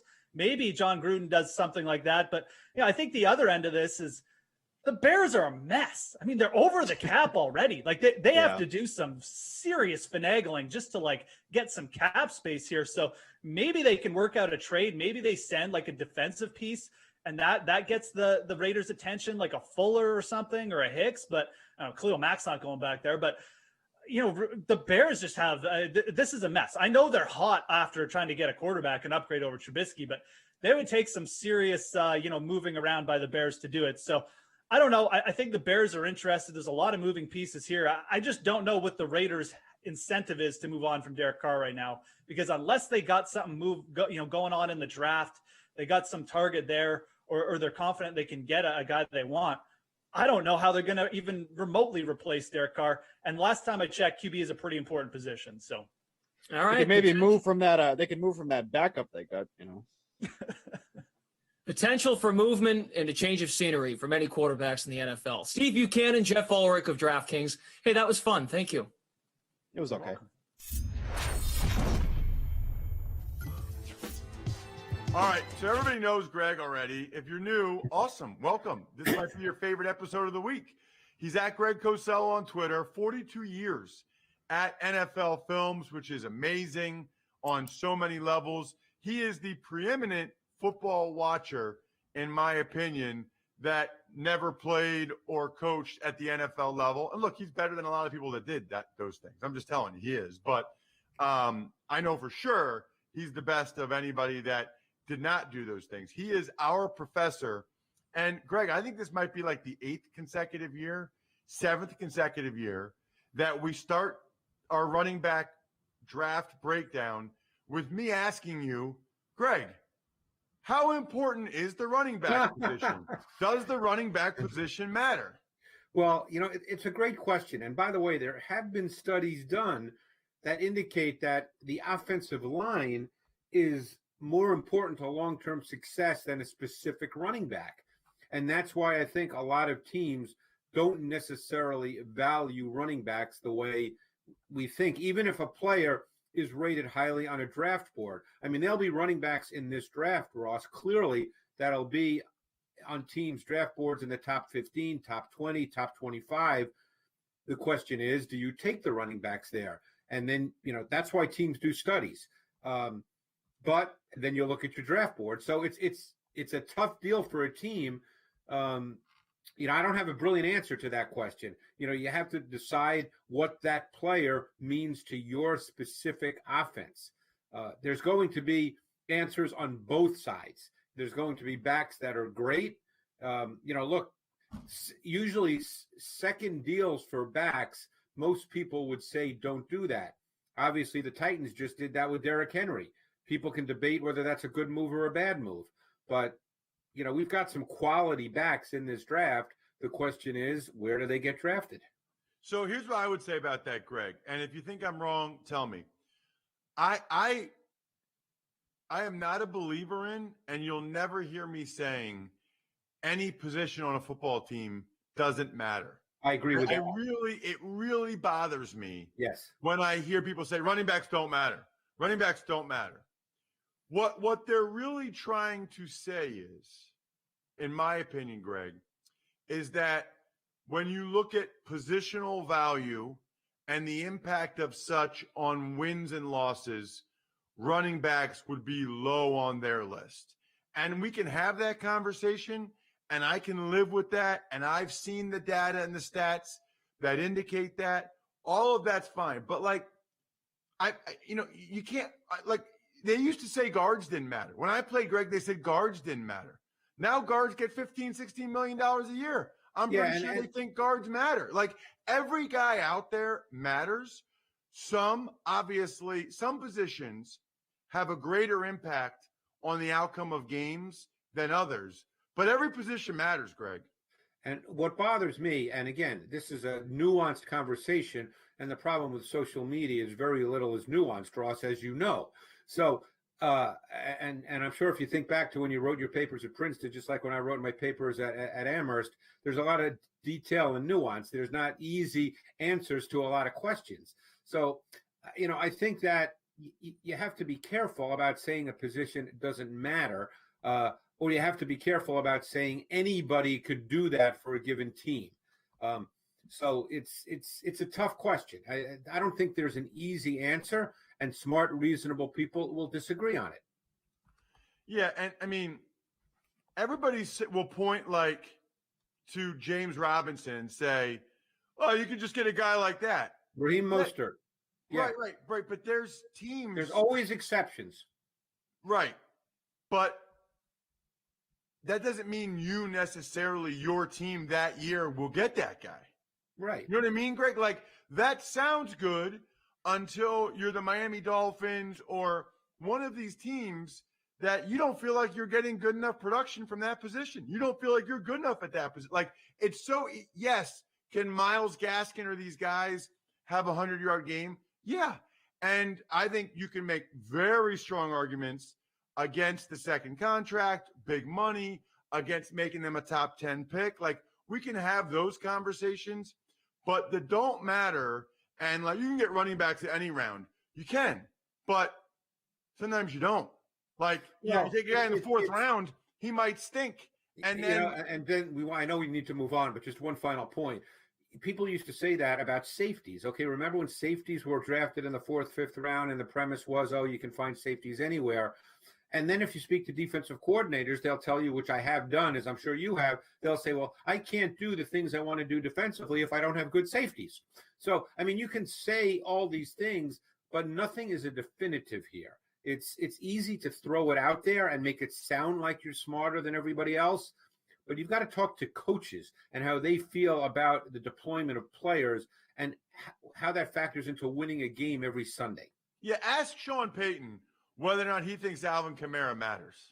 Right. You know what I mean? Give me a break. Ask Steve Spagnuolo if he thinks Tyrann Mathieu matters. Right. All right, let's get into these draft guys, Greg. I love having those chats with you like that. Maybe we'll do it more this offseason. Do you have a number one guy, Greg? Do you have a guy? Because I've seen three different guys, two in particular, listed as the number one guy. Who's your guy whose tape I really liked? And we'll just go through the guys again. Now I'm just talking about my evaluation of the player. We're way beyond now, where a guy should get drafted. I don't do that, Ross. You know that. I don't do mocks. I don't say a guy should be drafted here. One guy I absolutely loved on tape, and I knew nothing about him when I put his tape on, was Javonte Williams from North Carolina. I thought he had the look and feel of a feature back in the NFL.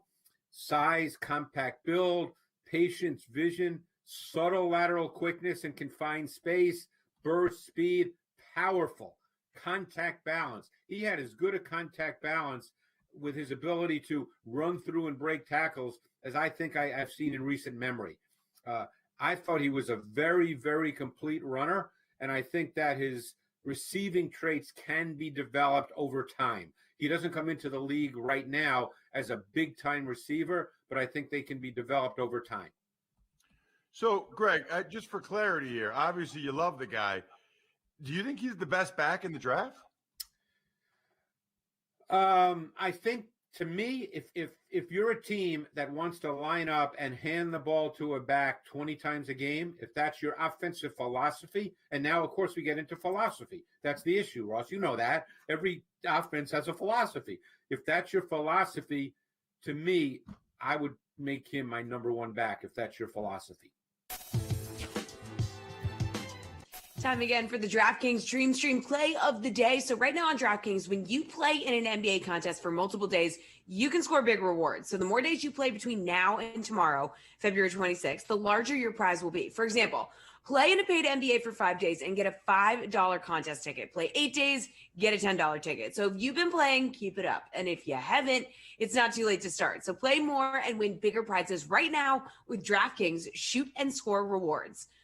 All right, another Thursday means another fresh episode of the Unreasonable Odds podcast. This week, the guys dive into some NBA betting trends, a dark horse team in the AL West, and MLB MVP odds up now on the DraftKings Sportsbook. Here's a clip from this week's episode.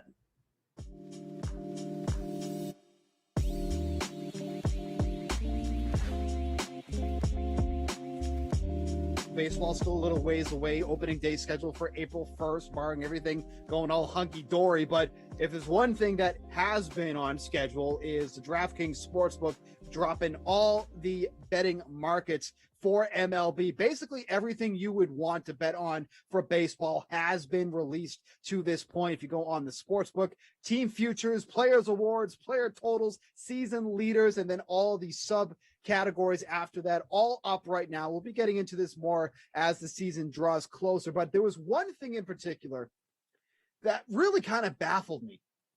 And we're going to shift over to the American League MVP odds. Not surprisingly, Mike Trout is the favorite, plus 200. A little bit of a gap there after that to Alex Bregman, who is 10-1. And I look at those odds and I go, where is the value here? This is somebody who's coming off a season that only played 42 games, but I think it's fair to say it was really a down year for him.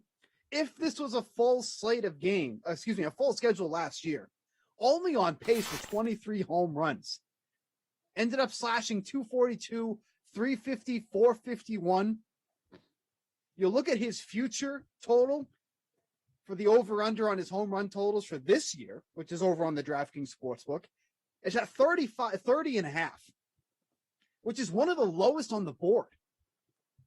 But then you have him as the second best odds for MVP at 10-1. Like, coming into this and looking at the numbers that he had last year, for me, that's like, okay, this would probably be an excellent value to get on Alex Bregman because supposedly, reportedly in the offseason, put on, I think like I said, 27 pounds of muscle. And him and I are on the same routine. So we're both him and I bulking up, getting ready for MLB. But I look at those odds and I'm horrible. Like, where is the value here? There is none. Like, this is what I would expect if he had a year like he had back in 2019 or 2018. 10-1. I mean, he has the talent. He has the capabilities to be there. But, I mean, these odds just don't make any sense to me at all. So I'm with you for a couple of reasons. Number one, Houston is not even favored to win the division. That would be the Oakland A's. So Houston might not have all that great of a year. So why is Bregman going to win MVP coming off an awful season, even though it's, that would just be considered a cold streak in a normal season in those amount of games. But still, it's hard to win a MVP award if you have a 40-something game cold streak. Guys are going to be better than that. The second thing is Springer's gone. That's the leadoff guy. That's the guy that, I mean, he's kind of like a home run leadoff guy, but he's a guy that's going to get on base and be in front of Bregman and help Bregman have a better season. And that's not there anymore. Altuve will be there, but it certainly doesn't help Bregman. That's more of a, that's a basketball thing. A guy, whatever, Kevin Durant leaves OKC and Westbrook gets that MVP award because he has to do everything. That's not how it works in baseball. You want those good hitters in front of you so that you can put up bigger numbers. So yeah, it doesn't make sense to me. And we've talked about this before in the AL MVP because it has Trout on that side. Having Trout, the cheapest price in the NL is plus 750, and there's a bunch of guys kind of Right. jumbled together in that range. Having a guy like Trout thrown in there at plus 200 just gives you everybody else at steeper odds. And if we think Bregman is also mispriced at the top of the field, that means everybody below them is probably mispriced. Now Trout could win it. He's won it before. He's kind of like I say, he's the default numbers guy. If nobody stands out like a dominant player on the best team, oh well, Trout had this WAR and this average and this that stuff. I don't know, baseball nerd stuff that I don't even know. But the Angels don't really make the playoffs. They don't win. So I'm not afraid of that necessarily with Trout. So let's take Trout and Bregman and throw them out. Is Judge good at 1,200? Maybe. Jose Ramirez plus 1,200? Maybe. I'm looking, I don't know, maybe the White Sox guys, Jose Abreu and Luis Robert are both plus 2,500. That seems like pretty good value. I don't necessarily have a take on who to bet, but I'm just telling you there is value in betting the AL MVP if you do have a lean or a take, because Trout is definitely way too high, and Bregman being second on the list just opens up more value.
Madden After Dark is up next, but first, here's what else is happening on DraftKings right now. So it's the last chance to get some hockey action in tonight with our 10 p.m. showdown between the Oilers and the Canucks. The feature contest for that one is our 8K twine that pays out 1K to first for just a $10 entry. You can also check out all the NASCAR, MMA, and in-tournament PGA contests available this weekend.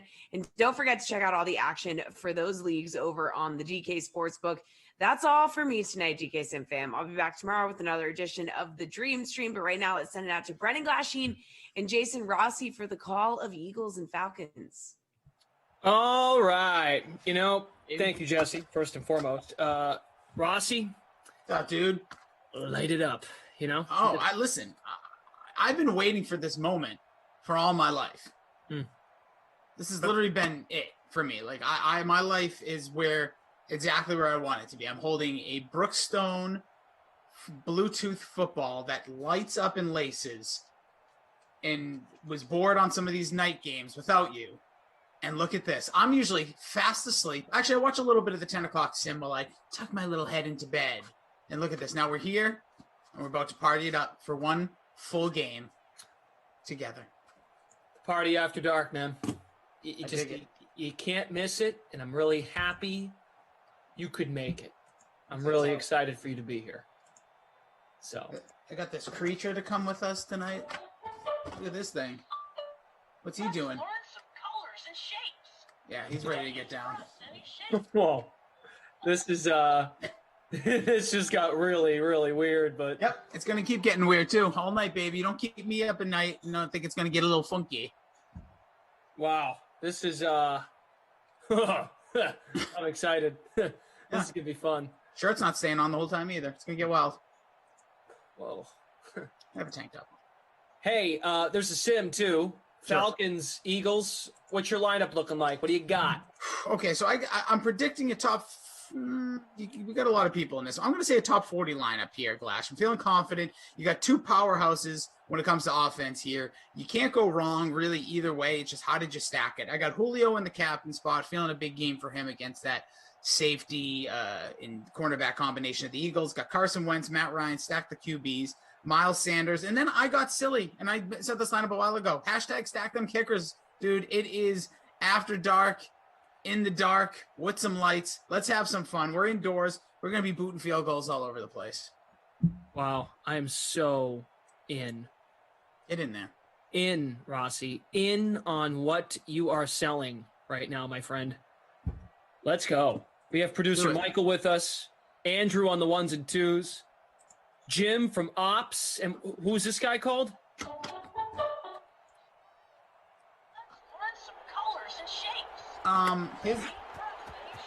His name is he doesn't have. We're gonna go with Yete. I'm gonna take him out. That's it. Take him out. Take him out for a walk. My son's not gonna be happy with me, but again, he's 14 months old, so he doesn't know anything. Yete. Yete's down for the pate on a little MAD here. Wow. Probably gonna hurt myself. What a moment. What a moment. All right, we're going to start running the football here. Philadelphia possession, Madden After Dark on Thursday. Ready, baby. The Bartlett says, Rossi with the glow-in-the-dark football and a 5-year-old learning toy. Love it. It says 9 to 36 months. That's quite a window for, that's like the starting age. I don't know. When you said 9, I thought you were ready to say 9 years old. I was like, oh, yeah, 9 to 36 years old. We fit the age demo. There's a first down for Philly. Ertz with the reception. We'll look at ownership here in just a moment. Keep you guys filled in. I will say they package these things not to come out. All right, there is so much tape in here. I'm gonna mute myself for a second because I think it's gonna get loud. Actually, no, I'm gonna leave it. See what happens. Okay. Careful there. Luke Murphy says Marv Albert is calling the Bucks Pelicans game. No, that's a shame. I've got the game on, but it's muted. As Giannis strives and won. Giannis Antetokounmpo. Yeah, everyone complimented the Joe Buck, the Marv Albert. You'll have to work on a little Kenny Albert. It's just take it down 2 notches because it's the same voice. Honestly, it's impeccable. When the Tickety Talks come through my timeline, they get the auto like from me, and yeah, I love the Marv Albert stuff. That's quality content, Glash, and that's what we're all looking for in 2021. Next vid will drop first thing tomorrow morning. Was it already created, or will it be created after this? It's in the making. Okay, being produced as we speak. It's at Brendan Glasheen on TikTok. It's even friendly. It's family friendly. I like it. You know, that's what we're here for. Fantasy, rather not fantasy. Hockey's not here. Barry Walling says the first matchup for these teams on Sims. Adam Kaufman has joined us. Oh, Koff, what's up, dude? I didn't know Koff liked to party. Third and 11. First down pickup. Alshon Jeffrey. Wentz is 2 for 2. Ross, you all right there, man? Oh, this is really hard to get out of this box, but I'm not stopping until it happens, all right? All right, man. Partying here. I'm proud of you. Shouldn't be. I respect your work ethic. I just had a knife or something around here. Okay. Anyways, I'm talking about opening a package, everyone. This guy's just going to talk the whole time, too. He took the knife. Why so serious? It's like 19 Jokers now, too. That's a classic right there. Hey, Mark Mantelli. Mike says they sound like a dude from the movie Berserker. Oh, in the movie Clerks. Yeah, but does he mean like in general, or does he mean when you did the Marv Albert? When I am Marv Albert, joined by Chris Webber. 2nd and 7. Sanders staying on his feet, not getting far. Gain of 2. Hello to the Twitch fam. Retease, did you know? Boban Marjanovic. I'm glad you got a kick out of that video. There's video from a couple of years ago at DK in the old office trying to say Boban Marjanovic. It's rather funny and pretty pathetic on my end. But honestly, some names, if you don't get super familiar with them, if they're not in like your local market, like when I first had to do stuff with Chris Matumalafala, do you remember that player? Yep. Like that was brutal. Like until you got the hang of it, like Giannis Antetokounmpo, please don't even get me started on what I thought that was when he was drafted. Yeah. Oh, Koff, if you want to know what's in the box, dude, just hang around. It's gonna get wild. Ooh, that's a tease. Yeah. Koff is also beating me in NBA. If NATO for Washington just goes off, I think you have a chance there. Maybe I have a chance, but I doubt it. Hey, Sanders, he can catch the ball. Both RB1s are receiving backs, so that's good if you had them. I played both of those guys. My lineup, I've got Gurley captained, Ryan, Sanders, Ridley, Goodwin, and Dallas Goedert. It's a threatening lineup there. I like Goddard, the little dart throw there, as you mentioned, both backs, dual threats. Strong contender. Good Carson. Oh! Way to come back. Nice touch on that pass there. Deshaun Jackson. Yeah, getting it to Deshaun. Going to be on the move as well. A lot of receivers you saw today, like Adam Humphries got released. Going to be so many players out there just for the pickings. Be interesting to see where a lot of these guys end up. First and goal, 7-yard line. We got about 400 of you watching. What's up, everybody? Hello, hello. Good energy in the sim. Trips left, run play. Yeah, you run, Sanders. Sanders would be nice for me as well. Do have him in the lineup. Right. Wes says, faded Sanders, not liking it. Come on. Well, it's still early. And usually from here, we'll see. They got the bench set, so we're either going to crossing routes or a run up the middle. Ooh.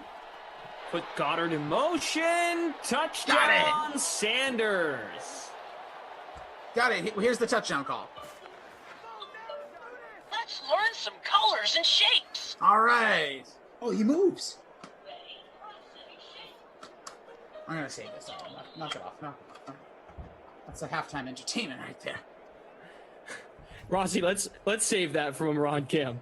Oh, absolutely. Yeah. Sorry, everybody. I'm just very excited that I opened a box and I didn't cut myself. All right. Well, if you have Sanders, there you go. El Paso #1 likes to see it. Noah Moon, you're wrong. It wasn't Ertz. Sorry. Yeah, it was 2 tight end set. Jimmy B, Captain Sanders, baby. Bad Boys of Pop is wondering if you're okay. I honestly, if anybody has ever opened anything that is like child protected, then you would know what I just had to go through for like the last previous 4 minutes, because they just don't make this stuff easy to open. So you will be seeing, we'll do a little tease in between the first and second. The Yeti will make his debut, and then we'll kick it real. We'll get real silly with it at halftime. Little club after dark, baby. It's Friday Eve. Dom is asking, is Bane not here tonight? Morning, Matt. Invented the dark. Rusty, how you been? Anything new? Like, what's up? Not new. Ooh, I hate that question sometimes because everything and nothing. Yeah. Nothing exciting, I don't think. Okay. Maybe some cool content related things to come, but nothing big. I got no TikToks. I'm just following you. Wow. Just following your lead. You're watching me? You want to be watched. You want to be watchful protector? Yes. No, you have a lot of protectors in the chat, though. But yeah, nothing big. Going back to the bigger picture now. Just, end of the month, good stuff. Feeling good. Got a big weekend coming up. One of my nephew's birthdays, so that's the excitement we live in during these quarantine times. I ordered food tonight, Glash, for the first time in like forever. I haven't eaten out in couldn't tell you. I haven't had any takeout food in almost 2 full months. This diet is over next Friday. Can't wait. Good for you, though. That's strong, dude. I'm all about that. What you're doing. I feel good. Hey, you look good. You look fresh. You look younger, dare I say. Could be the haircut. Could be the face. Could be the bod. Oh, wow. Anyone else feel aroused right now? 2nd and 24. A tough start here for Atlanta. The Eagles just kind of march their way down, almost close to a 6-minute drive, and here come the Falcons. Tough start. Big sacks. So see what they go for here on a 2nd and 24. Carl and his bets. Miles Sanders scored. Ryan floats it out of bounds. And a tough look. Now a 3rd and 24.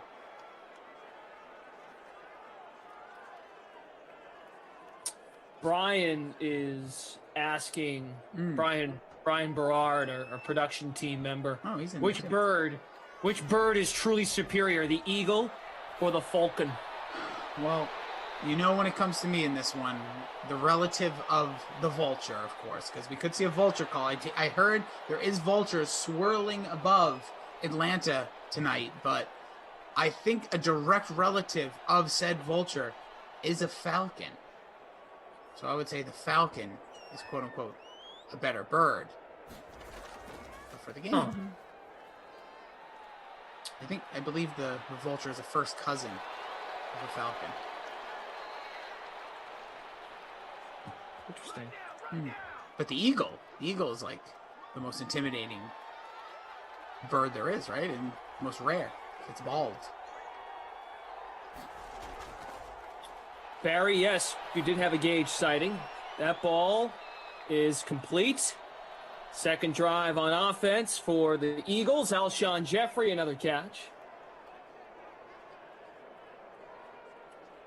Ginny B and Break the Curse, enjoying each other's company. Rick Lewis, glad you're here, pal. Hope you're feeling better. Rick Lewis had a loss in his family. It's terrible. Oh, I'm sorry to hear that, man. All the thoughts. He's one of his best friends, but that's family, Oh, it's all dude. We're all family at this point. Sim family.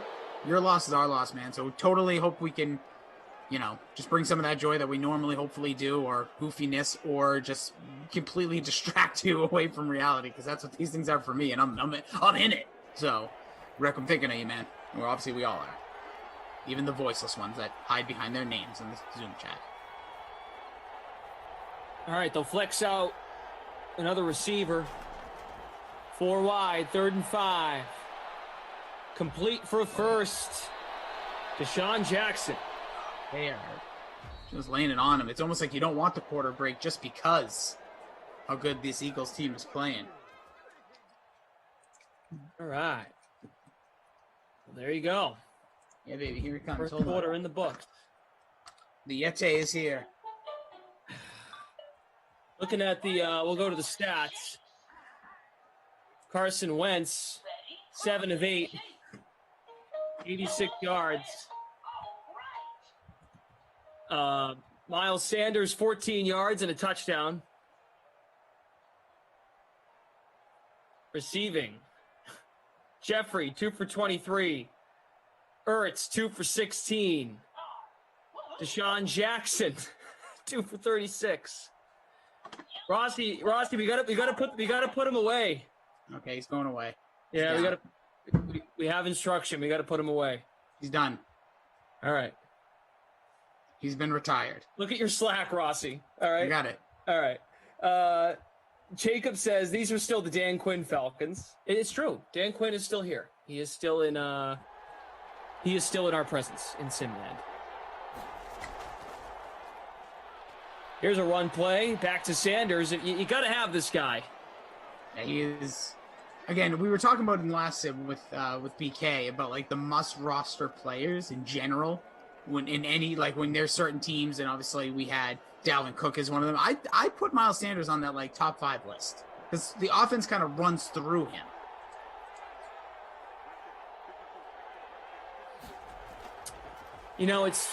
We're in that situation where we could be. It feels like we will be, not could, it will, which is, I guess, the same thing.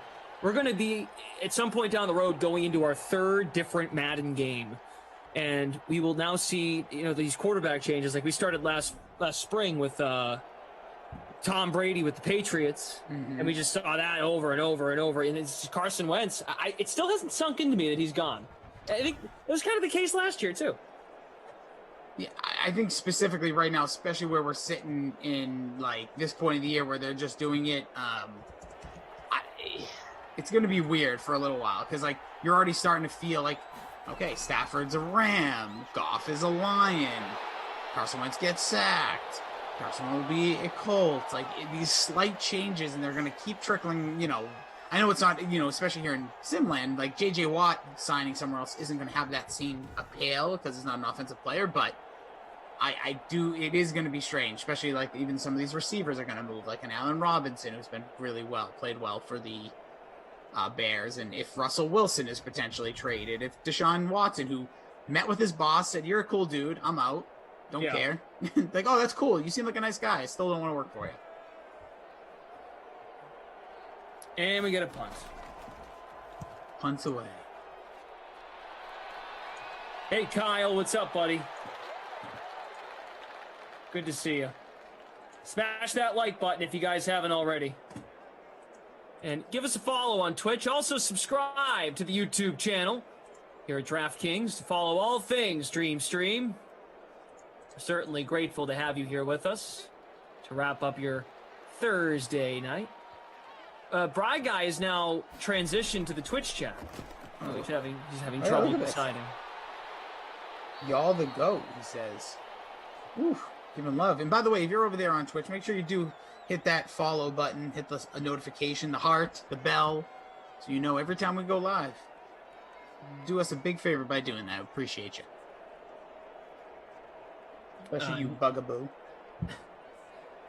It's up to Reed T's Did You Know? Nab, James, pictures coming in clear here, pal. Hope it's working out for you now. Yeah, crystal clear.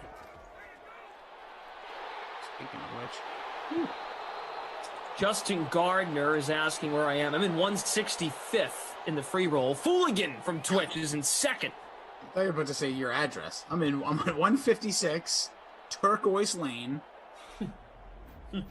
I'm in 141. Wow. Not good. No Julio Jones action. Matt Ryan's been real quiet. Hurts. It hurts. Yeah, Ridley, nothing.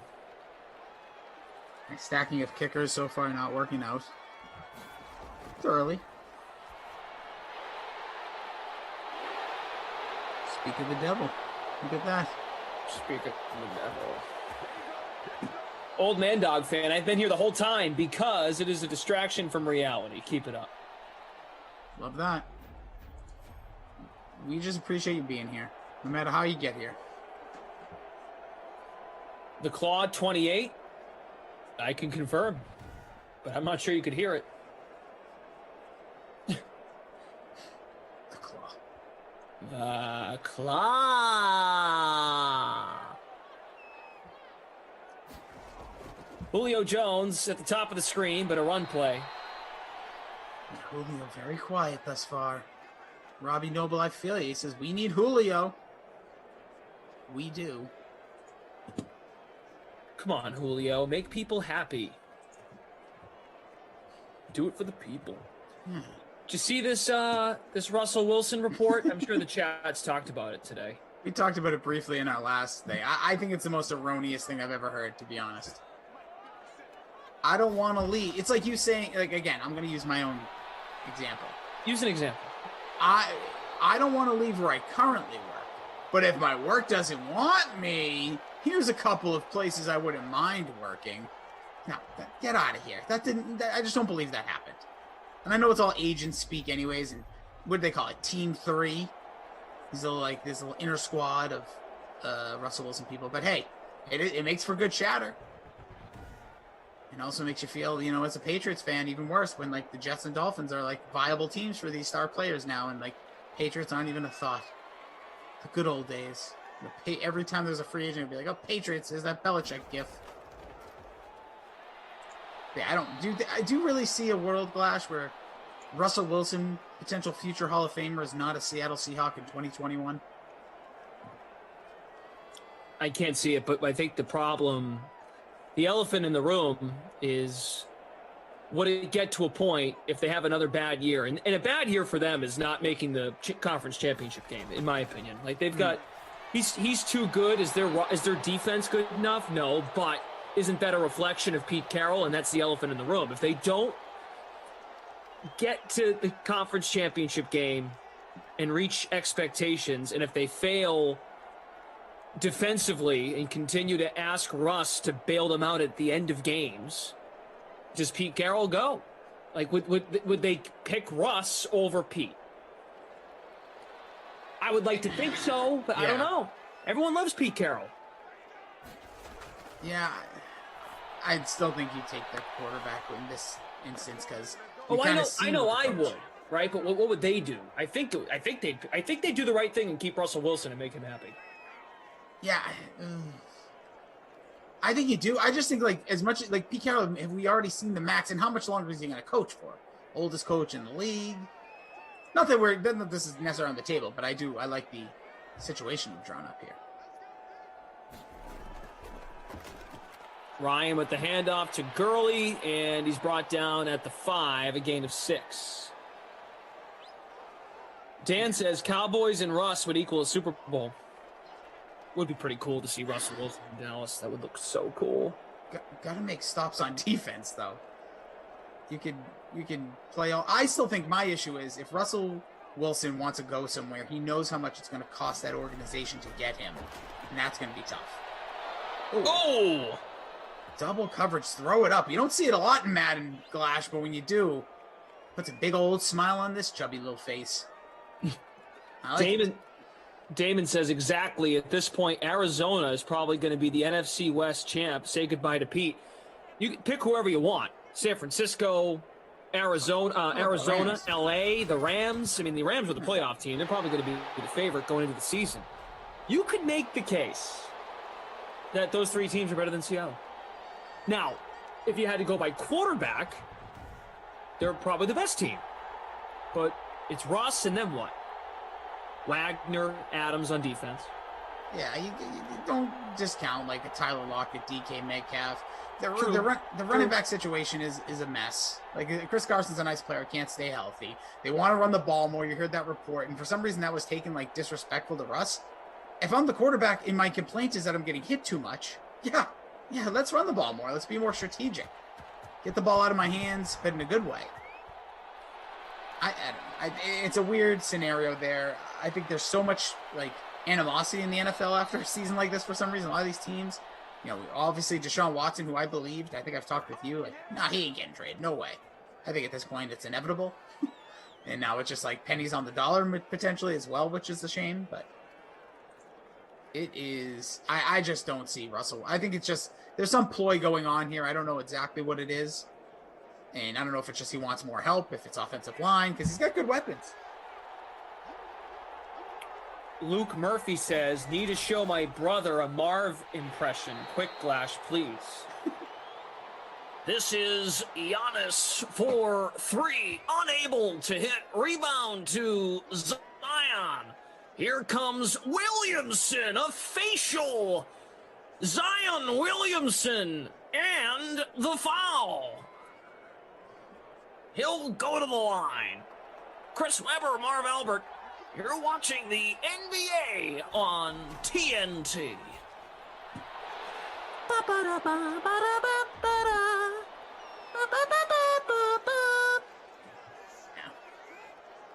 That's great stuff. First of all, it was nice for Marv to jump in on request. Was that a Patreon subscriber? Rossi, not a problem. Marv, it always sounds like you're in pain. I just need to let you know that. I've been listening to you since I was a little child and you used to do the NBA on NBC with the greatest theme of all time. But, yeah, man, just hope you're not in pain. I feel like you're always sitting on a pen or something. Ouch! Sitting on a pen. It's something. Something's up there. Reddick for 3. Yes! It's too good. It's too good. What are we going to get? A punt. Oh, well. I met Marv in person when I was in school. Quick. Like, he stopped by. He was accepting an award. He wasn't there for a game, but he was there. And the one thing he always said, what he kept saying was, when you do a game, like, you only use like 15% of the preparation you do. Interesting. What? No, like when you call a game, you don't know what's going to happen, right? So you apply. Oh, got it. You apply what you prepared for. It's like an open book test. That's how I look at it. It's a great way to look at it. I've always carried that with me. Like you're going to do stuff and get ready for a game, but you can't use all of it. It just doesn't apply. Totally understand. The way I interpreted the way you said it was like, yeah, you could do all your studying, it doesn't matter. You only use 15%. More of like, as things are happening, things will probably like kick into your mind of like a memory or a thought of something you looked at. Which that's how you can tell the goods from those that are, not as good, if you will. But speaking about the goods, you're going to be making a Saturday, right? Is that your next? Yep. Saw you pimping. Conference tournament basketball, baby. March is almost here. Sure is. Monday. Wild. Yeah. Dude, can you think about that? You are a month away from a full year of Madden Sims. It's unbelievable. It truly is unbelievable. It was a text message I got from babysitter Billy saying, hey, dude, you know that thing I've been telling you I've been trying to work on with, he called it work, we'll go with DraftKings for a long time. I said, yeah. He's like, they're finally doing it. I'm like, cool. He's like, watch this thing because we need people to watch. I was like, sure. And, yeah, look at this. That's nuts. That's how far we've come. And by the way, all the people that say like day one people, I was there. I know some of the names were there. Some of you were like, OGs, don't get me wrong. But when people say day one, yeah, I got a short list that I remember. Mo, yes, it is on ESPN 3. All right, Carson Wentz. Do you have the power? Come on. Do something, Carson. Do something. Just tap him on the shoulder, please. Yeah, tough sledding so far in this one. You know, the defense for the Eagles has played well. We had that nice opening long drive by the Eagles, gosh, to start the game, and since then it's just gone a little bit quiet. They're a little shy with the party lights, overwhelming them. They're at the 30. 2 timeouts remaining. Come on. That boy. That boy. Got him. What a play. Nice throw there, Carson Wentz. Throwing Jackson. caution to the wind.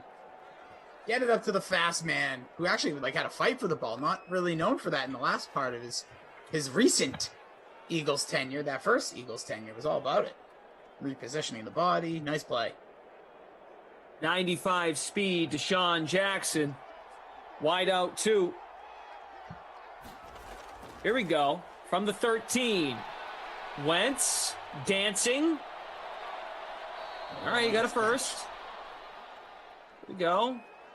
At Alshon again? It looked like it was him. Yeah, Alshon.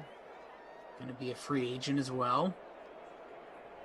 I feel like this whole Eagles roster is not going to even look the same.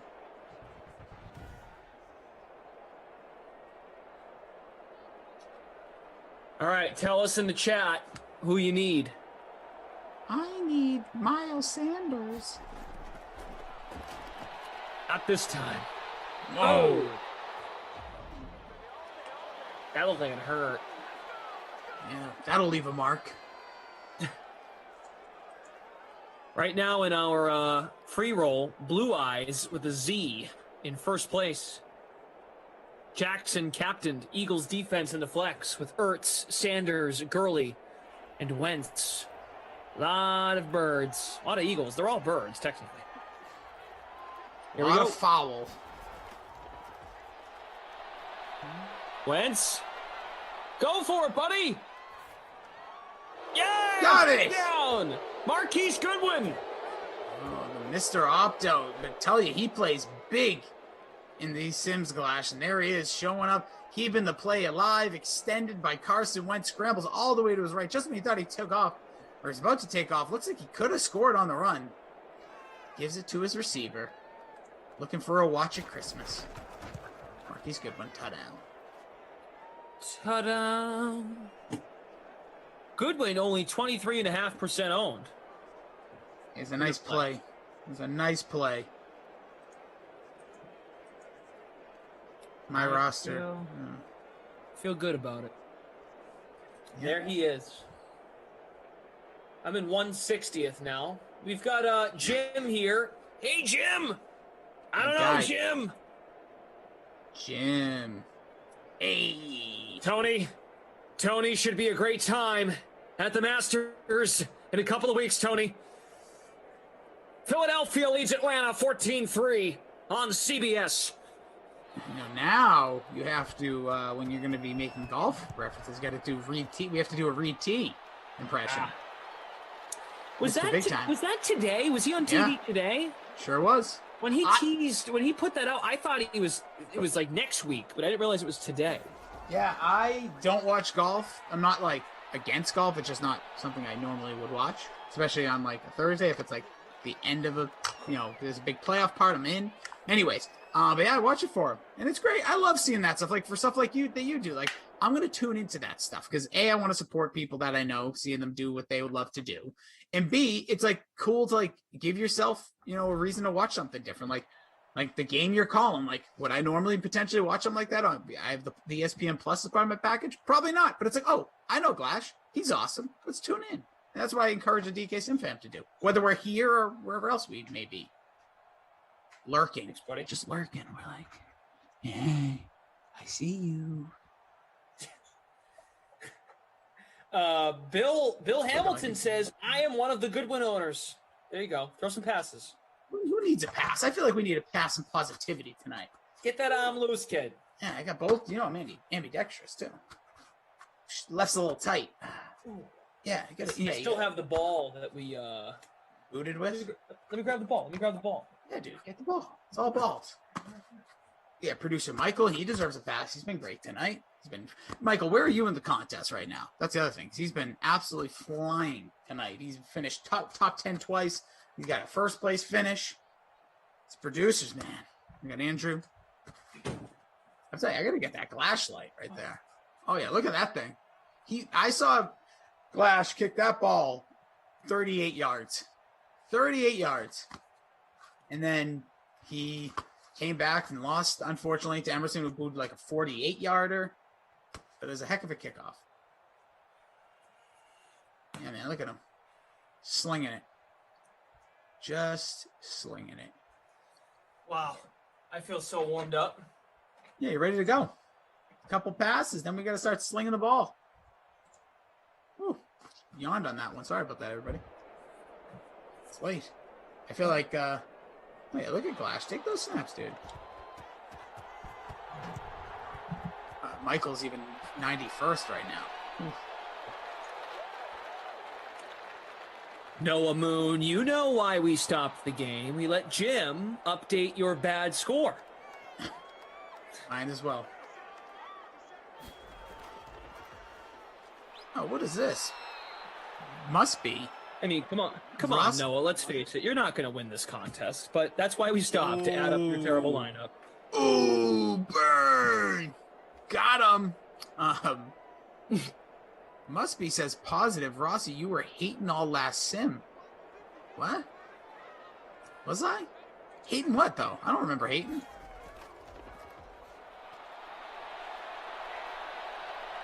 Oh, man. Oh! I thought that was going to be intercepted. Incomplete. Yeah, I don't know what he's talking about. Pretty sure I was just myself. Got me questioning my own thoughts. You know what? Don't care. Already out of my mind.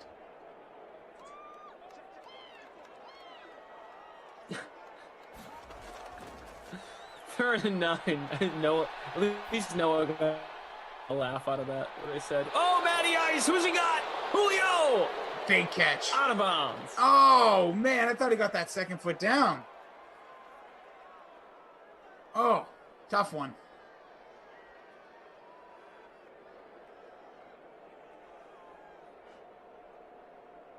Truest words never spoken. Nick. All right, Nick says, I need a big second half. I think a lot of us do. It's 14-3. It's not like there's been a ton of scoring here, so let's see what the Eagles or the Egales can come up with here. I can at least appreciate Matt Ryan airing it out and taking a chance. I love it. You know, we saw a little bit in the end by Carson Wentz throwing it deep to Deshaun, and now you have this. I dig it.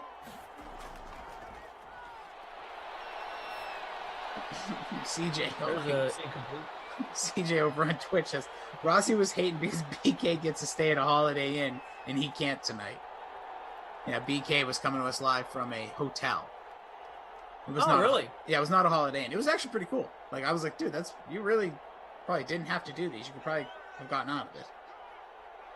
What's he doing? Some family stuff. Some family ties, some good stuff for them. And he's like, yeah, he's sitting in the lobby of a very nice. I said it was just his upstairs. It's very place is huge. I wonder how was his Wi-Fi? He was in the lobby. He said it was better than his room. I don't know if Michael or Andrew could attest to what happened in the 6 o'clock, but so. Oh, I was hating on Dak. Was I hating on Dak? What were you saying about Dak?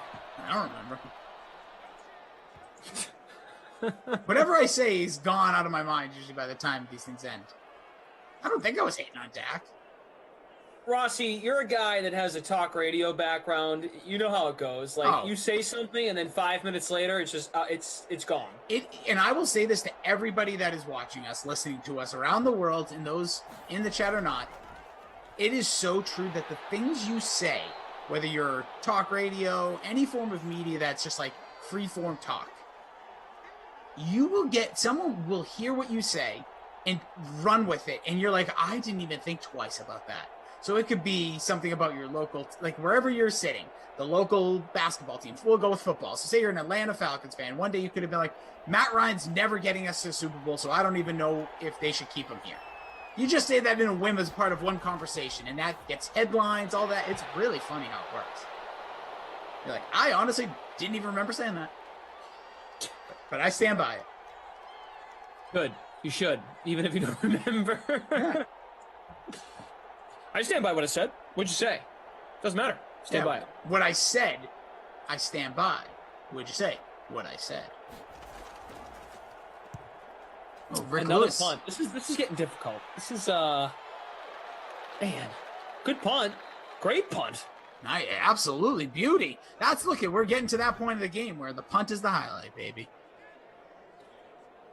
Mo says, like Ducey engagement, Rossi. I stand by it. Can't make a joke. Some people don't know how to take jokes. Not my fault. Oh, and you got blamed for that. I took a lot of heat for that for no reason, but I'm okay with it because I'm a man. I can handle it. These shoulders, as my guy T.O. would say. No, I don't even remember how that happened. It was me and Koff, I think, with Tara Lynn. But I'll take it. I don't care. I'm fine. All right. Well, Gurley brings the ball to the 6 to prevent the scare of a safety, but who knows? Anything can happen any given sim day. Yep.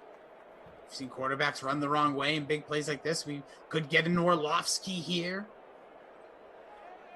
Just run out the back. Now he's highly sought after, opinionated talking head on Get Up. And oh my God, there it is! Forward progress by a hair. What? Oh, I was about to strike my banjo. The safety dance is about to come out. I think I just pulled a couple gray hairs out while I'm at it. Oh, man. Wow. You know, of course, I opened my mouth about, no threat of a safety anymore, and then... Yeah, that was quite the push there. Fletcher Cox and crew stopping at the 1. So here it is again. This could be the real safety. Wow. Wow. Get out your BK Knights. Start trekking. This is danger zone right here. Look at that. Look at the defense just ready to swarm. Fletcher Cox wants it. I almost want to see Rick Gurley just rip off a 99-yarder there. Wow. Heroic run by Todd Gurley to the 2. Saving them points. Oh, Jordan L, please, dude. Don't even play that game. I'll be back on Saturday, 12 noon. Get up, get early. Get after it, Jordan.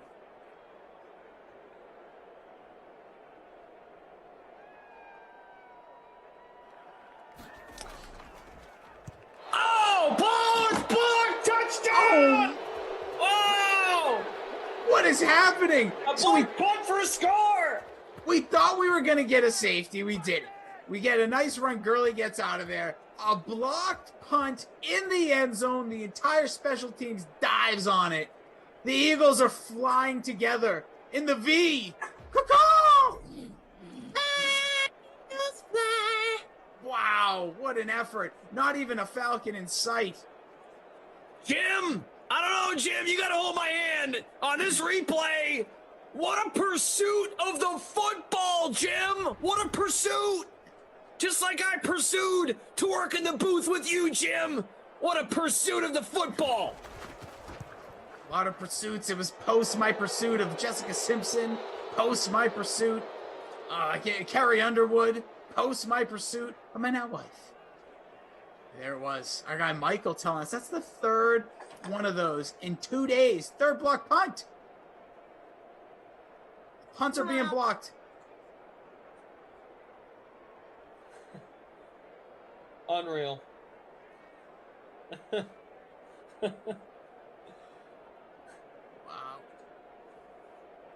Never know what you're going to get. Eagles D. Fly, Eagles, fly. Even though I still hate that. What a play, Jim. What a play. Good energy in the sim, Jim. Oh, it's a kickoff. Okay.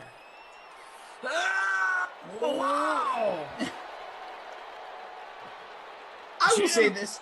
Jim, did you see that X Fletcher Cox was flying right up the middle. Wow. Charlie Banks and the Mighty Ducks leading the crew. I'll just say, I really like Tony Romo. I love that he's goofy. I love that he's kind of silly. I love that, like what you said, Jim. And he's another one.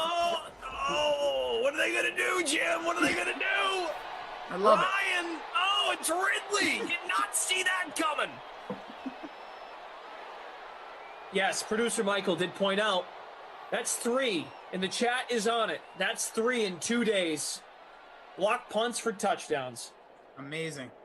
Listen, this is why you never know. You could, if you need to throw a dart, maybe me with these kickers. Bad call. Should have went with that Eagles defense right now. We are up to 3 blocked punts in the last 2 days in Simland. Yes. Crazy times in Simland. Can someone Venmo Noah? He needs money. Yeah, sure. I will Venmo you a penny. I'll double it. Wow. 2 pennies. No, what's your Venmo? Yeah, share the Venmo. And when I send it, will you stop whining? And Jimmy B, I see what you're saying. Yeah, R.I.P. to question mark. There was a wrestler who passed away. Excuse me, I burped. You're excused. Thank you. No problem. Good game here between the Bucks and the Pelicans.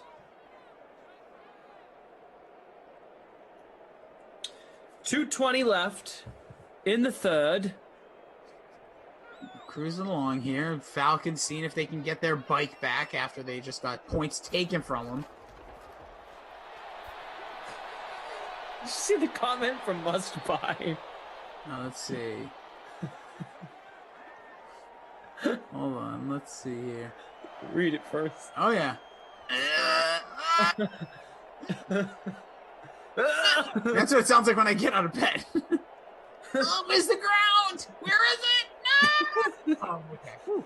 Oh, I'm trying to be 3-6 instead of 3-2.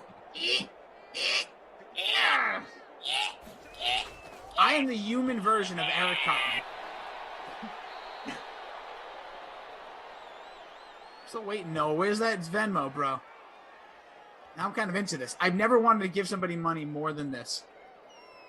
Come on, young Noah. Look at all the pennies Rossi just found. Yeah, whoa, where did that come from? 2nd and 5, play action Ryan. Come on, Falcons. Make a comeback of your own. Oh. I will say, that is one thing. You know, obviously new management there, a new setup for the Falcons this year. Like, this team, I kind of feel like they're broken. I feel like the organization's broken. You lose a Super Bowl the way they did. They've never really bounced back. Matt Ryan's been good, but just like as an organization, they kind of stink. That's why I feel like, you know, if they did move on from a Julio and a Matt Ryan, while it is insane, I just feel like they need, like, literally like an exorcism. They need to go in that locker room and just, like, tear it up. Just rip it out. Move it to the away locker room or something. Something needs to change. 3rd and 18. That is not enough yards. Wait a minute. Wait a minute.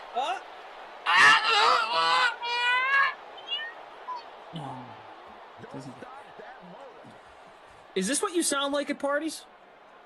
Oh, dude, you don't even want to know. I get much more. What would that be? What am I doing? I was about to say groovier, but that's not really the right word.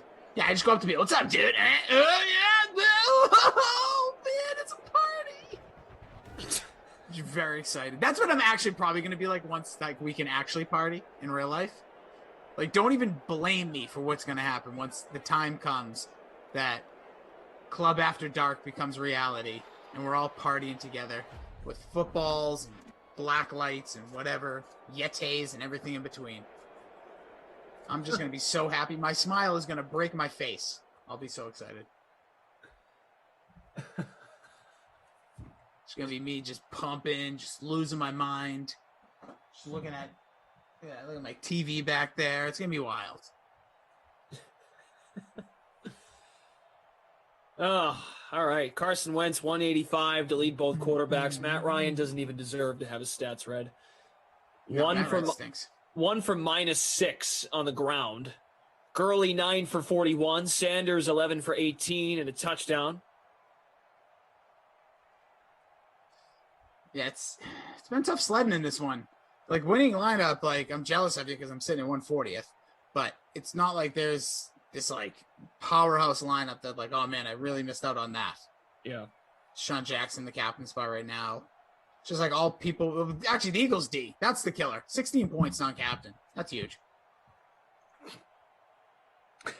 Goodwin has the touchdown, 2 for 10. Jackson, 8 yards from the bonus. Ertz is the leading receiver in terms of receptions. Looking at our leaderboard, we've got a solo leader in the public free contest, Duke JG. Ooh. Put the Eagles defense in the captain.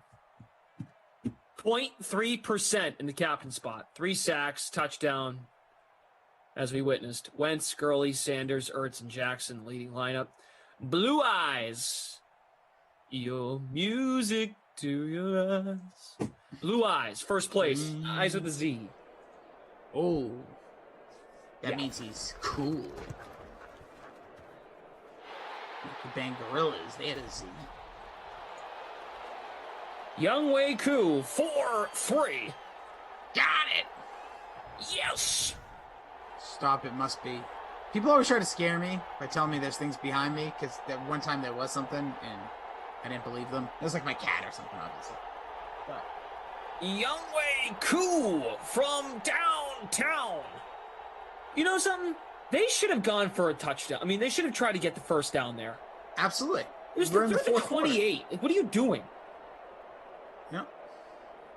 What are you doing? You know what they're doing, Glass? They're playing some weird analytic games in their little pea brains and saying there's some computer genius sitting in an office somewhere saying, well, technically, if you go for 3 here, he's all right. If you go for 3, you have mathematical chances to stay in the game. If you don't get it, it'll be 21-3 with precisely 7 minutes, 56 seconds remaining. That'll put you in 14% chance of victory. If you kick the field goal, you get yourself to 21% chance of victory, but still equally not as good. That's my math. Math guy. Out! Yeah, that's what they do. Yeah, that's kind of what I was thinking. You just you spelt it out for me. Oh, math guy comes in every so often, just like dude talk comes in. There's a lot of gimmicks here, Glash. Now, I have to ask a very personal question. Go for it. Don't get sad. Do you guys keep that light on when you go to bed?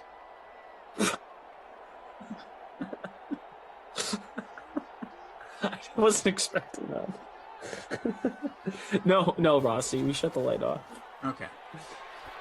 But now, even saying shutting the light off sounds a little bizarre. Yeah, we shut the light off before bed. No. So does everybody else. Don't worry, I got you. No, yeah. The lights, yes, they. It's my night light. I count the circles as I sleep. 1, 2, 3. Oh, it just rotated. 1, 2. Oh, it's rotated. How many 1, 2. blues? How many reds? How many greens? I'll be honest. So we have one of those like hippo things for my son, and sometimes it turns on in the middle of the night because it stays in our room because like he was playing with it, and it's like, oh. And I look up and the stars there. I'm like, oh, this is kind of nice. Puts me in a different world. I feel like I'm in a fantasy where I am the king and you are all the peasants. And it's 3:30 in the morning, and then I realize go back to bed. Even Noah Moon, not in capital letters, just said, "What kind of question was that?" LOL. Because I am watching Glash do his thing in his bedroom, and I see that light on. I'm like, I wonder if like some people have night lights on. You can call me strange, but I know people, adults, that have night lights. Now that's much more aggressive than a night light. Never know. Some people, I'm a TV watcher in bed till it shuts off. Some people think that's crazy, including my doctors.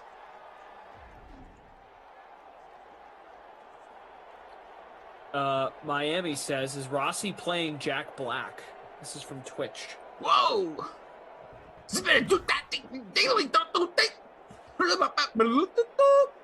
Yes, I am. Hello, you got a base.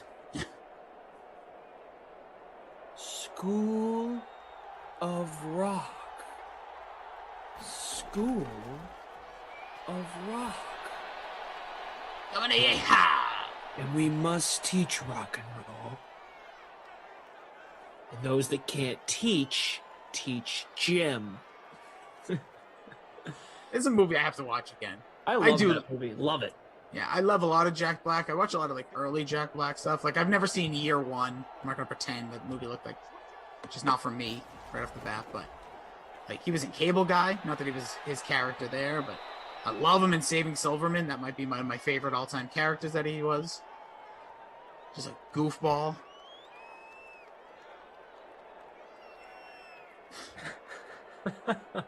We need a buzzword tonight. Anyone have any ideas?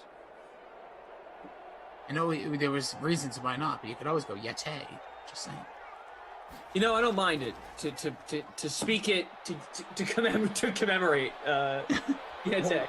Because Yeti, we'll go with this reason. It couldn't get released from the box. He had trouble. Yeti is strapped on in that box. He's a bad boy. He's a bad boy, that Yeti. All right. But I'm obviously open. This is your game, but I'm obviously open to the chat because I love the chat. Oh, we need nominations. I think Yeti is good. And the chat is already on it. Yeah, look at them. Look at these. You know, they were on a delay, so they clearly predicted what we want to do. That's good. End zone dance, Rossi. I would never call you strange. Short, maybe, but not strange. Oh, my little warm heart. Careful what you say, Ed Zone Dance. You'd be up in the stands watching a game. You'd see the 3'2" guy. You'd be like, "Oh, look at that guy." He's strange. I mean, short. You'd stand out. Karate. Hey. Come on, Jimmy B. Oh, big old sack right there. You know, I think it was last weekend. I was with Matt LaMarca, speaking of Jack Black, and we did the whole scene. Remember how the principal breaks into the room and he has to act like he's actually teaching math class? LaMarca and I reenacted that whole scene. Wow, Math LaMarca is a wonderful thing. Sanders! Nah, stopped. LaMarca is the best onion of all time. You know what they say, you keep peeling it out, you never know. This guy has so much going on. Such a character. Gets from his bed to his chair to the sim, back to bed. Occasionally runs to dunks, he told me. Yeah, God, I love that man. Ooh, big sack again. Landis D coming up big time. What if the Eagles went for it? They won't. I would send every person here $1 if they gave me their Venmo. That's what would happen. Go for it, please. Yeah, let's go for it. Let's Come on, AI. Come on, AI. Listen to the man. Yeah, what am I, like $400 short now? Imagine. People would have to. Could they go for it? Hold on. Doesn't mean anything when you see Elliott. What are they thinking? Hold on. Let's see, math guy. Yeah, well, what happened here was, if you technically went for it here, it would be 21-6 with 3 minutes 18 seconds remaining, putting you in a 48% chance of victory. But by kicking the field goal, knocks that up 30 whopping points to a 78%, even though those percentages are probably low. Thanks, math guy. Leave. All right, we're coming up on the buzzword, guys. If you haven't already, got 420 plus watching on the YouTube. Please smash that like button. We'd love to make a run for 400 likes. That'd be cool. That would be awesome. Smash the like. We appreciate y'all being here. Let's have some fun. Let's end this night positively. Let's go into the weekend feeling good, great, grand, and or wonderful. Wow. Tim the Man 95 on Twitch needs Gage and Matt Ryan as well as Todd Gurley. In the rest of the team. Hey, Jim. Ready to do the buzzword, Jim? Coming up, Jim. Here we go. Tell you what, Jim. I wake I up really my son. enjoy this Madden life, Jim.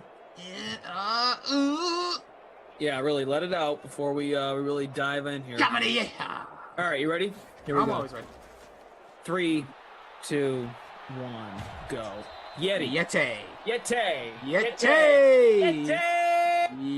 Yeti. Yeti. Oh, Yeti. We pray for Yeti. Yeti. Pray for Yeti. Yeti. Get out of your box, Yeti. Yeti. Yeti. Yeti. Yeti.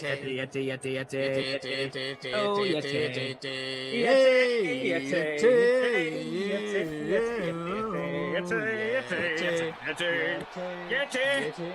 Yeah, yeah, yeah, Yeti. Yeti. Yeti. Yeti. Yet. Yeti. Yet. Yeti. Yet. Yeti. Yet. Yeti. Yet. Yeti. Woo! Yeti. Yeti. Yeti. Yeti. Yeti. Yeti. Yeti. Oh, Yeti. Yeti. Oh, Yeti. Yeti. Yeti. Yeti. Yeti.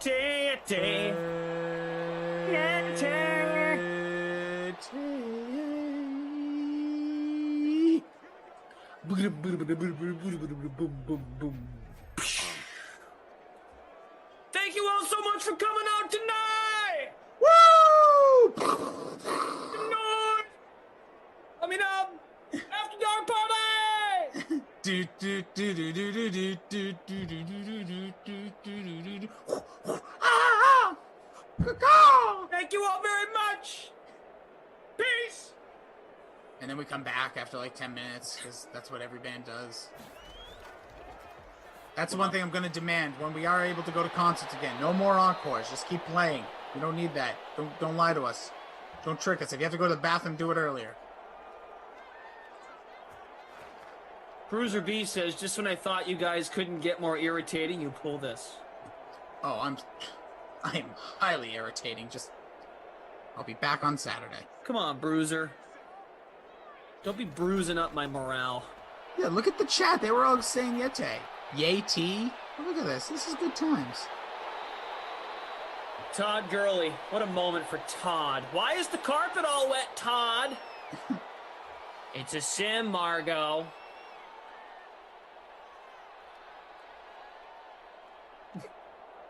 The freak of nature wants Elmo to show up. I don't know. I must say, since we have teamed up recently, you told me about my son, all he wants now is Elmo. Really? I wake up in the morning, he goes, he gets up in his thing, and he goes, Elmo, Elmo, Elmo. And I said, no, Elmo is sleeping forever. Elmo. Yeah. Sims. Yeah, see? And Elmo, by the way, I forget what it's, what it's Tickle Me Glash, what it's called, but he has, I'm going to look it up, because for some reason I did some Elmo research the other day. What? Yeah, dude, please. My life is very strange. Because I didn't know if Elmo was a boy or a girl, first off. Elmo is a boy, just in case anyone was wondering, which I think you don't really need to identify with him. But he has a thing called Iliism. Have you ever heard of Iliism, Glash? No, I haven't. What does that mean? So Iliism would be if I spoke like, Rossi is doing well in my lineup right now. Rossi is watching the Madden Sim. It's basically when you're consistently, you never say like you always say your name. Kind of like Jimmy from Seinfeld, if you remember that. Yeah. Oh, big fumble. Picked up. So yeah, Elmo, if you ever listen to any of his music, which I'm sure is on regular, you and Sarah just like eating dinner, like let's put on the Elmo soundtrack while you have the lights going in your bedroom. Everything is like Elmo. All the songs say his name. He always mentions himself. Elmo does this. Elmo does that. Elmo this. Elmo that. And it's like, whew. Sometimes you got to take a break from Elmo. Yeah. Not the Elmo that you bring to the sim. He's great. He can come in anytime. Okay. Kind of creepy, but yes. All right. Come on, Falcons. Score a touchdown to break the sim. They're not going to do it, are they? They're going to run out of time. Just Hoyer themselves, not even calling it timeout. What a troll job. Unbelievable. It happens, though. Falcons. Actually very believable, but Listen, I told you they need an exorcism in that locker room. Atlanta, anybody coming from the ATL, any I was going to say St. Lunatics, that wouldn't have made sense.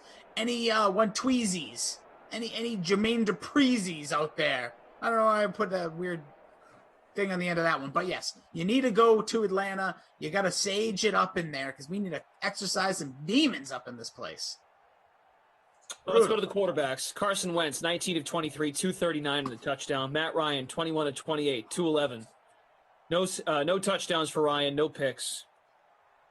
Solo leaders in the free showdown. We also have a solo leader in our free roll. Show Murder is our, that's terrible, in first place. Gurley captained, Wentz, Sanders, Goodwin, Jeffrey, Eagles D. Nice pick on that Eagles D. You had to have the Eagles D in some capacity. Sanders had 14 for 29 of the touchdown, and then looking at the receiving numbers, Gurley and Ertz both had 6 catches. Gurley 58 yards. Jeffrey 5 for 70. Goodwin 4 for 27 and a touchdown. Jones 5 for 62, no scores. Ridley 4 for 50. Sanders 1 for 11. Jackson didn't have a single catch in the fourth quarter. I mean, Matt Ryan was bad, man. Like that would be my pick for not my kid award. The MVP. That honestly, I'm giving that to the entire staff, the entire Eagles defense, dude.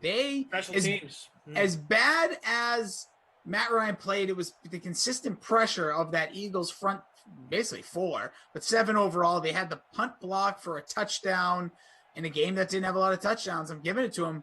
They showed out. Their ownership was super low. They're in the winning lineup. They were the difference maker tonight, Glash. We could say Yete all night long. But that Eagles defense was chugging right along, just pushing that entire Atlanta offense around. Buzz Killington says he lost the free roll by 0.2. Joe Johnston says, call me out, came in first place. Nice. What contest? Good stuff. I mean, regardless, it's awesome. Yeah, congrats, dude. It's huge. Finishing first. Listen, Michael finished first last time. Michael, let us know where you finished this time. Did you get top 10 again? I'm doubting it, but I don't mean that rude. I just feel like it was a tough slide. I finished 110. I finished 120. So, yeah, you mentioned it. There was a couple of people I was kind of toying with for this Not My Kid award. I was looking around. Miles Sanders was fine. I know he was fine. He only got 11 points. He was a high zone, but you're right. Matt Ryan just embarrassed us tonight. Made me look bad. And nobody makes me look bad but me. No, yeah, Matt Ryan was tough. So Nobody makes me bleed my own blood. Yeah. Matt Ryan will easily take home our Not My Kid award. He will be receiving it in the mail when the time is right for us to send said mail. It's like when I say your name wrong. But Brandon, not Brandon. I got it. I'll get there. 174th for producer Michael. Yeesh. Oh, poor guy. Dude, yeah, I'll tell you, though, his average tonight was still incredible. 9th, 1st, and then real tough one. But you know what, dude? Michael's been crushing it all night, so he's good. He's good. Jim from the ops team has already... Jim is already gone. Oh, please. He was out the door. Gotta go, Tony. Tony, gotta call the Masters. College basketball, Jim. Enjoy it. Jim left. All right, here's the schedule for tomorrow, and then we're getting out of here. You'll start the day at noon Eastern. Rossi is not here tomorrow. Rossi is back on Saturday, like you said. Yes, sir. Very good. I was suspended. Let everybody know. That's too bad.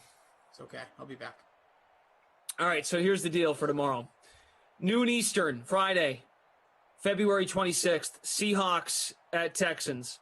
Emerson and Kenny will start the day. Then 2 p.m., Patriots at the Bills. You'll get Ducey and Christian D'Andrea. I will slide in for Ducey at 4. Packers Lions, I'll be with D'Andrea. Then at 6, Chargers at the Cowboys. I'll be with Jeff Moose Ulrich. Yeah. Then I leave. Hi. 8 o'clock, Steelers Browns. You get Kaufman and Jeff. Ooh. And then Madden After Dark, Niners at Panthers. The who will get Deshaun Watson Bowl, maybe. Not, that's of course excluding the Jets and the Dolphins. Kaufman will have Brandon Cristal from Parts Unknown. Says he'll be home again tomorrow, but I hope he stays. Oh, never mind. No. We don't know. We can't confirm. You know how things go. One say, yeah, I'm going to be home, and then you stay at a hotel another day. Yep. All right. Very good. That's it's going to put a wrapper on it. Thanks so much to producer Michael, Andrew, our technical director, Jesse Cofield throughout the course of the night, and Jim from the Game Ops team. We'll see you guys for another great day in Simland. We'll hopefully give you some good vibes heading into the weekend. The final weekend of February. And then we go into March of 2021. So the Ides of March. Oh, the Ides of March. I was born in the dark. Okay. That's it. Rossi, good night. Sweet you guys dreams, see my you friend. Saturday. See you guys tomorrow afternoon. Keep the light on tonight. Okay.